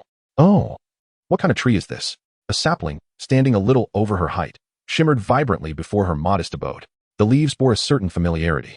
It was the celestial spirit fruit tree she had previously brought back. With the abundant spiritual energy within the space, it would surely blossom and bear fruit in due time. Unlike other trees, once the celestial spirit fruit tree flowers and bears fruit, it will continue to do so throughout the 4 seasons until its spiritual energy is depleted and it perishes. This meant that she would have a continuous supply of celestial spirit fruits from now on. What a wondrous treasure. Despite the abundance of fruits in her space, she still urged Hu Ming and the fox spirit to gather the fruits, believing them to be rare. Each one given away would mean one less in her possession. Now, seeing the two of them severely injured, she felt somewhat guilty. Never mind, once she was safely out, she would reward them both. Not just them, but the warriors of the tribe could also benefit. With more resources for survival, the tribe would undoubtedly grow stronger. In her desire to strengthen her tribe, Tu Mingming also contemplated extending her influence towards the Ganyuan tribe. It had been a while since she last checked the trading system. As soon as Tu Mingming opened it, the incessant beeping notifications bombarded her. Frustrated, she wondered why there was no option to mute permanently. Fortunately, the system quickly silenced the alerts, earning it a heartfelt thumbs up from her. Message number 952700. It's been ages since I've had meat. Please, great benefactor, show us some mercy.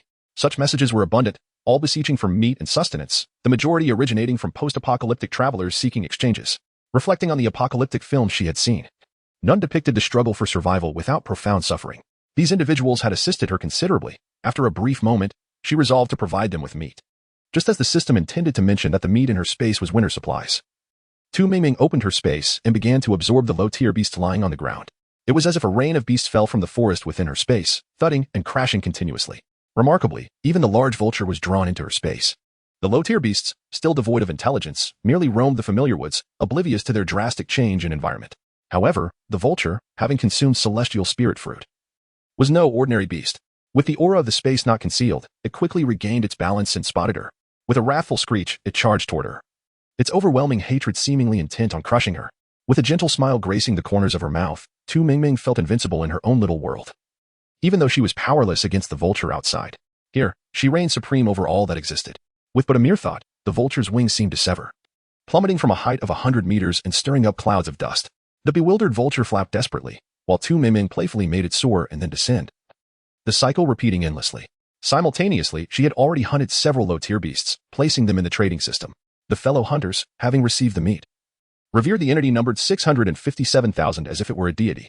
In return, Tu Mingming garnered a handsome reward, including items like toothpaste, toothbrushes, wash basins, fried rice, pasta, and an uncountable variety of others. After indulging in a hearty meal, she decided to take a nap, hoping that by the time she awoke, tranquility would have returned outside. Unbeknownst to her, the sudden disappearance of hundreds of beasts had instilled panic throughout the forest, causing them to flee en masse to gather at the cliff's edge.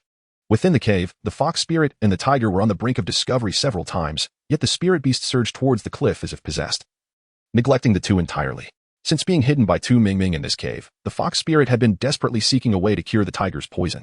However, the tiger was afflicted by a severe mixture of toxins from various snakes, and even the system's antidote proved ineffective. Instead, his body was covered in countless purple and blue puncture marks, showing no signs of improvement, only worsening. The fox spirit wept helplessly, beseeching the system to save the tiger. Yet, the system presented her with a historical puzzle. Please help me save the tiger, she implored, as time was of the essence. With the fox spirit's choice, a beam of light infused the tiger's brow, visibly dissipating the bruises on his body and restoring the pallor of his complexion to its former rosy hue. Upon opening his eyes, he found the fox spirit with tear-stained cheeks, and his heart ached for her as he enveloped her in his embrace. Aling, I'm so glad you're all right. He had been deeply worried when he saw her faint. Fear gripped him. And had it not been for his suggestion to gather fruit, she would not have faced danger. Let us forget the fruit and return to the tribe. The tiger held her tightly, unwilling to release her as if fearing she might vanish. The fox spirit, once feeling lost, now found solace in the tiger's words of concern and affection, feeling it was all worth it. All right, let us go home. Before they could exit the cave, Tu Mingming rushed in anxiously. Tiger, could you step outside for a moment? I need to speak with the fox spirit. The tiger, suspecting Tu Mingming meant to bully the fox spirit, glared wide-eyed until the fox spirit assured him it was fine, prompting him to leave. Seizing the opportunity, Tu Mingming confronted the fox spirit. What have you done? Having been resting in her space, Tu Mingming was alarmed to hear from the system that the fox spirit's system had vanished. What should have been joyous news frightened her, compelling her to seek the fox spirit. She had not laid a hand on her, yet the fox spirit system had inexplicably disappeared, threatening to upend all that she knew. A terrifying notion began to take root in her mind. Chapter 63, Brother, do you have no shame? The fox spirit was indeed taken aback by Tu Mingming's revelation regarding her system's disappearance. However, now stripped of her system, she had become an ordinary beast man, devoid of any special advantages. The fox spirit recounted the events to Tu Mingming in their entirety. As Tu Mingming listened on, her trepidation deepened. Wasn't the fox spirit a promiscuous protagonist who fell for every man she encountered? Hadn't she ascended to become the empress of the beast world, stepping upon the shoulders of men? How could such a cunning fox spirit possibly forsake her system to rescue the first male lead? Was this deeply affectionate fox spirit truly the one depicted in the narrative? Could it be that the original text was entirely deceptive? Reflecting on all that had transpired over the past 6 months, it seemed as though an invisible force was guiding her every move. System, at this juncture, do you still intend to withhold the truth from me? If the fox spirit has traversed into the beast world, why has she remained so ineffectual? Is her system merely ornamental? Was her arrival here truly a mere coincidence? Was her union with the serpent a trick of the system, suggesting it must know something? The system, sensing the gravity of the situation, concealed for so long, was now discovered, yet it could not divulge the information just yet. What to do? What to do? A thought struck her. The system resumed its feigned innocence. Host, you are aware that I am merely a backup system. How could I possibly know about those matters? Now that the main system is gone, we shall soon upgrade to become the main system, at which point all will be revealed. Really? Tu Mingming found herself somewhat skeptical. The system's demeanor was exceedingly earnest, more genuine than pearls. How long will the upgrade take? That remains uncertain, as it involves upgrading to the main system. If the host is anxious, I can apply for the upgrade right now. Upon finishing, the system's voice vanished like a stone cast into the sea. Rabbit Mingming wished to call a halt, yet it was already too late. A progress bar flickered in her mind, currently displaying a mere 0.0% completion. In truth, the system had not undergone any upgrade. It simply required a momentary retreat amidst the swirling tempest. Rabbit Mingming, are you all right? Fox Spirit inquired, unaware of her silent exchange with the system, merely noticing her pallor. I'm fine, replied Rabbit Mingming, her voice lacking vitality as she snapped back to reality. As the trio returned to their tribe, the night had fallen, but fortunately, Rabbit G and Cat Dong had managed to hunt a few wild beasts. After a hearty feast, they each returned to their respective homes. The night sky was adorned with countless stars, a rare and splendid sight in the modern era. In the stillness of the night, Tu Mingming found herself unable to sleep. So she took to the task of crafting pills. The following morning, she presented 2 fruits to Fox Spirit before resuming her quest to gather medicinal herbs. For several consecutive days, Tu Mingming busied herself with herbal collection and pill making. While the other members of the tribe engaged in their respective duties, those who tilled the land did so, and those who foraged continued their gathering. However, the impact of the golden threadworm was profound. Despite applying pesticide to eliminate the pests, the orcs resolved to refrain from digging the earth with their bare hands. Monkey juice and monkey fragrance, having been spared by Tu Mingming's plea, remained within the tribe. In gratitude for the tribe's relentless dedication, they ultimately devised the sled. With a touch of guidance, the orcs proved their remarkable intellect. The tribe leader, Snake, announced their return. The tranquility of the tribe was shattered by the arrival of the messenger bird, and the orcs began to converge at the entrance of the village. Many had not ventured beyond the tribal confines for years and thus could not miss this lively event. Upon hearing the news, Tu Mingming rushed over, only to be enveloped in a pair of large hands. The man's voice, though hoarse, was melodious and captivating. Ming Ming, I have missed you. In the midst of the crowd. Such bold declarations felt almost brazen. Instantly, Tu Ming Ming felt her body temperature rise several degrees, utterly surprised by the unabashed nature of the beast man, Xiying. Have you been weary these past few days? Would you like to return home for a brief rest? Ever since Xiying ascended to the 6th tier and discovered his attribute cultivation, he was no longer the same Xiying of the past. He had grown impatient with Xiong Li's slow pace while journeying to the Ganyuan tribe, ultimately carrying him on his back. While they had made swift progress, the return journey with more than 10 others was a slow and arduous one. Physically unburdened, his heart, however, was weary, exhausted, profoundly so. Xiong Li furrowed his brow upon hearing this. Brother, do you have no shame? To which Xiying retorted, what importance does pride hold against the concern of a spouse? You, a single bear, wouldn't he understand? Rendering Xiong Li momentarily speechless with a mere glance. As a seasoned leader, the tribe chief had long perceived Xiying's subtle intentions. Ideally, he would allow the young couple to spend more time together. Yet, time was not on their side. Everyone had endured hardships along the way. Hu Ming, you take the others to the cave to rest and eat. We shall gather the warriors of the tribe shortly. With winter's approach, any delays would have a greater impact on the beast men, who were already well prepared with ample provisions. The females, as customary, would take their time in eating, while the chief and the warriors had already begun their discussions. Once Tu Ming Ming and the other females finished their tasks, the discussions among the warriors would likely be nearing completion. On a frigid morning, the ground was coated with a layer of white frost, resembling pure salt scattered across the earth.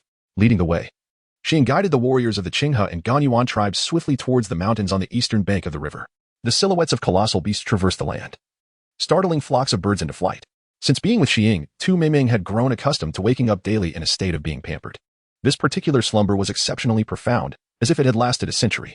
As sunlight streamed into the room, her drowsiness began to fade. Habitually, she reached to one side only to find the bed already cold. It was likely that he had gone out hunting, having asked her the previous night what meat she desired. However, after waiting for what felt like an eternity, with midday approaching and Xiying still absent, Tu Ming Ming decided to step outside to inquire about him with Tu Ji. Typically, the two of them would hunt together. Just as Tu Ji finished tidying up his cave, which resembled a disheveled nest, he spotted Tu Ming Ming standing at the entrance. Ming Ming, what brings you here? Rabbit Ming Ming expressed her intentions, while Cat Dong, unfazed, remarked that they were heading to confront the wandering beast men. I have just received this news from Aunt Ching Kei. Rabbit Ming Ming was perplexed. Had they not agreed to depart 3 days later, which meant that the time to set off was only tomorrow? It was said that last night, Dog Ching Huan discovered a female, battered and with a severed hand, in the dense forest behind the tribe. Rumor had it that she had escaped from a pack of feral beastmen.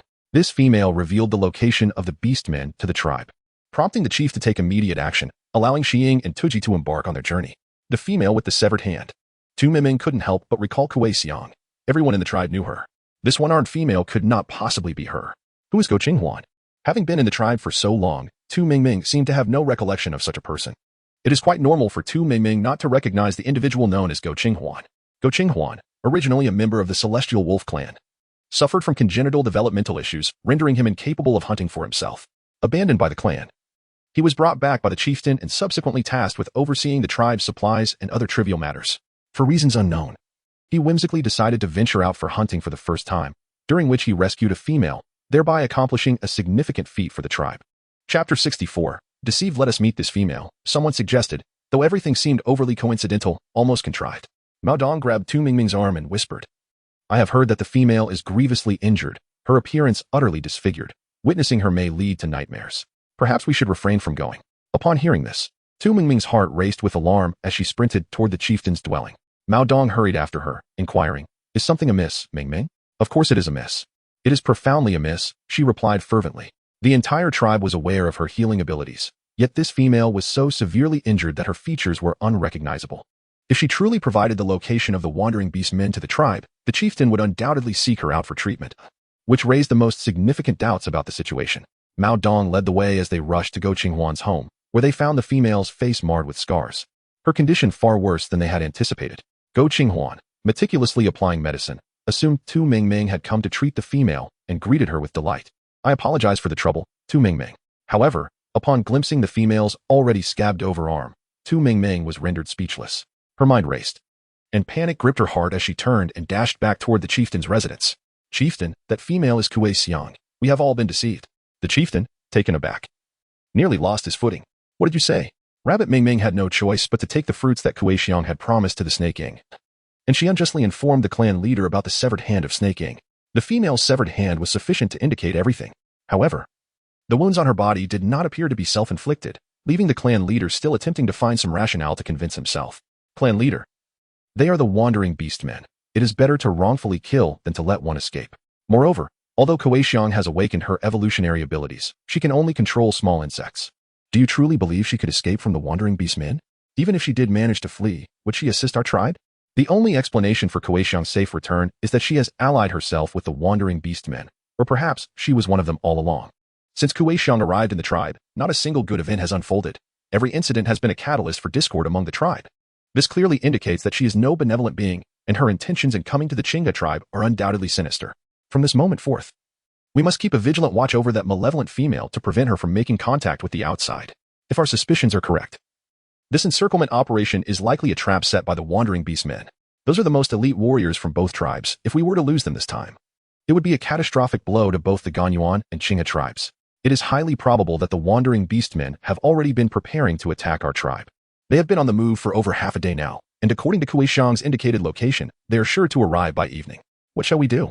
This is the first time the clan leader has felt such urgency. All the tier 3 and above beastmen in the tribe have already departed. And now it is too late to send anyone to deliver a message. Suddenly, as if struck by a thought, the clan leader handed his staff, symbolizing his authority, to Rabbit Meng Meng with an unprecedented seriousness in his tone. Rabbit Meng Meng, the tribe is entrusted to you. Currently, he is the only tier 4 beastman in the tribe. He is the most suitable candidate to go and deliver the message. How could Tu Meng Meng fail to comprehend the chief's intent? If the adversary has indeed laid a trap, what purpose would it serve for him to venture forth alone? Chief, you must not proceed, should you depart.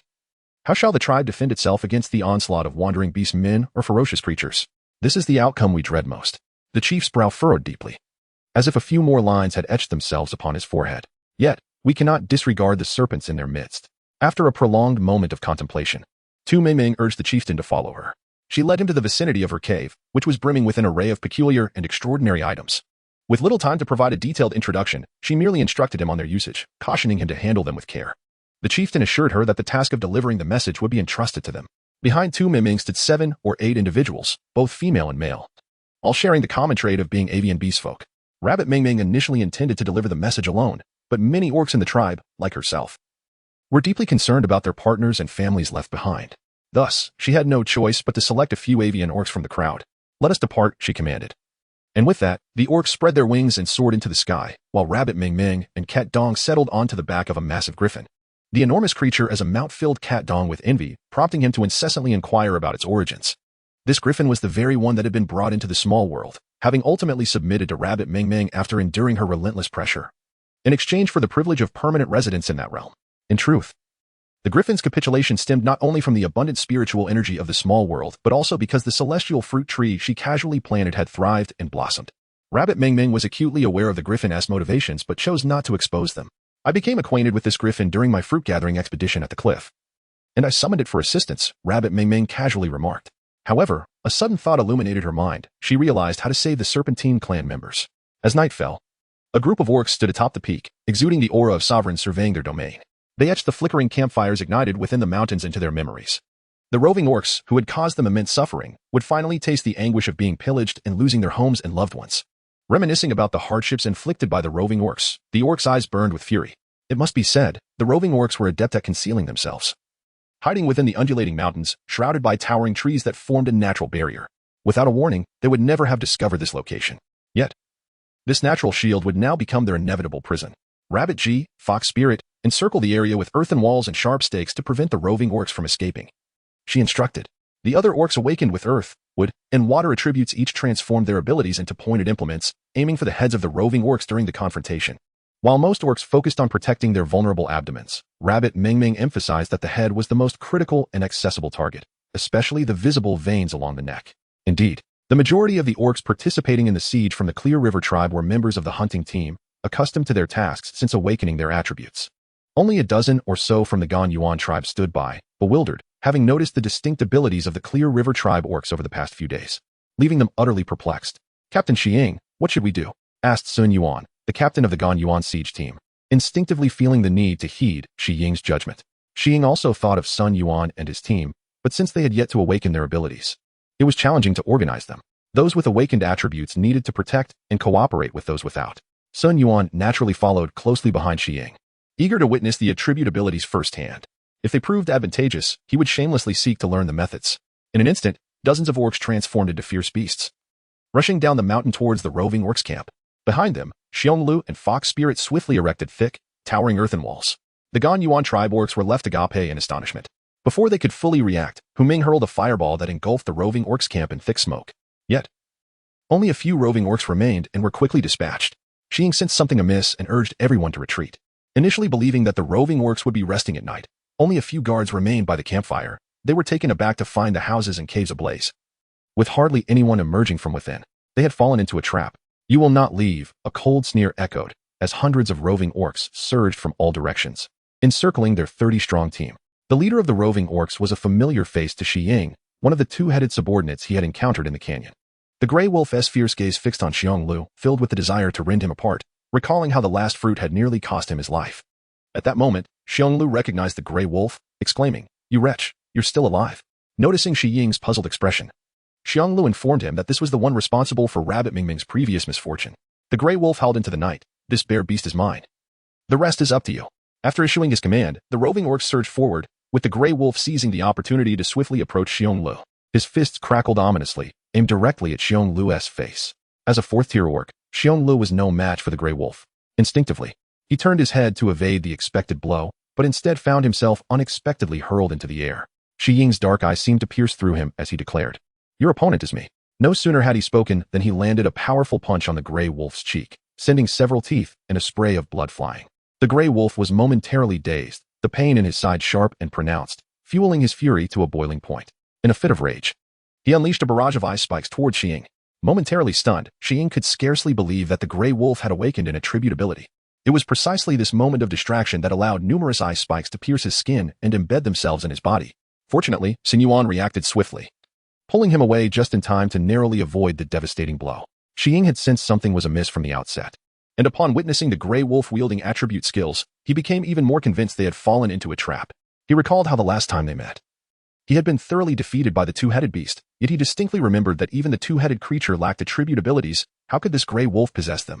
To his knowledge, only Rabbit Mingming was fully aware of the attribute abilities among the orcs. Yet, she would never betray that knowledge. Suddenly, he recalled the female who had severed his hand. Could it be Kuei Xiong from the tribe? "Is Kuei Xiong one of yours?" he inquired, his voice laden with suspicion. The gray wolf sneered, "You're quite astute, aren't you? Ever since we suffered losses in the canyon, our second-in-command has been recuperating, allowing us to gather intelligence about the Clear River tribe. But we owe you a debt of gratitude for sharing such an excellent training method. I heard it was devised by a female from your tribe. Utilizing this method, I advanced to a 6th-tier orc in just a few days. Many orcs have successfully progressed, though only a few have awakened their attribute abilities. We've heard that there is a female in the Clear River tribe capable of ensuring 100% awakening of attributes for orcs. She is someone we must capture." Xi Ying was acutely aware of whom the gray wolf referred to. "If you dare lay a finger on her, I will raise your den to the ground. We shall see what gives you such audacity." Once again, countless ice spikes surged toward Xi Ying, just as he prepared to confront them. Rabbit G intervened with a wall of earth, blocking the onslaught. In an unexpected twist, the ice spikes transformed into mist, and torrential rain began to pour down.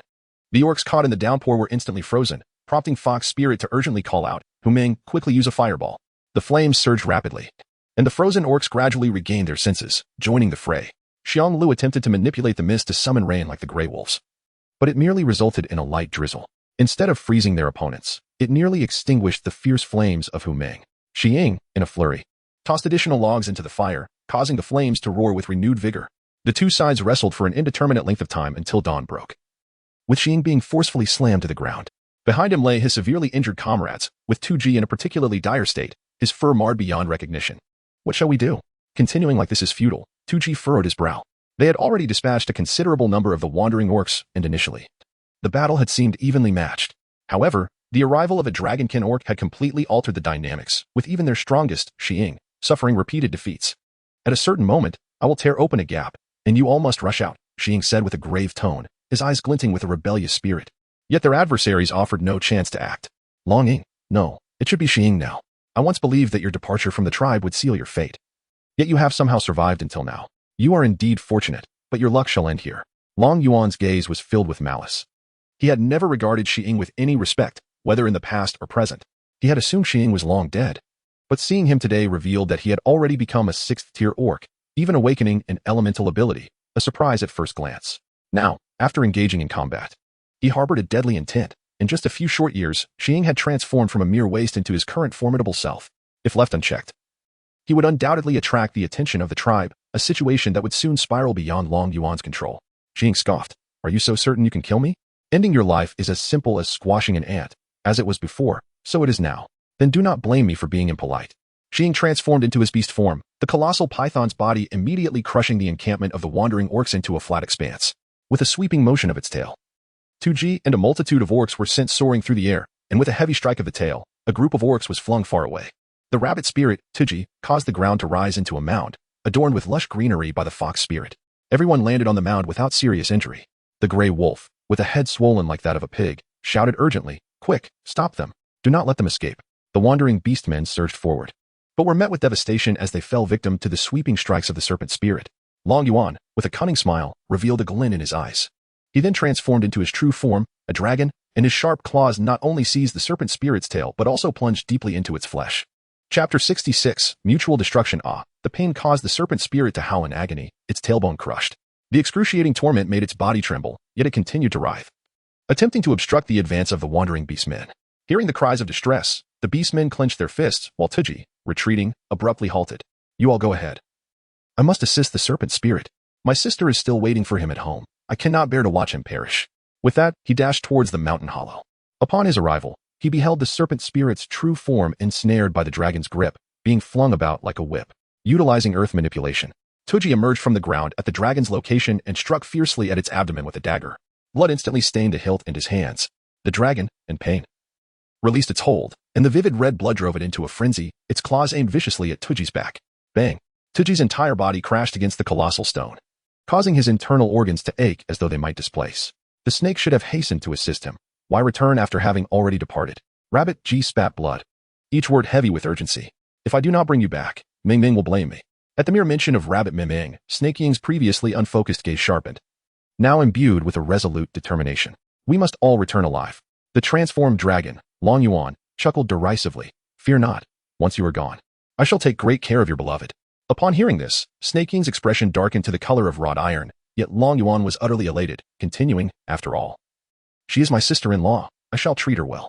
However, Long Yuan's demeanor was exceedingly lecherous, for most of the dragon clan were notorious for their lasciviousness, and any female that fell into the clutches of dragon beasts often met a tragic fate. Snake King had never harbored such animosity before. He longed to slay Long Yuan. Yet, he could not even utter a curse. Long Yuan was vindictive, and if he were to insult him, the dragon would undoubtedly fulfill his threats. Tell me, where is my sister-in-law? Before he could finish his sentence, a wound in Long Ying's abdomen froze instantly into ice. Fragments of ice infiltrated his veins, causing him excruciating pain, rendering him unable to maintain his beast form. Upon transforming back into human shape, the ice shards fell away, tearing flesh, and Long Yuan held in agony, clutching his belly.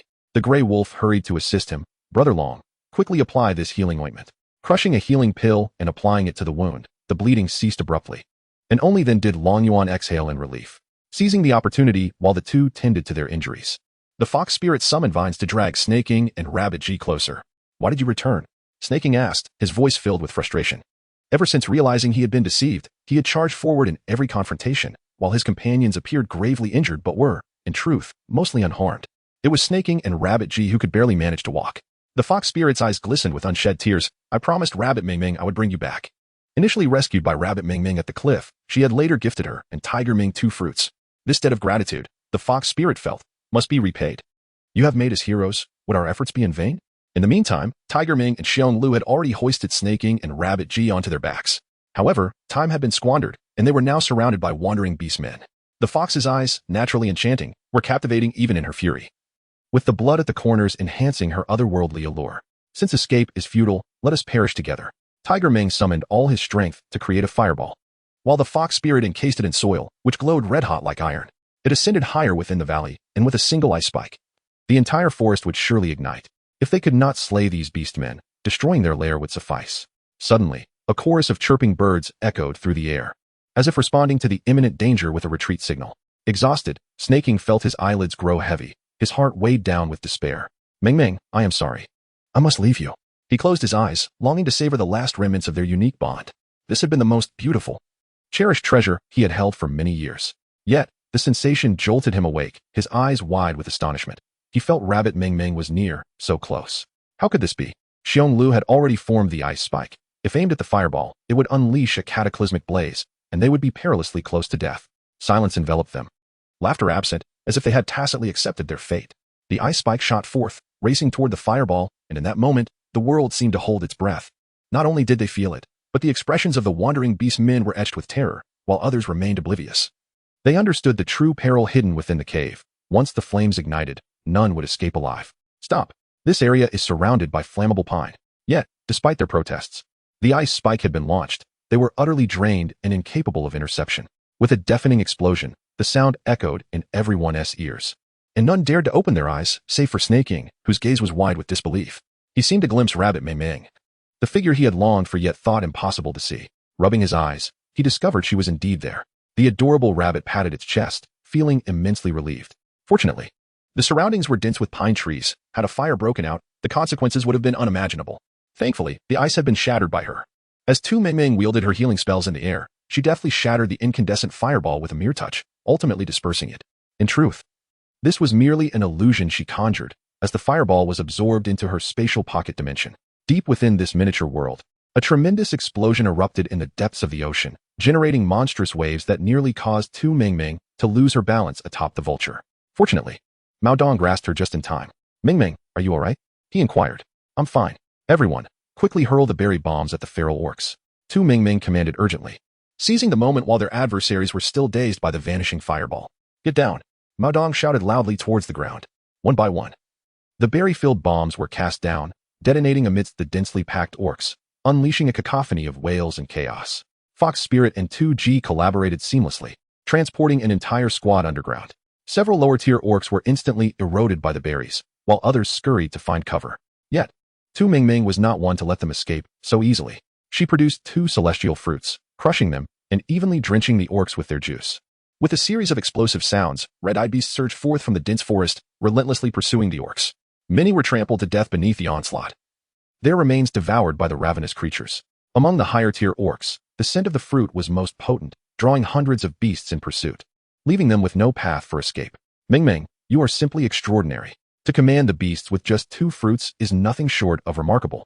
Chapter 67. The tribe under attack by feral orcs. Little did Mao Dong know that these beasts had long guarded the celestial fruits.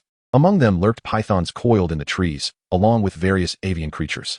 The fruits matured only sparingly each year, insufficient to sustain such a multitude of beasts. Thus, Tu Ming Ming devised a plan to lure the beasts to the cliffside, enticing them with the fruits she had gathered, and subsequently drenching the feral orcs in the juice. By exploiting the beasts' fervor for the fruits, she achieved her aim of driving the orcs away. Soon enough, the feral orcs were chased off by the beasts, their bodies thoroughly consumed, and only then did Tu Ming Ming call forth the serpents. Rabbit Ming Ming was diligently employing her healing spells, as everyone had sustained severe injuries, making it improbable for her to heal them all at once. Both Snake Ing and Rabbit G had lost consciousness underground, but upon awakening after the treatment, their first utterance was a plea to return quickly, for the tribe was in peril. At that moment, the Chinga tribe was under siege by marauding beastmen. What shall we do, chief? The number of beastmen is increasing rapidly, an orc exclaimed in a state of urgency. Not long after Rabbit Ming Ming and her companions had departed, unrest had befallen the outskirts of the Chinga tribe. For several consecutive days, the roars of wild beasts echoed ominously, initially leading the chiefs to believe it was merely a skirmish among animals over food. Given the tribe's limited number of warriors, no one was dispatched to investigate. Fortunately, such a decision spared them from potential disaster. After a day of chaos, the marauding beastmen's patience wore thin, and they brazenly revealed themselves, shouting demands for surrender and the relinquishment of supplies, threatening a massacre should there be any resistance. As Tu Ming Ming departed from the tribe, she foresaw the impending events and thus left behind numerous provisions. Although the chieftain was unaware of the true power of these items, he possessed unwavering faith in Tu Ming Ming. As the feral orcs were on the verge of breaching their defenses, anxiety gripped the tribe, compelling every able-bodied member to take up arms. The chieftain, his expression grave, commanded the aerial beasts to drop the Me-Hu bombs with precision, instructing that any orc who drew near should trigger the traps previously set. The orcs exchanged dubious glances, none believing that mere pits could thwart their advance, yet they had no alternative but to gamble on these untested measures. The feral orc, brandishing a massive stone knife, viewed the Qinghe tribe as lambs awaiting slaughter. They aspired to conquer without bloodshed, hence their attempt at coaxing a surrender. In previous encounters, they would have stormed in for a complete annihilation. Do you hear us? If you fail to provide a decisive answer, we shall breach your gates. They had come with a mission, Capturing the female capable of awakening her attributes would grant them dominion over the realm. Visions of triumph ignited fervor in the orcs' eyes, and they could hardly contain their exuberance, seemingly dancing in victory. Suddenly, a flock of birds appeared against the azure sky. The feral orcs, recognizing them as messengers from the Chinga tribe, mocked, "No matter how long you watch, it is futile. Before night falls, we shall raise your tribe to the ground. And then you may observe our triumph." Their lewd taunts incited the avian females, who retaliated by hurling fruits from above. The orc scoffed, "Do you fear we shall starve? You offer us gifts." As one orc reached out to catch a fruit, it burst under the pressure, splattering juice upon him. Taken by surprise, the camp erupted in chaos. As many of their strongest warriors were preoccupied with the Chinga tribe, those who emerged to assault were mere fledglings. The strongest among them barely reaching the third or fourth tier, with first-tier orcs vastly outnumbering them. Even fifth-tier orcs like the Grey Wolf would struggle, let alone these lesser minions. The juice that contacted their skin swiftly caused decay and bleeding, with some succumbing instantly. Everyone, retreat. Upon realizing the fruits were weapons, the feral orcs scattered. While the Mihu bombs were formidable, the sheer number of adversaries made it increasingly difficult to strike true, especially now that the feral orcs were on guard. The aerial scouts were compelled to withdraw to the safety of the tribe. The feral orcs suffered grievously, and their leader, filled with rage, vowed to exact revenge on the Chinga tribe for this humiliation. "These beasts have disrespected us. Brothers, charge forth and eliminate these wretched foes." With a command issued, the injured remained behind while the unscathed, or those with minor wounds, brandished their stone knives and charged towards the Chinga tribe. To be outmaneuvered before battle had even commenced was a profound disgrace, a tale of shame they could not bear to tell upon their return.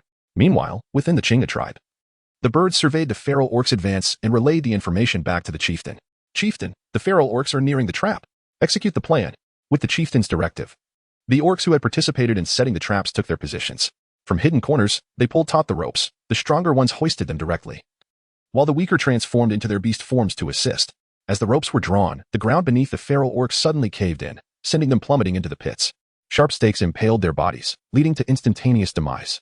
The forward ranks of the orcs suffered heavy losses, and they had yet to even reach the gates of the Chinga tribe. The leader, witnessing the carnage, bellowed for a retreat. However, the traps had manifested without warning, leaving no trace behind. In the next moment, a pit opened beneath the leader's feet, piercing his shoulder despite his desperate attempts to evade. Gasping in pain, he continued to shout for a withdrawal. Seeing the feral orcs retreat, the tribe erupted in jubilant celebration, marveling at the effectiveness of the traps. Any orc that fell into the pits had no chance of survival. Unbeknownst to them, Tu Mingming had coated the stakes with a paralyzing agent. As the gentle gaze of Dog Qinghuan met that of the dear beast, who handed over the wooden stick in his hand, he was reminded that this female, whom he had saved, was also bound by the chieftain's orders. Presently, the wandering beastmen lingered at the outskirts of the tribe, their intentions unknown, and it was imperative that no internal discord arose within the tribe at such a critical juncture. "I understand. You need not worry," Dog Qinghuan reassured. Despite the occasional confusion that clouded his judgment, he was not without the discernment in grave matters. He merely sought to clarify certain uncertainties. Once the dear beast departed, Dog Qinghuan strode directly into the cave, where he beheld the female S face marred with scars, a vivid hue of crimson. Yet, her eyes remained pristine and untainted. "Brother Dog, you've returned. Thank you for saving me," Kuei Xiang said with a gentle smile. When she was first rescued from the serpent, all the unmarried males in the tribe vied for her favor, Dog Qinghuan being among them, albeit the one she regarded with disdain. Little did she expect that he would be the one to rescue her. "No need for thanks." After a prolonged moment of contemplation, Dog Qinghuan voiced his lingering question. "They say you are Kuei Xiang. Is it true?" "Yes," Kuei Xiang replied succinctly. Dog Qinghuan was momentarily taken aback. His memories painted Kuei Xiang as a delicate beauty, her skin as fair as a freshly shelled egg. Now, however, her visage bore the marks of suffering, a sight that was heart-wrenching. And the once beautiful hands he cherished were now lost to him. She had been his most beloved female, and the pain was palpable. Yet, amidst the tribe's plight, whispers suggested that her presence was the harbinger of their misfortune. "Are you a traitor?" he inquired softly, but Kuei Xiang heard him, tears streaming down her cheeks. "It is not true. Brother Dog, do you not believe me?" she cried, and as Dog Qinghuan stepped forward to wipe her tears, she was, after all, the female he adored. He was enveloped by her unique fragrance. In that moment, she wrapped her arms around his neck, her cold, tear-streaked lips pressed against his. Dog Qinghuan, like a wild stallion freed from restraint, surrendered to the moment, deepening their bittersweet kiss. Their night was filled with tenderness. When dawn broke, Dog Qinghuan was awakened by the deer beast, who had come to change shifts. "You scoundrel! Where has the female gone?" Whether it was jealousy or fury, the deer beast struck Dog Qinghuan with a forceful punch. The pain jolted him awake, and as he scanned the surroundings for Kuei Xiang, a dreadful thought crept into his mind. Receiving another blow from the deer beast, he was urged to hurry and search. "If anything happens, just how will you explain yourself to the tribe?" They both hastened their search, with dog Qinghuan stumbling along, haunted by the memories of their passionate night. Kuei Xiang had confided in him that she had her reasons, that she was innocent. Yet, as they scoured the tribe, he was reluctant to admit he had been deceived. The harsh reality struck him like a slap. "Dog Qinghuan," came the voice of the deer beast, and he looked up. "Have you found her?" They had nearly combed the entire tribe, yet still found no trace of her. The only place left unexplored was as the thought crossed his mind. They raced towards the location, and upon nearing, Kuei Xiang emerged, a faint smile gracing her lips. "Brother dog, you're back." Dog Qinghuan stood frozen, unsure of how to respond, the rapid shifts in events leaving his mind in disarray. The deer beast rushed into the cave where the female had been hiding and discovered her and the young ones, their faces pale, lips darkened. Venomous snakes lurked within the cave. Seeing his own sister among them ignited a fury within the deer beast. His fists clenched with a crackling sound as he charged towards Kuei Xiang. "I will kill you, you wretched woman." Grasping her by the throat, dog Qinghuan, bewildered, rushed to intervene but was kicked to the ground by the deer beast. "Have you lost your mind?" Dog Qinghuan exclaimed. The deer beast, consumed by rage, declared, "If anything happens to my sister, I will not spare you." With that, he tightened his grip, causing Kuei Xiang to turn red, struggling for breath. Yet, she defiantly threatened, "Go ahead, kill me, and all the females in the tribe will follow me to the grave, including your sister." Caught in a dilemma, the deer beast reluctantly released her but wasted no time in binding her tightly. The entire tribe's females and young were poisoned. Such a calamity could not remain hidden. The chieftain rushed in upon hearing the news. His usually amiable demeanor turned dark as he struck dog Qinghuan with his staff. "Fool! How could you commit such a reckless act? The females and young are the future and hope of the tribe. This is a moment of life and death." "Chieftain, I realize my error. I have wronged everyone. I, dog Qinghuan, wished to make amends, but he was engulfed in helplessness and confusion. I can save those females." Kuei Xiang interjected. "But I have one condition." Her voice was calm, as if the lives of 20 souls meant little to her. "You vile creature. To poison the females and then play the savior." Monkey Jiang interjected, his anger boiling over. He had long desired to rid himself of Kuei Xiang after discovering her deceit against the others. "Then what will you do?" she retorted, her pain evident. Yet she wore a mocking smile. "You dare to kill me? The beast god decrees that any male who slays a female will become a wandering beast man." Monkey Jiang scoffed, his gaze icy enough to chill the air. For a fleeting moment, Kuei Xiang feared he might truly end her life. "Chieftain, the wandering beastmen have begun their assault." Upon hearing this, Monkey Jiang led the beastmen to fend off the external threat. It was only when he departed that Kuei Xiang felt the oppressive aura lift. The tribe's healer, after attending to the females, reported back to the chieftain, whose face darkened further with each word. "This is the venom of the fire python. Only the Qiang grass can counteract it. For now, they can only cling to life with makeshift remedies. Perhaps there is still a glimmer of hope if the others return. My demands are simple. I wish to see the serpent one last time. If you refuse, I shall destroy these herbs." "Stop." With her objectives achieved, Kuei Xiang wore a victorious smile. Birds and beasts circled above the tribe, felled by slender wooden stakes, crashing heavily to the earth, only to be retrieved and treated by the beastmen. Recalling the events of the day, Monkey Jiang could no longer contain himself. Grabbing a suitable stone knife, he charged out of the tribe alone, engaging the wandering beastmen in battle. As a sixth-tier beastman, he found the lower-tier foes no more challenging than slicing through vegetables.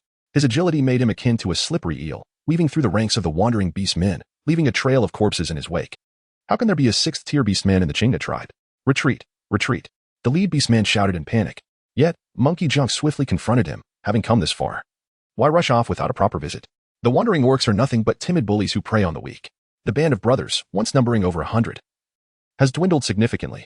We had anticipated a successful siege today, but unexpectedly, a sixth-tier orc emerged from the fray. The leader barely had time to flee before a single punch from the monkey's fist shattered his skull, sending him to his demise. With their leader slain, the disoriented wandering orcs scattered in all directions. It was then that Rabbit Ming Ming and her companions, who had been observing from above, decided to intervene.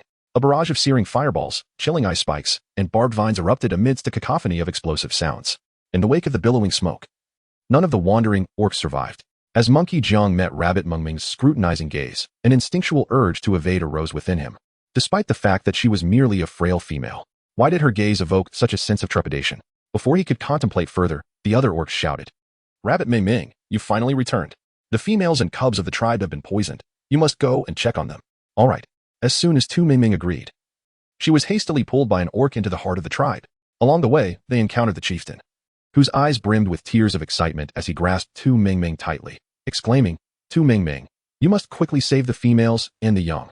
Rabbit Ming Ming was brought to a cave where the females were hiding, their faces flushed like embers, as if scorched by flames. In haste, Rabbit Ming Ming invoked her healing magic. Simultaneously, the system scanned for the venom of the fire python. Those afflicted displayed a crimson hue, as though they were being roasted over an open flame. The Qiang grass was known to counteract the poison. Fortunately, some of the previously harvested Qiang grass remained. Rabbit Ming Ming swiftly crushed it and mixed it with water. Mindful that the females and their young might not withstand the potency of the Qiang grass, so she added a touch of the juice from the xianling fruit as well. After administering the remedy to the females and the cubs, Rabbit Ming Ming listened intently as the clan leader recounted the entire sequence of events. With a cold gaze and a sly smile, she found it amusing that even when faced with death, one could still be preoccupied with another's mate. Since Kuei Xiang still harbored thoughts of her man, Rabbit Ming Ming felt compelled to investigate further. Just as she turned her head, she spotted Xing standing at the cave entrance, her arrival a mystery. Rabbit Ming Ming playfully inquired, "Would you like to join me?" He must have lost his mind to consider such a venture, given that he had nearly lost his wife over a handful of fruits not long ago. Now faced with such a perilous proposition, he chose to disregard it entirely, stating, "I shall return home to prepare dinner." With that, he had already vanished without a trace. Rabbit Ming Ming chuckled softly, taken aback by the serpent's unexpected tenacity for survival. From a distance, Kuei Xiang caught a whiff of the distinctive medicinal fragrance emanating from Rabbit Ming Ming and lingered at the entrance, waiting for her. Yet, before she could utter a word, Rabbit Ming Ming spoke frostily, "Answer my questions truthfully, and I shall grant you a swift demise." Kuei Xiang scoffed, her disdain unmistakable. "Rabbit Ming Ming, have you looked in the mirror? Do you truly believe you are worthy of bargaining with me?" In her grasp lay the lives of all the female members and young ones of the Qinghe tribe, rendering her unafraid of Rabbit Ming Ming. "Oh, is that so?" In the next instant, Rabbit Ming Ming unleashed her vines, binding Kuei Xiang like a zongzi, placing a foot squarely on her face. How many individuals are in the wandering tribe, and what is their plan? She offered no opportunity for response, recognizing that conversing with such a person was a futile endeavor. Kuei Xiang's eyes widened in disbelief, yet the pain on her face was all too vivid. "Rabbit Ming Ming, should you dare to harm me, do you not fear that the entire tribe's females and young will perish alongside me?" Clearly, Kuei Xiang was still ensnared in her own world, oblivious until the arrival of Qing Ke. "Rabbit Ming Ming, I have brought you food," she announced. After the females and young had detoxified, word spread that the hunting party had returned, prompting everyone to rush out to prepare a meal. Many were eager to deliver food to Rabbit Ming Ming, expressing their gratitude, though it was Qing Ke who had secured this task. "Thank you for saving the tribe's females and young," she began, but was abruptly interrupted by Kuei Xiang's furious struggles and shouts. "How could this be? How could you possibly cure the fire poison of the fire python?" Knowing well the prowess of Rabbit Ming Ming's healing abilities, Kuei Xiang had deliberately sought out a toxin that eluded conventional remedies. The herbs capable of countering fire poison were exceedingly rare, guarded by formidable beasts. How could she have possibly procured them in such a short span of time?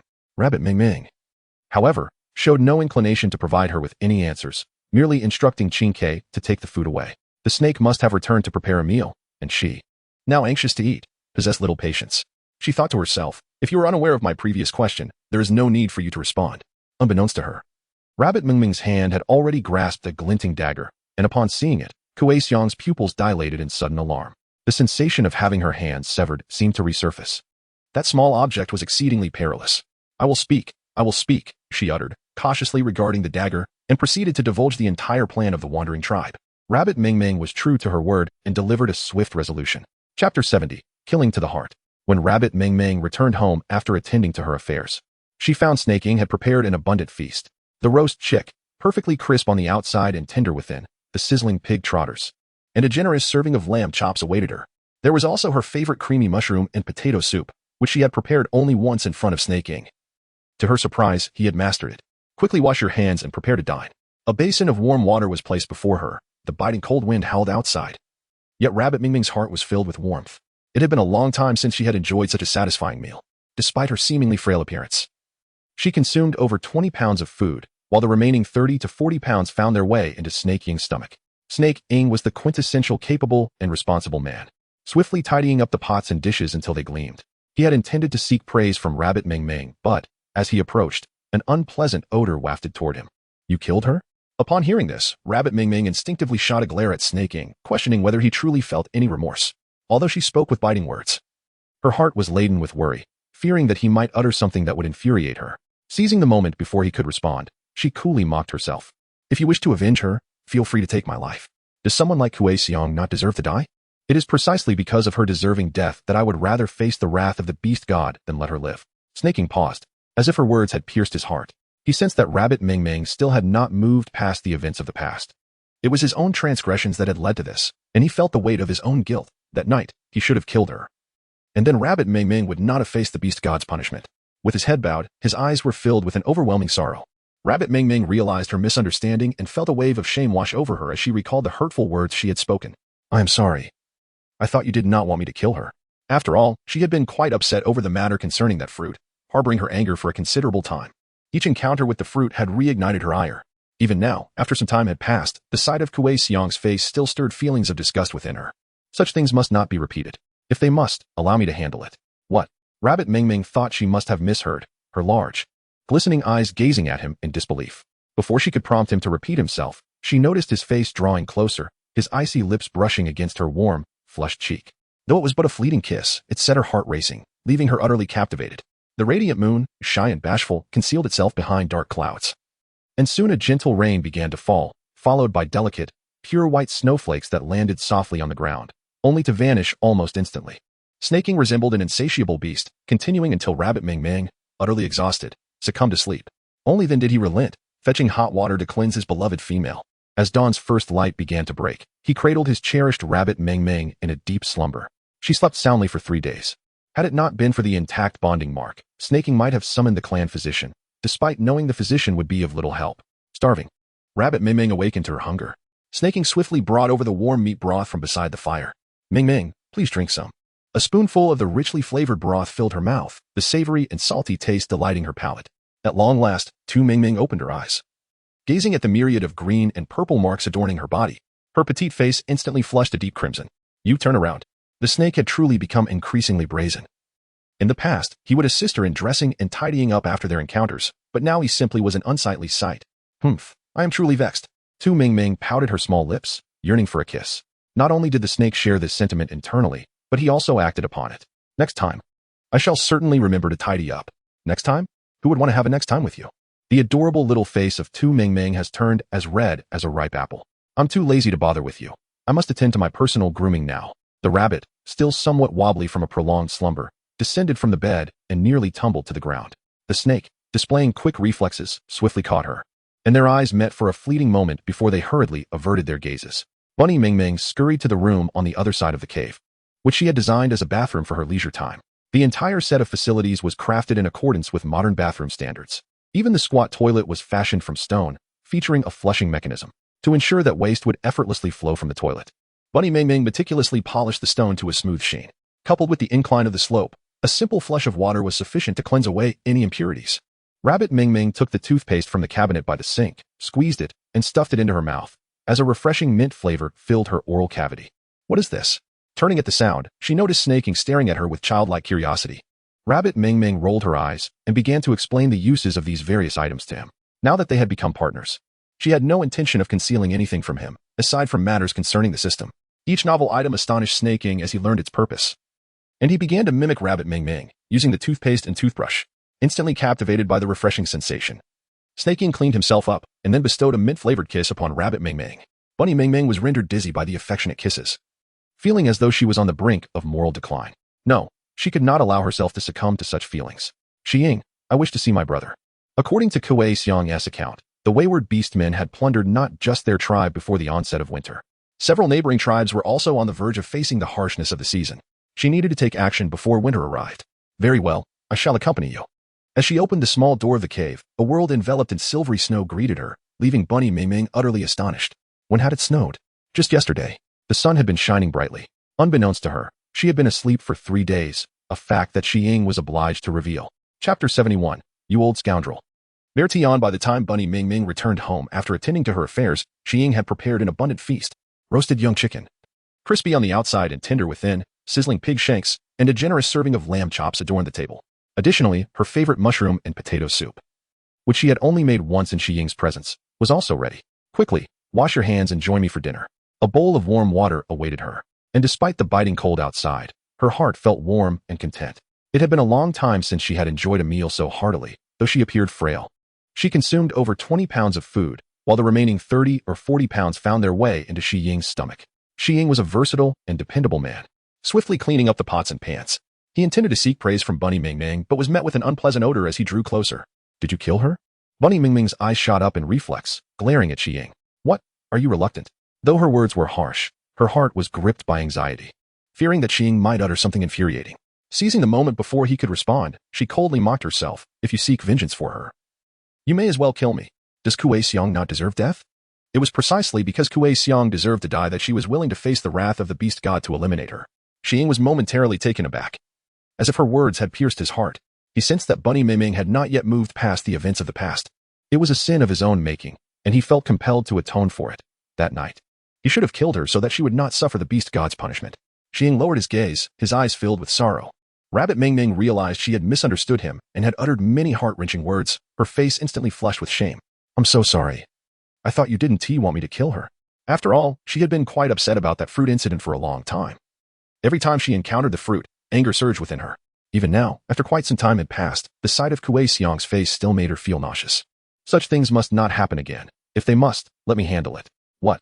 Rabbit Mingming thought she might have misheard, her large, sparkling eyes gazing at him in disbelief. Before she could hear him repeat his words, she noticed his face drawing ever closer, his icy lips brushing against her warm, flushed cheek. It was merely a fleeting kiss.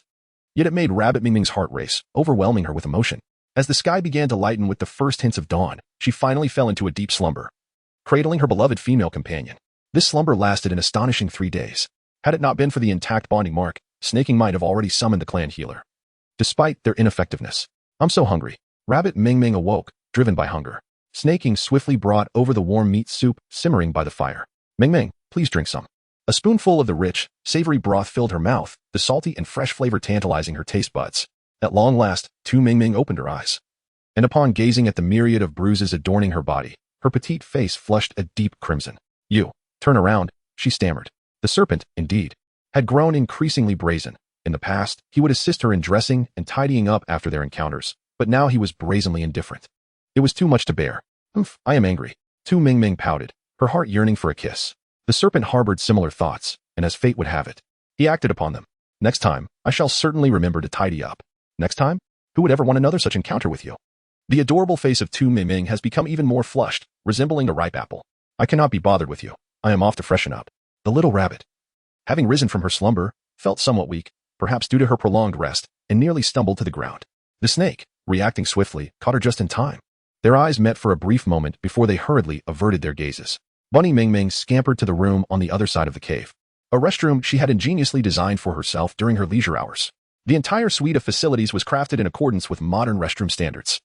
Even the squat toilet was fashioned from stone, and what made it particularly remarkable was its flushing mechanism, to ensure that waste would effortlessly be washed away. Bunny Mingming had meticulously polished the stone of the toilet to a smooth sheen, coupled with the incline of the slope. A mere splash of water was sufficient to cleanse away any impurities. Rabbit Mingming took the toothpaste from the cabinet of the washstand, squeezed it and stuffed it into her mouth, the refreshing mint flavor flooding her senses. What is this? Turning at the sound, she found Snaking gazing at her with the curiosity of a child. Rabbit Mingming's eyes sparkled as she began to explain the uses of each item to him.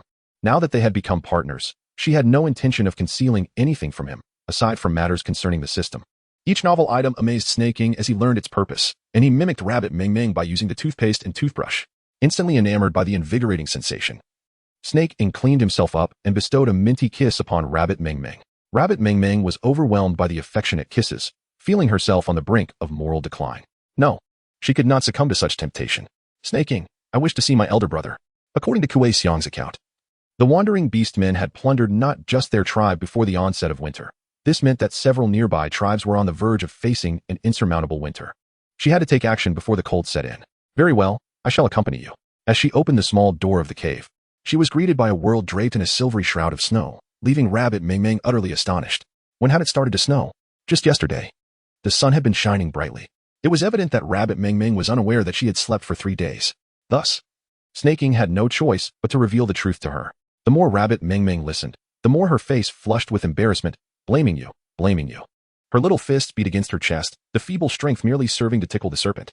This resulted in the smoldering embers within the serpent reigniting. Thus, he resolutely confined Rabbit Mingming within his embrace, warning her that if she continued to fidget, he would not hesitate to allow her to slumber a while longer. In an instant, Tu Mingming stood immobile, akin to a frozen sculpture. What a beast! Is it so difficult to simply behave like a human? She snorted, and the serpent, Xing, raised an eyebrow, remarking, I am merely a snake. Let us proceed. To alleviate the awkwardness, Tu Mingming lifted her leg and trudged into the snow. Astonishingly, within just 3 days, the snow had accumulated to a height surpassing her knees. At around 1.70 meters, Tu Mingming found herself in quite a predicament. She felt as if she had transformed into a diminutive figure. In contrast, Xing, towering nearly 2 meters, walked effortlessly, with the snow barely reaching his calves. How enviable. Just as Tu Mingming pouted in frustration, she was suddenly scooped up by a pair of strong hands, causing her to exclaim in surprise and clutch Shi Ying's neck. He carried her as one might a child, making their way to the entrance of Tuji's cave. "Brother, are you home?" Rabbit Mingming called out several times without receiving a response from Rabbit Ji. This was rather unusual. With such heavy snowfall, where could her brother possibly be? Surely, he must not be hibernating. However, that seemed improbable, for rabbits do not hibernate. As she pondered this, she glanced at Shi Ying, who preemptively answered her unvoiced question. Upon reaching the 6th tier, serpent beasts no longer required hibernation. In truth, Shi Ying had only learned this after becoming a 6th tier beastman. When he first became bonded with Rabbit Mingming, he had been exceedingly busy, wishing he could be in 2 places at once. As he endeavored to gather ample supplies for her winter, he was also concerned that during his hibernation, Rabbit Mingming might be bullied without anyone to support her. Yet, those worries were now a thing of the past. "I was just planning to bring the supplies to you," he remarked, surprised to see them come to collect the provisions themselves. Rabbit Ji was approaching, carrying a large bundle of items. Shi Ying set Rabbit Mingming down to assist with the load. "These are supplies distributed by the tribe. Aside from this bag, the rest are all yours." Rabbit Mingming gazed at the 7 or 8 bags of provisions scattered on the ground, seemingly amounting to no more than 1,000 pounds. Could this truly suffice for the winter? The snake chuckled and elucidated that supplies are never distributed all at once. These merely represented a fortnight's worth of sustenance. Rabbit Mingming, with a profound understanding, let out a thoughtful sigh. "But brother, is this truly all you have?" The beast skin bag appeared to contain less than 100 pounds. Whereas a male beastman typically required over 100 pounds of sustenance in a single meal. Touched by the concern of his younger sister, Tuji felt overwhelmed with emotion, exclaiming, "How could I possibly gather such a vast quantity alone?" Following him, Shi Ying accompanied Tuji on another trip to collect provisions. And only then did they manage to bring back the full amount. Upon untying the bag and discovering it was filled with a sack of mud fruits, Tuji's spirits instantly plummeted. The rabbit beast is typically a herbivore, yet Rabbit Ji is an exception, reveling in carnivorous delights. Thus, Rabbit Mingming had no choice but to barter meat for mud fruits with him, wishing that potato chips were at hand to ease the winter's burdens. Upon returning to the cave and securing their provisions, the duo was greeted by the incessant chatter of the tribe's messenger bird. By the time Rabbit Mingming and Snaking arrived, the chieftain's home was already teeming with individuals. With winter's arrival, travel had become cumbersome, and they fervently hoped for no unfortunate occurrences. However, fate had other plans. Injured and battered, Sun Yuan emerged from the crowd. And since they had previously banded together to confront the rogue beastman, the tribe's members recognized him as belonging to the Gan Yuan tribe. Upon witnessing Sun Yuan's current state, Rabbit Mingming recalled Kuei Xiang's mention of the ambush plan. Was it possible that the Gan Yuan tribe was involved? As Sun Yuan stood speechless, the crowd grew increasingly anxious, prompting the chieftain to sigh and take the floor. Clearing his throat, the chieftain raised his voice slightly, announcing that the Gan Yuan tribe had fallen victim to the marauding beastmen, suffering significant losses in provisions, and it would be exceedingly difficult for them to survive the winter, given that the Gan Yuan tribe had previously aided them with Rami fabric and medicinal supplies. "I have gathered you all to discuss the possibility of sharing some of our resources with them." Upon hearing of the proposal to allocate their scarce provisions to outsiders, the beasts expressed their discontent. "Chieftain, we are a family of 7 or 8, with 2 females expecting young. We rely on the tribe's supplies to endure the winter. It has only just begun. How can we manage if we share our resources with others?" Echoed one voice. "Indeed, chieftain, our young ones are still small. Winters are typically harsh, and we barely manage to sustain ourselves. What shall we do if we lose our supplies?" Most of the tribe's provisions were acquired through hunting, with a smaller portion gathered. Regardless, every member of the tribe contributed to resource procurement, rendering the chieftain without any authority in the distribution of goods. The more the beasts lamented, the more flushed Sun Yuan's face became, yet he found himself at a loss for alternatives. With a sudden thud, he knelt before them, declaring, "I understand the significance of resources for a tribe, especially during winter, but the Gan Yuan tribe is truly at the end of our rope. If you would assist us this time, we would be forever indebted, willing to serve you in any capacity." Only a few among the beasts grasped the underlying principles, while the majority clung to the tangible and immediate. Thus, Sun Yuan's pleas bore little fruit. Nonetheless, the chieftain recognized the gravity of the situation. Knowing the tribe would rely on their continued salt production, he was acutely aware of the tribe's resources. "Listen to me," he urged, raising his staff to strike the table, restoring a moment of silence in the boisterous cave. "This year, our provisions are more abundant than in previous years, exceeding our needs by at least double. The mud fruits alone could sustain our entire tribe throughout the winter. At this juncture, we must also express our gratitude to Rabbit Mingming. Had she not led us in cultivating mud fruits, we would not have reached such a bountiful state. Perhaps we should consider Rabbit Mingming's opinion on this matter?" Caught in the crossfire of blame, Rabbit Mingming could only retort, "Xiong Tian, you sly one. Is this how you shift responsibility?" The contributions made by Tu Mingming to the tribe are well known to all. Her presence here, clad in cotton attire, is a testament to her efforts. For various reasons, a modicum of respect must be accorded to Tu Mingming. However, some individuals have also sounded a note of caution, expressing their faith that she would not distribute resources to outsiders. Rabbit Mingming, so smooth and polished, chuckled lightly in gratitude for everyone's kindness. Allow me to share my perspective. The tribe's current state is a result of each individual's efforts. I do not endorse the idea of distributing our resources. Setting aside the number of individuals in the Gaoyuan tribe, can we ensure that the food we allocate will suffice for the winter? The logistics of food transportation alone present a significant challenge. Even if we were to share supplies with the Gaoyuan tribe, can you guarantee that they would not be seized again? Chapter 72. All benefit and no harm. A series of questions left the chief and everyone else, even Sinyuan, momentarily speechless, as though he had never contemplated this dilemma. Sinyuan, do you possess a solution to these issues? Rabbit Mingming directly posed the question to him. Clearly, Sun Yuan was at a loss for words. The chief sighed heavily, stating, Sun Yuan, it is not that we are unwilling to assist you. Rather, we are reluctant to see the hard-earned resources fall into the hands of the wandering beastmen. Sinyuan nodded in understanding, recognizing that the root of the problem lay within himself. He lacked the capability to return with the supplies. With this realization, Sun Yuan decided not to trouble the others any further. Having been away for 2 days, he was concerned about the current state of the tribe, as they needed him to steer the situation. As he left in despondency, Rabbit Mingming called out to him, suggesting that there were indeed ways to resolve the Gaoyuan tribe's predicament. Sun Yuan's eyes brightened. In that moment, Rabbit Mingming appeared to him as radiant as the stars, always capable of delivering unexpected surprises. It was rumored that the attributes possessed by the Chinga tribe were granted by this female. He inquired curiously, what is your solution? The answer was that the Gaoyuan tribe could migrate to our Chinga tribe. Upon hearing this, a flicker of coldness crossed Sinyuan's eyes. He had thought Rabbit Mingming to be unique, but he now realized her cunning, taking advantage of their plight to demand their tribe's integration into Qingha. Sinyuan scoffed, his voice laced with sarcasm. Your Chinga tribe is hardly impressive. Beastmen harbor a particular disdain not only for the wandering beastmen but also for those who are shameless and treacherous. In Sinyuan's eyes, Rabbit Mingming embodied such traits.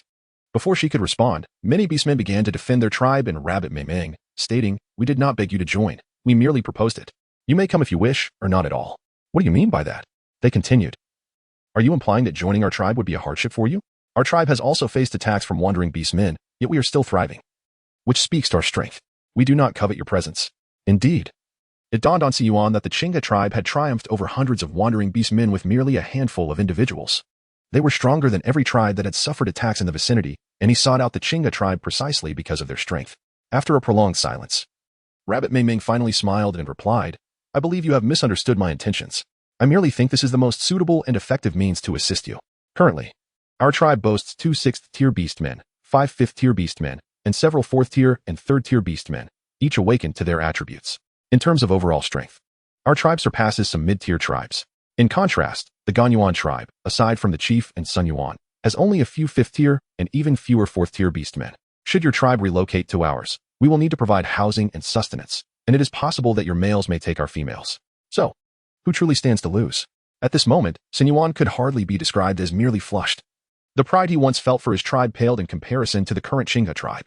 Initially suspecting ulterior motives from Rabbit Mingming, he now recognized that if the Gaoyuan tribe wished to join, they might not be welcomed. I apologize. I indeed misjudged you. I can bring the beastmen from our tribe. But will you keep your promise? Ultimately, Tu Mingming is not the chieftain. Such decisions must be made by the individuals who hold the greatest authority within the tribe. With a cheerful gaze, Tu Mingming looked at the chieftain, believing that Xiang Lu possessed a far-sighted vision. The chieftain's response did not disappoint Tu Mingming, and Sinyuan departed with satisfaction, having specifically requested Xiang Lu to assist the Gaoyuan tribe. After Sinyuan's departure, the orcs buzzed incessantly with questions, wondering why the Gaoyuan tribe was to be allowed to join their ranks, asserting that they were unworthy of such an honor. Tu Mingming, what exactly are your intentions? They pressed. Do not let your efforts backfire. Hu Ling also emerged to voice her concerns. Seeing everyone in a state of blissful detachment, Tu Mingming could not help but question, do you believe yourselves invincible simply because you have withstood one assault from the wandering beastmen? Asked the hunting team. Was there ever a hunt that did not flirt with death? Countless perils have honed them into the formidable warriors they are today. Why do they fight so fiercely? Each individual seemed to ponder Tu Mingming's inquiry. Even the tribe leader began to reassess her significance. If they do not strive with all their might, you will perish from the cold or hunger, yet your lives are precious while theirs are not. Why do the wandering beastmen attack our tribe? If not due to our inherent weakness? Had our tribe boasted hundreds or thousands of beastmen, do you think any would have fallen in prior battles against the wandering beastmen? With clarity, Tu Mingming articulated her thoughts, leaving the rest for them to contemplate. Should they remain unwilling to accept beastmen from other tribes? Tu Mingming would not hesitate to seek refuge elsewhere. Armed with her system and space, she could thrive anywhere. Her reluctance to leave stemmed solely from a desire to reunite with her parents. The Chinga tribe had once been a mid-tier tribe, gradually succumbing to the incursions of the wandering beastmen. As the leader of the tribe, Xiang Tian was acutely aware of Tu Mingming's intentions. The alliance with the Ganyuan tribe would undoubtedly benefit us without any detriment. To speak of mere numbers, the Ganyuan tribe consists of over 70 individuals. Combined with our own beastmen, we could form at least 3 hunting teams and 5 gathering teams. Furthermore, we could elevate from a small tribe to a mid-tier one, with the Beast God Temple dispatching priests to assist. Upon hearing the leader's words, Tu Mingming recognized the matter was nearly settled. Thus, there was no need for further discussion. That afternoon, the entire tribe received their assignments and busied themselves, organizing the caves according to the numbers provided by Sun Yuan, and excavating additional ones as needed. Seizing this collective endeavor, the previously settled beastmen began moving their homes closer to Tu Mingming's residence, as if by mutual agreement. The remaining caves had dozens of vacancies. After a thorough cleaning, the tribe's newfound cotton garments diminished the allure of beast pelts. Consequently, the tribe members generously offered their surplus pelts, adorning the stone beds within the caves. During this grand relocation, Tu Mingming also shared her unique storage methods. Given the winter's chill made stone cabinets impractical, the tribe members opted to carve cupboards and wardrobes directly into the cave walls. Once, during a mission, Tu Mingming ventured into the northeast and found that the winter in the beast world was particularly suited for the use of kangs. She decided to share her thoughts, confident that some clever individuals would be able to construct one. Chapter 73, Facing Life and Death Together in Just 3 or 4 Days. Everyone had managed to tidy up the surroundings, and the inhabitants of the Ganyuan tribe, both humans and beast men, began to arrive one after another. The beastmen appeared gaunt and emaciated, a clear indication of long-term malnutrition. The young adults fared somewhat better, but the females and younglings were alarmingly thin, their bodies little more than skin and bones. Rabbit Mingming first cast a wave of healing spells, dispelling the fatigue and weariness accumulated from the journey. Cat Winter and Aunt Chike, having prepared food in advance, called out for the females and young ones to come over and receive provisions and fire. Those who have received the fire and food, follow me, and I shall lead you to choose your own caves. Once you have selected your caves, come to me to collect some blankets and winter clothing. Due to limited supplies, this is restricted to females and young ones. The orcs were bustling with activity, initially. The orcs from the Ganyuan tribe showed reluctance to join other tribes, yet within a mere half-hour, the Chinga tribe demonstrated what it meant to be trustworthy. Not only did everyone receive their own dwellings, but the arrangements were spacious. Families could choose larger caves while individuals opted for the smaller ones. Each cave was meticulously arranged, surpassing the conditions they had in the Ganyuan tribe. The orcs from the Ganyuan tribe, who had come seeking refuge, experienced a sense of belonging. The Chinga tribe treated them as honored guests. They were not just benefactors, but akin to reborn parents. The chieftain, moved to tears, rallied the 70 to 80 members of the Ganyuan tribe to express their gratitude at the chieftain's home. Upon seeing Rabbit Mingming again, the chieftain of the Ganyuan tribe was overjoyed, exclaiming, "Rabbit Mingming, thank you. There is no need for formality, chieftain. First, let everyone gather their winter supplies. We can discuss further matters later." Accepting the Ganyuan tribe was merely the first step. During winter, when most remained indoors, conflicts were unlikely. However, with the arrival of spring, each would be occupied and uncertainties could arise. After spring arrived, she would need to attend to matters concerning the Beast God Temple, as it seemed she must take further actions for future peace. After contemplating throughout the night, Rabbit Mingming felt overwhelmed. Finally, at dawn, she devised a plan.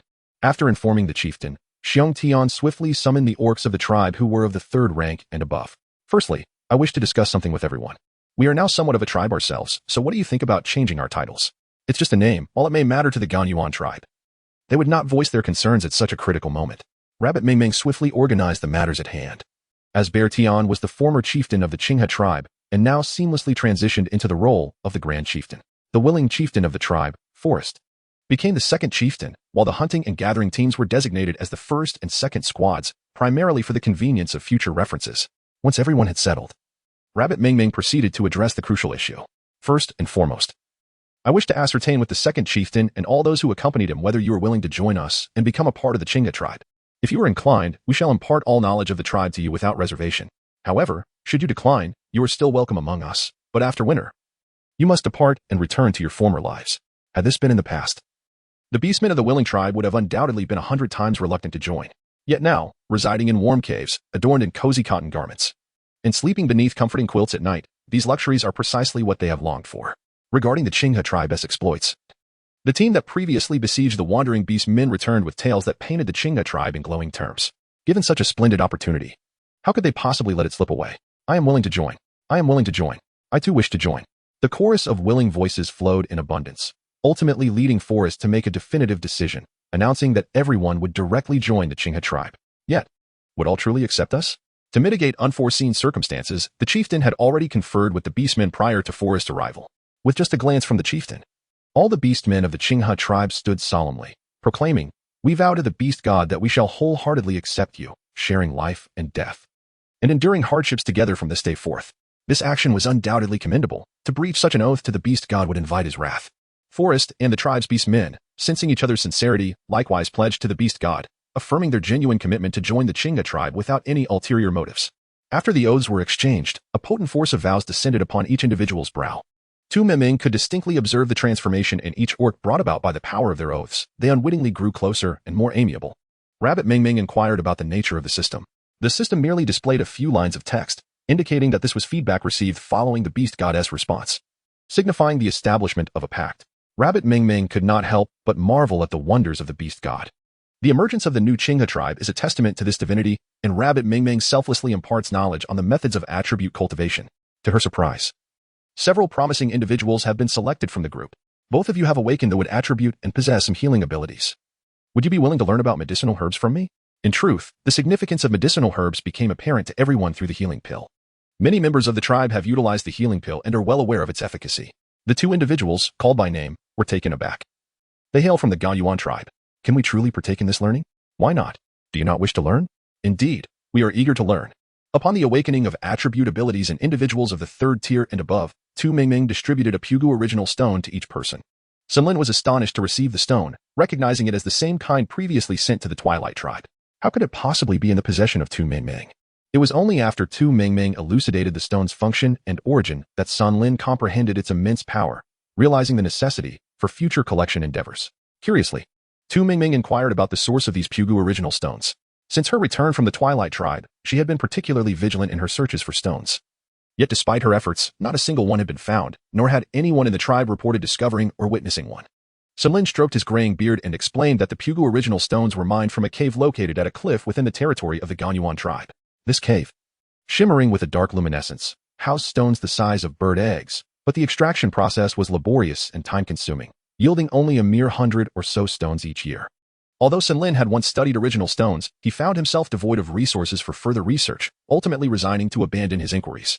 He never anticipated such a significant discovery would arise on this occasion.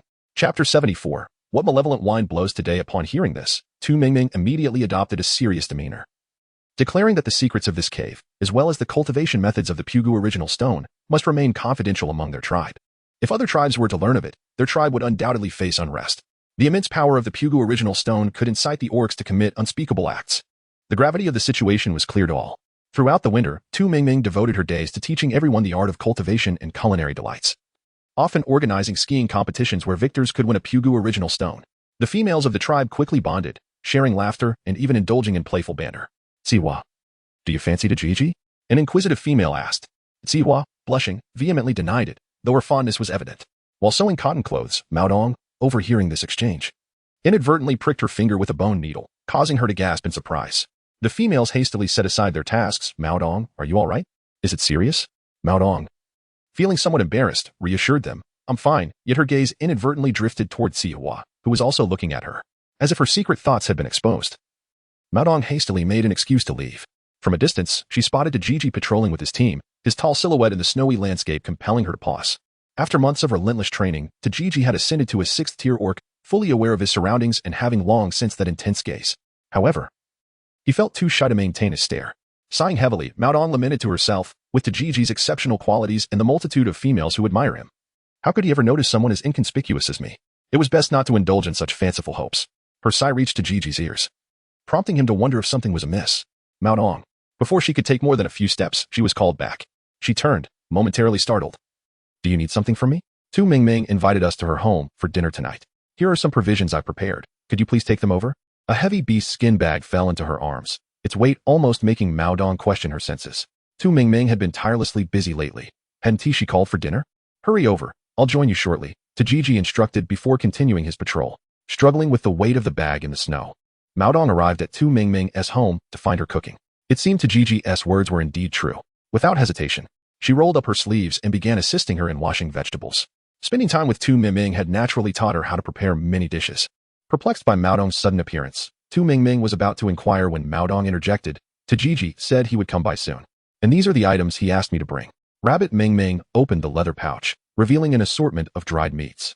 Ever since winter commenced, it appeared that her elder brother had ceased to provide her with provisions, yet each time she and Xiying ventured to his abode, they were obliged to bring him meat. What peculiar winds were blowing today? By evening, when the snow fell like drifting down, Xiying returned alongside Rabbit Ji.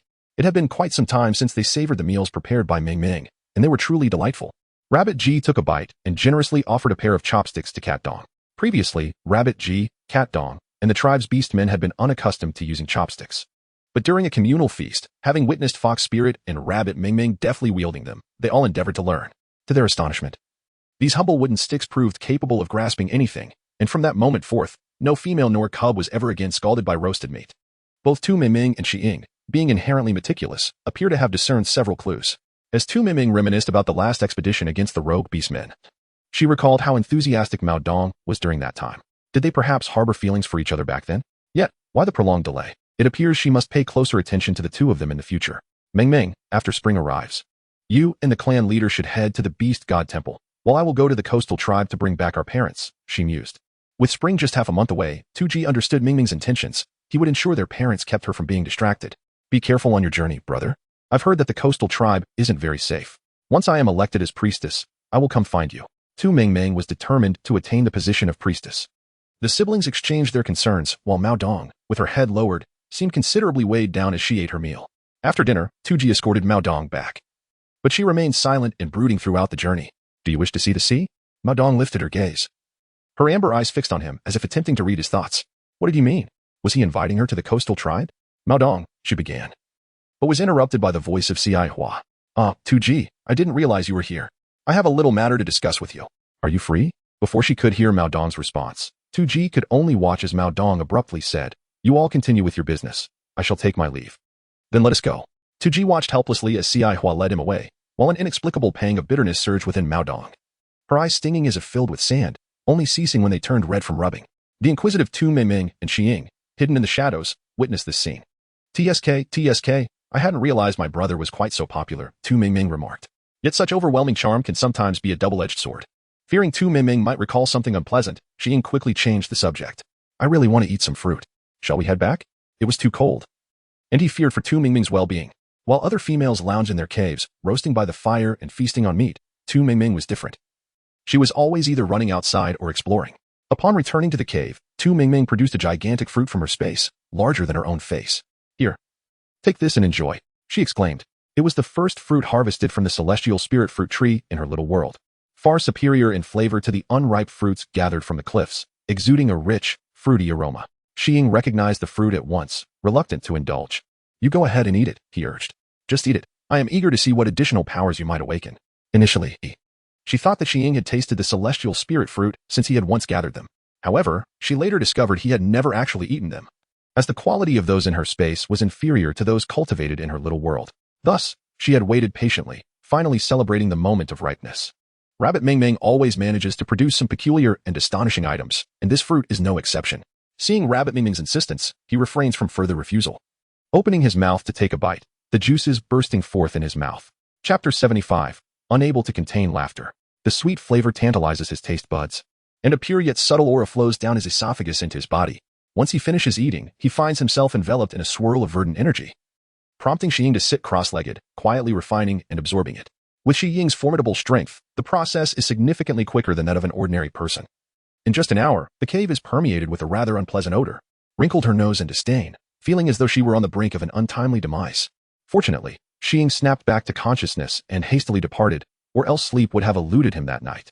Arriving at the riverbank, Xiying plunged into the water, causing the small fish and shrimp to succumb on the spot. Suddenly, he sensed a palpable hostility in the air. Xiying cast a vigilant glance around but discerned no trace of a presence. Assuming it was merely a figment of his imagination, he hurriedly cleansed himself of the remnants.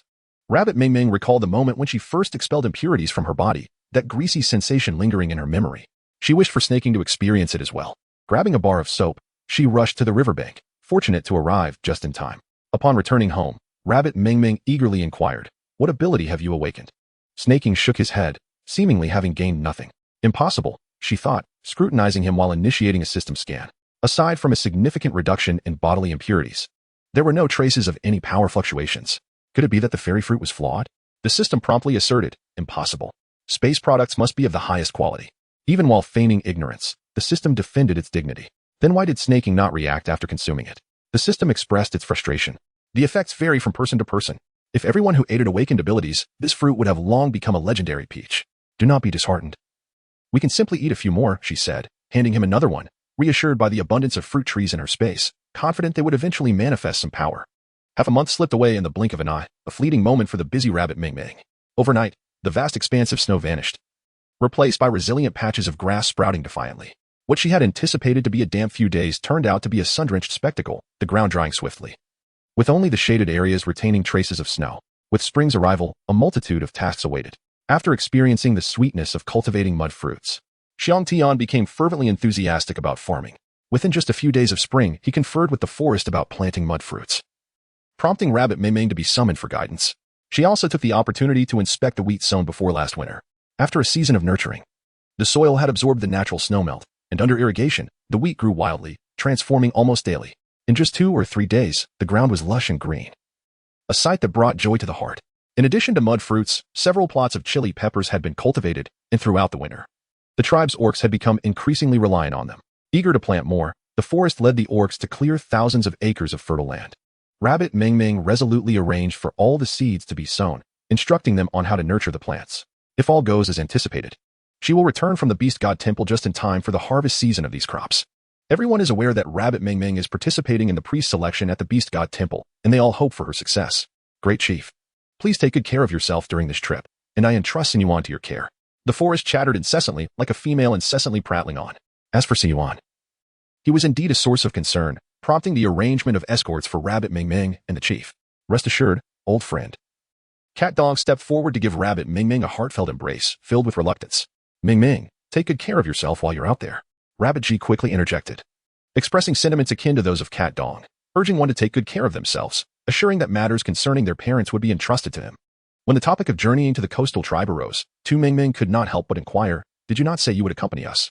Rabbit G scratched his head, momentarily at a loss for words. He indeed wished to accompany the Rabbit Ming Ming clan, yet Cat Dong had yet to agree to join him. Their paths diverged, thus, it would be best for you to proceed ahead. Rabbit Ming Ming was filled with doubt, yet she refrained from asking too many questions. Instead, she quietly pulled Cat Dong aside and whispered, Cat Dong, happiness is something one must strive for oneself. Do not wait until it is lost to regret. During this period, she had keenly observed the two of them. Cat Dong typically possessed a lively and cheerful disposition, yet whenever she encountered Tuji, she became taciturn. Most of the time, it was Tuji who initiated conversations, though each attempt was thwarted by Siwa. However, one could also argue that Cat Dong did not know how to assert herself. It was not that Siwa was undesirable. She was diligently pursuing her own happiness, yet it seemed her efforts were misguided, as Tuji clearly favored Cat Dong more. It was only when Rabbit Ming Ming walked away, disappearing from view, that Cat Dong comprehended the meaning behind her words, although Tuji had not explicitly stated it. Happiness is indeed something one must fight for. If he was silent, then she would inquire herself. Just as this thought crossed her mind, Cat Dong took the initiative to ask Tuji, I wish to accompany you to the coastal tribe. Will you take me along? The orc who had accompanied Rabbit Ming Ming was still present in the tribe, and she was instantly captivated, playfully teasing her. Normally, Cat Dong appeared quite reserved. Yet here she was, so direct. Truly commendable courage. Had it been me, I might not have possessed such bravery. It was at this moment that Cat Dong realized something. Her cheeks flushed with embarrassment. After waiting for a prolonged period without receiving a response from Tuji, she assumed she had been rejected, and her spirits plummeted. Though she felt it was acceptable. After all, she had spoken up, she had made an effort, and although it ended in failure, it was far better than remaining in uncertainty. Unbeknownst to her, Tuji was not unwilling. Rather, he was momentarily overwhelmed with joy. Having not anticipated Cat Dong would pose such a question in front of so many people, this was tantamount to declaring her feelings. Quickly gather your things. We may still catch up with Ming Ming and the others. Cat Dong's smile was so wide that her lips could barely close. All right. The two hastily packed their belongings, and after some rushing, they finally caught up just before sunset. Seeing the two approach hand in hand, everyone understood the situation. The tribe leader, resembling a concerned father, admonished Tuji to treat Cat Dong well in the future, or he would not spare him. Should you dare to mistreat Cat Dong, I will not let you off easily. At such a moment, Rabbit Ming Ming naturally supported her sister. The snake, too, seized the opportunity to champion his daughter-in-law, declaring, I stand united with Ming Ming. Among the group of 6, only Sinyuan remained silent, and the 5 others turned their gazes toward him. Under pressure, Sinyuan glanced at the others and quipped, Cat Dong, If he treats you poorly, consider me. Laughter erupted, for everyone knew Yuan was jesting, yet aside from Tuji, the others laughed until their bellies ached. With a cunning smile, Tuji remarked, when you eventually find a partner, I shall recount this matter to her in its entirety. Yuan shrugged nonchalantly, unaware that years later, this incident would nearly lead to his partner exhausting him to the brink of breaking his back. Chapter 76, Assisting Tumen in Giving Birth After a Night of Deliberation. The group resolved to part ways only upon reaching the Sunset Tribe. This time, Tomo and the others had brought an ample supply of Rami fabric and new Rami blankets, intending to trade them for sufficient salt for Yuan to bring back to the tribe for immediate use.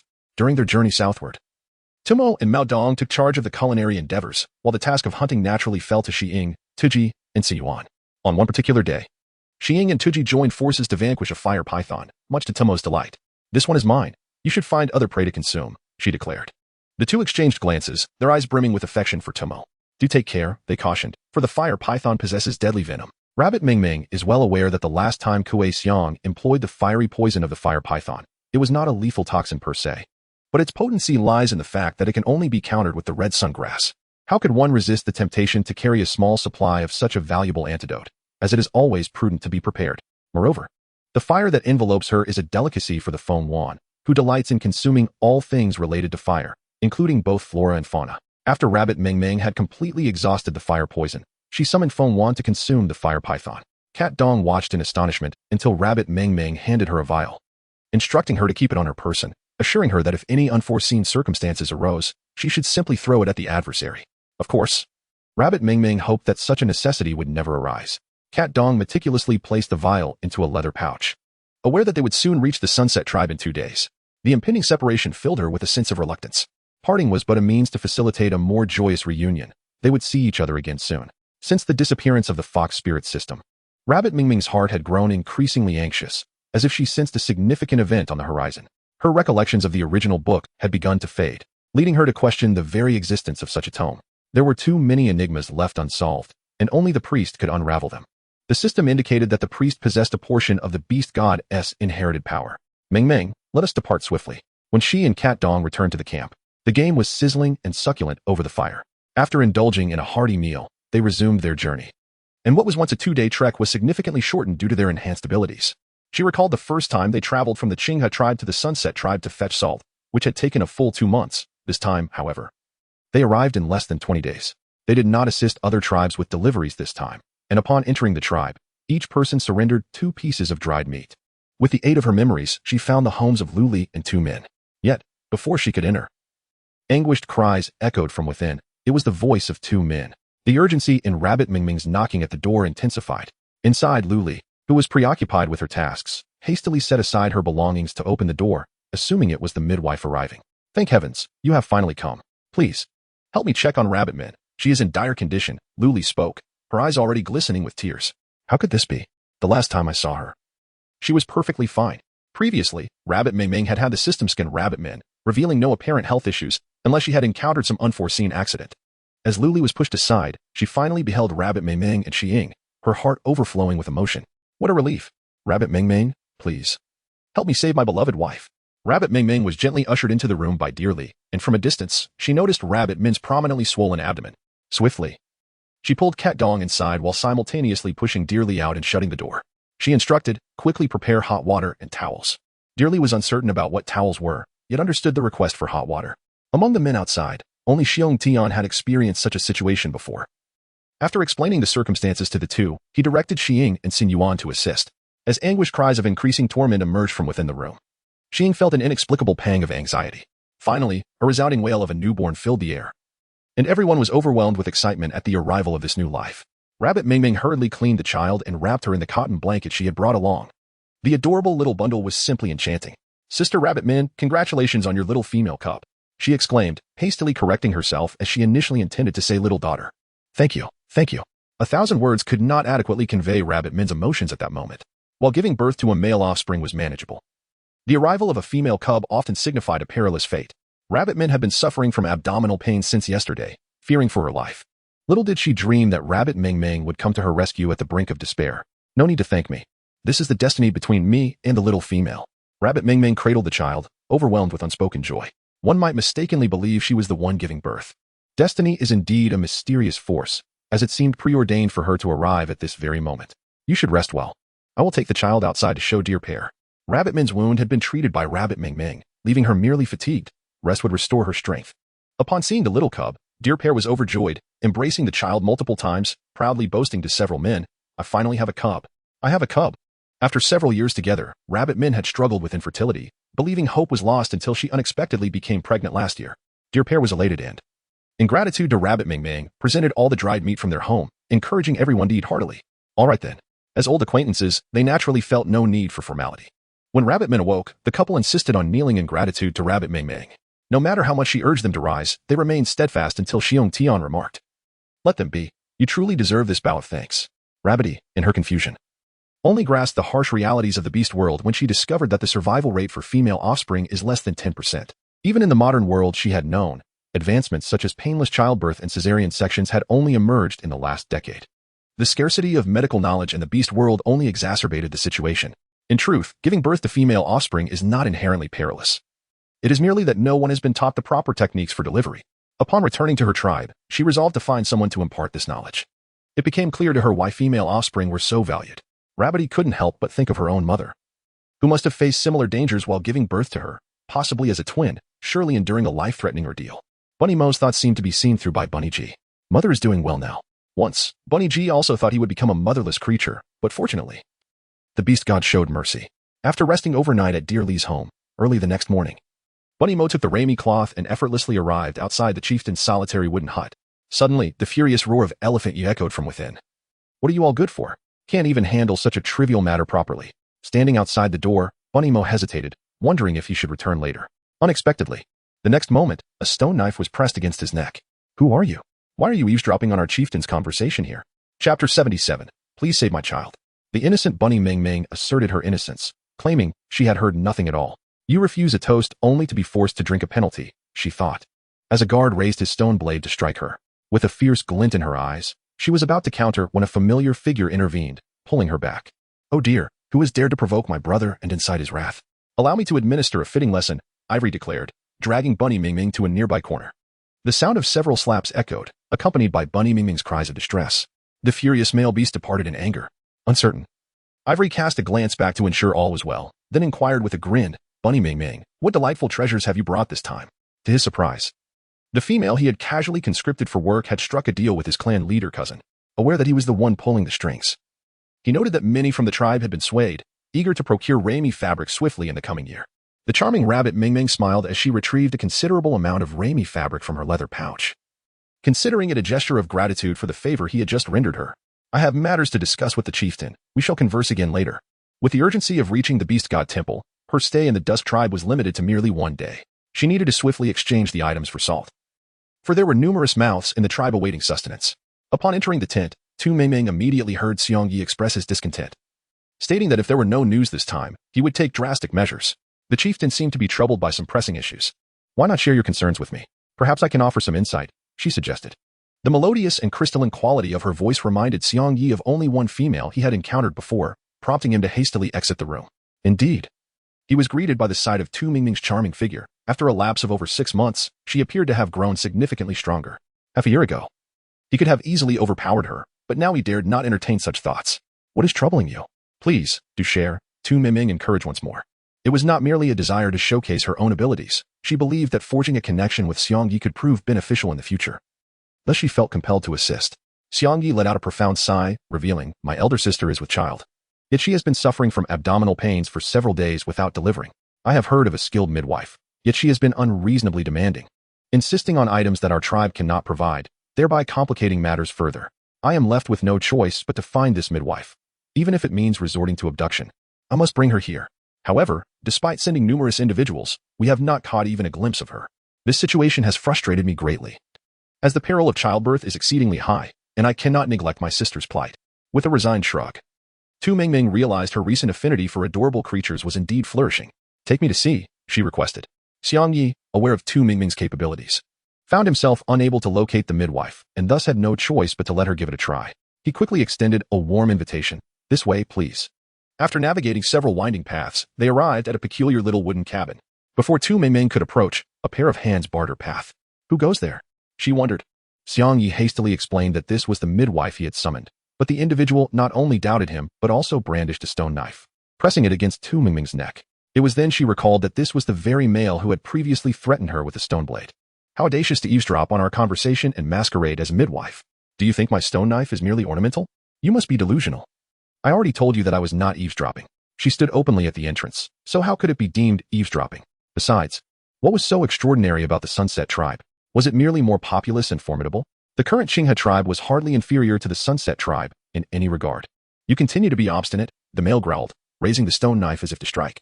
In a fit of anger, Xiang Yi slammed his fist down onto the knife. Have you not caused enough trouble, Ma Fei? If anything were to happen to my sister, I swear I will not let you escape unscathed. Inside, his sister was wailing in agony, and it had been several days since she had suffered, yet he was being prevented from entering. Xiang Yi had never wished for his sister to be paired with Ma Fei, but she had refused to listen. And now it was too late to realize the true nature of her partner. Ma Fei finally relented, albeit still keeping a menacing gaze fixed on Tu Mingming. If my partner suffers even the slightest harm, I will demand your life as retribution. In a fit of rage, Tu Mingming swiftly raised her hand and delivered a powerful punch, causing the burly man, who stood over 2 meters tall, to instantly collapse. Xiang Yi, standing nearby, was left utterly astonished, captivated by the sheer violence of the act. Do you wish to stay and accompany him? Tu Mingming coldly remarked.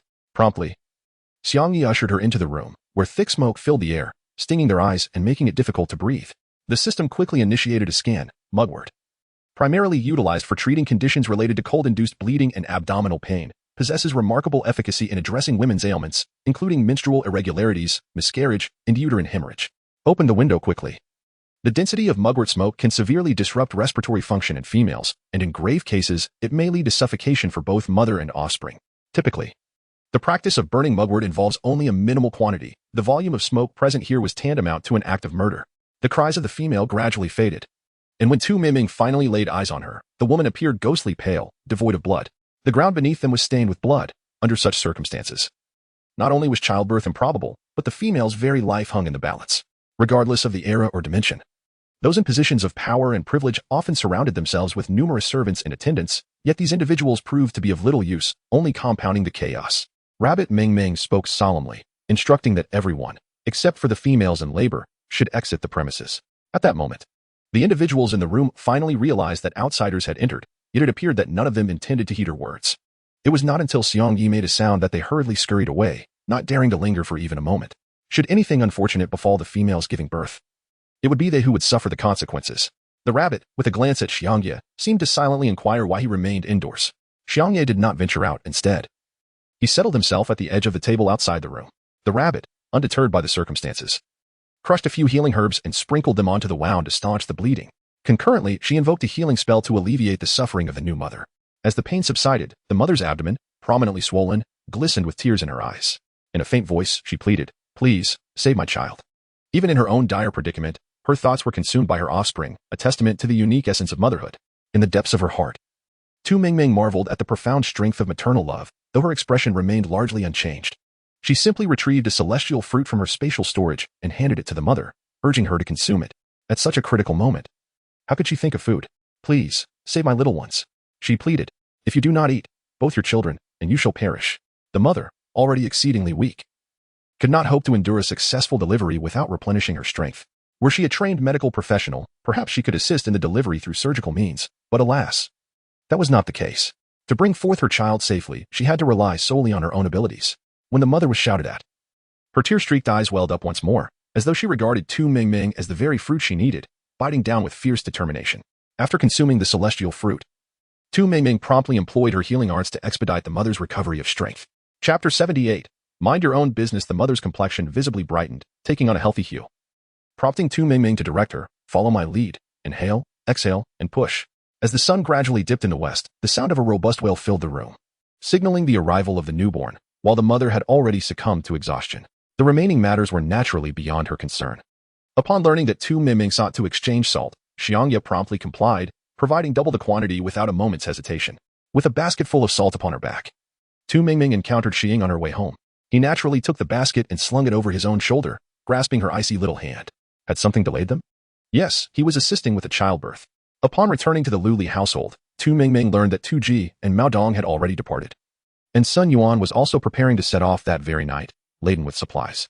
What had once been a party of 6 had dwindled to just 3. The parting evoked a tinge of discomfort, and the chieftain informed them that the journey ahead was still long, so the trio planned to set out early the next morning. Ultimately, they were held back for half a day due to the imparting of birthing techniques, and by the time they found a place to rest, the moon hung high in the sky. Shi-Ying was becoming increasingly formidable. Under his imposing presence, they encountered virtually no wild beasts along the way, making hunting a mere flick of the fingers. They dined daily on succulent, sizzling roasted meat.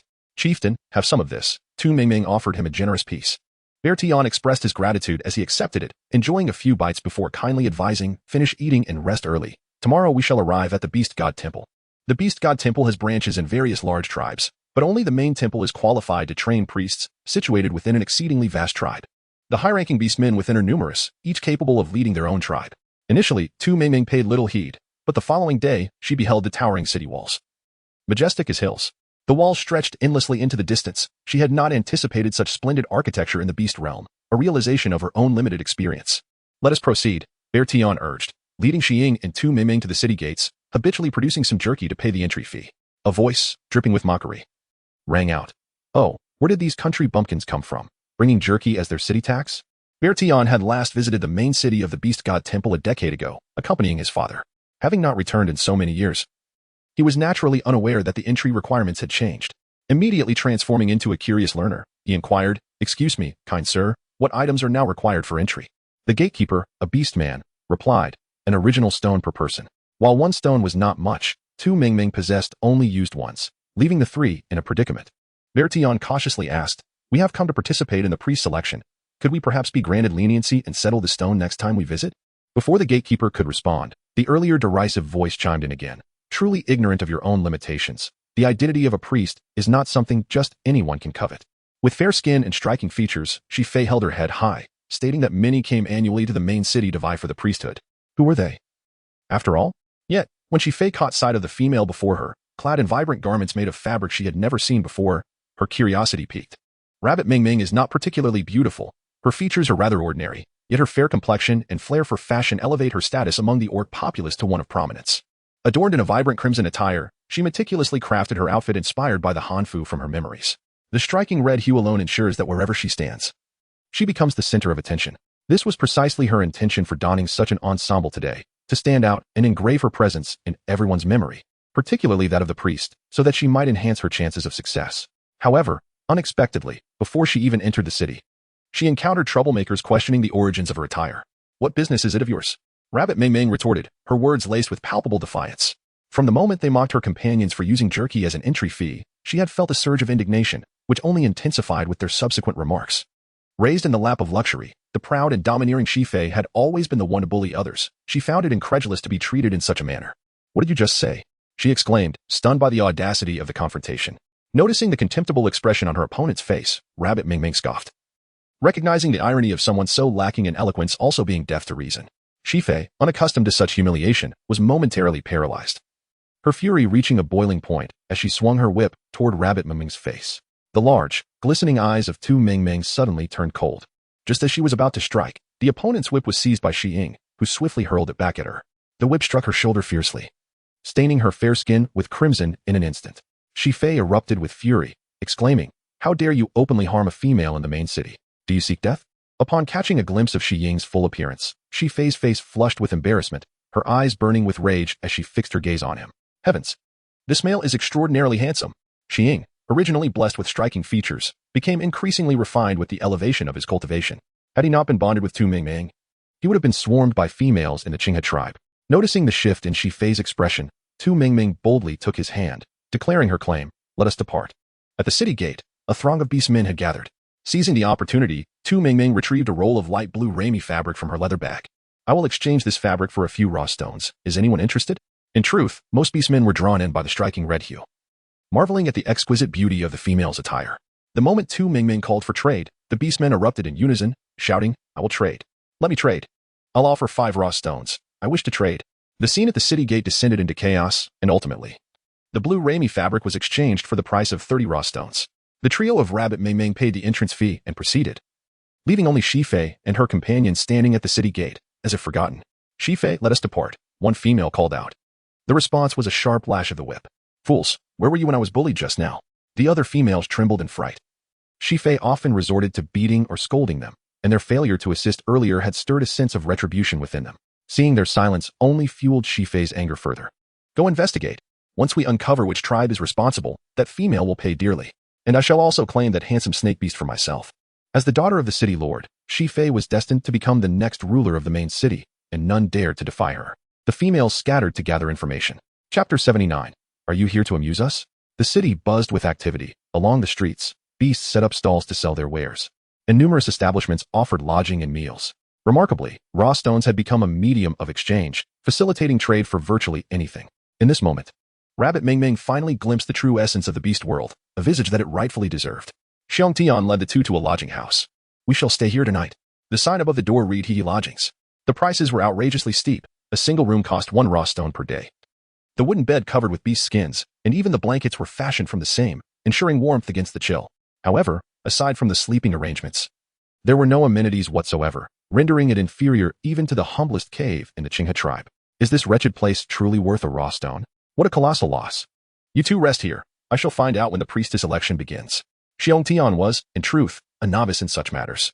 Having no prior experience with the priestess election process, even his knowledge of what was required stemmed from a hasty study in the days leading up to their arrival. As for how he gleaned the procedure, it was because the forest had previously recommended someone for the priestess election, which had ended in failure. Explaining their current affiliation with the Qinghe tribe. Chieftain, let us go together. Rabbit Ming Ming, filled with curiosity and a thirst for knowledge about the main city, prompted the chieftain to acquiesce. After inquiring and digging around, he spent a precious stone to enlist the help of a local native who would guide them to the registration point. However, the name of this native guide was rather perplexing. Dog bark. Wasn't it amusing to think that speaking would sound like a dog's bark? Fortunately, in this beastly realm, the orcs generally lacked education, and names were often chosen casually. Otherwise, it would indeed be a source of great amusement. Ahead lay the square for the priest selection, with a small house nearby for payment and obtaining a registration number. Following Dog Bark's guidance, the trio arrived at the bustling registration square. Bertillon exerted tremendous effort to reach the window, only to be dismayed by the exorbitant registration fee. Upon seeing Bertillon emerge dejectedly, Rabbit Ming Ming hurriedly inquired, only to be astounded to learn that it cost 100 puga stones. Bertillon nodded, his face turning crimson. That accursed forest had failed to clarify this matter. Meanwhile, far away in the Qinghe tribe, the forest suddenly sneezed. What was amiss? Had it caught a chill? Just as the forest pondered this, distant shouts from the orcs reached its ears. Chieftain Sin Yuan is back. The news of his son's return filled him with joy, and he hurriedly rallied the orcs to tidy up the fields and return home. Upon seeing that he had brought back a large chest of salt, he was overjoyed. Though he reminded the orcs that this supply would only suffice for 2 or 3 months. They needed to accelerate their weaving to ensure they could obtain new salt before the current supply was depleted. Previously, the forest and the tribe had hesitated, but recently, with products ranging from ramie cloth to cotton garments, quilts, and various crops, each had driven the orcs into a frenzy of excitement. They all rejoiced at the chieftain's wise decision. Life in the tribe was flourishing day by day, and everyone eagerly anticipated Rabbit Ming Ming's success in being selected as a priest and returning safely. In the square, just as Bertillon was about to speak, a familiar voice interrupted him. Oh, who do we have here? It's just the freshly arrived bumpkin. Added to a pitiable wretch. You can't even scrape together 100 stones and still wish to participate in the priest selection. Are you here to amuse us? How's it this female again? Has she been possessed by a sticky dog skin plaster? As Tu Ming Ming was about to retort, she was pulled back by the barking of the dog behind her. What have you done to provoke Shifei, this tyrant? She is the daughter of the city lord, the most esteemed female in our main city. I strongly advise you not to confront her. This is the daughter of the city lord? The incidents at the city gate had already offended her. What can we do now? If we cannot provoke her, we must simply avoid her. Let us return for now and consider alternative solutions regarding the raw stones. In truth, Tu Ming Ming had already formulated a plan in her mind. 100 raw stones is merely a trifle. Since Shifei first laid eyes on the trio in the square, her gaze had never strayed from Xiying. As they attempted to leave, she immediately stepped forward to obstruct their path. Are you deaf? Can't you hear me speaking? The dog barked and hurriedly interjected, esteemed lady. Please show mercy. They hail from a remote tribe and are unfamiliar with the customs of our main city. I shall take them back and provide them with proper guidance. The dog felt a pang of despair. Were it not for that single raw stone, he would have preferred not to utter a word to Shifei. To incur her wrath was a fate worse than death. With a crack, a whip struck the dog, blood instantly beading on his sun-kissed skin. What are you to dare speak before me? Shifei's eyes glinted with sharpness, and her actions were unexpectedly fierce. Rabbit Ming Ming hurriedly took out a healing pill, crushed it, and sprinkled it on the wounded arm of the barking dog. In an instant, the bleeding ceased, captivating the onlooking orcs, their eyes brimming with curiosity. What manner of substance could halt blood flow so swiftly? If one could procure such a remedy, it would be tantamount to gaining an additional life while hunting. The orcs depended on hunting for sustenance, and injuries were part and parcel of their existence, with casualties in the wild being innumerable. Witnessing such a remarkable item, it was difficult not to be tempted. However, Zi-Fi stared in disbelief, her eyes wide as saucers. How do you possess this medicine? This extraordinary remedy? Capable of stopping bleeding instantaneously, she had once seen in the room of the shaman. At that time, her elder brother lay gravely injured, teetering on the brink of death. And it was with this very substance that the shaman had treated him. Why did this female have it? Zi-Fi was startled by her own thoughts and, in a sharp tone, exclaimed, "You audacious female, how dare you steal the pills crafted by our shaman? Someone, seize her." Upon hearing that the pill was pilfered, and from the shaman no less, the crowd cast disdainful glances. Around Tu Mingming, several burly orcs had gathered, their fists clenched as if intent on extinguishing her life. Initially, she had hoped to avoid unnecessary trouble, but the audacity of one named Shifei was simply astonishing, repeatedly shattering the limits of her tolerance. She resolved to no longer endure such indignities. However, before Tu Mingming could make a move, the orcs lunging at her were forcefully sent flying, with Xiying and Xiang Tian shielding her from behind. Xiang Tian, mindful of their purpose in coming here, could not allow Tu Mingming to suffer such unjust treatment. "My dear lady, I believe you are mistaken. This pill was crafted by Tu Mingming herself." Upon hearing this, Shifei erupted in laughter. "Are you jesting? If she possessed the ability to concoct such a valuable pill, why would she bother participating in the priestess selection, unable even to produce 100 original stones?" Her disdain was palpable. "If you enjoy pretending, perhaps you should do so in a prison cell." Chapter 80. Clearly coercion with a mere glance from Shifei. The previously dispatched orcs surged forward once more, creating a vast arena in the square for the ensuing battle. With Xiying at the 6th level and Xiong Tian at the 5th, they found themselves mercilessly overwhelmed by the 5 or 6 6th level orcs. It was only through the activation of their attribute abilities that they managed to hold their ground. Witnessing the handsome male falter while still protecting Tu Mingming incited Shifei's fury. This affair was of no concern to others. She solely desired this female. "Should you continue to obstruct me, do not blame me for my lack of courtesy."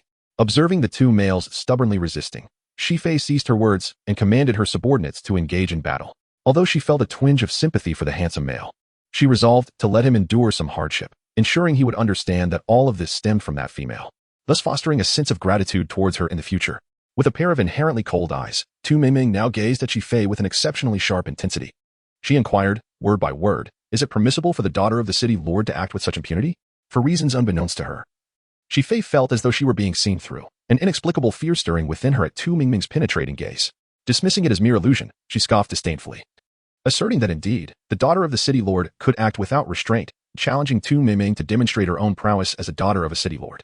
Shifei had never shied away from flaunting her noble status, while Tu Mingming found herself momentarily at a loss for words in response. "Very well," she declared. Tu Mingming raised her hands, performing a complex yet distinct gesture, and a surge of pure, immaculate energy suddenly ascended, heading straight for Shifei's brow. This was an additional ability awakened by the consumption of a celestial fruit. Previously, she had claimed to the tribal orcs that her awakening pertained to agricultural prowess.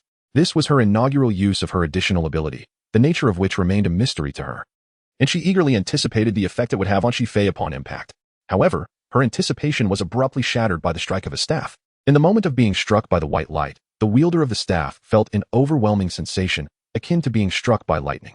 Startled, Shifei was suddenly roused from her stupor and, clutching the staff's owner, began to weep uncontrollably, father saying, "If you do not come soon, Feyre shall perish at the hands of this vile female."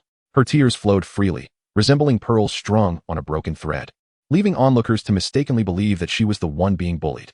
What a cunning maneuver to play the victim. A deep, resonant masculine voice enveloped Shifei, soothing her. "Do not cry, my dear Feyre. Your father will certainly take care of the one who has wronged you." Subsequently, a fierce and penetrating glare fell upon Tu Mingming. "Is it you who has tormented my dear Feyre?" An invisible yet palpable pressure descended heavily upon Tu Mingming's shoulders, prompting the dog to quietly whisper, "This is the high priest among the 9 priests of our main city, named Sangyu, who shares a female bond with the city lord." The term sharing a female bond denotes a connection through the same female lineage. The pressure upon Tu Mingming's shoulders felt akin to a colossal boulder. However, she maintained her composure, smiling defiantly. "There are so many eyes upon us. Great priest, why not inquire whether I have been a bully?" Although Tu Mingming was acutely aware that, due to the other party's status, it was improbable anyone would come forth to testify on her behalf, she felt compelled to gamble on the character of this priest. Should she encounter a priest who lacked discernment, it would render her visit futile, particularly since she had offended his daughter. How could she be unaware of her own offspring's temperament? It was evident that her child had taken a fancy to the female companion of another. Under ordinary circumstances, a few incentives could suffice to procure the mail. But he had hurried there upon hearing the miraculous efficacy of that pill. How could he possibly let such a splendid opportunity slip away? My dear Fayer has been rather unruly since childhood, and I apologize for the embarrassment caused. Please, take Shifei back home. At this moment, Shifei was left astounded. Although Sangyu was not her biological father, he was the partner of her mother and, thus, her own kin. Why did her father not come to her aid? Just as Shifei intended to voice her concerns, she was forcibly dragged away by a servant. The onlookers, initially expecting Tu Mingming and her companions to be expelled from the main city, were taken aback. However, what transpired next was even more astonishing. The Grand Priest of the Beast God Temple personally invited Tu Mingming to visit his abode. Observing that Sangyu had taken Shifei away, one might have presumed he possessed some semblance of moral integrity, yet the oppressive aura he exuded remained unwavering. The invitation to her home was clearly a form of coercion. Yet, how could Tu Mingming decline? After navigating through countless winding alleys and surpassing numerous wooden houses, they finally arrived at Sangyu's residence. The architecture of the main city had begun to resemble ancient estates, complete with a designated reception room and various auxiliary chambers. Most notably, Sangyu had an appreciation for tea, a first for Tu Mingming to witness an orc, aside from herself and Huling, engaging in the act of tea drinking. This is a plant I discovered by chance. When brewed, it quenches thirst and invigorates the mind. Please, everyone, do give it a try. Sangyu poured tea from a wooden teapot, resembling a gracious host. The delicate aroma of tea wafted into the air as Tu Mingming gently lifted a cup, the fragrant essence soothing her senses. After savoring a sip, she found it delightful. Encouraged by the taste, she indulged a little more. Sangyu promptly refilled her cup, his eagerness bordering on awkwardness. Such behavior was something Tu Mingming found exceedingly distasteful. It was evident that he had matters to discuss. Yet he insisted on waiting for her to speak first. The esteemed status of the high priestess made it a privilege for them to be served tea. Yet if he had something to say, he might as well voice it directly. Sangyu was taken aback by Tu Mingming's audacity to speak so candidly. This unexpected boldness earned her a measure of his respect. He had heard rumors of her self-crafted healing pills that could staunch bleeding almost instantaneously. Was this indeed one of those? With utmost care, Sangyu extracted a healing pill, its unique fragrance unmistakable to Tu Mingming. It bore the signature of her creation. Originally, she was the sole artisan of these healing pills. However, the demand in the beast realm was overwhelming, and she could not possibly craft them daily. Thus, she entrusted the task to Qing Ke and Yang Qing. To enhance their efficacy without the need for healing spells, she incorporated the juice of the mystical Xianling fruit, effectively doubling their potency. To her surprise, these winter-produced healing pills had reached Sangyu's hands so swiftly. This is indeed my creation, Tu Mingming asserted boldly. Curious to see how Sangyu would respond, Sangyu fixed his gaze upon her with an unprecedented seriousness, questioning whether this was truly her work. He had tested the healing pills countless times, each instance yielding remarkable results. It was hard to believe that such a remedy could emerge from an ordinary female. Noticing his skepticism, Tu Mingming retrieved a substantial handful from her leather pouch. Would you like to compare, High Priest? Compare? He replied, incredulous. The price of healing pills had soared, and Tu Mingming was well aware of this. She always kept her exchanges for salt within a limit of 200. With each tribal leader taking a few, the quantity reaching the main city was exceedingly scarce. The sheer volume she presented was irrefutable evidence of her proficiency. Indeed. Sangyu was momentarily speechless. This handful must have contained over 100 pills. If they were not her creation, she could never have carried so many. Tu Mingming, I hear you are here to participate in the priesthood election. If you were to share your method for crafting these healing pills, I could not only ensure your participation but also assist you personally in awakening your powers. Would you be willing? Upon hearing this, Go Fei eagerly pulled Tu Mingming aside, whispering, what are you hesitating for? You must agree at once. The success rate of awakening priests is notoriously low, but if the high priest presides over it, your awakening is almost guaranteed. Tu Mingming furrowed her brows, seemingly contemplating the feasibility of the matter. Sangyu presumed she harbored other concerns and, fearing her reluctance, spoke directly. If you are apprehensive, I can assist you in awakening right now. What? Before Tu Mingming could fully comprehend the situation, she was suddenly overwhelmed by a cloud of powder, leaving her dizzy and her eyes sparkling with confusion. As she watched Sangyu's figure sway back and forth, she shook her head in distress, desperately trying to regain her clarity. However, her mind felt as though it had been violently torn open, filled with a painful and swelling sensation. Shisheng quickly embraced her, his icy gaze fixed on Sangyu, whose visage was gradually unearthing the darkness buried deep within his memories. Sensing the animosity directed at him, Sangyu hastily clarified, I am merely assisting her in awakening. There is no danger involved. Xiong Tian had not anticipated such a sudden turn of events, but fortunately, the awakening process concluded swiftly. Though Tu Mingming remained unconscious, the awakening ritual was inherently a defiance of fate, thus it was not easily accomplished.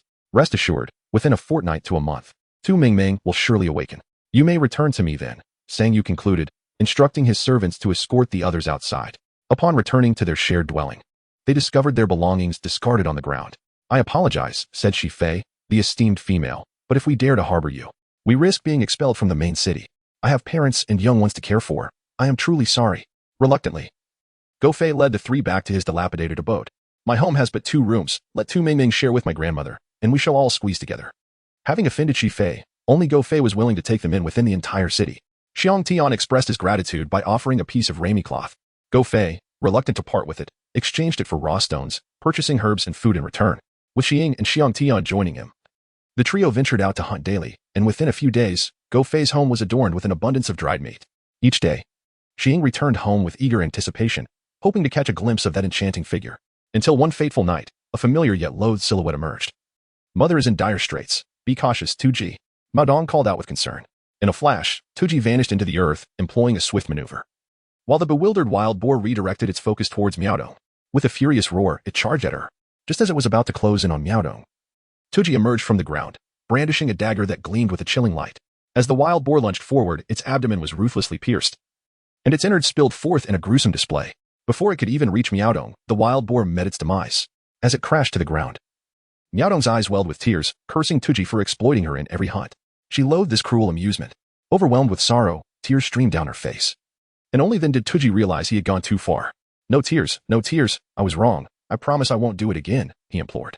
Nevertheless, Miaodong continued to sob profusely, and no amount of coaxing from Tuji seemed to comfort her. In utter desperation, Tuji resorted to slashing his own arm with the dagger, provoking a furious outburst from Miaodong. Are you out of your mind? Indeed, I am mad, and you are my remedy, he replied, his words wrapping around her like a sweet embrace. Ensnared by his flattery, Miaodong momentarily forgot her anger and hurried to tend to his wound. After feasting on the roasted wild boar, Tuji held Miaodong close, filled with an overwhelming sense of satisfaction. Tomorrow, we shall reach the coastal tribe, and soon we will see my parents, he declared. Upon hearing of the impending meeting with her future in-laws, Miaodong's cheeks flushed crimson. Then you should hurry and sleep. Observing her adorably flushed face, Tuji found her utterly charming. In the middle of the night, the sky suddenly darkened, and a light rain began to fall. Hurry up. Why is everyone dawdling? A sharp, authoritative voice rang out, startling Tuji awake. He quickly covered Miaodong's mouth and whispered urgently, Don't make a sound. Let me check outside. Peering through the gaps in the vines of the cave, Tuji spotted several stray beast men driving away some others, among whom were 2 familiar figures. What is happening? With eyes ablaze with fury, Tajiji instructed the cat to hide well before venturing out alone. He trailed the band of wandering beast men for some time, during which the beast men relentlessly lashed at their injured comrades, urging them to hasten their pace. Anyone who dares to lag behind will be fed to the wild beasts. The moment those words were uttered, the orcs rallied with renewed vigor, their steps quickening considerably. Observing this, the wandering beastmen scoffed disdainfully, regarding them as mere lowly scum, insisting that they would compel them to take matters seriously. Before he could finish his taunt, the head of a beastman fell, and Tajiji, wielding a dagger, found himself surrounded by 4 or 5 wandering beastmen. Who dares to touch the prey of our wandering tribe? In the eyes of the beastmen, ordinary orcs were no different from wild animals. Both were seen as their quarry, with beasts to be devoured and orcs to be enslaved. You filthy mongrels. I shall slice you to pieces. Tajiji's eyes blazed with wrath, dismissing the trio of 4th-tier beastmen as inconsequential. Channeling his abilities, 5 earthen walls erupted from the ground, followed by a chorus of anguished cries as the wandering beastmen met their demise. After Rabbit G swiftly buried the body of the stray beastman, he promptly responded, Father, Mother, we must leave at once. During his struggle with the beastman, the other beastmen had fled. Initially, Rabbit Father and Rabbit Mother had intended to escape as well. But upon recognizing a familiar figure, they paused in astonishment. Fortunately, they did not run away, or they would have missed their son. Jia, what brings you here? Rabbit Mother inquired with great concern. Mother, this is not a place for conversation. Let us depart before we discuss further. With Rabbit G leading his parents back to the cave, they summoned Catwinner. The 4 of them raced through the night, only pausing when Rabbit Mother could no longer endure the exertion. Jia, I simply cannot run any longer, she gasped. We cannot stop here. We are still within the territory of the coastal tribe. The wandering beastmen will undoubtedly pursue us swiftly. We must leave this place at once. Chapter 82. I shall tear him apart having journeyed without rest. Rabbit G lacked the opportunity to inquire about the circumstances. However, he recalled that prior to his departure, the salt mines of the coastal tribe had long been coveted by dark forces. Over the past few years, tensions had escalated. Yet the strength of the dark forces had been on par with that of the coastal tribe, resulting in a stalemate. He had anticipated that they could hold out until his parents had safely departed, but he had not foreseen the involvement of wandering beast men. Now, the The coastal tribe was surely overrun with these marauders, and their frantic flight had left no traces to mask their escape. The beastmen would undoubtedly track them down. Mother, please hold on a little longer, Rabbit G urged anxiously, glancing back with a sense of impending doom. Beastmen possess a fierce territorial instinct, akin to that of wild animals, and tribes typically refrain from encroaching upon one another's lands. Thus, true safety could only be attained by fleeing the coastal tribe and reaching the borders of the next tribe. Cat Winter leapt from Rabbit G's back. Rabbit G, you must carry Aunt Rabbit. But you. Before Tuji could finish speaking, he was interrupted by Mao Dong, who insisted, hurry up, I am not as weak as you presume. Initially, Mao Dong was merely an ordinary female. However, after consuming the immortal spirit fruit, she awakened her abilities. Although she did not possess a defined rank, she felt certain that she was at least a third-tier beastman. Move swiftly, no more idle chatter, she urged, transforming into her beast form and dashing into the distance, prompting Tuji to hastily lift a moo and pursue her. The father rabbit provided support from behind. Soon, they would be leaving the coastal tribe's territory. As the joyous words of Cat Winter resonated, several figures obstructed the path of the four. Among them was a gray wolf that Rabbit G had encountered before. The wolf's eyes sparkled with mirth, yet beneath that facade lay a deep-seated mockery. How does it feel to be so close to escaping, only to have hope extinguished? Is it a sensation that seems familiar? Even in death, the gray wolf would never forget the deadly struggle that transpired before winter. Who would have anticipated such a swift opportunity for vengeance? No wonder they had not encountered any wandering beastmen along the way. They had long been lying in wait at the borders. Realizing he was being toyed with, Rabbit G seethed with rage, his clenched fists bulging with veins. You despicable wretches. This is not something you learned from us. In that battle before winter, every beastman under the gray wolf's calm with a disdainful snort, Tuji prepared to charge at the gray wolf for a fierce confrontation. In the midst of her rush, Cat Dong handed her a bottle, a gift from Ming Ming, instructing her to aim precisely. With a soft acknowledgement, Tuji engaged in combat with the gray wolf, whose hands transformed into razor-sharp claws, leaving patches of Tuji's fur stripped away.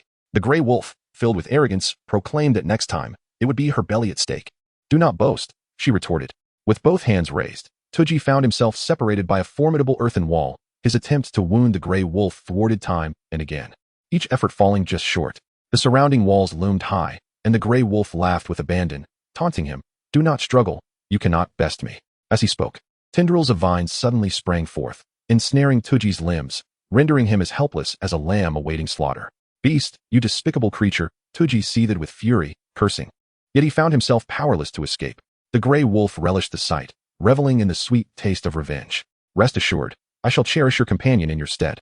The mention of his beloved companion brought to Tuji's mind the delicate, charming visage of Cat Winter. His eyes burned with rage, yet he managed a sinister smile. What skill is it to corner me here? If you possess any true capability, seek out Xi Ying. It was Xi Ying who had led the charge before. Even with the gray wolf's reinforcements, they had met with defeat. Xi Ying was a perennial thorn in his side. Wherever Xi Ying was, Tuji would follow, intent on tearing him apart. The gray wolf crossed his arms, his sharp claws clashing together with a chilling sound that echoed ominously in the air. With a sudden smile, Tuji remarked, I can certainly inform you of the snake's whereabouts, but you must release my family first. In contrast to a mere minion like Tuji, the gray wolf naturally preferred larger prey. Moreover, the words of a vagabond beast man had always been deemed unreliable. Thus, the gray wolf feigned compliance with Tuji's request, saying, Very well, I shall release your family. The enigmatic rabbit god smiled mysteriously and beckoned, Come closer, and I shall reveal to you their whereabouts. The gray wolf, feeling a sense of caution, replied, Very well, I do not mind sharing such information. However, should any other stray beast folk overhear our conversation, I cannot be held accountable. Rabbit G astutely grasped the gray wolf's opportunistic psychology and leaned in closer, whispering conspiratorially. Simultaneously, the vines that had ensnared Rabbit G's hands suddenly ruptured, allowing him to hurl the small vial gifted by Cat Winter directly at the gray wolf's visage. The crimson liquid within resembled a torrent of seething magma, swiftly spreading upon contact with the wolf's skin. Before long, the gray wolf's body took on a bright red hue, akin to that of a lobster cooked to perfection. You scoundrel, how dare you deceive me? The gray wolf exclaimed in fury, but it was too late for him to react. At the moment the earthen wall crumbled, Rabbit G swiftly dispatched the remaining stray beastmen. Just as the quartet believed they had evaded peril, a grotesquely deformed stray beastman, possessing only half a head, obstructed their path. So you are Rabbit G, my brother? The two-headed creature jested, bemused by Rabbit G's towering stature and handsome features. Rabbit G was filled with confusion and disbelief. Who are you? The two-headed creature chuckled twice and replied, I am your brother-in-law, known as Schwanto. Jiao Jiao expressed her longing for you, and I have come to escort you back. Upon hearing that their daughter's companion was present, Rabbit father and Rabbit mother wore smiles on their faces. But where was Jiao Jiao? In their hasty flight for survival, Tuji had not had the opportunity to explain the situation regarding Tujijiao to his parents. Cat Dong quickly interjected, "Uncle Rabbit, Aunt Rabbit. You must not believe his deceitful words. He is the leader of the wandering beastmen, and he has repeatedly allied with Tujijiao to attack our tribe. Tujijiao is no longer the same as before." "What did you say?" Rabbit mother, in disbelief, collapsed to the ground. How could it be possible? Her obedient and well-behaved offspring could never commit such acts. The mother rabbit turned her gaze towards her son, Tuji, and upon seeing his silence, she realized the gravity of the situation. Yet, she found it hard to believe. Could there possibly be some misunderstanding? After all, he was the offspring she had brought into the world after a harrowing brush with death, and it was impossible for her not to feel a pang of concern. "Aunt Rabbit, the situation is far more dire than I have conveyed. Tomo almost lost her life due to Tu Jiao's actions, even though time had passed." The mere mention of Tu Jiao ignited a simmering rage within Mao Dong. Chapter 83. The priest's tale. Father, mother, please do not heed the nonsensical ramblings of this female. Such claims are entirely unfounded. Tu Jiao is your daughter. If you accompany me to see her, the truth will become abundantly clear. The two-headed, half-masked figure spoke in an exceedingly grotesque manner. The mother rabbit could no longer bear to witness the situation. She could hardly believe that her offspring's judgment could be so profoundly flawed. "We are grateful for your hospitality, but we have other matters to attend to, so we shall take our leave." Despite her deep concern for Tiao Tiao, the mother rabbit would never risk the lives of her son and daughter-in-law. She was quite capable of discerning the gravity of the situation. The two-headed figure, having been rebuffed, wore an even more grotesque expression upon its already bizarre visage. If one refuses to partake of the offered wine, they must not complain when served a harsher draught. The twin-headed creature transformed into a colossal serpent, but unlike before, it now bore only one head. Memories of the horrific scene witnessed in the canyon behind the falling petal tribe flooded back, along with the gruesome remnants of flesh scattered by the explosion. Rabbit G smiled and inquired, "Double-headed, why is it that you possess only one head now? Has someone severed it?" The loss of one of his serpent heads had perpetually been a thorn in Double-headed's heart. He had transformed from a handsome orc into this wretched and grotesque form. "It was all the doing of your dear sister, Rabbit Ming Ming. Once I capture her, I shall ensure that she endures a fate worse than death." Upon hearing these words, the rabbit father and mother were left in a state of shock, their mouths agape in disbelief. Could it truly be that the rabbit Ming Ming spoken of was indeed their daughter? "That is your retribution." As soon as Tuji began to speak, he was struck forcefully by the two-headed creature, crashing heavily to the ground and spitting blood. "Tuji, are you all right?" Mao Dong hurriedly approached, employing her feeble healing magic to mend Tuji's wounds. However, the severity of Tuji's injuries rendered her magic utterly ineffective. "What should I do? My healing spells are insufficient," Mao Dong exclaimed, tears streaming down her cheeks in despair. Rabbit G grasped her hand firmly, assuring her, "I am fine. You must go. Do not concern yourself with me." Cat Dong vehemently shook her head, resolute in her decision. She could never abandon Rabbit G to flee alone. The two-headed creature lifted its haughty head, as if gazing upon a lifeless body, and if it dared to resist further, I would not hesitate to return with a corpse to present to Rabbit Jiao Jiao. Just as the two-headed beast was about to unleash a powerful strike, Rabbit's father transformed into his beast form to shield Rabbit G from the impending blow. The rabbit father coughed up blood, collapsing to the ground, barely clinging to life. In a fit of rage and despair, Rabbit G also spat out a mouthful of blood. Father, are you all right?" "I am fine," the rabbit father replied. "It has been a long time since I last exercised, and my body is no longer resilient." He coughed lightly, his body racked with excruciating pain. The mother rabbit, witnessing her son and companion collapse, swiftly transformed into her beastly form, her sharp claws grasping the three individuals on the ground. With a powerful flap of her wings, she soared into the sky. Attempting to flee was futile. The corners of her two-headed mouth curled upwards as a fireball, the size of a fist, hurtled towards the avian creature. Bang! The mother rabbit bravely endured a blow. Yet she steadfastly guided the three others away. It is uncertain how long they flew, but the mother rabbit's vision grew increasingly blurred until the four of them plummeted into a lake. "Mother no!" Awakening from her slumber as the priestess of awakening, Rabbit Ming Ming sat up in alarm. Upon noticing the dilapidated wooden cabin adorned with dried meat, she finally relaxed and patted her chest. Moments ago, she had witnessed her father, mother, and elder brother, along with the others, fall into the lake, frozen into ice sculptures. They had narrowly escaped being swallowed by a sperm whale. It was merely a dream, a false alarm. The door swung open, and a voice filled with urgency called out, "Rabbit Ming Ming, you are finally awake. Are you feeling unwell?" For the past half-month, Rabbit Ming Ming had been in a deep slumber, even losing track of Snake Ing. Should anything happen to her, he, as the clan leader, would have no choice but to resign. Rabbit Ming Ming shook her disheveled mind, assuring, "I am fine. It is just that my head feels a bit heavy. I shall rest a little longer and will be all right." "Very well, you should take your time to recuperate. We shall converse later," Xiong Tian wisely retreated. In a hurried manner, Tu Mingming arrived in the realm, where the originally modest world had expanded exponentially. And even the celestial spirit fruits she had cultivated were now laden with bountiful harvests. System, are you present? After a prolonged wait, she finally heard the voice of the system. With urgency, Tu Mingming inquired, I have now become a priestess. Can you divulge the matters to me? The disappearance of the fox spirit system had always been a lingering concern for Tu Mingming, as she felt ensnared in a grand conspiracy. The sensation of having one's fate manipulated by others was utterly unsettling. The final step to becoming a priestess still lay ahead. Half a month had passed, and once again, she found herself in the vibrant square, where numerous orc individuals stood impeccably attired in the center. The attendant at the registration desk, upon spotting Tu Mingming, exhibited exceptional hospitality, leading her to the forefront among the orcs. The high priest has instructed that you stand here to listen to the priestess's recitation. The recitation was the most critical rite of passage following the awakening of a priestess, wherein the priestesses would impart their responsibilities and abilities to each newly awakened priestess through a process of recitation. Naturally, the content of the recitation depended entirely on personal comprehension. Very well, thank you. After expressing her gratitude, Tu Mingming remained stationary. Before long, a solemn and dignified elder stood upon the steps. His hair and beard were both streaked with gray, and he donned a simple garment made of ramie, exuding an air of simplicity that in no way diminished his gravitas. The priest then proclaimed to all present, stating that those who did not meet the required standards would begin their training as apprentices to the priest. As his words echoed, a dense fog unexpectedly enveloped the square, causing the orcs to stagger about, appearing as if intoxicated. Suddenly, Tu Mingming sensed that she was being scrutinized by an intense gaze. And alarm bells rang in her mind. In an instant, she began to sway her head like the other orcs, fearful of being discovered while still alert. While it was termed a proclamation, it essentially constituted a form of coercive indoctrination, the sounds indistinct, yet the intended message resonated clearly within her mind. Part of this was the priest's power. His healing abilities could revive the dead, and his blessings were akin to what Tu Mingming had previously wielded.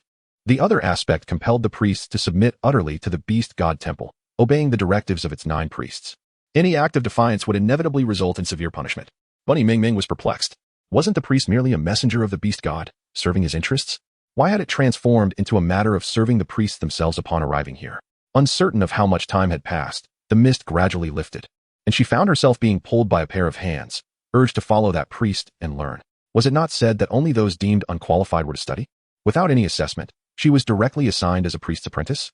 Just as Bunny Mingming was about to voice her objections, she caught sight of Xi-Fi's triumphant demeanor, undoubtedly a result of her machinations. Confused, she was led to a courtyard where a female clad in twilight silk greeted her with gentle eyes and a soft smile. What offense have you committed against her? Chapter 84, A Life or Death Ultimatum. It seemed that Xi-Fi was no stranger to such antics. Observing Bunny Mingming's silence, Changhua smiled lightly. Has your partner also been taken from you? Rabbit Mingming widened her eyes in disbelief. Could it be that the priest's partner? Speaking of partners, Rabbit Mingming suddenly recalled that she had not seen Snake Ing since she awoke yesterday. A sense of panic began to swell within her. Priest, may I return home for a while? Changhua's expression faltered, a flicker of sorrow and helplessness passing through her eyes. Go ahead, but remember to return before nightfall. The priest apprentices are subject to strict regulations. If they do not return in time, they will face severe punishment. Understood. In a state of frantic urgency, Tu Mingming hurriedly made her way back, yet she found herself unable to locate Xi Ying. Xiong Tian spoke hesitantly, prompting her to implore, Leader, do speak up. This is driving me to despair. Reluctantly, Xiong Tian divulged the matter to Tu Mingming, who then recalled Shi Fei. Could it be she was the one behind this? Shi Ying, a 6th-tier beast man, had awakened attribute abilities and could easily defeat even a 7th-tier opponent in battle. To be able to abduct someone so quietly, could it possibly be the work of the city lord's estate? The anxious Rabbit Mingming hurriedly sought the residence of the high priest, filled with an overwhelming sense of urgency as she awaited the servant's announcement. The high priest requests your presence inside. Rabbit Mingming pushed aside the servant and rushed inside, confronting the high priest. High priest, I implore you to return my companion, Shi Fei, or I shall never provide you with the formula for the healing pills. Sangyu lifted his gaze with a faint smile, disregarding Rabbit Mingming as a mere triviality. In the past, he would have feigned politeness, but now he couldn't be bothered. After becoming a priest, one could have any companion one desired, so why cling to a worthless serpent? During their last encounter, Sangyu had already seen through the true nature of the serpent. Worthless serpent? You know nothing. That is a dragon. I do not wish to hear such nonsense. I asked the high priest only this. Can you return my companion to me? Rabbit Mingming's expression was as cold as ice, showing no desire to engage in idle chatter with Sangyu. Since arriving in the capital of the Beast God Temple, Rabbit Mingming felt a profound disdain for everything around her. Now that she had awakened as a priestess, she intended to locate Shi Ying and return immediately. This foul place was utterly repugnant. Huh. Sangyu let out a cold laugh, muttering something under his breath. Rabbit Mingming's head throbbed as if it were about to tear apart, and she pressed her hands to her temples, striving to endure the agony. What have you done to me? She asked. Merely what a priestess is meant to do, replied Sangyu, her eyes icy and devoid of any ripple, akin to a still pond. As the pain lingered, Rabbit Mingming sensed a double vision, her ears ringing with Sangyu's laughter as she demanded. Provide me with the formula for the healing pills and the recipe for the Rami cloth. The hands of Tu Mingming were utterly uncontrollable as she retrieved various medicinal pills from the beast hide pouch, even offering up every last one contained within. She meticulously articulated the method of crafting Rami cloth, prompting Sangyu, unfamiliar with the substance, to request a drawing from her. Eventually, Sangyu commanded her to forget the existence of Shi Ying and even contemplated severing their bond. Fortunately, Changhuo arrived just in time, stating, Great priest, please entrust her to me. After being used and discarded like refuse, Tu Mingming was taken back to the small courtyard by Changhua, who treated her before departing. As Changhua closed the door, Tu Mingming's dark, glistening eyes suddenly opened wide, fixating ominously on the eaves. Why must I relinquish the formula? The system's suppressed voice resonated, asserting that only by surrendering those items could she lower the other's vigilance and strive to escape this tumultuous place sooner. I must find Shi Ying. Tu Mingming declared with resolute conviction. Shi Ying is not here. He has gone to the dragon tribe. Despite being expelled from the dragon tribe in his youth, what could he possibly seek there now? Although she had traversed the narrative of the book in its entirety, not a single detail remained in her memory. System, my patience is indeed finite. If you remain unwilling to speak the truth, I possess myriad methods to ensure my own demise.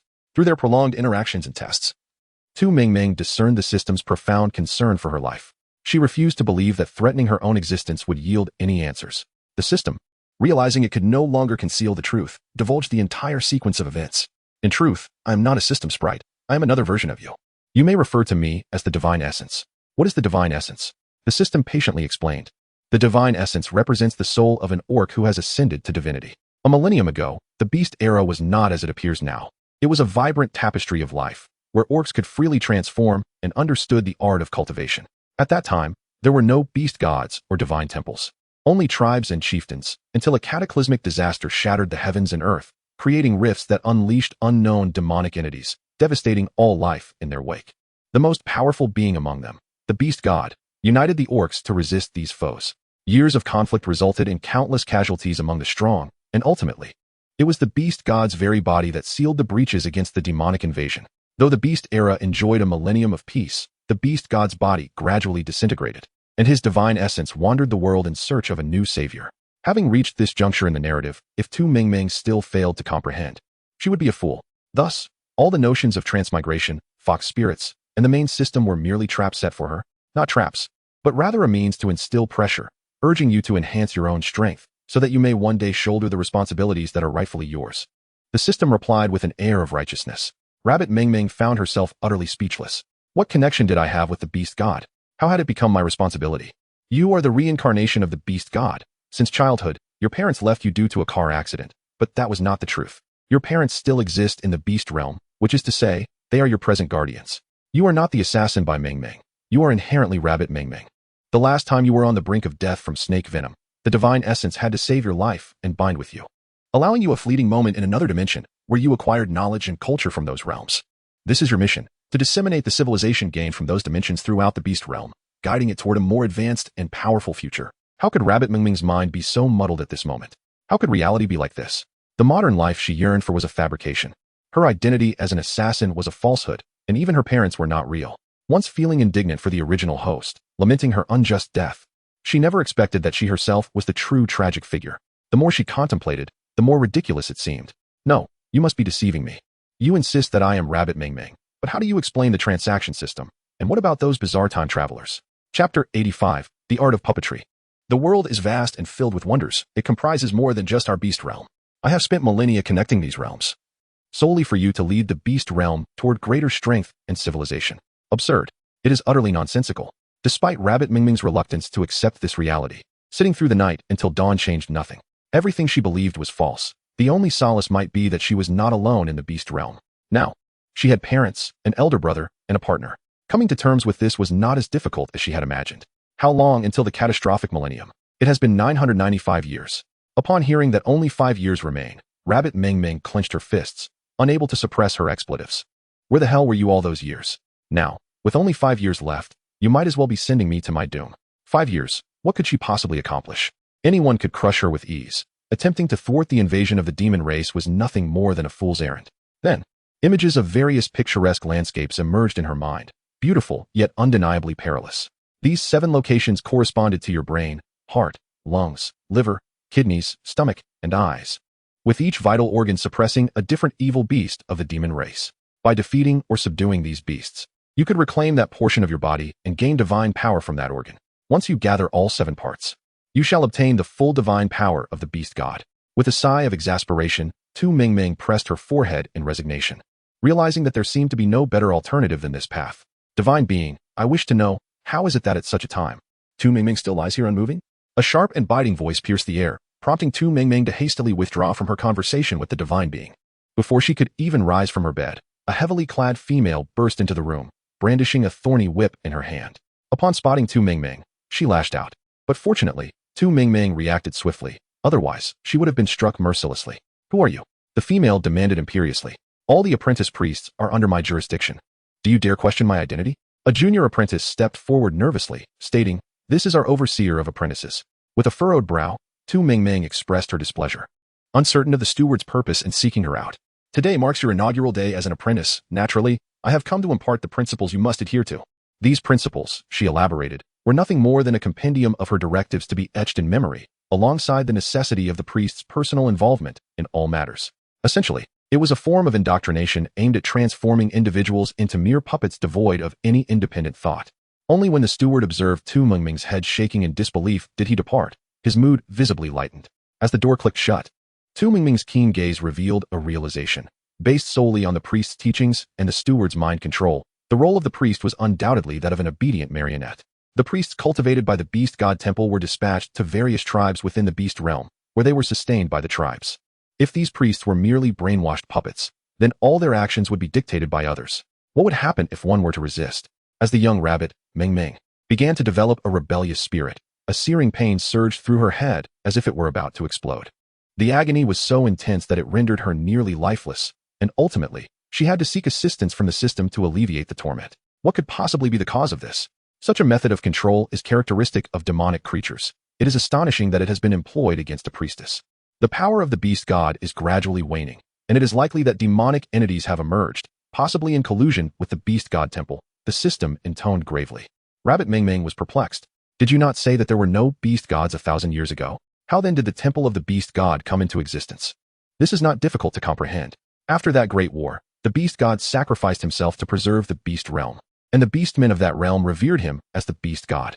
Some beastmen who once fought alongside the beast god established the temple of the beast god. They began to offer prayers to him. Initially, the power of the beast god had not yet waned and could still fulfill the wishes of some. As time passed, however, the power of the beast god diminished, leading to the emergence of the priesthood. Priests possessed the unique ability to awaken others' potential and impart their own powers. They were dispatched to various tribes, guiding them towards glory. Little did they know that this profession would be exploited by malevolent entities. What would be the consequence of succumbing to a puppet spell? In the first and second instances, one would experience unbearable agony, and upon awakening, would be gripped by fear of resistance, leading to a refusal to defy again. In the third instance, one could suffer a fate of excruciating death. Noticing Rabbit Mingming's pallid complexion, the system promptly reassured her. I have already lifted the curse. Rest easy. Oh. Before Tu Mingming had the chance to express her gratitude, a piercing scream echoed in the air. Rushing towards the sound, she discovered Xianghua sprawled on the ground, clutching her head in agony. In just a few breaths, sweat and tears had merged upon her face, rendering them indistinguishable. Apart from the earlier shriek, Xianghua now appeared as though someone had seized her throat. Her complexion flushed and contorted in excruciating pain. This sensation was one that Tu Mingming had recently experienced herself, fully aware of its torment. System, please lend your assistance. At present, the nature of the adversary remained uncertain. To act rashly could prove unwise. Rabbit Mingming firmly believes that she and I are kindred spirits. From the very first moment of our encounter with Xianghua, she has consistently exuded a gentle demeanor, yet a poignant sorrow flickers in her eyes whenever her partner is mentioned. A sorrow that surpasses her own. I trust that, like Rabbit Mingming, Xianghua has never forgotten her beloved. I have conveyed to you the method to dispel the puppet technique. In an instant, Rabbit Mingming's mind was enriched with knowledge regarding the puppet arts. Raising her hands, she formed intricate and archaic seals upon Xianghua's forehead. At the moment the seal penetrated her brow, a plume of black smoke emanated from her entire being.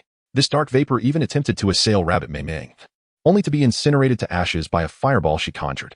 When Xianghua awoke, she was not surprised to find Rabbit Meng Meng vigilantly by her bedside. For just before losing consciousness, she had witnessed Rabbit Meng Meng rushing into her chamber. Did you see it all? With a gentle smile. Rabbit Meng Meng pondered why she still thought of him despite his suffering. How could one possibly understand? Xianghua found herself at a loss for words, unable to articulate her astonishment. Like you, I too harbor thoughts of someone I wish not to forget. Listening to Rabbit Meng Meng candidly express her yearning for her partner, Xianghua bowed her head, enveloped in silence. Do not dwell on him any longer. It will lead to despair. She recalled the first time she suffered from a headache that lasted 3 agonizing days. Her master had advised her then to refrain from nurturing inappropriate affections. Should such thoughts recur more than thrice, death would be inevitable. Earlier, as she sat in the courtyard and beheld the flowers blooming in the corner, seeds he had gifted her, she was overwhelmed by memories of their shared moments. Instantly engulfed in unbearable anguish, the heart-wrenching torment was an experience she wished to avoid. With a carefree smile, Tu Mengmeng casually remarked, "Tell me about your partner." Chapter 86. I have never ceased to long for you. She, the serpent, was no longer in the main city, having awakened as a priestess. She felt no need to linger, yet before departing, she was determined to teach that audacious Shifei a lesson. It was the perfect opportunity to listen to Qianghua's tale, while also assisting her in avenging her grievances. No, that would not do. The mere thought of her partner filled her with excruciating pain, a sensation that instilled deep-rooted fear within her. Rest assured, you shall never suffer from headaches again, trust me. Despite it being their third encounter, Tu Mengmeng's confident and resolute smile profoundly affected Qianghua, evoking an inexplicable desire to believe in her. After a moment of contemplation, Qianghua resolved to recount her story. 3 years prior, accompanied by her partner and the clan leader, Qianghua had arrived at the Beast God Temple in the main city to participate in the priestess selection. Upon completion of the selection, they were supposed to return to their original tribe. However, Qianghua's partner, the salamander, possessed formidable abilities and, on their way back, unexpectedly seized a beast that Shifei had her eyes set on. In retaliation, Shifei brought the 3 of them back to the main city, forcibly claiming the salamander as one of her partners. Consequently, Qianghua became one of the priestesses of the Beast God Temple. Each time Shifei set her sights on a female partner, they would be sent to Qianghua, not only to repulse others but also to repulse her. If I assist you in retrieving the salamander, have you considered how you would proceed? Qianghua's eyes widened in disbelief, and she immediately knelt before Tu Mengmeng. Can you truly rescue the salamander? If you can help me, I shall repay your immense kindness with unwavering devotion. Rabbit Mengmeng extended her hand to assist her in standing up. There is no need to toil like an ox or horse. I merely require you to perform a certain task for me. What task is it? As night fell, the sky was adorned with countless stars, and the luminous moonlight seemed to drape the earth in a silvery frost. The adorable rabbit transformed into a tiny bunny the size of a palm, hopping cheerfully into Shifei's courtyard. Shifei's courtyard was the largest and most luxurious residence in the entire capital city, boasting over 20 rooms, each filled with males she had forcibly taken. Upon locating Shifei's bedroom, the sounds emanating from within were utterly indecent and shamelessly vulgar. Rabbit Mengmeng took out a meticulously crafted incense stick, igniting it with a lighter before placing it in the corner of the wall. Fearing that the potency might be insufficient, she had deliberately added 2 more pieces. The moment the incense stick ignited, an enchanting fragrance enveloped the entire courtyard, permeating every corner of the houses. Upon catching a whiff of the alluring aroma, the male orcs rushed out through the doors, their singular desire at that moment being to find a female for copulation, seeking to release the fiery passions that burned within them. In the shadows, Tu Mengmeng awaited patiently until she encountered a strikingly handsome male orc, marked by a scar across his face. With a swift motion, she rendered him unconscious and hastily concealed him within her spatial realm before making her escape. Upon returning to the courtyard, Qianghua anxiously awaited her arrival. Tu Mengmeng unceremoniously tossed the large figure to her, and instinctively, Qianghua reached out to catch him. As she recognized him to be the one she had longed for, tears of joy cascaded uncontrollably down her cheeks.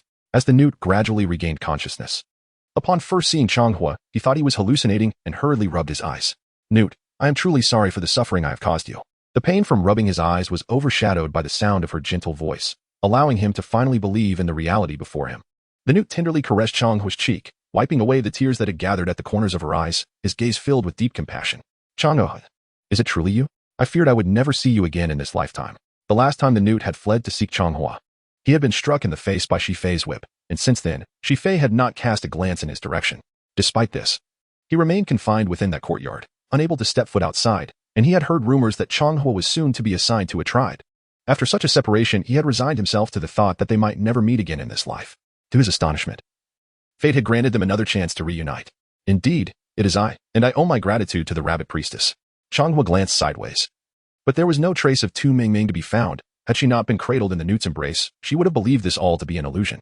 Chang'er, I have missed you dearly. My thoughts of you have never wavered. The effects of the medicine coursing through the newt intensified.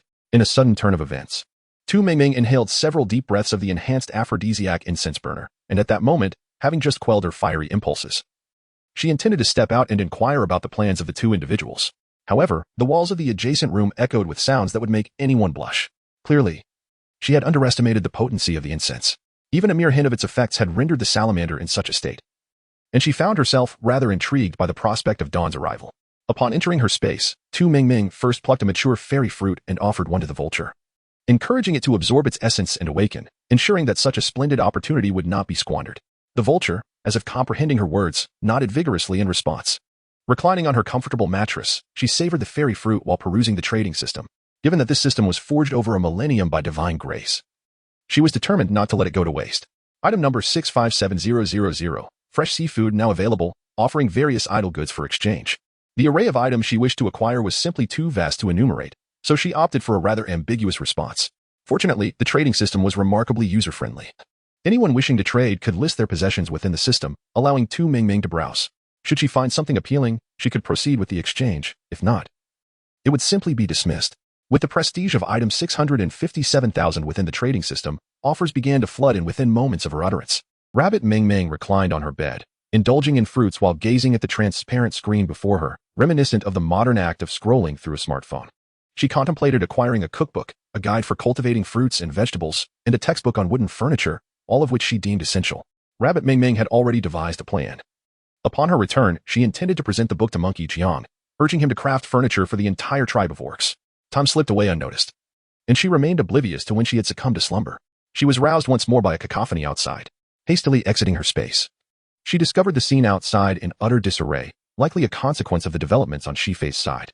Just as she contemplated joining the fray, she was pulled back by Changhua, perhaps best to avoid any unnecessary entanglements. Rabbit Mingming chuckled lightly. At this moment, should she not indulge in the humor of the situation, but rather wait until she had breathed her last?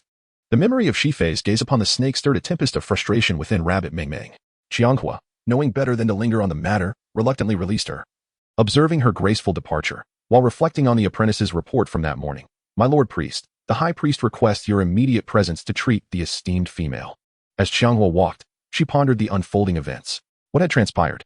Last night, the orcs in the esteemed female's chamber had gone mad, clamoring to mate with her, leaving her on the brink of demise by dawn.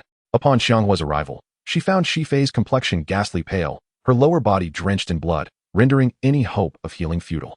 Yet, steeling herself, she commenced the healing incantation. Chapter 87. Damn it, I've given you face. Last night, when Rabbit Mingming had ventured to Shifei's quarters, Changhua had assumed her intent was merely to retrieve the salamander, never anticipating the severity of her actions. But the cruelty was undeniable. One could not help but feel an authentic delight in the outcome. When Tu Mingming arrived, the courtyard of Shifei was surrounded by a throng of beastmen, most of whom had come to witness the spectacle. She was no exception. Inside, the sound of furious objects being smashed echoed, accompanied by exclamations of frustration, worthless, all of them, incapable of healing even the slightest injury. A farce. The meticulously concocted elixir she had prepared was not something that could be easily remedied by others. Moreover, was it not Shifei who relished playing with the partners of others? Thus, let her fully experience the taste of having someone else's partner rendered useless. Returning to Changhua's courtyard, Changhua and Rong Yen had already packed their belongings and were waiting. Rabbit Priestess, the fifth priest has granted permission for me to escort you to the Bio tribe. It was only then that Tu Mingming realized that Changhua was a beastman of the Bio tribe. She recalled the first time she went to fetch salt. They had even assisted the Bio tribe by carrying raw stones. Well then, let us depart. Upon returning to the abode of the barking dogs, Tu Mingming summoned Xiong Tian, and the four of them set forth before twilight descended upon the main city. Shortly after departing, Tu Mingming emitted a sharp whistle, summoning a colossal vulture that descended from the skies, bearing the quartet towards the borders of the main city. Upon crossing the threshold, they arrived at a new tribe, where Tu Mingming bid farewell to her three companions, stating, "The vulture shall safely escort you back. However, I must make a journey to the dragon tribe." Having spent considerable time together, it was evident that Xiang would not leave without cause. She must intervene in whatever predicament he faced. Changhua and Rong Yin were well aware of Tu Mingming's relationship and did not attempt to dissuade her, while Xiong Tian, though reluctant, ultimately supported her decision. After all, Xiang was the mightiest beastman of the Qinghe tribe, and losing him would result in significant repercussions. Take care on your journey. Should 2G and your parents return, I shall inform them of your whereabouts, Xionghu assured her. He added earnestly, rest assured, before your return, I will vigilantly protect our tribe. Rabbit Mingming had long since resolved to seek out Snake Ing, which prompted Xionghu to agree to assist her by looking after the Chinga tribe in her absence. After bidding farewell, the vulture carried the three away, while Rabbit Mingming embarked on her quest for the dragon.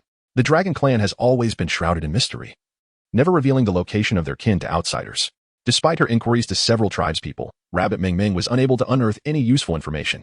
In recent days, she had been preoccupied with her journey, diligently absorbing raw stones for cultivation whenever she found a moment. System, do you two remain oblivious to the whereabouts of the dragon clan? The system expressed its dismay, noting that the dragon clan had participated in the war against the demon tribe, yet no one had mentioned their direction or origins.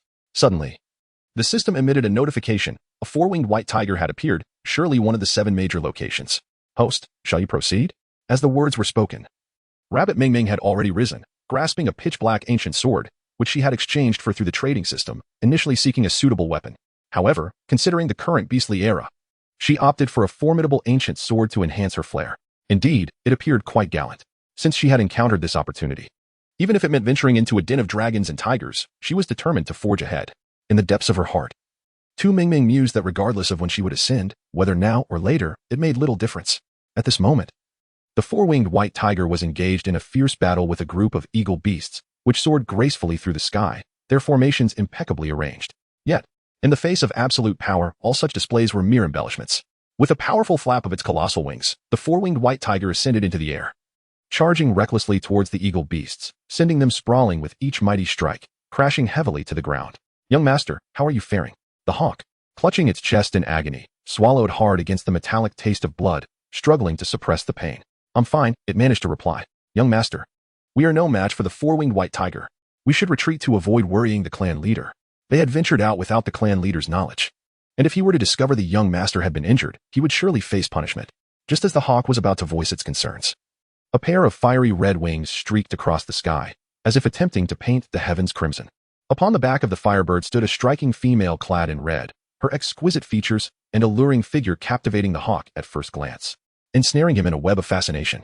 The four-winged white tiger, noticing yet another fool rushing to their demise, let out an impatient roar, as if to say, if you wish to live, then be gone. The enchanting Rabbit Mingming harbored high hopes for the audacious demeanor of the white tiger, her voice resonating like a silver bell, proclaiming, if you direct your wrath towards me, I shall spare your life.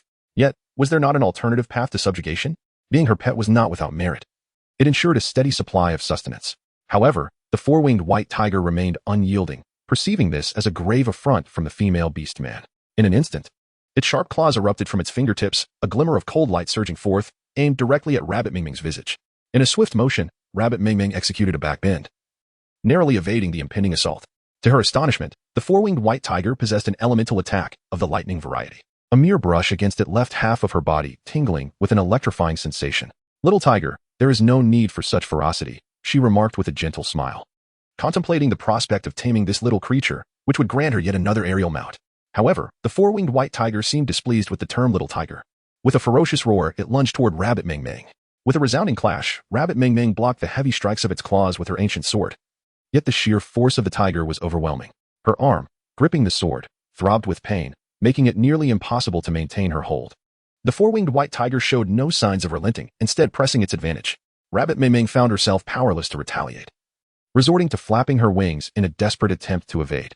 Feng Wan, not idle either, unleashed flames from the side to distract the white tiger. Yet it remained fixated on Rabbit Mingming.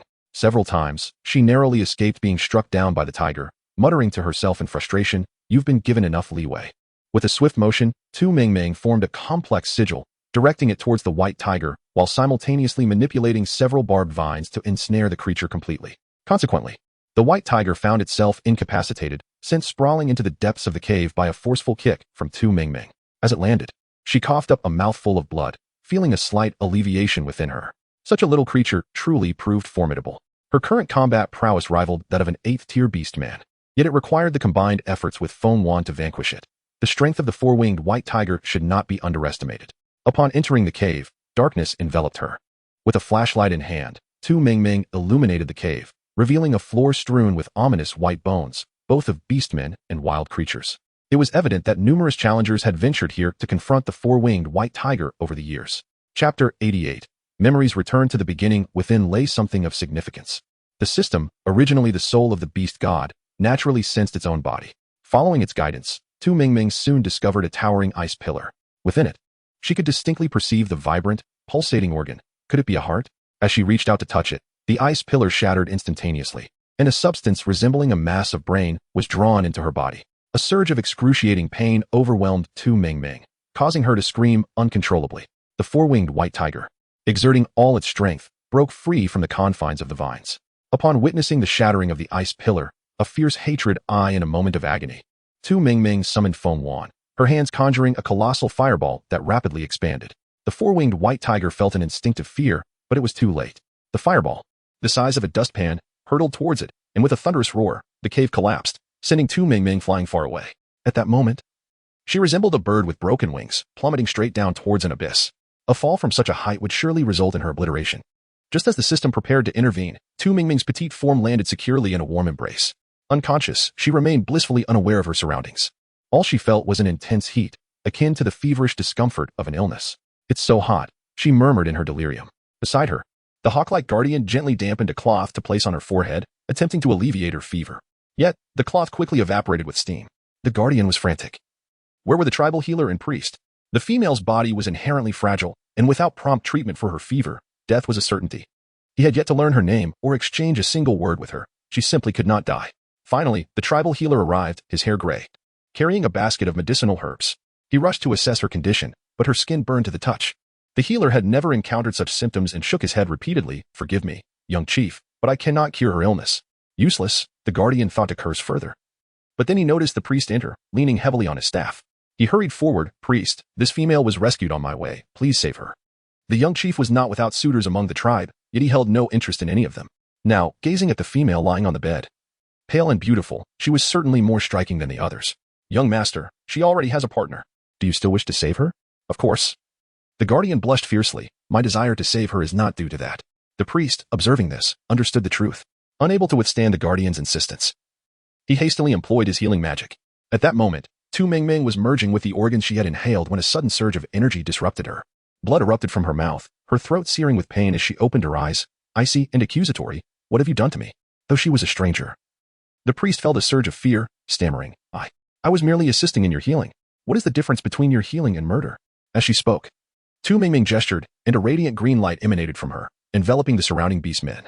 The old healer, who had hurriedly arrived, felt his exhaustion vanish. And even the guardian's anxious tension dissipated.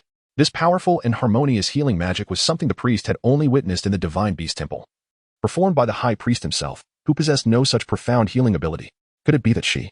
The priest immediately knelt before Tu Mingming. "I am but a humble servant. Please forgive me, high priestess." The system quickly informed Tu Mingming that there were ranks among priests.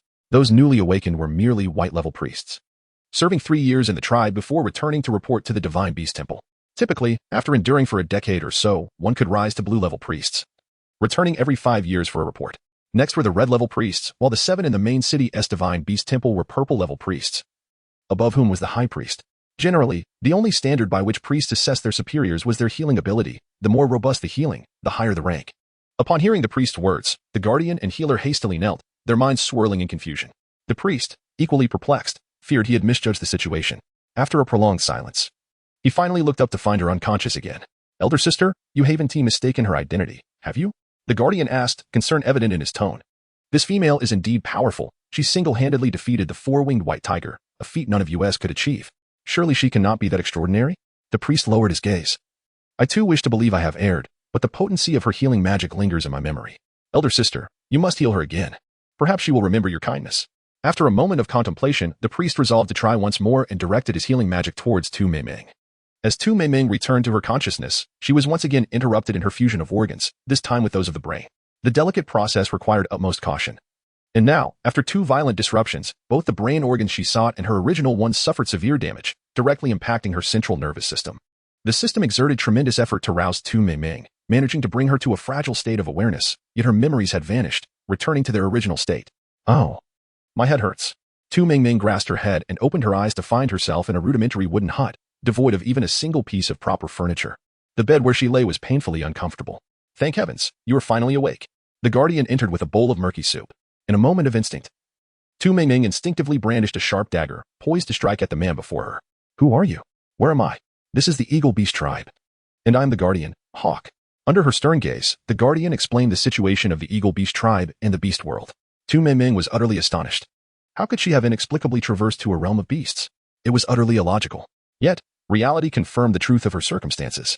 Amid her shock, she quickly assessed her abilities, observing the gentle green light emanating from her palm, which reassured her somewhat. Thank goodness, her powers remained intact. Chapter 89. It's all right. Don't be afraid. Just as Tu Mingming felt abandoned by both heaven and earth, the system finally responded. Yet, as before, it could only scan and store 100 square meters of space. However, it could provide clarity on matters concerning the beast world. Was there a more dismissive system than this?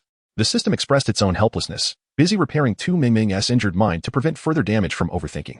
Its role was to assist her in navigating life more simply, at least for the next 10 days or so. Once it restored her mind, Tu Mingming would regain her memories. High Priestess, so this is where you have been, the priest approached, wielding his staff with an air of authority. Tu Mingming felt an inexplicable sense of guilt, hurriedly inquiring of the system the meaning of High Priestess. After receiving a detailed explanation, she still did not grasp the significance of the title but sensed that it carried considerable weight. Feigning mystery, she pulled the priest closer to whisper. This priestess is on a secret mission, and my identity must not be disclosed to others.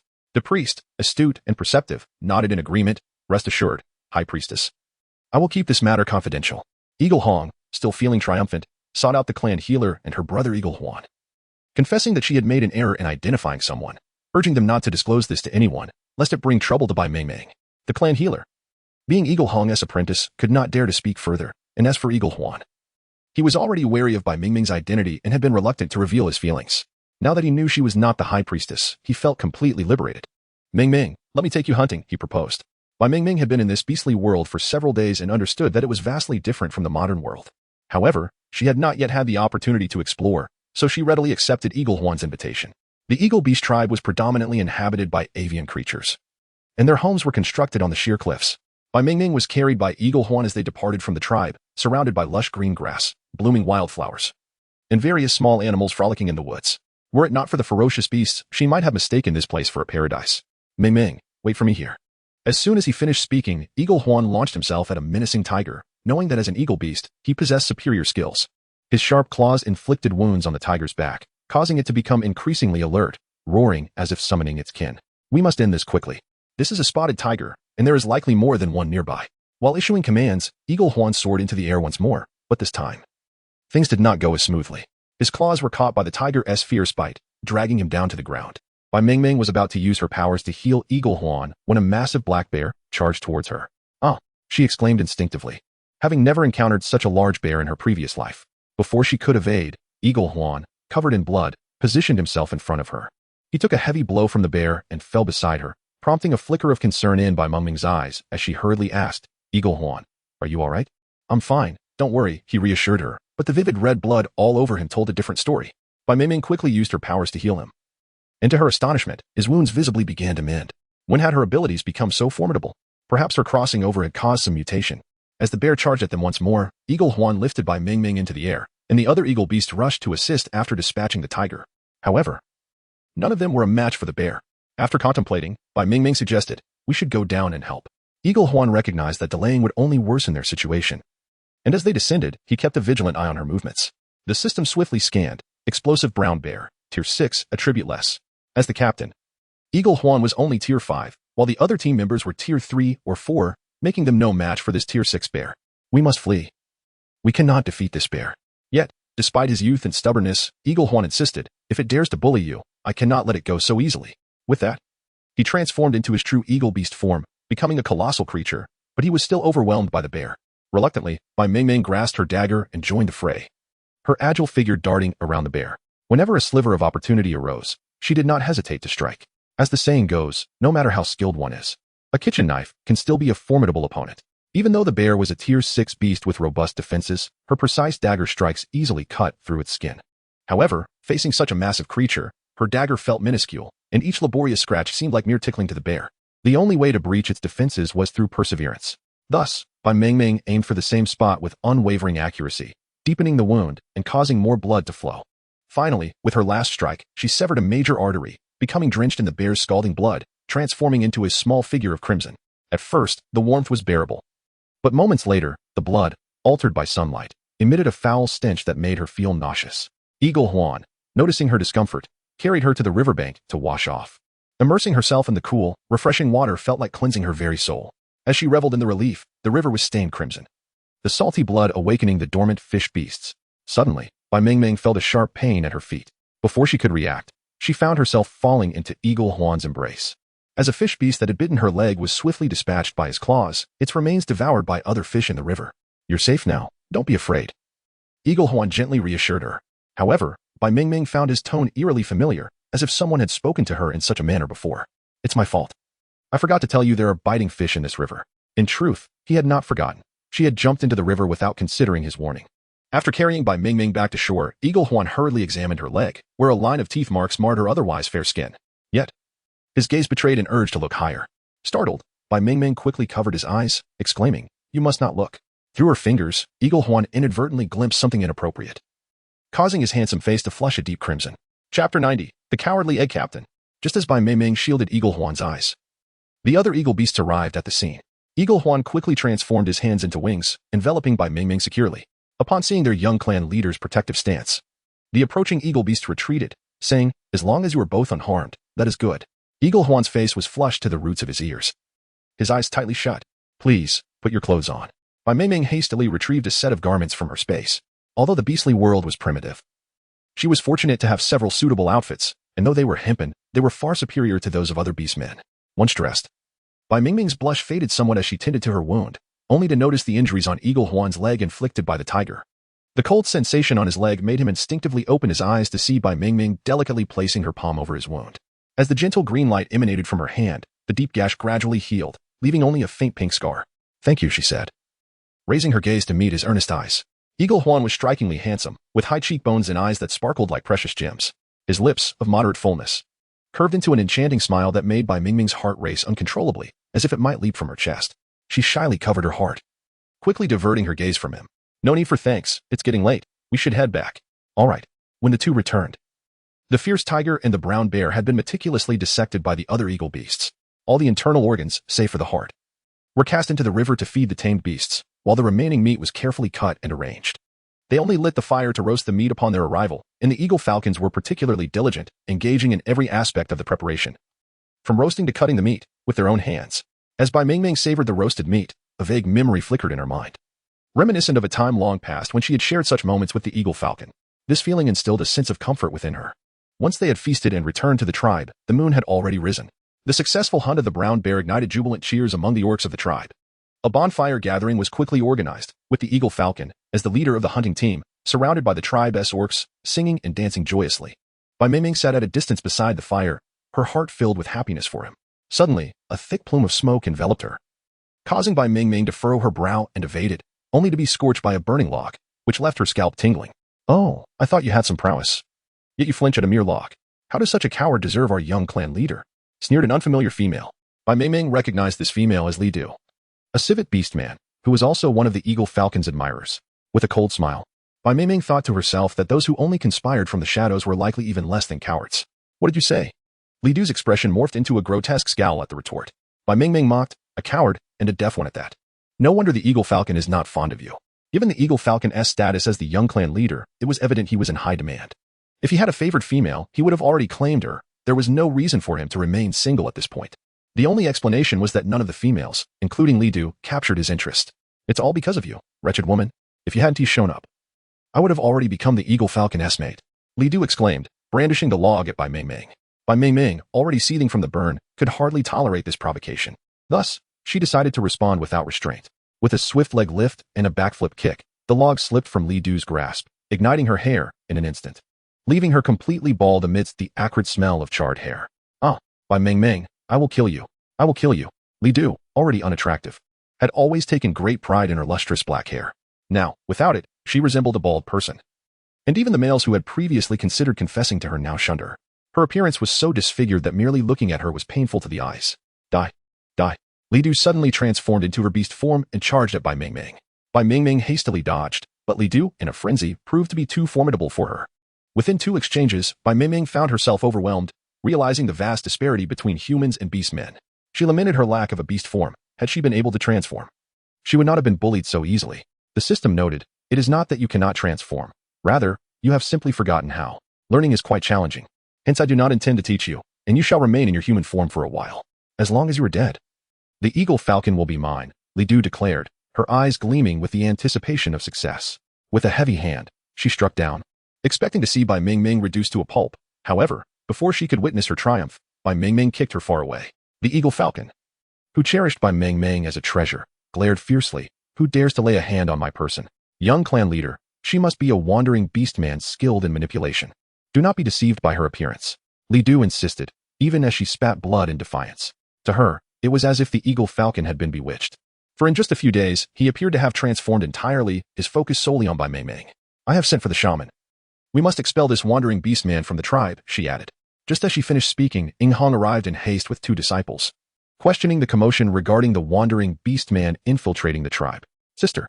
Before the eagle falcon could respond, Li Du quickly interjected, "It is this female. She is the wandering beastman who ensnares hearts. Ever since her arrival, the young clan leader has become unresponsive to us and treats her with utmost kindness." Bai Mingming found herself laughing in anger. Just because the eagle falcon had saved her and shown her kindness, they accused him of being manipulated? Would they claim his future mate to be a wandering beastman as well? Ing Hong, astonished by the turn of events, was taken aback by Li Du's audacity. "Seize Li Du and have the tribe's healer prescribe her some medicine to treat her mind. If the treatment fails, her tongue may not need to remain." Due to the shaman's severe reprimand, the tribe's orcs began to reassess Bai Mingming anew. Chapter 91. Do you wish to become partners with the eagle falcon? Naturally, Bai Mingming had no objections. Such a union would allow her life to flourish abundantly. However, events seemed to be spiraling beyond her control. Not long after, the eagle falcon inquired if she would be willing to become his partner. Bai Mingming gazed at the towering figure of the eagle beastman, possessing wealth and power. Not to mention his handsome demeanor and protective nature, and his lively spirit, plus, he could fly, an essential trait for domestic bliss, despite some shortcomings. And having heard that in the beast world, one could have 5 or 6 partners, Bai Mingming, though rooted in modernity, yearned to experience a life akin to that of an empress, embraced by many. "I need to consider it." Although she had already discerned the pros and cons in her heart, Bai Mingming felt the need to maintain a semblance of decorum. Beastmen were typically direct. If one did not wish to commit, they would decline immediately. To the eagle falcon, Bai Mingming's response was tantamount to agreement, and he beamed with childlike joy. "I shall go find my sister. I want her to personally preside over our ceremony." In actuality, partnerships in the beast world did not necessarily require a shaman to officiate. Typically, 2 compatible individuals would form a dwelling together, signifying their union. However, the eagle falcon desired to offer Bai Mingming a unique bonding ceremony. Long Ying. "Where are we headed?" After traveling for over half a month, Long Ying could endure no more. "I'm going to find my partner." Long Ying paused briefly, placing a hand over his heart to sense the direction. It had been nearly a month since they had parted. Each day was a torment for him. "Shouldn't we be searching in the main city?" Long Ying reiterated patiently. A month prior, the dragon clan had found Long Ying in the main city. Having heard that his partner was competing for the position of shaman, perhaps she was still in the city now. That way, Long Ying hastened towards the east.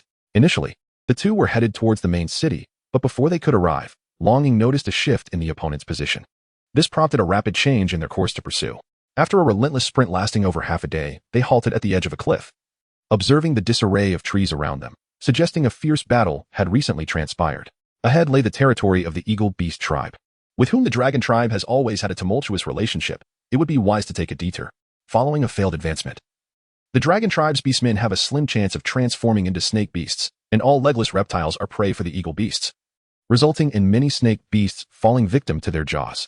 This ongoing cycle of predation has gradually bred animosity between the two tribes. Long Ying felt a strong sense of urgency. The person he yearned for was in the direction of the Eagle Beast tribe, given the strained relations between the two clans. Perhaps it was time to mend their ties, Long Ying declared as he prepared to leap from the cliff, only to be hastily restrained by Long Yi. "Wait, are you trying to get yourself killed?" Long Yi exclaimed, his cheeks puffed in frustration, wishing he could deliver a solid punch to Long Ying's head.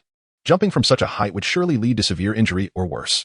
He had been personally assigned by the chieftain to protect Long Ying, and if anything were to happen to him, his own life would likely turn into a long slumber.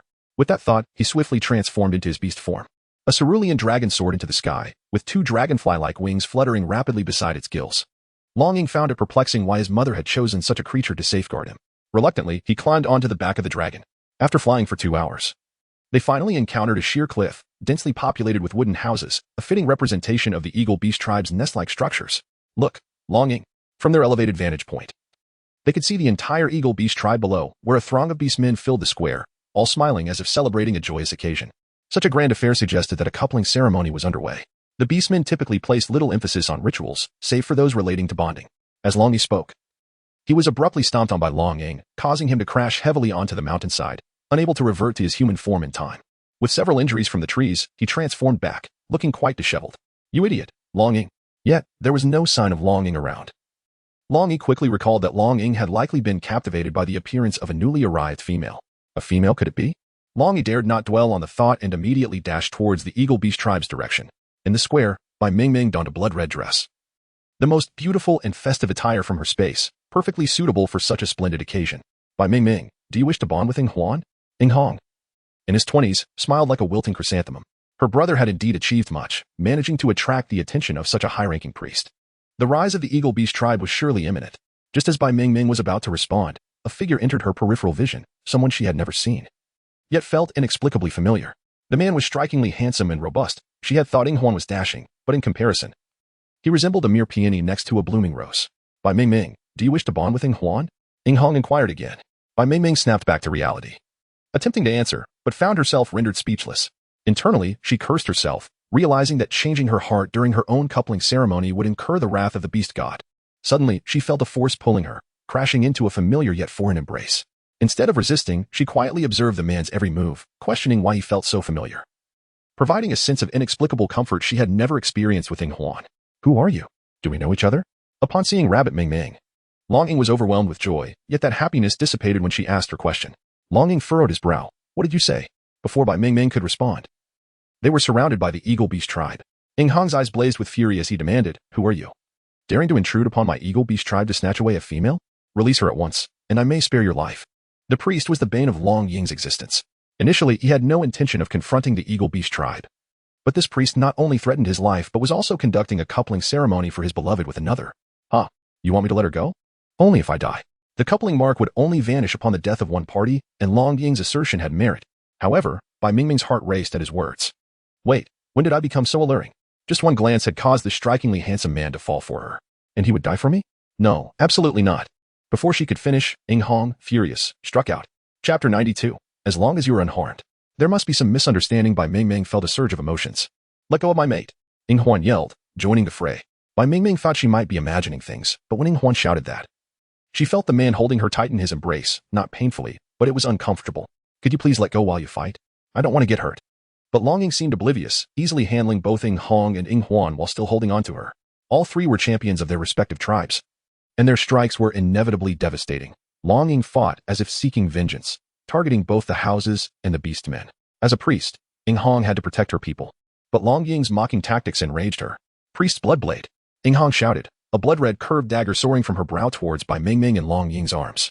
Bai Mingming furrowed her brow, realizing Ying Hong intended to feign an attack to force the man to release her, just as they both believed he would relent. Long Ying shielded Bai Mingming, absorbing the blow of the dagger on his back. Bai Mingming stared in disbelief. Are you insane? That is the priest's bloodblade. As the name implies, it was a lethal means of self-defense possessed by every priest. A beastman struck by the dagger would either be maimed or have their spirit crushed. And yet this man was clearly out of his mind. She expected to hear rage or curses, but instead, his words struck her heart like a heavy hammer. As long as you are unharmed. A beastman wounded by the priest's bloodblade would endure unbearable pain, and within mere breaths, the man turned pale, on the verge of collapse. Bai Mingming could no longer contain her tears, feeling an overwhelming surge of emotion she couldn't control. Surrender, and I may spare your life. The eagle's crimson eyes glowed fiercely. Suddenly, a powerful gust of wind swept through, leaving everyone unable to open their eyes. When they managed to see again, there was no sign of Bai Mingming or the male beastman in the square. Where had they gone? The eagle beasts chattered amongst themselves, filled with curiosity about the mysterious disappearance. The eagle falcon's eyes burned with rage. He insisted that the hunting team accompany him in pursuit. Surely, they had not fled far. With their flying speed, they would surely catch up. However, in the tempest, the eagle red discerned the truth and raised a hand, signaling for them to cease the chase. The eagle beasts excelled in flight, but they were up against the dragon clan, which harbored a deep-seated grudge against them. Moreover, she had just gravely injured one of their kin, and pursuing them would only lead to further casualties. Yet, Bai Mingming was my partner. I could not stand idly by while she was abducted by other beastmen, though the bond of matehood had yet to be formally established. The eagle falcon had already regarded Bai Mingming as his beloved. If he failed to recover her, he would be forever unable to hold his head high within the eagle beast tribe, and even when he eventually inherited the chieftaincy, no one would respect him. The eagle red narrowed her eyes as she gazed toward the distant peaks. If she truly desired to be with you, she would return. After all, she was the high priestess, and dealing with two dragonkin would surely be child's play for her. Sister, Ming Ming is a female. How could she possibly return by herself? Even if she wished to, how could she defeat the beastmen and escape? Having promised by Ming Ming to keep her identity a secret, the Eagle Red resolved to confine the young clan leader until he calmed down. Despite the young Eagle Falcon's protests, he was locked away, leaving everyone in the Eagle Beast tribe, save for the Eagle Red, utterly bewildered. Meanwhile, Long Yi, accompanied by Long Ying and by Ming Ming, soared out of the Eagle Beast tribe's territory and found a temporary resting spot on a hillside. By Ming Ming, knowing she could not escape, did not want this extraordinary man who risked his life to save her to perish. Throughout their flight, she had been using healing magic to mend his wounds. As soon as they landed, she declared, I must heal his injuries. You guard the entrance. Long Yi was about to protest when Long Ying shot him a fierce glare, commanding him to leave. Startled, he quickly exited the cave. Seeing the man awaken, Bai Mengming's face brightened. I'm glad you're awake. I will help you heal. Before she could finish her sentence, he captured her lips, leaving her dizzy and without any means of resistance. His hands grew bolder, and as a modern woman, Bai Mengming was acutely aware of what he intended to do next. Though she had never experienced it herself, she had seen more than enough instructional films. No. Now that the Eagle Falcon was replaced by another man, she appreciated his initial willingness to risk everything for her. However, this was all too sudden for her to accept. Yet, even her rejection seemed to act as a silent invitation. Long Ying had long harbored deep affections for his wife. He could hardly consider anything else. Outside the cave, Long Yi's face flushed with embarrassment, feeling as though he had swallowed something unpleasant. What about the healing? Was he to be treated like a child? Frustrated, he stomped his feet. A massive brown bear crashed to the ground, creating a deep pit in the earth and sending tremors through the area. The slumbering Bai Mengming was jolted awake, still cradled in the man's arms. In her hazy memories, she recalled him mentioning his name. Are you hungry? Long Ying instinctively reached to pat Bai Mengming's belly. Her face turned crimson, and her dark, sparkling eyes glared at him. What do you think? Certainly hungry, he said nonchalantly, though Bai Mengming knew he was being deliberately provocative. As they emerged from the cave, Bai Mengming was startled by the sight of a pure white vulture standing at the entrance. Looking left and right, she uncertainly asked, Is this bird our lunch? Upon hearing this, the vulture squawked in dissatisfaction. Caw caw? You promised not to eat me if I became your mount. You cannot go back on your word. Unfortunately, the amnesiac Bai Mengming could not comprehend the vulture's words.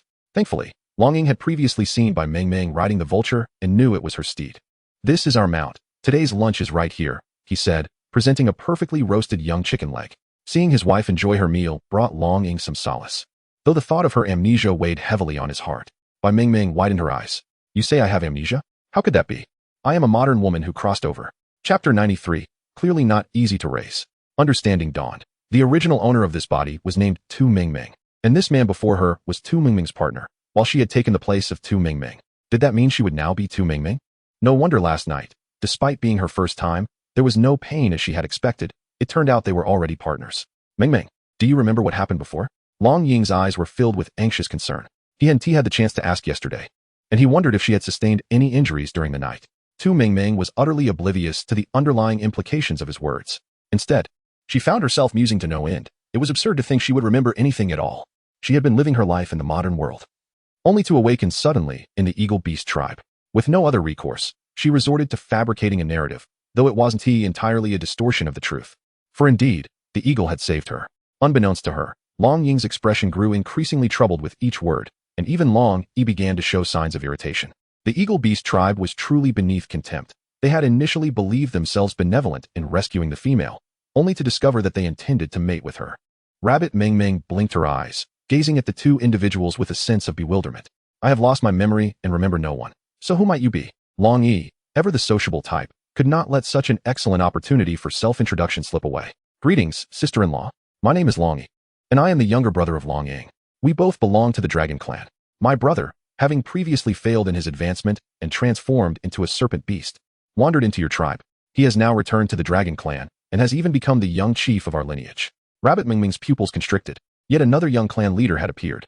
Could her extraordinary fortune truly be the result of trading her lifespan? It seemed almost absurdly fortunate. However, to Long Ying, Rabbit Mingming's reaction appeared to be one of distress. He suddenly recalled their initial encounter, when Rabbit Mingming had been so frightened by the sight of his true form that she had gasped in shock. Assuming she was once again reminded of her deepest fear, the serpent, he hurriedly explained, I have begun to transform into a dragon. The urgency in Long Ying's flustered explanation bore an uncanny resemblance to that of a lovable fool, evoking an inexplicable charm. After a considerable pause, Rabbit Ming finally inquired, "Where shall we go next? Judging by the time, brother should have already fetched father and mother. Let us proceed to the Sunset Tribe." Upon hearing this, Long Yi exclaimed in alarm, "No, Long Ying, you promised mother you would return promptly." A month prior, the Dragon Clan beasts had found Shi Ying in the main city, informing him that his mother was gravely ill. Throughout his life, Shi Ying felt he owed a debt to only two females, Rabbit Ming and his mother. Years ago, his mother had nearly sacrificed her life to protect him from that person. Now, with his mother's days numbered, he felt compelled to return and see her. It was only after his return that he learned his father had been killed by that very person while attempting to save him. That individual had orchestrated the Dragon Clan beasts to support his mother, Zhao Ling, as the clan leader, and as her only child, he naturally became the young clan leader. Thus, Shi Ying was renamed Long Ying. Upon learning that Long Ying had found a partner, Zhao Ling expressed her desire to meet Rabbit Ming before her passing. Upon learning this from Long Yi, Ming immediately suggested, "Let us first proceed to the Dragon Clan's tribe." It must be noted that her future mother-in-law, who was already gravely ill, deserved a visit. Furthermore, Ming was not truly herself at the moment. Should she return to the tribe, there was a grave risk of being captured by the original owner's parents, who might view her as an outcast. Noticing that Long Yi remained silent, Ming added, "Elder brother will undoubtedly take good care of our father and mother." The words of Ming are indeed commendable. Ever since the four of them plunged into the depths of the ocean and were frozen into ice sculptures, nearly on the verge of being devoured by a whale, they were rescued by a merman. The family of four has taken refuge in the merman's cave for nearly half a month. Uncle Rabbit, Aunt Rabbit, please indulge in this. It is the freshest conch meat. Yuchi carefully extracted the cooked conch meat, placing it into a wooden bowl before presenting it to Rabbit father and Rabbit mother. All of this was taught to me by Ming. As Yuchi recounted how Ming had instructed him on the consumption of various seafood, his eyes sparkled with delight. He spoke of everything from fish and shrimp to conchs, shellfish, and sun-dried fish. Upon hearing this, Tuji chimed in, "I have tasted the dried fish made by Ming. It can be boiled, fried, or even roasted." During this period of recuperation, Rabbit Mother has been keenly inquiring about her two daughters' affairs with the help of Cat Dong. It is an undeniable fact that Tu Jiao has joined the Wandering Beast Men, while Tu Ming has been diligently assisting the tribe's beast men in fortifying their homeland. To speak candidly, although Tu's parents have sacrificed their small family for the tribe, they ultimately owe an apology to their child. Upon learning that her daughter has a fondness for dried fish, this devoted mother feels compelled to return home, naturally intending to bring some back. 2G. Let us linger a while longer by the seaside. Over the years, your father and I have acquired considerable knowledge in the art of sea salt production. We can prepare some dried fish and salt to take back with us. Upon hearing the news, Tuji clapped his hands in delight, exclaiming, "Excellent. I shall set off to catch some fish at once." The family of four busily engaged themselves by the seaside, while Ming followed Long Ying towards the Dragon Clan settlement. The journey was indeed winding and intricate. In truth, the dwelling of the Dragon Clan was not shrouded in mystery. It was merely the environment shaped by their inherent caution. At last, they arrived. With a mighty shout from Long Yi, they soon beheld the silhouettes of wooden houses, standing in orderly rows. These structures resembled those found in charming resorts, appearing neat and well-kept. As the trio entered the settlement, Ming was scrutinized by the villagers as if she were a curious monkey. Is this really the maid of the young clan leader? She hardly seems impressive, frail and delicate, clearly not a robust candidate for motherhood. Indeed, one wonders if she is even capable of bearing offspring. I would say that Shifei from the Rhinoceros clan would be a far more suitable match. Shifei? The name resonated with familiarity, prompting Ming to glance up at Long Ying, her eyes filled with inquiry. Long Ying furrowed his brow in discontent, glaring at the onlookers among the beast folk. Do you all have nothing better to do? The beast folk scattered like startled birds, yet even from a distance, they craned their necks to steal glances at Ming. Arriving at the wooden abode of the sea spirit, Ming instinctively covered her nose, repelled by the overwhelming stench. Nevertheless, she suppressed her nausea and followed Long Ying into the interior. As they approached, the system began a flurry of scans and detections. In an instant, a plethora of results flooded before Ming's eyes. As soon as Ming caught sight of the word poisoned, she was gently tugged by Long Ying, who said, "Come here, mother wishes to speak with you." Despite the fact that Zhao Ling lay on the bed, her complexion pale and devoid of color, her former beauty could not be concealed. Time had etched significant marks upon her face. The usually lively Ming found herself momentarily at a loss for words, unsure of how to respond. After a prolonged silence, she finally managed to utter, "Hello, my name is Ming." Zhao Ling extended her hand, and the two clasped hands tightly. Through the skin, Ming could feel the fervent pulse of her blood. Chapter 94, Truly warm, do not be so reserved. You may call me mother, just as Long Ying does. From their very first meeting, Zhao Ling found herself quite fond of this little female. Though not a stunning beauty, her eyes were pure and unblemished, as if no taint could ever reach them. Being gazed upon by such eyes brought an extraordinary sense of comfort in that moment. Zhao Ling seemed to understand why Long Ying had chosen her as a companion. In her heart, Ming felt a sense of trepidation. Did this signify that she had passed the test? Was it inappropriate to refer to someone as mother upon their first meeting? Observing the expectant gaze of Jiao Ling, she found herself at a loss for words. Mother, I possess a modicum of healing abilities. May I offer my assistance? With that, Tu Meiming proceeded to demonstrate her unique powers. Her healing arts differed from conventional methods, providing analgesic and detoxifying effects within a certain range. Indeed, under Tu Meiming's ministrations, the furrowed brow of Jiao Ling gradually relaxed. Jiao Ling, in ill health, had spoken little, conveying only that Long had not been by her side since childhood, urging her to be more understanding in such matters. Until she departed the wooden cabin, Tu Meiming's heart remained heavy, as if the burdens of parenthood echoed through realms both familiar and foreign. Not long after Tu Meiming had departed, Shi Fei arrived bearing an abundance of fruits, only to be halted by Inai Lan, who informed her that the chieftain had already retired for the evening and advised her to return on the morrow. The poison afflicting Jiao Ling was that of the fire python, and those ensnared by its venom felt as though they were ablaze, making it impossible to rest peacefully. I have brought some fruits favored by the chieftain. I shall simply place them down without disturbing her. Is that permissible? Shi Fei implored. Inai Lan, being a close confidant of Jiao Ling, had taken on numerous responsibilities since Jiao Ling ascended to leadership. Now, with Jiao Ling ailing, she was tasked with managing the affairs of the tribe while also attending to her friend's needs. Recognizing Shi Fei as a suitable partner for the next chieftain, Inai Lan felt inclined to accommodate her request. Your thoughtfulness is commendable. Shi Fei carefully entered the chamber, her heart momentarily taken aback by the sight of the slumbering Jiao Ling, yet she swiftly masked her astonishment. After placing the fruits down, she exited in haste. Upon returning to her wooden abode, she was soon met by a servant who had been gathering information. Upon hearing that Tu Meiming had arrived, Shi Fei's expression twisted in anger. How dare that wretched girl show her face here? Was she not following that scoundrel Changhua to the buyer tribe? The servant trembled in fear and knelt, relaying the message that the dragon chieftain wished to see her, and that the young chieftain had personally come to retrieve her. At this, Shi Fei's demeanor shifted from overcast to tempestuous. Over 2 weeks prior, she had been forcibly mated by 20 or so beast men, narrowly escaping with her life. Upon her rescue, both her father and the entire Shi Beast tribe insisted she bond with the dragon chieftain's heir. Initially, she vehemently opposed the union. But upon encountering the dragon chieftain's heir, who turned out to be the very beast man she had longed for, she acquiesced. Yet, she never anticipated Tu Meiming would also arrive here. Previously, Sengyu had been transformed after encountering Tu Meiming, expelling her without hesitation. Now, with Jiao Ling encountering Tu Meiming, it seemed the afflicted could rest undisturbed. She could not allow Tu Meiming to approach Jiao Ling any further. Back in her wooden quarters, Tu Meiming curiously explored, noting that every corner of the room was adorned with animal hides, providing both warmth and opulence. The wooden wardrobe, the bed, and the fur blankets were all of exquisite quality, leaving no room for criticism. After a day of travel, she collapsed onto the bed, which was delightfully soft and incredibly comfortable.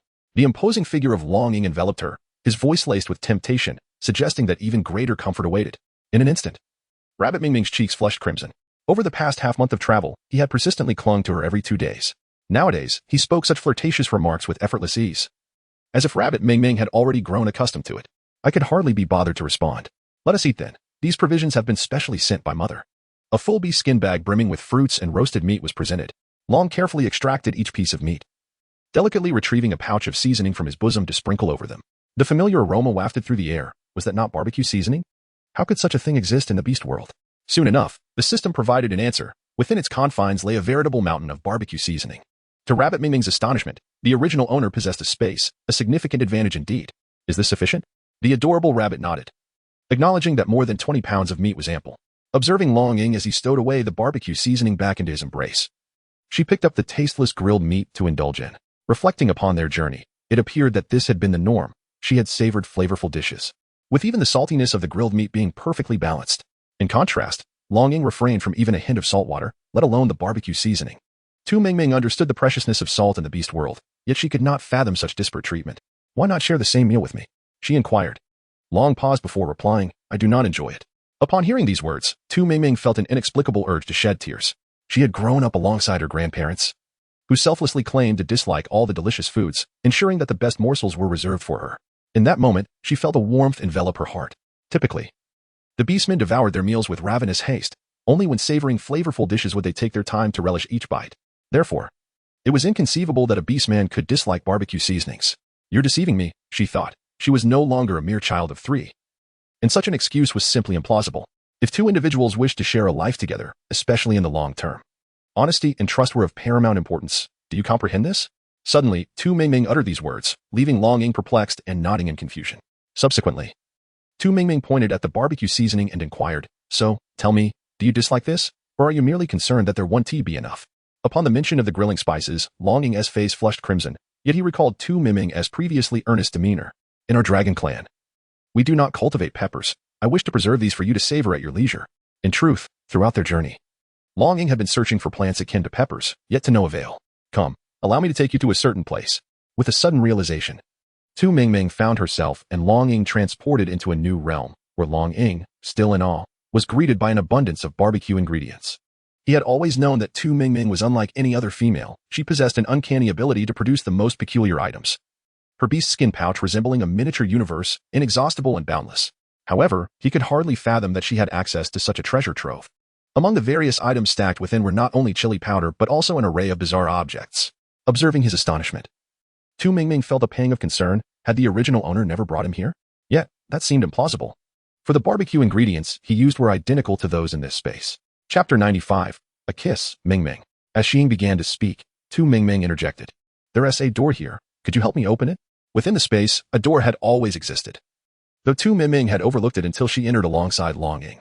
When Longing approached and gently pulled the door, it creaked open, unveiling the gateway to a new world.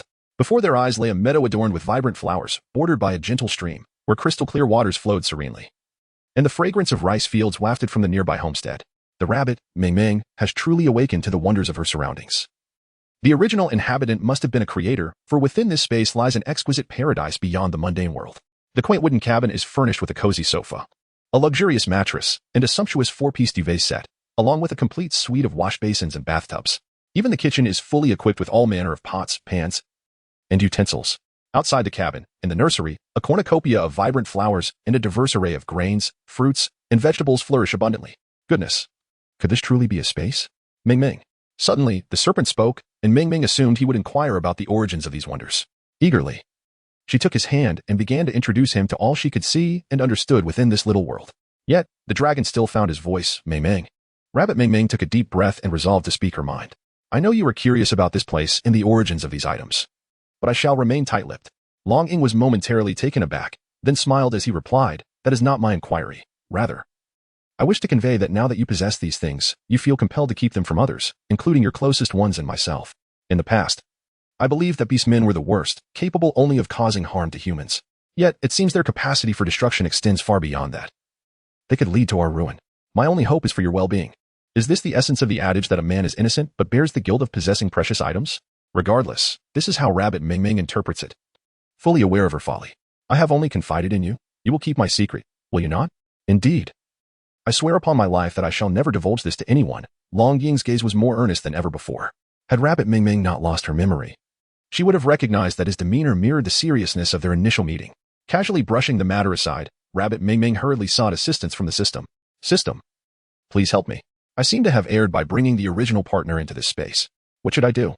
Given the progression of Rabbit Mingming and Longying's relationship, entering the small world was merely a matter of time, a scenario the system had long anticipated, though it did not foresee Rabbit Mingming's amnesia. As the partner of the host, Longing was entitled to enter the space as long as the host chose to grant him access. Based on current observations, Longing appeared to be a man of his word, unlikely to divulge the secrets of this realm. Rest assured, host, the system assured her. Feeling considerably relieved by the system's response, particularly the assurance regarding Longying's integrity, Rabbit Mingming seized the opportunity to pose a more personal question. Given my amnesia, I may eventually become a stranger to you. Will you still hold steadfast to your feelings for me? Once a male beastman selects a partner, he remains loyal for life, unless the female chooses to forfeit the bond. Longying's seemingly formal reply, however, was indeed the most reassuring answer she could hope for. Rabbity, filled with envy, couldn't help but marvel at the original owner's extraordinary fortune in finding such a loyal and dependable partner. Feeling a pang of hunger, she suggested they seek sustenance. She recalled that a substantial pile of neatly packaged fast food lay before the entrance. Within this miniature world, she felled 2 grand trees, crafting them into large bowls brimming with fried rice and pasta, all generously topped with a layer of filet mignon. A splash of red wine was added, its aroma wafting through the air. Despite having consumed some meat, her hunger seemed to intensify. As they began their feast, she served a portion to Longing before indulging herself with great delight, not forgetting to grab a cup. She shared a bottle of red wine as if it were a mere beverage. A bite of meat, a mouthful of pasta and rice, accompanied by the exquisite wine, offered a regal experience that was simply irresistible. The flavors were so delectable that they rendered her eyes wide with bliss.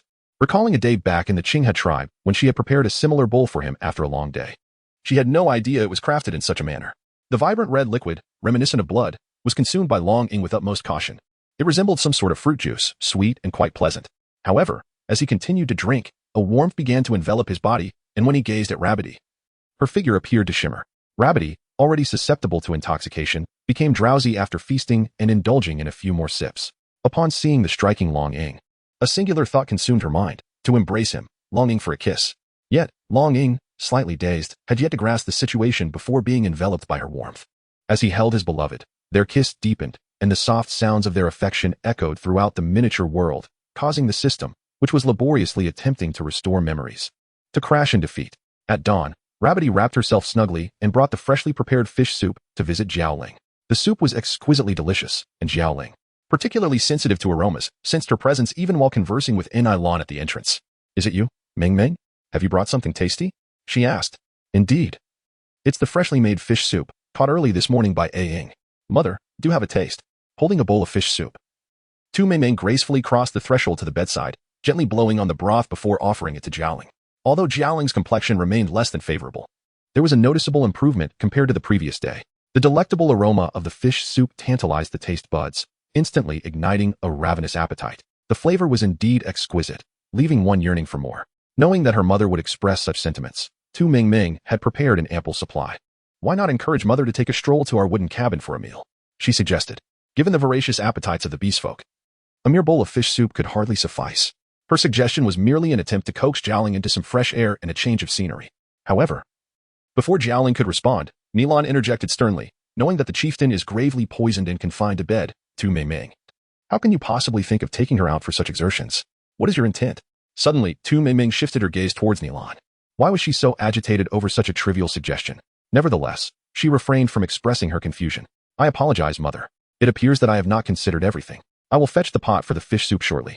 Before leaving, Tu Meng Meng once again instructed the system to conduct a diagnostic scan on Xiaoling. The results were identical to the previous time. She was indeed poisoned, but this time, Tu Meng Meng absorbed all the information. Upon returning home, Long Ying had already tidied up and was holding a large bowl of fish soup. The soup was exquisite, and he was certain that Mother would find it as irresistible as he did. "Let us go. I am fully prepared." Chapter 96. Treating us like fools. After dining with Xiaoling, the two returned home. As soon as they entered, Long Ying inquired, "Speak your mind quickly. You appear as if you might burst." Indeed, Tu Meng Meng had been hesitating to speak for quite some time. If she did not voice her thoughts soon, she would surely feel suffocated. However, before speaking, she cautiously surveyed the surroundings of the house. Although no one was present, she still felt uneasy and pulled Long Ying into the space. Mother's poison was caused by the fiery toxin of the fire python, which could only be counteracted with the rare Qiyang grass. While it may be scarce for others, Tu Meng Meng had an abundance of it in her little world. Though regrettably, she had forgotten due to her amnesia. Long Ying's pupils constricted. While Tu Meng Meng had forgotten, he remembered that back in the Qinghe tribe, Kuei Xiang had used the fire toxin to poison the tribe's females and young. Could this also be the handiwork of the wandering beastmen?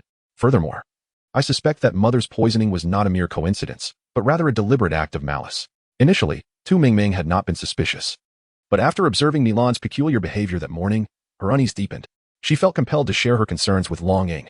The more he listened, the more furrowed his brow became. If even someone as forgetful as Tu Meng Meng could discern something amiss, how could the others in the tribe remain oblivious? Unless, of course, this incident was orchestrated by someone within the tribe. Putting those thoughts aside, the foremost priority was to locate the Qiyang grass to cure Mother's poison. "You need not worry. I will take care of Mother in your absence." After discussing their plans, Long Ying took the opportunity of a hunting trip to lead the hunting team away. Every day, Tu Meng Meng personally prepares 3 meals for Xiaoling, and their relationship has grown increasingly harmonious. Sometimes, when they share secrets, even Enai must step aside. After Enai was called away for a brief moment, upon returning, she heard Xiaoling's laughter emanating from the room. Presently, the only person capable of eliciting such joy from Xiaoling in the tribe is Tu Meng Meng. "Enai, why do you linger outside instead of entering?" Recently, Shifei has been turned away every time she visits, yet laughter always echoes from within. She had long instructed her servants to keep an eye on this situation. Her earlier question to Enai was merely a feigned inquiry. Observing Enai furious expression, Shifei chuckled. "Dear second clan leader, you seem weary from your recent duties in the tribe. You do not look well. I happen to have some medicinal pills from the main city. Would you like to try a few?" Enai, unaware of Shifei's intentions, merely offered a cold smile and followed her. Upon entering Shifei's quarters, she noted the bizarre assortment of items adorning the walls, all of which she had never seen before. Truly, Shifei deserves her status as the most esteemed female in the main city. If she could ally with a beast man from the Dragon Clan, it would surely bring the Dragon Clan to reside in the main city as well. Lost in thought, she heard Shi Fei mention that Long Ying and the others were hunting to the north. A simple statement that caused Ni Lan's expression to shift dramatically. She drew a stone knife and pressed it against Shi Fei's neck, demanding, "What do you know?" Shi Fei, unfazed, laughed, "I am well aware of your actions. But your true adversary is not me, it is Tu Mingming." Though Ni Lan knew her enemy was indeed Tu Mingming, Shi Fei's knowledge unsettled her. Shi Fei continued, "I intend to bring Long Ying back to the main city. I wonder, what is your aim? If our goals align, I believe we can work together. And my father would undoubtedly support us." The high priest agrees as well? Of course. Upon hearing this, Ni Lan finally lowered her stone knife. She wished to say more. But Shi Fei interjected, "You must take this wound medicine promptly. Otherwise, it will lose its efficacy." Understanding the implication, Ni Lan accepted the pills with gratitude and hurriedly departed. Once Ni Lan was completely out of the wooden house's vicinity, a servant emerged from within and asked, "Esteemed female, shouldn't we report the second clan leader to the chief at this time? You are merely a servant. Explanations are futile." Shi Fei shot her a fierce glare. To the northeast of the tribe, Long Ying led the hunting team deeper into the wilderness, far beyond their usual hunting grounds. The patience of the hunting team had long been worn thin, yet they refrained from expressing their frustration, merely out of respect for Long Ying's status. However, some were growing discontented. "Young clan leader, where exactly are you taking us?" Shi Xiao, the former captain of the hunting team and one of the few foreign beast men in the Dragon Clan, felt a sense of injustice as he had to exert thrice the effort to attain the captaincy. His position had barely warmed when Long Ying, an unexpected arrival, took over. With irritation boiling within, he confronted Long Ying. "What is your intention? Are we merely your playthings as you lead us through the forest?" One team member quickly intervened, saying, "Shi Xiao, hold your tongue. The young clan leader was part of the hunting team in his previous tribe. He knows how to hunt. I believe he must have other matters at hand." After calming Shi Xiao, he turned to Long Ying. "Throughout our journey, it has become apparent that you are not leading us for hunting. If you trust us, perhaps you could share your purpose. We might be able to assist you. Wandering aimlessly in these mountains is not a viable plan." Long Ying bowed his head, full of remorse. Initially, he had not considered the situation deeply and indeed neglected everyone's feelings. "I apologize. My female enjoys certain herbs, and I wish to gather some to please her. This is a personal matter, and I feel embarrassed to discuss it." The hunting team members, initially expecting a grand secret, found his reasoning rather trivial. Yet, this small revelation bridged the gap between them, making Long Ying seem less formidable. Some members, having partners, suggested to Long Ying, "Females adore shiny and vividly colored objects. I can guide you to where they can be found." As Long Ying departed with the team, Shi Xiao's eyes narrowed in skepticism. Was it truly worth leading them to such remote woods for the sake of appeasing a female? His doubts lingered. Soon, the team member who had walked alongside Long Ying returned, announcing that the young clan leader sought a type of grass that was entirely red. It was said that his female could create delightful concoctions with it. "Let us assist in the search. Perhaps our females will also be treated to something special." The scent of Long Ying's female was unforgettable to the beast men, as they were particularly sensitive to aromas. Chapter 97. Why don't you go die? Fearing that there might be ill-intentioned individuals within the group who might implicate Tu Mingming, Long Ying found himself in a position of considerable frustration. Meanwhile, far away in the Dragon Clan's territory, Tu Mingming felt her ears burning as if they were on fire. She slapped her cheeks, attempting to awaken herself. "It's just a cold shower in the middle of the night. How could I possibly catch a cold?" Yesterday, Jiao Ling's condition had suddenly worsened. Her body ablaze like molten lava. Tu Mingming had cared for her until she was drenched in sweat, returning home late at night, seeking a cold shower to refresh herself. Little did she know, this would lead to a severe cold, complete with fever and a runny nose, and now her ears were aflame as well. "System, I feel as if I'm dying. Could you provide me with some medicine?" In the next moment, several boxes of cold medicine struck her forehead. In recent days, as Tu Mingming fell ill, it was Nilan and Shi Fei who tended to her before Jiao Ling, yet unbeknownst to them, Jiao Ling succumbed to a profound coma. "Someone quickly! The chieftain lies unconscious." Upon hearing the cries, the beastmen gathered at the entrance of Jiao Ling's abode. Lately, whenever a beastman passed by her dwelling, laughter would often echo, leading everyone to believe the chieftain was on the mend. However, the reality was far grimmer than anticipated. The tribal doctor emerged from the room, and the beastmen rushed forward, inquiring about the chieftain's condition. "What has transpired?" Just days ago, she seemed well. The physician's countenance was grave, his expression filled with deep disdain as he revealed, "The chieftain has been afflicted by a peculiar poison once more. This time, it is likely she will not survive." What? The beastmen could scarcely believe their ears. Previously, the chieftain had encountered poison from outside, but now she had been struck by yet another, clearly indicating that someone within the tribe sought to harm her. Even a fool could deduce this. Who among us would dare to conspire against our chieftain? Should I discover their identity, I shall ensure they suffer dearly.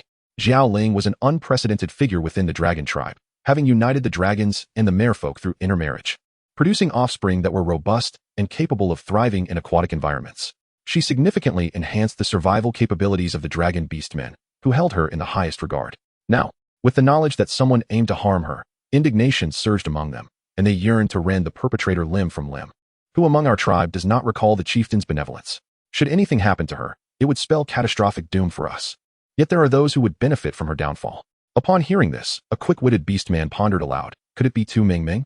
Once the suggestion was made, a tide of accusations followed suit. Indeed, it is Tu Mingming. She is the only outsider among us, and her partner is the young chieftain. Should the chieftain perish, she would ascend to become the most esteemed female in the tribe. Who else could it be?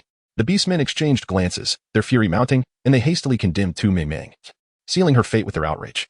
In the stillness of the room where the gentle rabbit lay in slumber after taking her medicine, the sudden sound of relentless banging at the door echoed through the air. Come out, you wretched creature, hasten forth. The term wretched creature? With a furrowed brow, Tu Mingming expressed her displeasure but soon rose to open the door. What do you want? Let me go, let me go. As soon as she opened the door, she was seized and dragged by the orcs, her cries falling on deaf ears. Before long, she found herself bound and displayed in the square, surrounded by orcs who had previously greeted her with smiles just days before. Now, they glared at her with fierce and menacing expressions, as if she had desecrated their ancestors' graves. If orcs were not known to consume humans, she might have feared for her very life. You vile female, why don't you just die? With these shouts, mud and stones rained down upon Tu Mingming, causing her intense pain. Yet, all she could do was whimper, unable to utter a single word. It became painfully clear to her that someone was intent on tarnishing her reputation, as the sudden hostility and the gagging of her mouth suggested. You bastards! If you have the guts, let me go. I challenge you all, she cried in muffled tones. Stop. Please, stop. At some point, an Elan appeared in the square, rushing forward to untie Tu Mingming. However, she was stopped by a male orc. Second clan leader, Tu Mingming is the one who poisoned the clan leader. If you release her, how can you justify it to the many clan members and the clan leader? Upon hearing this, Tu Mingming shook her head vigorously. Why didn't he do it? When I arrived, the clan leader was already poisoned. How could it possibly be my doing? And Elan looked astonished. Unable to believe that Tu Mingming could be responsible, she shared the same doubts and voiced the same inquiry. It's impossible. It absolutely cannot be her. The clan leader was already poisoned when she arrived. The second clan leader remained unaware. The clan leader has been in a coma since yesterday. The clan physician indicated that he was afflicted by a new poison that necessitates daily consumption, accumulating to a critical level before symptoms manifest. The clan leader has been eating the meals prepared by Tu Mingming, and he was fine while she was present. It is only in her absence that he has fallen ill. If she did not poison him, then who could have? Indeed, Tu Mingming had been meticulously overseeing all matters related to the clan leader, determined to prevent anyone from exploiting any weaknesses. Yet, the sudden illness had turned the very tasks she had diligently managed into her greatest vulnerability. Rabbit Mingming was silenced, her head nearly shaking off from the lack of attention. It was evident that someone intended to impose blame upon her unjustly. She could only hope that Drowling would withstand this trial, uncertain of when Longying would return. Nilan pondered deeply, her face filled with regret. Mingming, I have wronged you. Please take a few days in confinement. I promise to uncover the truth and restore your innocence. No sooner had she spoken than several beastmen seized Rabbit Mingming and dragged her to the entrance of a cave. Once thrown inside, a melodious female voice echoed. She is the maid of the young clan leader. Surely, she cannot remain in confinement. We must find her a better place. She face smiled sweetly, yet her gaze was more venomous than that of a serpent. Unfortunately, Rabbit Mingming was oblivious to this. The two beastmen stationed at the confinement's entrance exchanged troubled glances. They understood Shifei's implication. After all, Mingming was the maid of the young clan leader. If he returned and discovered this, they would find themselves in dire straits. It seemed Shifei had pierced through their thoughts and leaned in, inquiring with a smile if she dares to poison the clan leader. Do you believe you can escape when she emerges? If it were me, I would certainly dispose of this malignant tumor before the young clan leader's return. Would he really trouble his kin for the sake of a maternal murderer? Upon hearing this, the two beastmen's eyes brightened. The respected female was right. They would immediately relocate Rabbit Mingming to a more suitable environment. Initially, when she heard someone was to move her, Rabbit Mingming racked her brain to discern who it might be. However, upon hearing the beastman's words, her composure faltered. She had encountered Shifei several times in Jiaoling's chamber and always sensed an underlying hostility from her. To her surprise, she was indeed a good person. Before long, Rabbit Mingming found herself taken to another dark cave, where she noticed some icy, soft entities. It was a nest of snakes. She had been cast into their lair. In a moment of determination, Tu Mingming silently vowed that once she escaped, she would unearth the ancestral grave of the Shi family as a token of her gratitude. Fortunately, the beastmen who had abandoned her retained a shred of conscience and helped untie her restraints. Now, armed with a dagger, Tu Mingming carved a bloody path through the serpent's lair. Before her lay a python, its girth exceeding that of ancient trees, hissing and flicking its forked tongue menacingly. In that moment, she felt as insignificant as a grain of sand in the vast ocean, yet her gaze remained icy and resolute. This treasure would be hers. Upon entering the serpent's den, instinct had compelled Tu Mingming to retreat into her spatial realm. It would be a shame to squander such a wondrous tool of advantage. She had entirely forgotten that she had once been a formidable assassin, one who, despite her profession, had always acted as a mercenary for hire, targeting those with insidious hearts disguised beneath a veneer of respectability. Not every assassin is agile or astute. After all, the primary objective is simply to eliminate the target. However, the modern tactics she had relied upon proved futile in this beastly realm, where opponents were not only swift but possessed formidable defenses. How could one hope to prevail? Especially with the Serpent King lurking ahead. Yet, the system insisted that within this serpent's lair lay a sealed treasure, and should she retrieve it, she would gain access to the entirety of the original owner's memories. The stakes were high. It was a matter of life or death. As if understanding her words, the python grew agitated by her taunts, its presence filling the air with a suffocating scent that nearly overwhelmed her. Fortunately, she had a few masks stored in her spatial realm. She hastily donned one, just as the python lunged toward her. With an indignant shout, Tu Mingming swiftly evaded to the side, her dagger striking against the serpent's body, producing a shower of sparks, revealing the blade's numerous nicks. The python remained as agile as ever, not a single scale dislodged from its formidable form. How could she hope to defeat such a creature? Her training in modern martial arts, taekwondo and sanda, seemed utterly inadequate for this formidable foe. Before she could catch her breath, the python opened its gaping maw wide, perhaps deeming her too feeble to pose a threat, and prepared to swallow her whole. Indeed, outside, she was impervious to harm. Perhaps there lay an opportunity for escape within. Thus, Tu Mingming was engulfed by the massive serpent in a single gulp. A wave of dizziness washed over her, akin to the tumultuous whirl of a roller coaster. Hastily, she retrieved a flashlight from her spatial pocket and was met with the sight of pink, fleshy walls surrounding her. There were remnants of undigested food, and she felt a surge of nausea. Had she not been unwell and fasting all day, she would surely have retched. At that moment, it seemed the python lay still, its belly remarkably calm. As Tu Mingming stepped forward, her foot grazed some viscous green liquid, and in an instant, her shoe was corroded halfway through. Rabbit Mingming was immediately struck by a wave of frustration. The corrosive nature of the python's gastric acid was simply too formidable. It was imperative to make an expeditious escape, lest she truly become the python's luncheon. Judging by the time outside, it should be the hour for a midnight snack. With an additional 2 layers of beast skin wrapped around her feet, Tu Mingming waded through the stomach acid in search of a pristine spot, eventually entering the space where she began to rummage incessantly. The efforts of those who came before her provided her with ample benefits, revealing that the original owner was indeed a responsible and benevolent individual, for the space was filled with treasures. A watermelon knife, chili powder, salt, and even a few miniature explosives were among the items, none of which impeded Tu Mingming's plans for modification. It was only at this moment that she truly appreciated the utility of chemistry as an invention. Gathering countless dry twigs from this diminutive world, Tu Mingming envisioned roasting them within the belly of the python. It is the audacious and industrious who possess true capability. In a moment of audacious ingenuity, Rabbit Mingming filled the serpent's belly with firewood, taking care to drench it in oil, fearful that the flames would not consume it thoroughly. As the spark ignited, she swiftly retreated into her refuge. The oil-soaked branches blazed like wildfire, igniting almost instantaneously and triggering the explosives concealed within the creature's stomach. The python writhed in excruciating agony, and within mere breaths, the posterior of its body erupted into countless fragments. Its head remained unscathed, forced to witness its own demise in stark clarity. When Rabbit Mingming emerged from her sanctuary, the serpent's lair was strewn with the lifeless forms of snakes, both large and small, an innumerable array. The air was thick with acrid smoke, infused with the corrosive gastric acid of the python. Minute particles settled upon her skin, igniting a flurry of red welts. The treasure lay concealed behind the stone wall. Prompted by the system's notification, Rabbit Mingming raced towards the rocky barrier, only to be unexpectedly drawn into it. To her astonishment, the cavern's rear unfolded into an open grotto, seemingly untouched for centuries, blanketed in cobwebs with spiders the size of fists. With her dagger rendered useless, she resorted to wielding a watermelon knife, not only for its practicality, but also as a means of self-defense. As she traversed the passage into the cave, the mountain structure appeared peculiar, resembling a conical formation, with the treasure, as indicated by the system, suspended high in the cave center. As Tu Mingming leaned closer, the treasure surged towards her, penetrating her brow. In an instant she collapsed, her body entirely unresponsive, yet her soul returned to the small world. Before her appeared a flicker of amber-hued ethereal light, revealing a stunningly beautiful young woman, who vanished after a mere glance. System, is that your form? Tu Mingming mused, utterly captivated by the woman's beauty, as if no man in the world could ever be worthy of her. The system remained silent, its tone grave as it instructed. Close your eyes and deeply attune yourself. I shall merge the treasure with you. The foremost task was to integrate the original owner's memories with her own. And Tu Mingming dared not be careless. Although the system typically required time to restore memories, it fortuitously encountered the eyes among the 7 major components, establishing a connection with the brain, thus expediting the process. To prevent a recurrence of previous mishaps, this time, they would merge directly within the small world, impervious to any external calamity. The system utilized its amber brilliance to link the brain and eyes, ultimately connecting to Tu Mingming's essence, revealing a progress bar in her mind, which currently lingered at a painfully slow 1%. I found it! I found it! A member of the hunting team shouted with uncontainable joy, yet none of his teammates approached to investigate. Such occurrences had transpired numerous times within the group.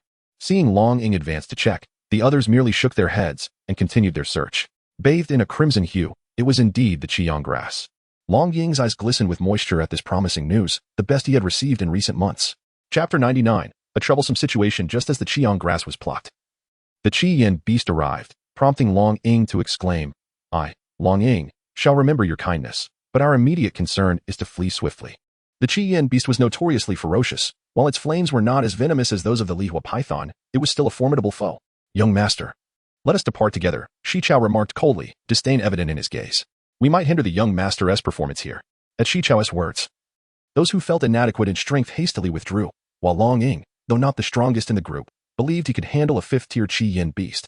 Once the team members had retreated, Long Ying cautiously stowed the Qiyang grass in his pocket. To the Qi Yin beast, this beast man appeared to silently provoke it. You dare? It growled, preparing to pounce.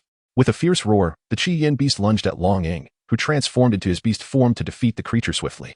His massive frame expanded several times, yet the Qi Yin beast showed no sign of fear. Rather, its interest intensified. Having had no rivals in this dense forest for some time, it relished the opportunity to toy with this intruder.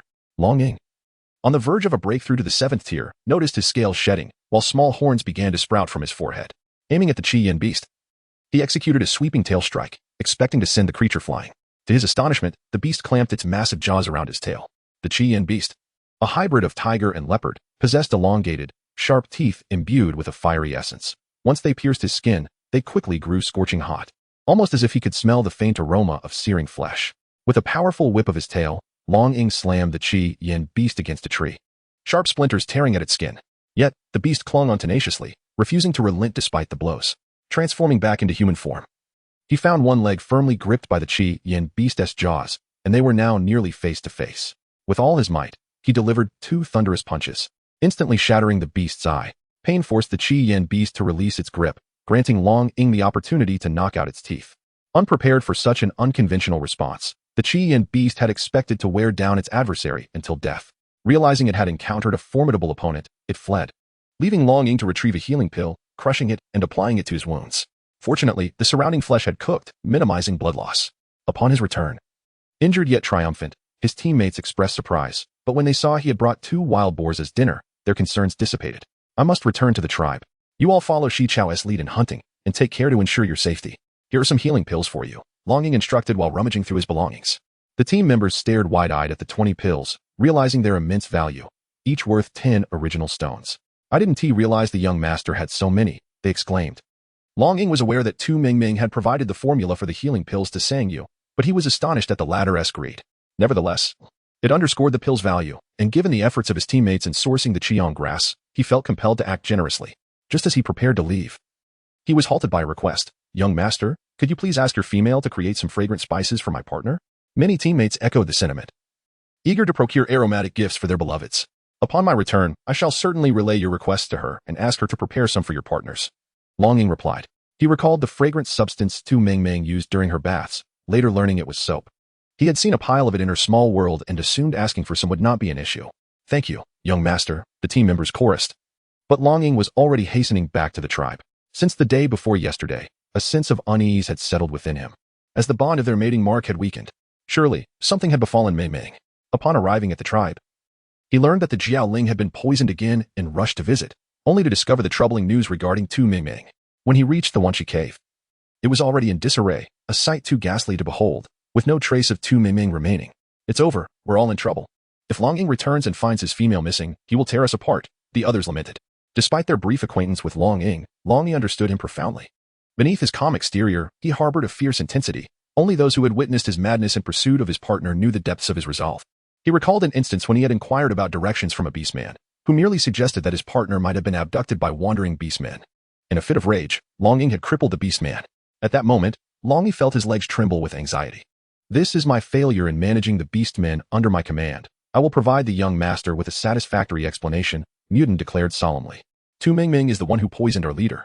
Should the young master fail to discern right from wrong, we would rather not have him as our leader.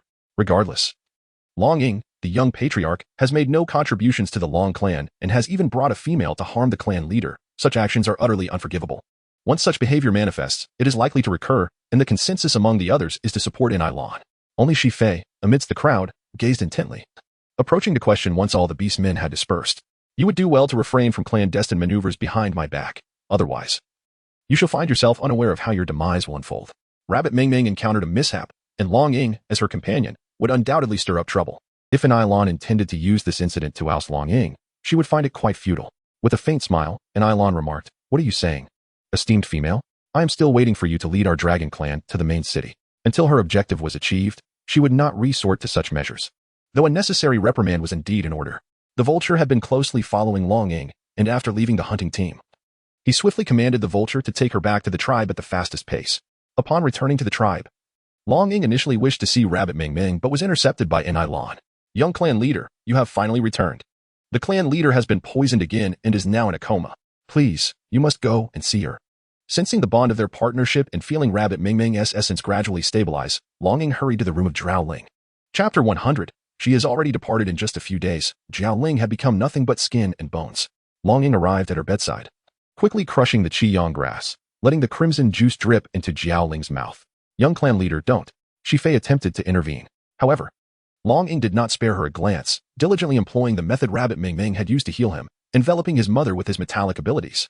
Standing nearby, In Lan felt a surge of resentment, wishing she could crush her silver teeth. It was no wonder he insisted on leading the hunting team. He was searching for qiyang grass. If Zhao Ling recovered after detoxification, her status in the tribe would revert to that of a servant. In Lan glared fiercely at Shi Fei, only to find her calm and unperturbed. Was he this qiyang grass? The medicinal potency of the qiyang grass gradually spread within Zhao Ling, the searing heat dissipating, replaced by an insufferable chill that clashed violently. Suddenly, dark blood spewed forth, staining Zhao Ling's pure white garments, the blood resembling blooming red plums, dazzling and piercing. Ah Ying, you have returned. I am back, mother. I have brought qiyang grass. You will surely recover. Long Ying grasped his mother's hand, the bone-chilling cold radiating through his body. Ah Ying, mother cannot hold on much longer. You must take good care of Mingming. Even in death, I can rest in peace. With those final words, a tear escaped the corner of Zhao Ling's eye, and she departed from this world. The hand he held grew lifeless, limp in his grasp. Long Ying could no longer contain his tears, understanding that his mother had left him forever. From that moment on, he would be an orphan, with no one left to cherish in this place. Mother, do not worry. I will take good care of Mingming. We will have children, and I will look after them just as you cared for me. Each word was drenched in Long Ying's sorrow, and though he spoke only a few phrases, he choked on his words, struggling to convey them. Everyone around was engulfed in grief, yet one person remained eerily lucid. Sister was merely poisoned by fire. Qiyang grass could have detoxified her. Is the young clan leader not the least bit curious as to why she perished in such a frozen state? Long Ying, having returned from his journey, already had bloodshot eyes, and after crying, his expression grew even more fearsome, his blood-red gaze fixed on In Lan. Under such a gaze, In Lan felt her heart race, her palms sweating with anxiety. But she had to speak. Both Zhao Ling and Rabbit Mingming were dead, and she had nothing left to fear. Since the young clan leader had ventured out for hunting, she had taken it upon herself to oversee everything concerning the clan leader. Initially preparing food herself, she eventually took on even the smallest tasks. At first, we believed she was your female, young clan leader, and after all, the clan leader is your mother. She would treat the clan leader well. Yet, to our shock, she poisoned the clan leader. By the time we discovered it, it was too late. The clan leader had already fallen into a coma, waiting for your return to bid her final farewell. Having spoken these words, In Lan was already in tears. Long Ying then surveyed his surroundings, but there was not a trace of Rabbit Mingming. A wave of dread washed over him. Where could Rabbit Mingming be? To the beastmen, it seemed Long Ying had absorbed In Lan's words and was now searching for Rabbit Mingming, intent on exacting his fury. The two beastmen who had previously taken Rabbit Mingming to the 10,000 Serpents Cave felt a sense of relief. Where was Rabbit Mingming? This was an excellent opportunity to gain merit, and Shi Fei would not let it slip by. Young clan leader, please do not be angry. The second clan leader threw Rabbit Mingming into the 10,000 Serpents Cave days ago. She is likely already torn to shreds by the serpents. In Lan shot Shi Fei a fierce glare, but before she could respond, Long Ying seized her by the neck, his voice dripping with menace. If anything happens to Rabbit Mingming, I will ensure you accompany her in death. With a forceful toss, he threw Ilon away and raced toward the 10,000 Serpents cave. Within the cave, the serpents were the transformed beasts of the dragon clan who had failed their ascension. Longing knew all too well the filth and terror that lurked inside. The most dangerous of all was the giant python, rumored to have lived for hundreds of years. When Longing arrived, Longing had just received the news and rushed over to stop him. I'm sorry, I failed to keep an eye on her. Longing had not anticipated that in the brief time he was away for salt, Rabbit Ming Ming would meet her demise. As Longing departed, he had confidently assured her safety, and now, recalling that promise, Longing felt his face flush with shame. Seeing Longing's current disheveled state, he could not help but tear up. Let go. In that moment, Longing felt pain coursing through him. Even his breaths were labored. He struggled to restrain himself from lashing out. Longing could no longer hold back his tears. Please, don't go in there. The next instant, Longing was sent flying 10 meters away, landing in a pile of putrid refuse. The stench was overwhelming, and Longing could no longer suppress his urge to vomit. As he glanced back at Longing, he had already disappeared into the cave. Longing sighed in relief and hurried outside, seeking a river to cleanse himself. However, he encountered tribesmen approaching the 10,000 Serpents cave, each hurriedly pinching their noses and fleeing, fearful of being tainted by Longing. Longing was already seething with anger. It was these tribe members who had caused such misery. How could he alone monopolize the wealth of the decayed refuse? Thus, Longing transformed his wings and soared into the sky, spinning like a top, spreading the filth upon every beastman below. In an instant, the air was filled with screams and curses. Longing, you scoundrel. When I catch you, I will flay your skin. Shi-Fei was the most unfortunate one. Her face covered in maggots. She wanted to scream in anger, but feared the maggots might fall into her mouth, leaving her both furious and desperate. In the serpent's lair, Longing, guided by his bond with Tu Ming Ming, traversed the stone walls to find her. She was covered in festering ulcers, a sight both shocking and heartbreaking. Chapter 101. Resentment towards one's own weakness. Ming Ming, Ming Ming. In her slumber, Tu Ming Ming sensed someone calling her urgently. It was Longing. She yearned to respond. So many words trapped within her, waiting to be shared. Moreover, Jiao Ling was poisoned again, and she needed to assist her. At that moment, Tu Ming Ming had regained her memories and understood everything. Her little world was filled with qiyang grass. Once she awakened, Jiao Ling would be saved. Yet, no matter how hard she struggled, her eyelids remained heavy and unyielding. The progress bar in her mind displayed 100%. Why could she not awaken? Time passed, though she could not tell how long, and Tu Ming Ming fell back into a deep sleep. Unbeknownst to her, the night of her resistance had turned Longing, who kept vigil by her bedside, into a restless shadow. Already deprived of sleep for several days and nights, he endured another night watching over her. He nearly succumbed to slumber multiple times, only to hear her murmuring in pain. The festering ulcers on her body had been lanced by the clan physician, covered with medicinal herbs, causing her both agony and itchiness. Rabbit Ming Ming awoke, feeling discomfort and resentment. Ming Ming, you have finally awakened. As she opened her eyes, she found herself in the embrace of a disheveled man with bloodshot eyes. Had it not been for the familiar sin enveloping her, she might have been driven to fury. Ming Ming, I am sorry for leaving you alone. Even in the embrace, Rabbit Ming Ming could distinctly sense the tremor in Longing's voice, akin to a startled fawn. Easily frightened by the slightest rustle, Longing had grown up in this tribe and surely knew about the Cave of Serpents, which explained his deep concern for her well-being. Gently, she patted his back to soothe him, assuring, do not be sad, I am perfectly fine, truly. However, upon noticing that her body was covered in herbal poultices, she managed an awkward smile. It's nothing, merely an accident. Swiftly, she cast a healing spell upon herself and Longing, causing her wounds to close instantly. The herbs cascading to the floor. There, no need to be upset. I assure you, I am truly fine now. Seeing the sorrow etched on Longing's face, she feared his melancholy might deepen and hurried to comfort him. She intended to inquire whether he had visited the realm of the merfolk and how things were there. But recalling that he had rescued her, she surmised that all must be well. I have regained my memories, and there is so much I wish to share with you. But first, I need to take a bath. Let us go see Mother. I believe my priestly abilities can assist her. Bunny Mo continued murmuring to herself as she gathered the garments for her bath, contemplating how to cure Jiao Ling while recounting the recent events to Longing. Mother, she's gone. Upon hearing those words, Bunny Mo's hands stilled mid-motion. How could Jiao Ling possibly leave? Unless... Tears spilled instantly from the corners of her eyes. Though she had lost her memories during this time, every emotion she experienced had been genuine. Her daily conversations, playful banter, and companionship with Jiao Ling, all stemming from the depths of her heart. She had long regarded this gentle and serene woman as the future mother-in-law she would cherish and care for. And in return, Jiao Ling had showered her with affection, indulgence, and tenderness, treating her like a daughter. When her memories returned, she had envisioned taking Jiao Ling to the seaside, to fish, to feast on shrimp, once she was healed. Yet even this modest, fleeting wish had slipped beyond her grasp. Tears streamed down Tu Mingming's face as she approached Longing, sorrowfully lamenting, I am so sorry, it is my fault. Had I not lost my memory, I could have saved her. Her voice broke into sobs by the end of her confession. Longing enveloped her in a protective embrace, his heart aching as he grappled with the loss of his mother and the near loss of his partner. Do not blame yourself.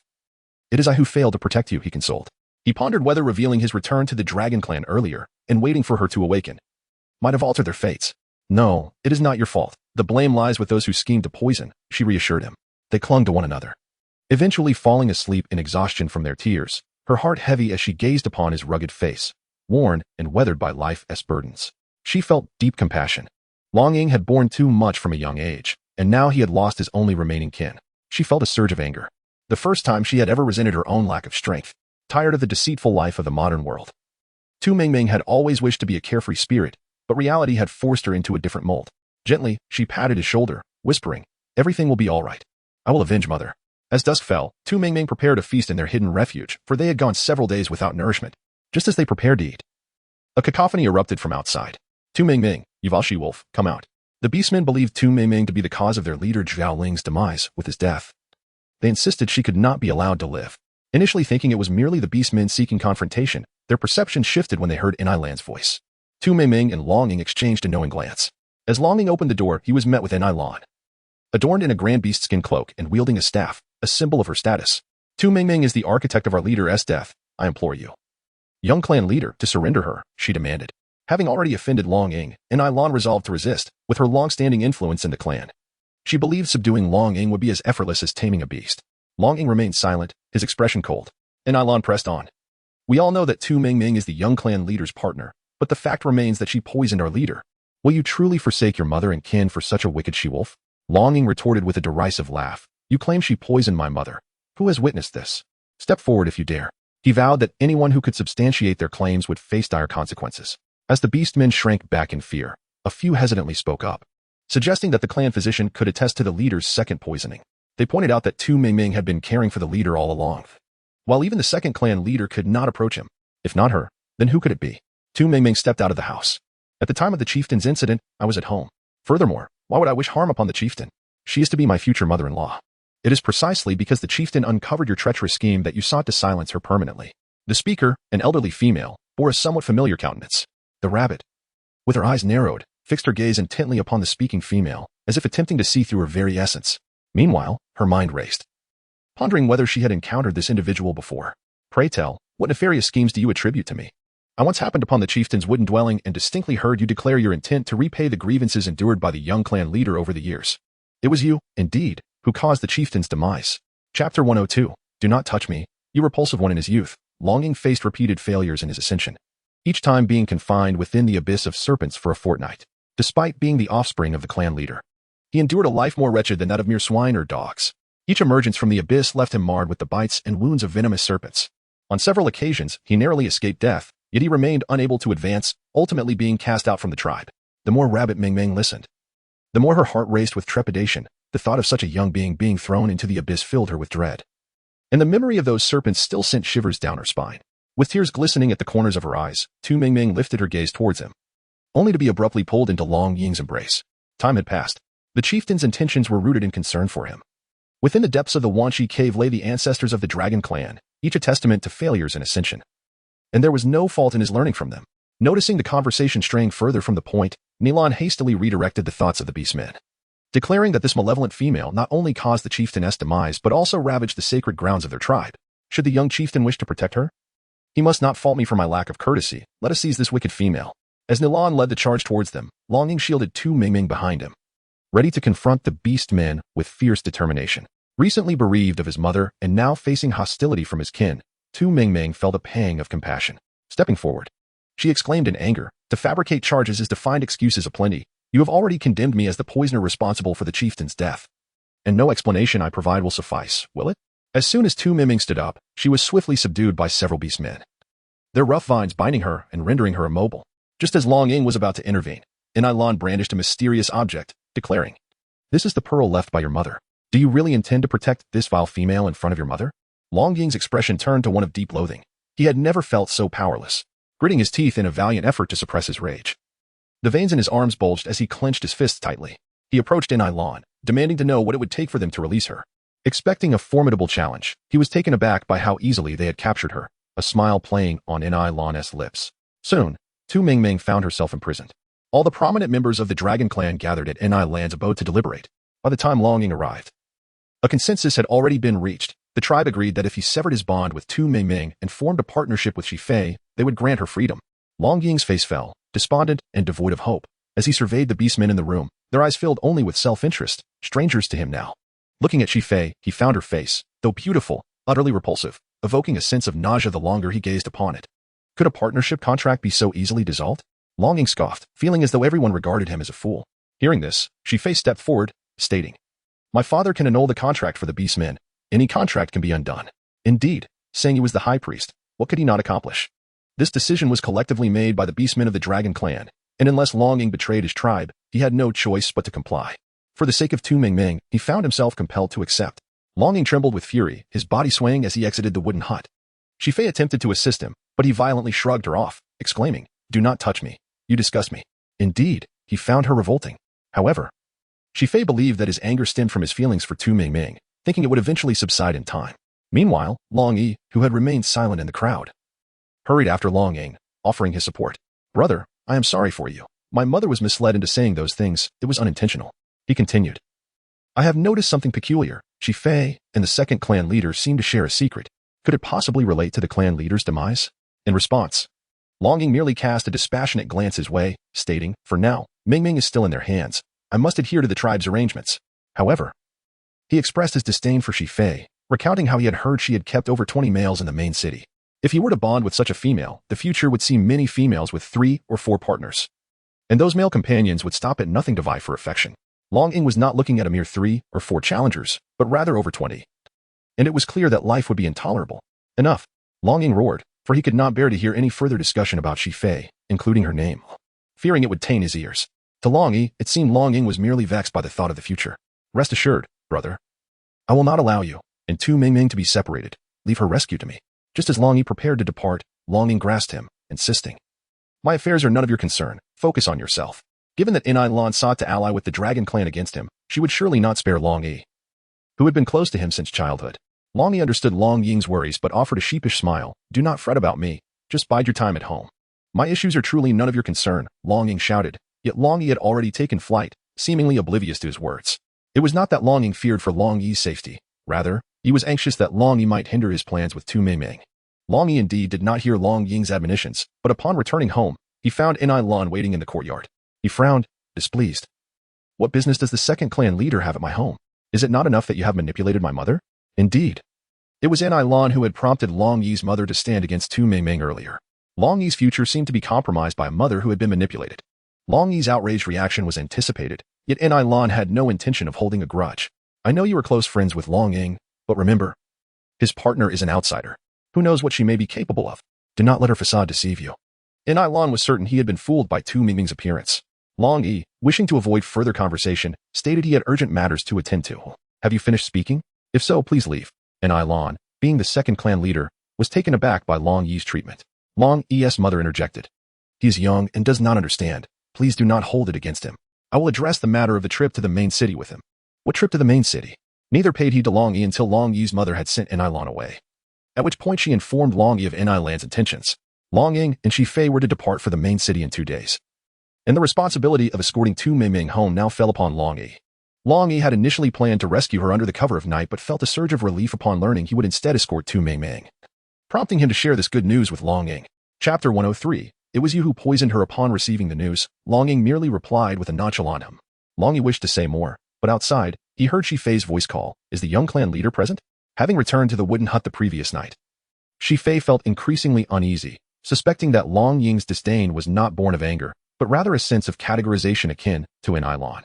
If they were to become partners, Long Ying might very well harbor a desire to eliminate her. Ni Lan was already beginning to assume control over the tribe. By the time she returned with Long Ying as her partner, the tribe would be firmly under her dominion, as the offspring of the high priest and the city lord. Her partner could not be a mere puppet. Long Yi opened the door and stepped out, addressing Shi Fei coldly. He called for you to enter.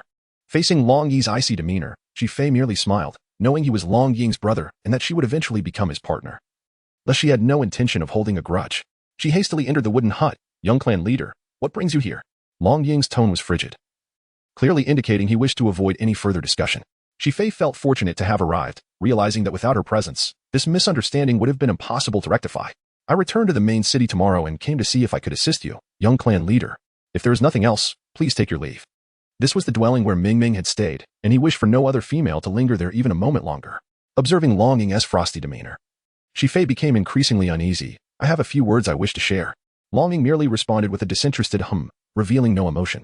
Fei took this as her cue to divulge every accusation and blame against An Lan, stating, while it is true that Tu Ming poisoned the sea spirit, it was An Lan who was the first to administer the poison. Not only did she poison the sea spirit, but she also poisoned a significant number of the tribe's younglings. Should anyone defy her authority or support Long Ying, she would eliminate those younglings.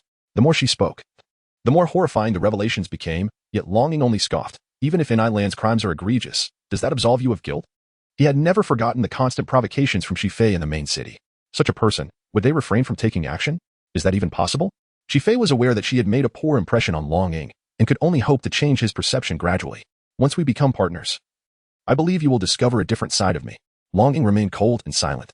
In an effort to win his favor, Fei offered, I will ensure that Tu Ming is well taken care of. You need not worry. Upon mentioning Tu Ming, a glimmer of light appeared in Long Ying's eyes, revealing his concern for her well-being over the past day and night. He was so worried that he could hardly eat, unaware that at this moment, Tu Ming was living a life of luxury. Ever since being locked in the small dark room last night, she had entered her space, indulging in steak and sipping red wine, having exchanged countless delicacies from the trading system. Now that Long Ying was aware of her spatial abilities, the quality of their lives would surely increase. Pasta, steak, fried rice, and a variety of modern dishes were all rewards for her hard work in selling pills. The system, noticing her leisurely lifestyle, kindly reminded her that with their current strength, they could not confront the Beast God Temple head-on. Had she thought of a solution? With her recent merging of her mental faculties and vision, Tu Ming's power had significantly increased, allowing her to clarify issues with little effort. Rest assured, I have devised a strategy, she assured the system. Just as the system and Tu Ming were enjoying their conversation, a noise from the outside world jolted her back to reality. She was still bound by a dark vine, and someone was assisting her in loosening the restraints. What do you intend to do? Tu Ming questioned coldly upon recognizing Fei. What can I do? Naturally, I'm taking you to a better place. Regarding the treatment of Tu Ming, An Lan had only given vague responses. She hadn't paid attention to the details, but that didn't prevent her from arranging an alternative destination for Tu Ming. What better place? Tu Ming asked innocently, resembling a naive young female just stepping into adulthood. In that moment, Fei seemed to understand why Long Ying was drawn to Tu Ming, her smile blossoming even more radiantly. Have you heard of the Snow Wolf clan? They're a race forgotten by the Beast God, living in the glacial regions where breeding is exceedingly difficult. Once you arrive, you will undoubtedly experience an unprecedented life of luxury. In such a place, where males rarely encountered females, a powerless female like Tu Ming would likely perish within days, succumbing to mating. Only with Tu Ming out of the picture could Fei fully possess Long Ying. After all, An Lan would eventually meet her demise, and she was indifferent to the loss of Tu Ming's life. As soon as the restraints on Tu Ming's hands were released, she swiftly seized Fei by the neck. It seemed that the previous night, spent with over 20 males, had left quite an impression on her. Otherwise, she would not have conceived such an exquisite hideaway. Initially, Fei was merely astonished, bewildered by Tu Ming's newfound strength. Yet, upon hearing Tu Ming's words, her mind went blank, consumed by terror and dread. Her face flushed crimson, struggling for breath, trembling with fear, as the realization dawned that it was indeed she who had drugged her that fateful night. No wonder she had scoured the entire main city. Unable to uncover even a trace of her tormentor, it was she all along. The events of that night remained the most harrowing nightmare of her life, unparalleled in its horror. Even now, the mere recollection sent shivers down her spine, every inch of her body aching with the memory. Fei gritted her teeth in hatred, muttering, "You wretched creature, I shall not let you escape." Clearly, Fei's intellect was somewhat lacking. Even in Tu Ming's grasp, she dared to issue such threats. Whether you will spare me, I do not know, but I am certain of one thing. I shall never show you mercy. With a gaze steeped in melancholy, Tu Ming forcefully hurled Fei, whose delicate frame resembled that of a fragile doll, to the ground. The tender-skinned Fei, unaccustomed to such brutality, promptly succumbed to unconsciousness. Initially, Tu Ming had exercised restraint with that particular potion, merely intending to impart a lesson to Fei, hoping to discourage her from recklessly usurping others' partners in the future. However, it seemed that one could not change their inherent nature. Not only had Fei brazenly sought out the dragon tribe to vie for her partner, but she had also audaciously plotted to deliver Tu Ming to the Snow Wolf tribe for their degradation. Since Fei harbored such desires, it would almost be remiss not to indulge her whims. The delicate figure of Tu Ming crouched down, her hands glowing with a soft green light as they enveloped Fei's face. When she withdrew her hands, The figure lying on the ground had already transformed into Tu Mingming's likeness. With the fusion of the beast goddess intellect and vision, Tu Mingming acquired a plethora of skills and powers, with the art of transformation being merely a drop in the ocean. Respectable female, are you ready yet? Dawn is fast approaching. At the entrance, two beast men, having waited for an extended period, were compelled to call out as Shi-Fei had yet to emerge. Chapter 104. Come here if you wish to live. Most beast men rose early to hunt and gather. If they were seen taking Tu Mingming away, it would surely incite trouble. I'm here, Tu Mingming replied, mimicking Shi-Fei's voice. Hastily, she exchanged clothing with Shi-Fei, and even took the precaution of finding a cloth to gag Shi-Fei, allowing her to experience the frustration of unvoiced fury. Transformed into Shi-Fei, Tu Mingming dragged the unconscious Shi-Fei out of the cave, discarding her like refuse. This female was adept at sweet-talking. She must not remove the cloth, or they would be oblivious to their impending doom. Understood. The two beastmen acknowledged before swiftly carrying the unconscious Shi-Fei away. Watching them depart, Tu Mingming smirked. Thinking that she should have confined her in a snake's den for a few days, how fortunate she was instead. With a charming yet defiant expression, Tu Mingming, having just returned to the wooden cabin, was soon approached by Nilan, who hurriedly exclaimed that Tu Mingming was entrusted to her care. Why do you repeatedly disregard our agreement? Nilan had meticulously orchestrated her plan, intending to eliminate Tu Mingming during her departure, thereby sowing discord between Long Yi and Long Ying. However, she was taken aback when Shi-Fei directly facilitated Tu Mingming's departure, rendering her scheme futile. Observing Nilan's frustration brought Tu Mingming a sense of delight. Yet she felt compelled to extract information. Since it's been a while since she left, why not share your plan with me? Perhaps we can still retrieve her. Nilan, having faced Shi-Fei's fickleness on multiple occasions, was skeptical of her words. You would do well to hope for her return, otherwise. I shall inform Long Ying about your treachery involving the cold poison against Jiaoling. I wonder if he would still consider you as his partner. What? Nilan, noticing the astonishment on her counterpart's face, departed with a sense of triumph. Rabbit Mingming was indeed astonished. She had initially believed it was the poison laid by Nilan. But to her surprise, it was Shi-Fei. Allowing her to depart so easily was truly a boon for her. Esteemed lady, we must set forth now.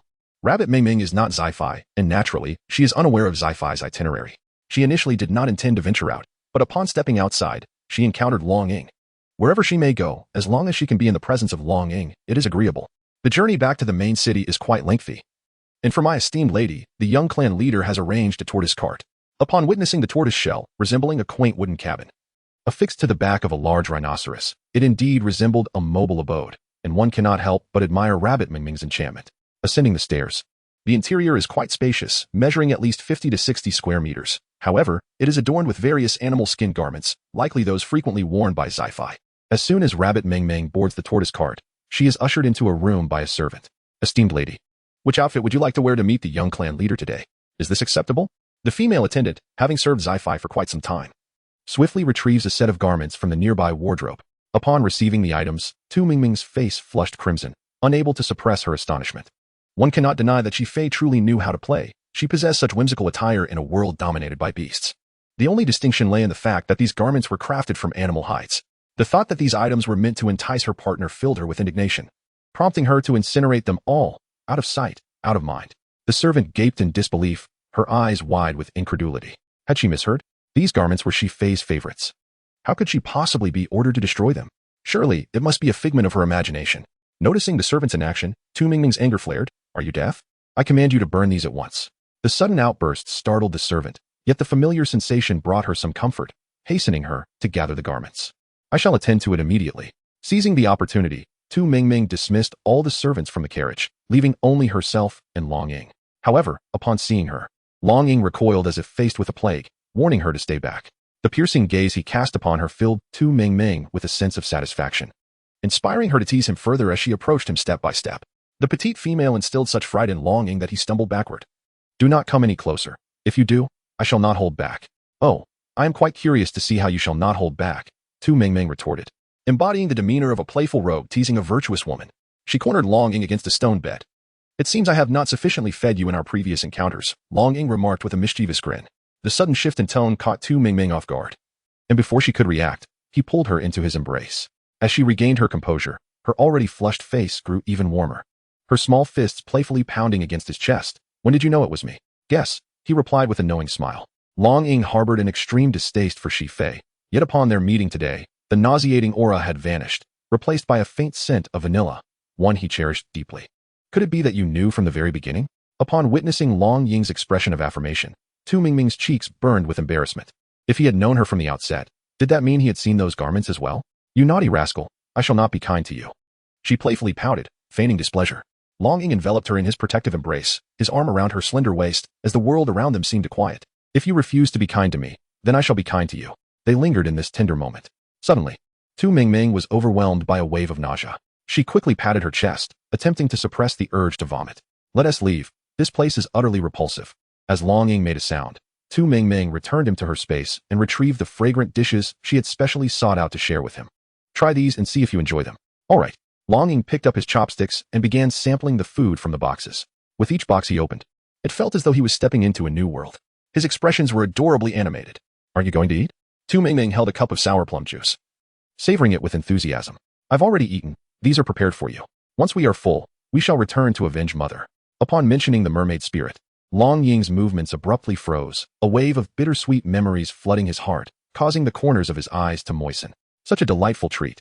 Yet he had no chance to share it with Mother. Rabbit Mingming seemed to perceive his thoughts, sitting before him as she recounted the period when he sought medicine, sharing her daily life with Jiaoling. Although Mother was unwell, she remained quite particular about her food. Each day, I had to devise various dishes for her. Much like this meat you are eating. You have consumed several boxes each time. The remnants of those meals are what you are enjoying now. As Rabbit Mingming chattered incessantly, seemingly venting her grievances, Long Ying felt a surge of delight within. Thank you. Long Ying suddenly blurted out, a word that conveyed both gratitude and a sense of relief. Rabbit Mingming pretended not to hear, urging, hurry and eat. I will go pick some fruit.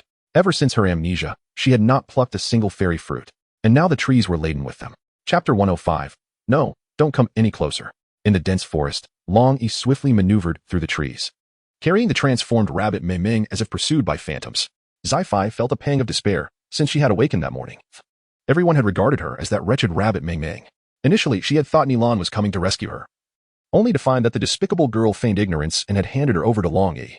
After taking her on his back, Long Yi ran for his life. The jarring ride left Zai-Fi dizzy, her heart heavy with unbearable anguish. She fought the urge to vomit, but her mouth was obstructed, rendering her unable to do so. If you have the ability, let me go. I swear I will kill you, you little brat.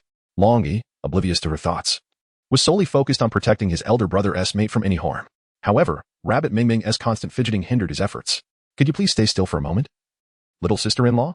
I will set you down once we find a safe place. In the past, Zai-Fi would have been elated to hear him call her little sister-in-law, but now, ugh, open your eyes wide and see clearly. Who is your little sister-in-law? She felt an urge to curse him, but Long Yi remained entirely unaware. Suddenly, a flurry of birds startled from the underbrush.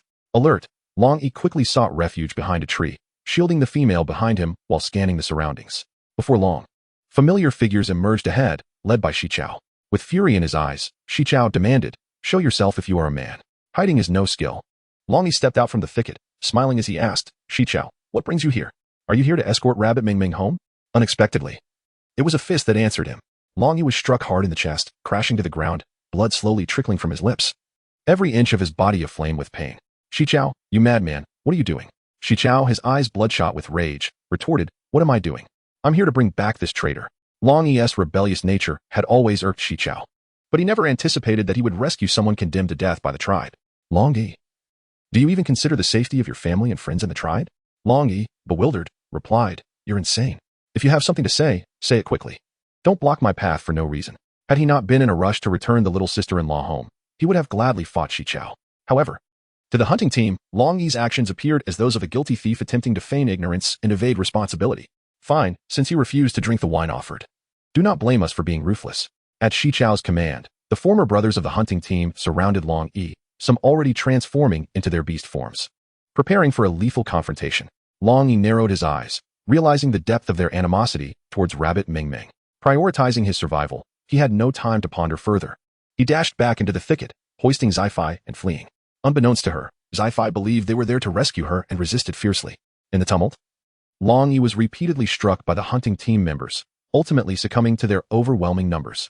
As Long Yi fell unconscious, Zai-Fi assumed she had been saved and hurriedly gestured for assistance to free her from the bindings, especially the cloth gagging her mouth. Yet, the others remained unmoving, their expressions betraying unsettling emotions.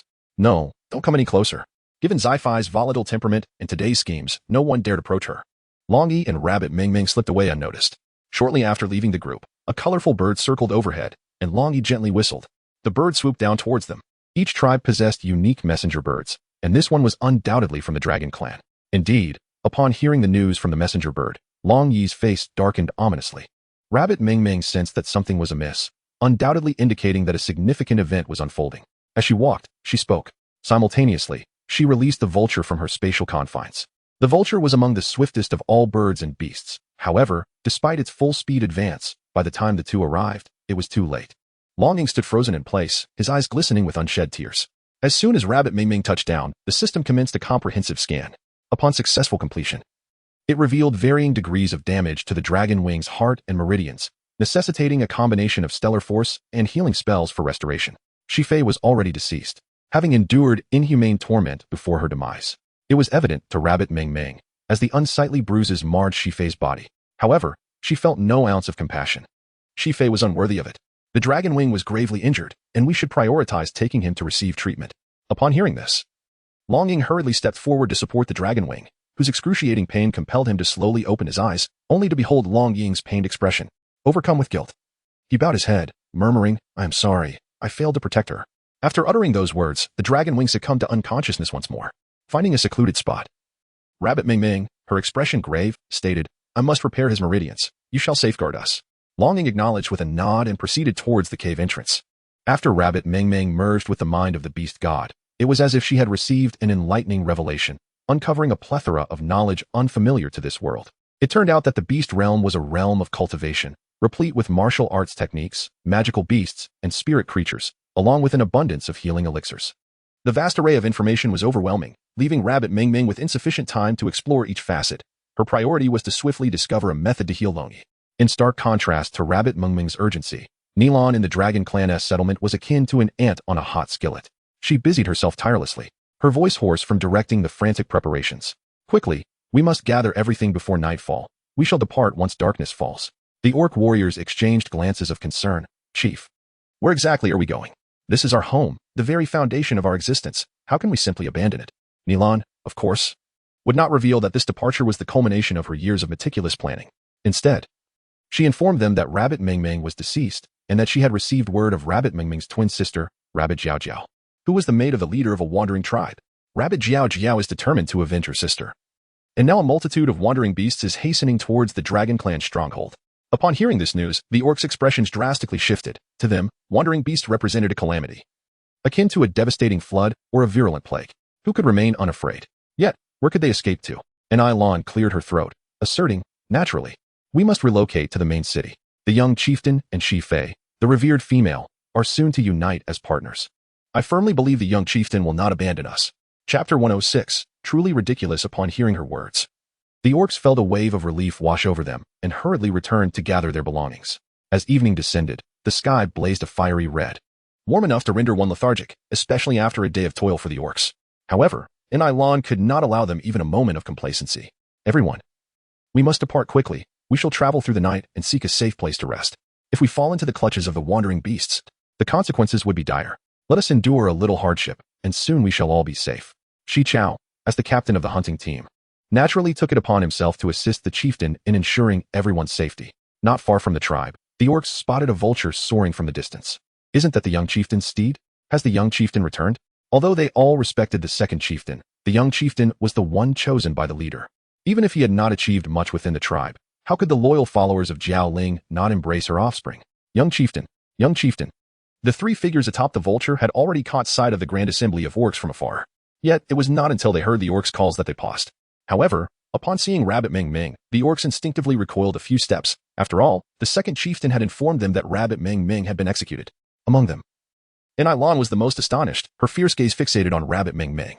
"Rabbit Ming Ming, you are alive?" The rabbit, seemingly indifferent, shrugged and scoffed. "You are still alive. How could I possibly be dead?" Ailon shifted her gaze towards Shi Xiao, who shook his head repeatedly, insisting, "It cannot be.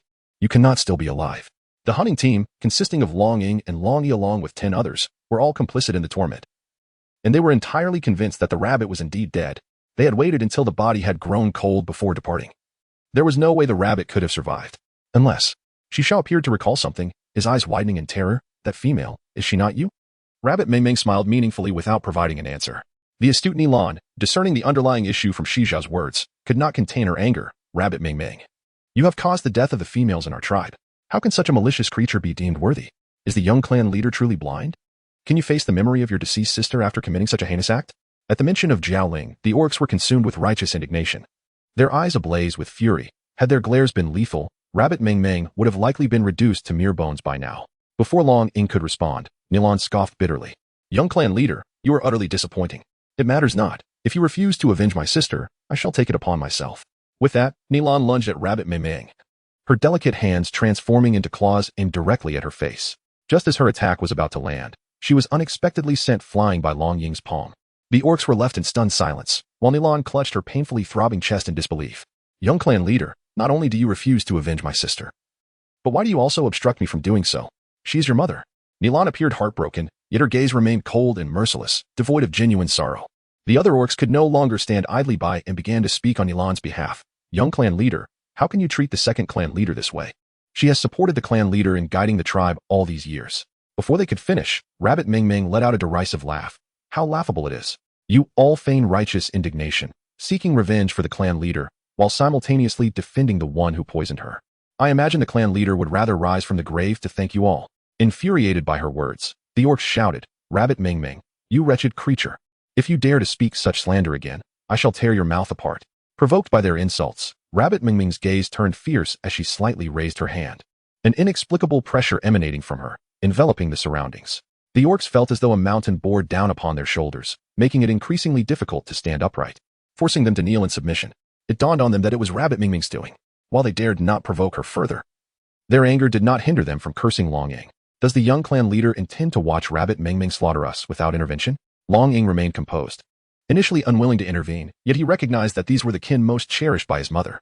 He grasped Rabbit Ming Ming's hand and explained, her power far surpasses mine. Crushing you would be as effortless as squashing an ant. Do you truly believe she would go to such lengths to poison my mother? The orcs were initially taken aback, but reality compelled them to acknowledge that Rabbit Ming Ming indeed possessed such strength. Upon reflection, the young clan leader's words began to resonate with a sense of logic. Suddenly, Tu Ming Ming recalled a phrase, in the face of absolute power, all schemes and tricks are but paper tigers.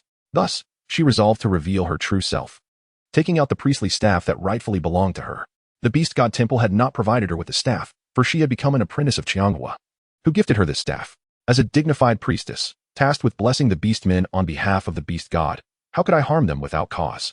Healing magic descended with her staff, enveloping each beastman in its embrace. Following this, a melodic chant filled the night air, its enchanting notes evoking the most cherished memories within the hearts of the beastmen, who smiled radiantly as they received blessings. They suddenly realized that the priestess held a stature even higher than that of the tribal leader in every clan. Initially, Nilan claimed that Tu Ming Ming aimed to elevate Long Ying to the position of chief, and as the chief's companion, her status naturally soared. However, all of this was mere illusion. Tu Ming Ming had no motive to harm the jelly spirit. So, who was the true culprit behind the poisoning? Indeed, Tu Ming Ming had just accused them of shielding the murderer. In the gaze of the beastmen fixated intently on Nilan, a priestess could never harm the chief. Could it truly be the second chief? It was unclear who posed such a question, but Nilan was jolted by the realization of Tu Ming Ming's priestly identity. No, it was not me. All of this was orchestrated by Tu Ming Ming. She had never mentioned her priestly status before, biding her time for this moment to turn the tables and compel them to submit willingly. Clearly, Nilan's words had lost all persuasive power at this juncture. Seeing Nilan's unyielding defiance, Long Ying could no longer contain his frustration. He wielded a vine with force, striking Nilan harshly. My mother treated you so well. Why did you poison her? In Long Ying's memories, Nilan had always seemed like an elder sister, while the jelly spirit doted on her as if she were her daughter. Even before the jelly spirit became chief, everything she possessed was always shared with Nilan, simply because it was Nilan who rescued her from the sea. It was Timi. It wasn't Timi, Nilan screamed in a near breakdown. She could not afford to admit guilt, acknowledging it would leave her with no refuge in the tribe. Chapter 107. A chilling revelation. Additional update. Shifei has told me everything. How much longer will you keep hiding? Long Ying shouted, his eyes ablaze with anger. He could not fathom why his mother, who had treated Nilan with such kindness, was now being harmed by her. The person he once regarded as a sister now seemed so foreign and terrifying. Upon learning that Shifei had divulged all the details, Nilan deflated like a punctured balloon, collapsing weakly to the ground. All her remaining courage dissipated as her mind raced with thoughts of how to respond. Suddenly, a glimmer of hope sparked in her eyes. Ah Ying, listen to me.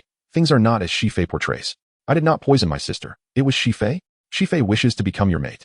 Nilan wept, recounting many things, essentially conveying the message from the main city and the high priestess. They wanted Shifei to bond with the young leader of the dragon clan. But the jelly spirit objected, unwilling to entangle her child in such turmoil. Consequently, She was poisoned, and the entire clan was unable to locate Long Yuan. When Long Yuan returned, he had spoken of Long Ying, prompting the jelly spirit to send someone to bring him back. The intention was for Shi Fei to choose between the two brothers, but unexpectedly, Shi Fei developed feelings for Long Ying.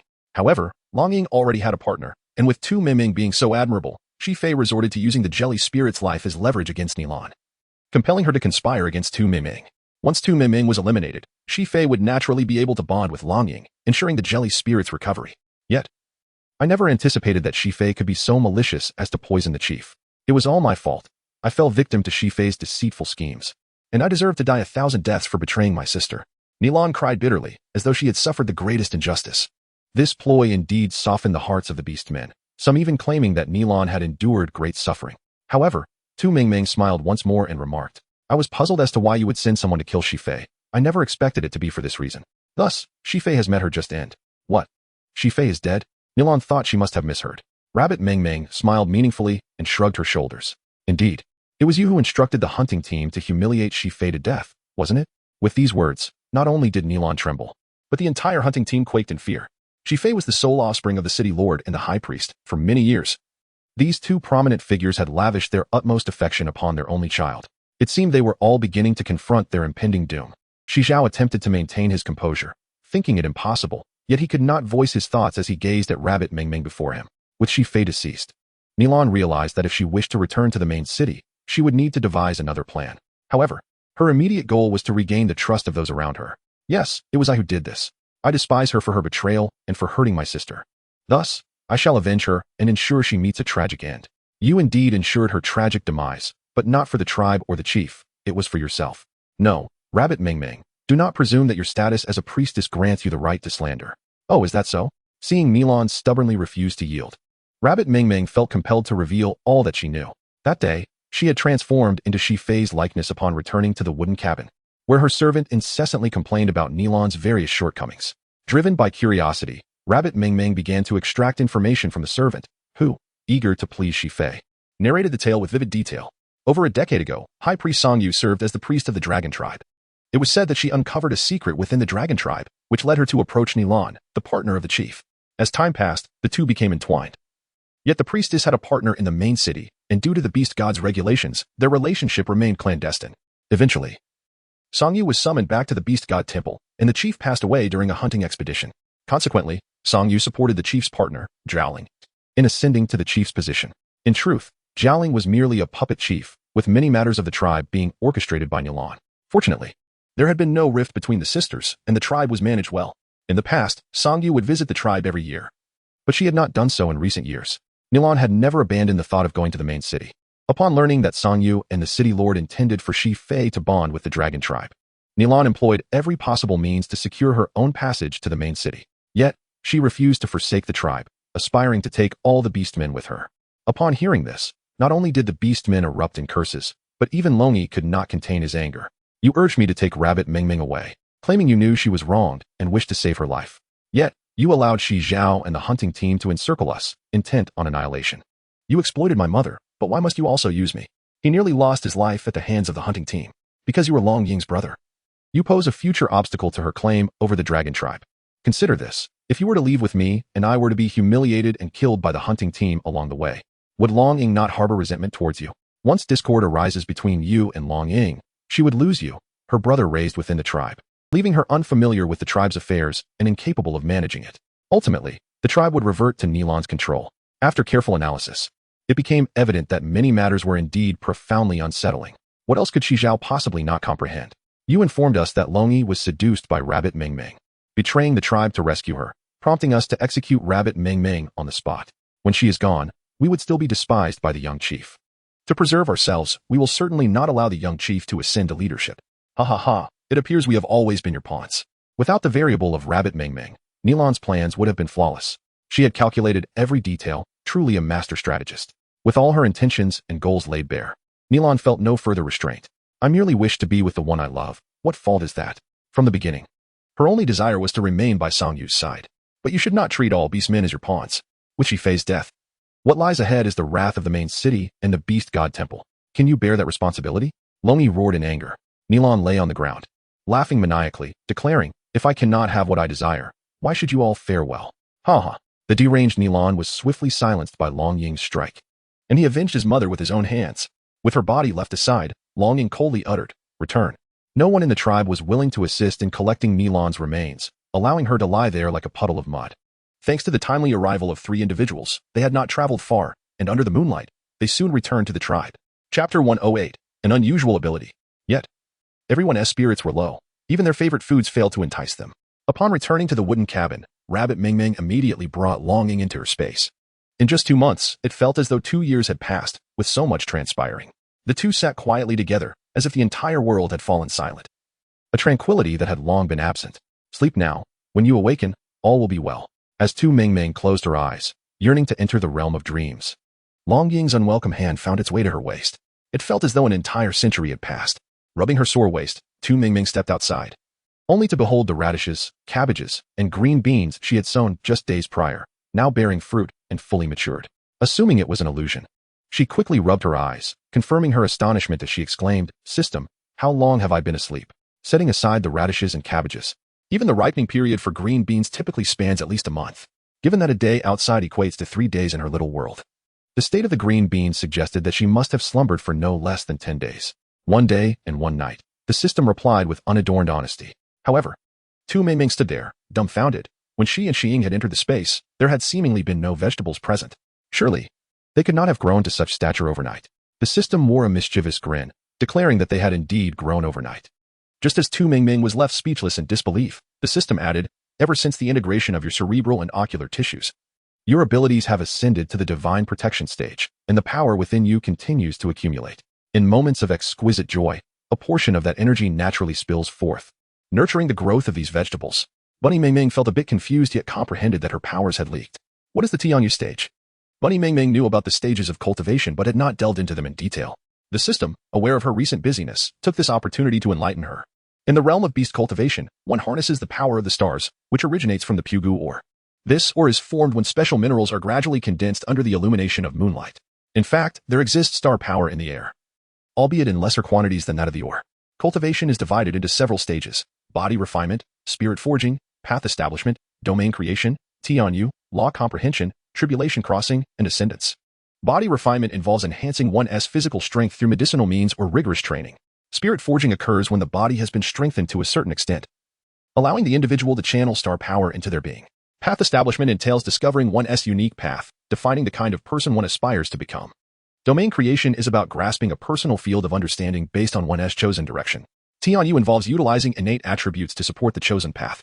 Law comprehension pertains to the natural rules and principles of the universe, which one will intuitively understand upon reaching that stage. Tribulation crossing occurs after one comprehends the natural laws, leading to the arrival of a thunder tribulation, which must be resisted through the understanding of these laws. Success in this tribulation allows one to ascend to divinity. Failure results in being a demigod, necessitating a second attempt at crossing the tribulation. Rabbit Ming Ming let out a heavy sigh. The path of cultivation is indeed fraught with thorns. The system, however, remained indifferent, asserting that such a path is one meant for ordinary beast men. You are different. Once you have gathered the relics left behind by the beast god, you can directly transcend and attain divinity. Yet, the cost of such a transformation is equally significant, a fact the system chose not to divulge to Rabbit Ming Ming. At what stage is Long Ying currently? It is a matter of calculating the stages. Long Ying has just entered the 7th stage, which means he is merely at the spirit refining phase. The journey of cultivation is indeed a long and arduous one. Upon hearing a sound, Tu Ming Ming turned her head and saw Long Ying returning with 2 freshly cleaned wild boars. The dinner would be roasted suckling pig. Long Ying, you truly are remarkable. Although they resided in a small world, the wild boars were just as cunning as those outside, and capturing them was no trivial matter. Flattered by her praise, Long Ying felt elated, resolving to improve his hunting skills to earn her compliments daily. After a simple meal, night fell in the small world, and Tu Ming Ming embarked on a life of happiness once more. The next day, as she rose, supporting her waist, she noticed the mature beans and finally grasped the meaning behind the system's mention of extreme pleasure leading to energy leakage. Her face flushed crimson as she instructed Long Ying to gather the beans while she hurried back to reality. The harmonious vitality of life had caused the plants to grow wildly. Such a peculiar ability was not something she wished to possess. A series of urgent knocks echoed at the door. Upon opening it, Tu Ming Ming found the orcs from the dragon clan gathered outside. Is the priestess or the young clan leader here? Please wait a moment. In the space, Long Ying had just finished pulling up the beans and replanting some soybeans when he was pulled out by Tu Ming Ming. Since returning the previous night, the orcs had been restless, unable to sleep, fearing retaliation from the main city and the high priest. They hoped to find direction from the young clan leader at dawn. In fact, Tu Mingming and Long Ying had already discussed this matter while in the space. There were only two options. One was for the Dragon Clan to find a new location to establish a tribe, hiding away to gather strength. And the other was to join a more powerful tribe. The orcs found themselves in a predicament. They feared that their situation could not be concealed. And even if they wished to, it was uncertain whether any tribe would be willing to accept them. The proud Dragon Clan had bullied many tribes in the past. If they learned of the Dragon Clan's current predicament, it was unlikely they would offer help, let alone refrain from taking advantage of the situation. In truth, any action taken in the face of the might of the main city and the Beast God Temple would be futile. Thus, the best course was to bide their time and strengthen themselves, leaving their future to be decided by the new clan leader. Long Ying's words left the orcs perplexed, until he spoke again. I have been away from the tribe for many years and am no longer well acquainted with its circumstances. Nor do I wish to become the clan leader. Since everyone is here today, why not take this opportunity to elect a new leader to guide us forward? He had initially intended to leave with Tu Mingming, but he could not abandon the orcs, who had once been under his mother's protection. Enai had gone to great lengths to become the clan leader. The events that transpired were still fresh in memory. Enai would likely never realize that their young clan leader held the position in disdain. Young clan leader, please don't abandon us, cried some of the female orcs, tears streaming down their faces. In just a few days, they had lost their clan leader, the second clan leader. And now they were on the verge of losing their young leader as well. The once mighty dragon clan seemed destined for extinction. The more they thought about it, the more desolate they felt. Long Ying, too, felt a pang of sorrow as he reassured them. I have not abandoned you. I now have a partner in my own home. My tribe is far away and impoverished, much less prosperous than the current dragon clan. Remaining here is the best choice for all of you. Moreover, no matter where I am, as long as the dragon clan is in need, I will certainly lend my assistance. After a heartfelt farewell, the orcs finally accepted the reality of Long Ying not becoming the clan leader.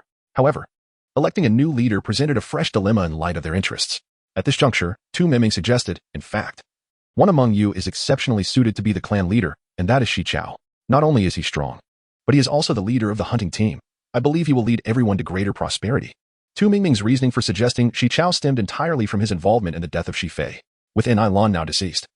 The most likely targets for retaliation from Sang Yu and the city lord would be Shi Chao and the hunting team. The hunting team needed to unite to ensure their safety, and the tribe was their support. If they wished to survive, they would undoubtedly take good care of the tribe. Furthermore, if everyone elected Shi Chao as the clan leader, I can impart a method for enhancing strength. Once everyone's power increases, who would dare to bully us? With Tu Mingming's status as a priestess, her words carried significant weight, and the consensus was to elect Shi Chao as the clan leader. Shi Chao himself was taken aback, unable to believe it as he asked, do you truly not hate me? After all, he had killed Shi Fei solely because Shi Fei had been transformed into Tu Mingming's likeness. I do not harbor hatred, but I require you to agree to one condition. Tu Mingming never engaged in unprofitable transactions unless it suited her. Without hesitation, Shi Chao agreed. I promise you. Soon, Tu Mingming conveyed the matters of cultivation to a few of the more powerful members of the tribe through a method akin to enlightenment, while also advising them to be wary of outsiders. They were to ensure that no one revealed the news of Shi Fei's death. Even if the main city sent inquiries, they were to claim ignorance. As long as the main city could not produce evidence, the Dragon Clan would remain safe. And relocating the tribe was merely a contingency plan. Once these matters were settled, Tu Mingming and Long Ying prepared to embark on their journey home. Having been away for quite some time, they wondered if her older brother and the others had returned to the tribe. Not long after they departed, a hurried voice called out from behind, Long Ying, wait for me. The vulture paused for a moment as Long Yi approached, carrying a large bundle and accompanied by his mother. Long Yi, what is this? Long Yi sheepishly chuckled. Years ago, I wished to leave with Long Ying, but I was too young then. However, now my mother and I have discussed it. We want to return with you. Long Ying glanced at the female orc accompanying Long Yi. Ching auntie, do you remember when you disliked Long Yi playing with me, fearing I would lead him astray? Long Ying, I was wrong in the past. I hope you can forgive me. The clan leader has supported me greatly, and I am aware of the bond between you and Long Yi. Let me help take care of you from now on. Ultimately, Long Ying agreed to bring Long Yi and his mother back to the Qinghe tribe. 1 month later, at the banks of the river outside the main city, a worm as thick as an arm emerged from the soil, its writhing form eliciting disgust. As the worm twisted more rapidly, it fell into the river. Following this, a graceful figure appeared in the water, struggling to swim ashore. After hastily tearing off a few leaves to cover herself, she hurried towards the main city. With her enhanced abilities, Tu Mingming could now traverse distances effortlessly, returning from the Dragon Clan to the Qinghe tribe in just a day. Long Yi and his mother followed closely behind on the vulture. Upon the return of Tu Mingming and Long Ying to the tribe, they were greeted by a throng of people densely packed in the assembly square. Expel him from the tribe, echoed the fervent cries. Indeed, the demand was to cast him out. In the center of the square knelt a male figure, somewhat familiar upon a cursory glance. Amidst the fervent emotions, someone finally took notice of Tu Mingming's return. The priest has returned. The priest has returned. Upon hearing this, Xiong Tian and Sun Lin led the tribe in a standing ovation, welcoming her back. The presence of a priest signified their elevation to a medium-sized tribe, a harbinger of strength that would shield them from the predations of wandering beast men in the future. Priest, you have finally returned. The manner of address for Tu Mingming shifted among all. Even Xiong Tian, the chieftain, was no exception. The gentle rabbit maiden smiled softly and replied in a tender voice. There were some matters that delayed me earlier. Has everything been well with the tribe lately? Though escorted by vultures, Bear Tian had only returned a month or two prior, so Forrest was more familiar with most tribal affairs. Bear Tian, being tolerant, allowed Forrest to recount recent events to the rabbit maiden. Honored priestess, our tribe has been steadily progressing over the past 6 months. Following your instructions before your departure, we carefully nurtured the crops and expanded vast stretches of fertile land. Awaiting your return to assign planting duties, Forrest detailed many happenings. Several beastfolk couples had bonded, some were expecting offspring, while others had newly paired and eagerly awaited the rabbit maiden's blessing for their union ceremony. Finally, he mentioned the figure kneeling in the square, Dog Qinghuan. At the name, the rabbit maiden's memory stirred. Ah, so it was him, the one manipulated by Quixiang, wasn't it? The chieftain nodded solemnly. Indeed, but we believed he would repent. Back then, his involvement with Quixiang led to the poisoning of our tribe's young and females. Yet he faced no punishment, partly because Quixiang was already dead, and partly because we considered him one of our own, deceived by her schemes. But instead of remorse, Dog Qinghuan grew arrogant, boasting that even the chieftain dared not discipline him. His behavior worsened, idling, shirking duties, and repeatedly harassing mated females. The tribe's women resented him, refusing friendship or partnership. Recently, he had set his sights on Thornbloom, who was already pledged to another male.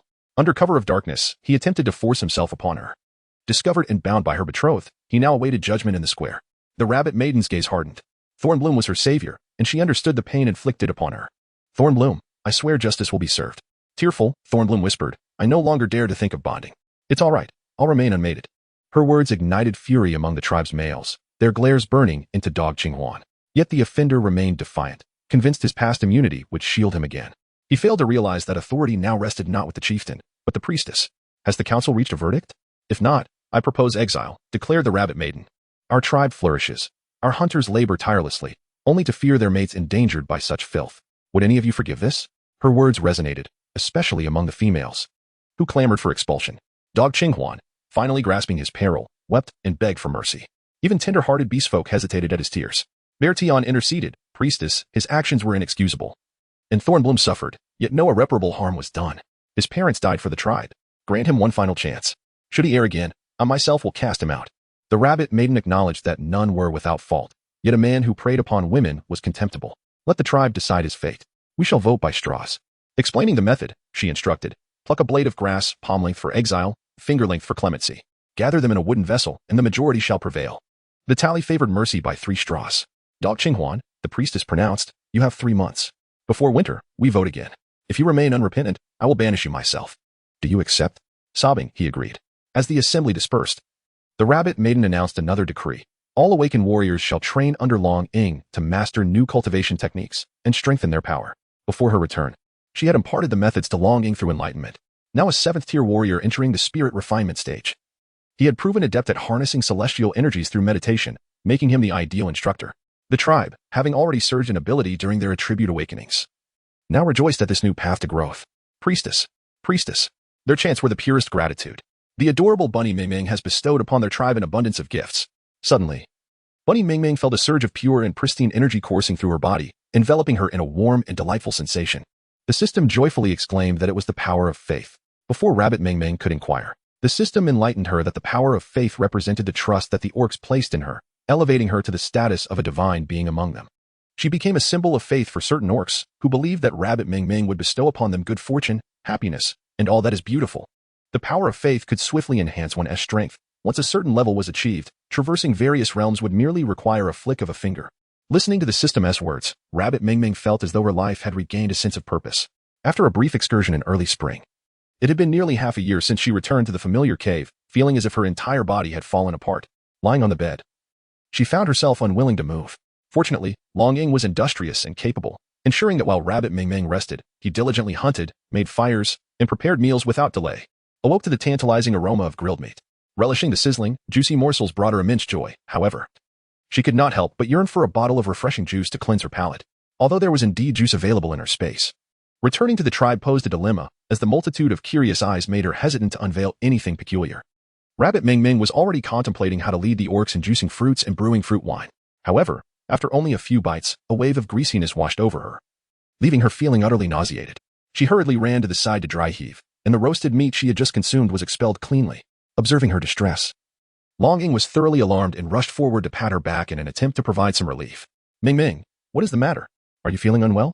Please tell me where it hurts, and I shall fetch the clan's healer. Longing, in his anxiety, turned crimson, completely forgetting that his little wife was perfectly capable of healing herself. The little rabbit was on the verge of retching, tears welling in her eyes, overwhelmed by discomfort. With tears and mucus streaming down her face, she hastily retrieved some tissue from her space to wipe herself.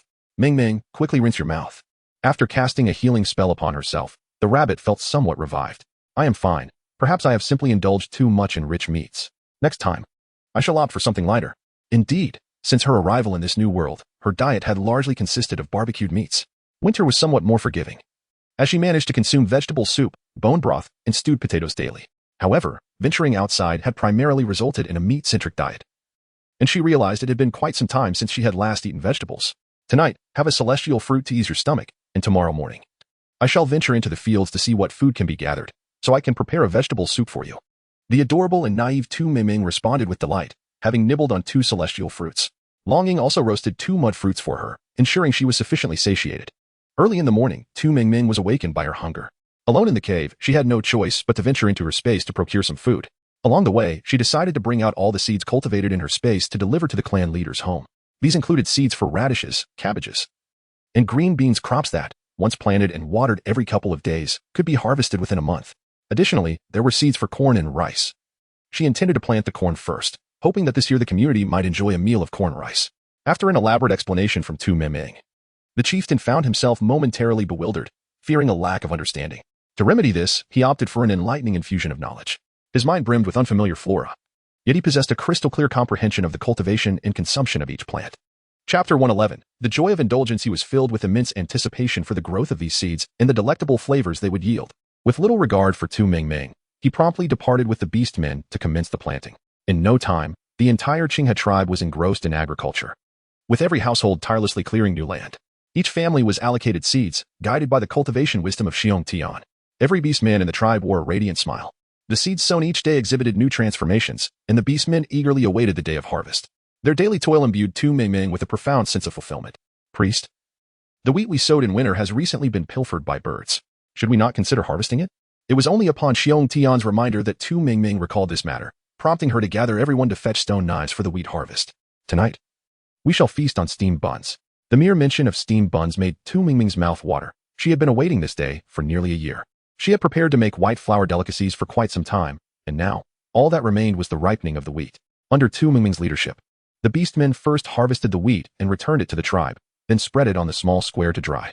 Some of the elders in the tribe also had tasks to attend to. They wielded sticks to thresh the dried wheat heads, as wheat, unlike rice, does not require husking. The grains are simply threshed and dried.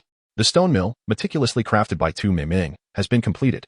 It has been assembled to resemble the design etched in memory. Grinding the sun-dried wheat into flour, as yeast is a rarity in the beastly realm. Rabbit Ming Ming had prepared some sour apricot juice for fermentation, while the male orcs in the tribe busily harvested wheat.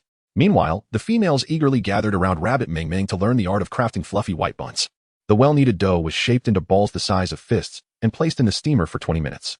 By this time, evening had descended, and the rugged men had returned from the fields, their hands freshly washed, their eyes fixed in anticipation upon the pot. Under the watchful gaze of the orcs, Rabbit Ming Ming lifted the pot lid, and a cloud of steam burst forth, carrying with it the fragrant aroma of wheat intertwined with a hint of sweetness that filled the air.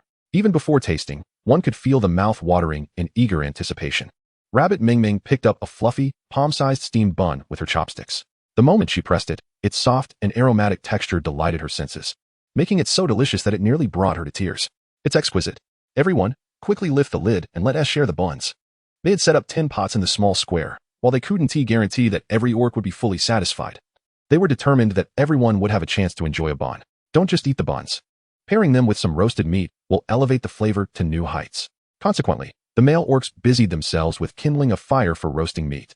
The sizzling, Oily aroma of the grilled meat complemented the buns in a manner previously unimagined. Was it delicious? Indeed.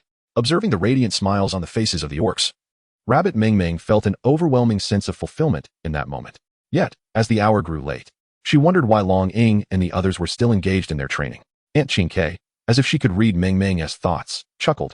Xiong Tian has already gone to call them. Here they come. Turning around, she spotted Xiong Tian and Long Ying approaching, accompanied by a number of orcs. Rabbit Ming Ming hurriedly grabbed a bun and trotted forward to offer it to him, urging, "Quick, try it and see if it's good." Long Ying, though his mouth was small, took a bite, and in an instant, a third of the palm-sized bun disappeared.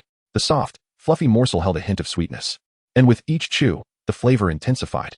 After just one bite, Long Ying was smitten. Delicious. Is this bun made from wheat? The greatest joy for a chef lies in seeing their creations devoured entirely. The adorable Rabbit Ming Ming nodded repeatedly, saying, "Yes, yes." Not only can wheat be made into steamed buns, but it can also be transformed into dumplings, noodles, and more. In the future, I shall prepare them for you gradually. Upon hearing this, Long Ying felt an overwhelming joy, almost as if he could soar into the sky. Even the act of consuming steamed buns filled him with a sense of pride. In the days before he had a partner, there were always some males in the hunting team who would flaunt the delicacies made by females. At that time, he had no understanding of it. Only now does he realize how delightful it is to bask in such pride. The envious gazes from others brought him more joy than eating candy itself. Simultaneously, the admiration reflected in the eyes of the tribe's males was beyond verbal description. Some were already impatient, exclaiming, "Priest, we too wish to savor dumplings, buns, and noodles." Long Ying, protective of his beloved, embraced Rabbit Ming Ming tightly, his honest face now tinged with a hint of melancholy as he thought, "If you wish to eat, let your females prepare it for you." The notion of enjoying dishes made by his little wife was out of the question. This only served to stir up further resentment. Those males without partners silently resolved to find a female companion quickly, so they too could relish the culinary delights created by their own females. Orcs who had initially planned to bond with a partner found the courage to request Rabbit Ming Ming's assistance in officiating their pairing ceremonies. The bonding of orcs signified that the tribe would soon welcome new offspring, and as the tribe's priestess, she naturally endeavored to facilitate this. Upon learning of Rabbit Ming Ming's enthusiastic agreement, many couples who had yet to solidify their relationships eagerly sought her help in presiding over their ceremonies. With a sense of helplessness, Tu Ming Ming pondered for some time and suggested that perhaps we could schedule the coupling ceremony for mid-next month. By then, the radishes and cabbages we have cultivated will be perfectly ripe, allowing us to enjoy a splendid feast and celebration. This proposal was simply brilliant, and everyone wholeheartedly agreed. Meanwhile, some of the single orcs, eager to partake in the upcoming coupling ceremony, were each making their own efforts. As night fell, Xiong Tian and the forest serendipitously found Tu Ming Ming. Rabbit Ming Ming brewed a cup of tea with wild honeysuckle for the two chieftains before inquiring, "Is there something specific that brings you to seek me?" "Nothing of great importance," one replied, "but other tribes are interested in exchanging for more Rami cloth, and I came to inquire if we might consider increasing the quantity. We can certainly accommodate a modest increase, and we could also exchange for other goods. It need not be solely salt."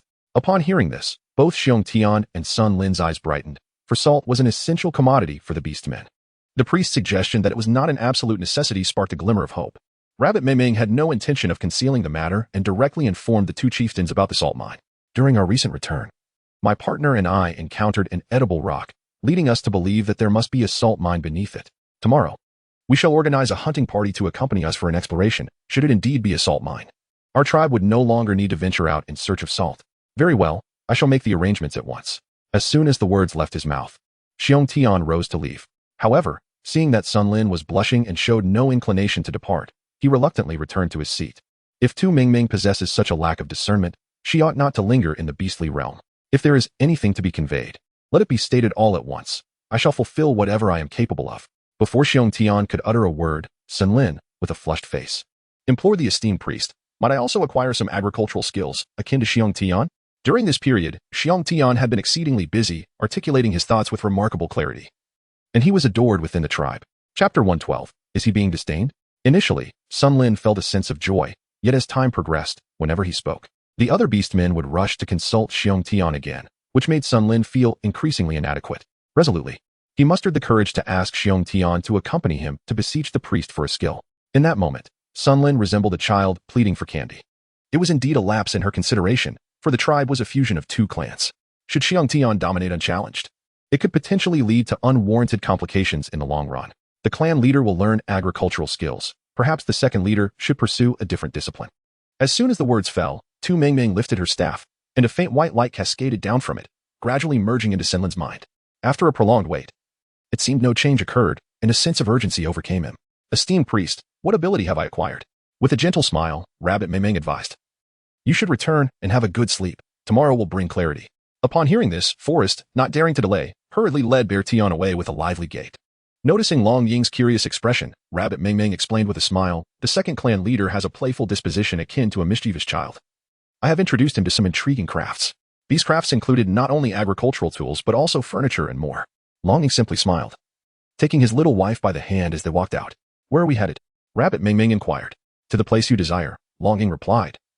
Having spent enough time with Rabbit Ming to instinctively know her thoughts. How did you know I wished to visit the salt mine? Are you somehow able to foresee the future? You told me, he responded, as they chatted and laughed. What once took a considerable journey to traverse now merely required a single thought from Rabbit Ming to arrive at their destination. Approaching a rocky wall, Rabbit Ming retrieved a Luoyang shovel and a hammer. Aligning the shovel against the stone, Long Ying swung the hammer, driving the shovel into the wall like a nail. Once only the handle remained, he twisted it, pulling the shovel and revealing the contents hidden within the rock. The material was a grayish-white substance resembling gypsum. Rabbit Ming sampled a small amount, and a salty flavor spread across her tongue, her face lighting up with joy. The high salt content suggested it could be refined into salt. On the day Rabbit Ming returned from the Dragon Clan, she had chanced upon a wild beast licking the stone wall, prompting her to have the system conduct a preliminary scan, discovering the presence of a salt mine. To mitigate any unforeseen circumstances, she instructed the system to perform a secondary scan of the wall. The scan confirmed that the salt mud behind the wall could be refined into edible salt, and not far away was a stone harboring a powerful crystal. The mention of the crystal made Rabbit Ming beam with delight. This journey had indeed been worthwhile. Initially, she had merely intended to assess the salt mine's environment. But this unexpected boon was a delightful surprise. Seeing Rabbit Ming dash away, Long Ying quickly tidied up the shovel and hammer to follow her. Arriving at another stone wall, Rabbit Ming's eyes sparkled as if they were alight with excitement. One might easily mistake her eagerness for a desire to devour the stone itself. If we dig here, treasures lie within. Long Ying fully trusted her words. He swung the hammer vigorously against the stone wall. The wall cracked in response. But the hammer could not withstand the force and broke. Fortunately, Rabbit Ming had other tools at her disposal. After considerable effort, they finally breached the wall, and the energy contained within became increasingly apparent. Long Ying, who had initially felt lethargic, began to regain his vigor, even growing more energetic as they delved deeper. The more they explored, the more overwhelming the force became. Another strike of the hammer met with unwavering resistance from the wall. Observing this, Rabbit Ming paused momentarily, saying, "The concentration of stellar energy here is remarkable. Why don't you attempt to cultivate it?"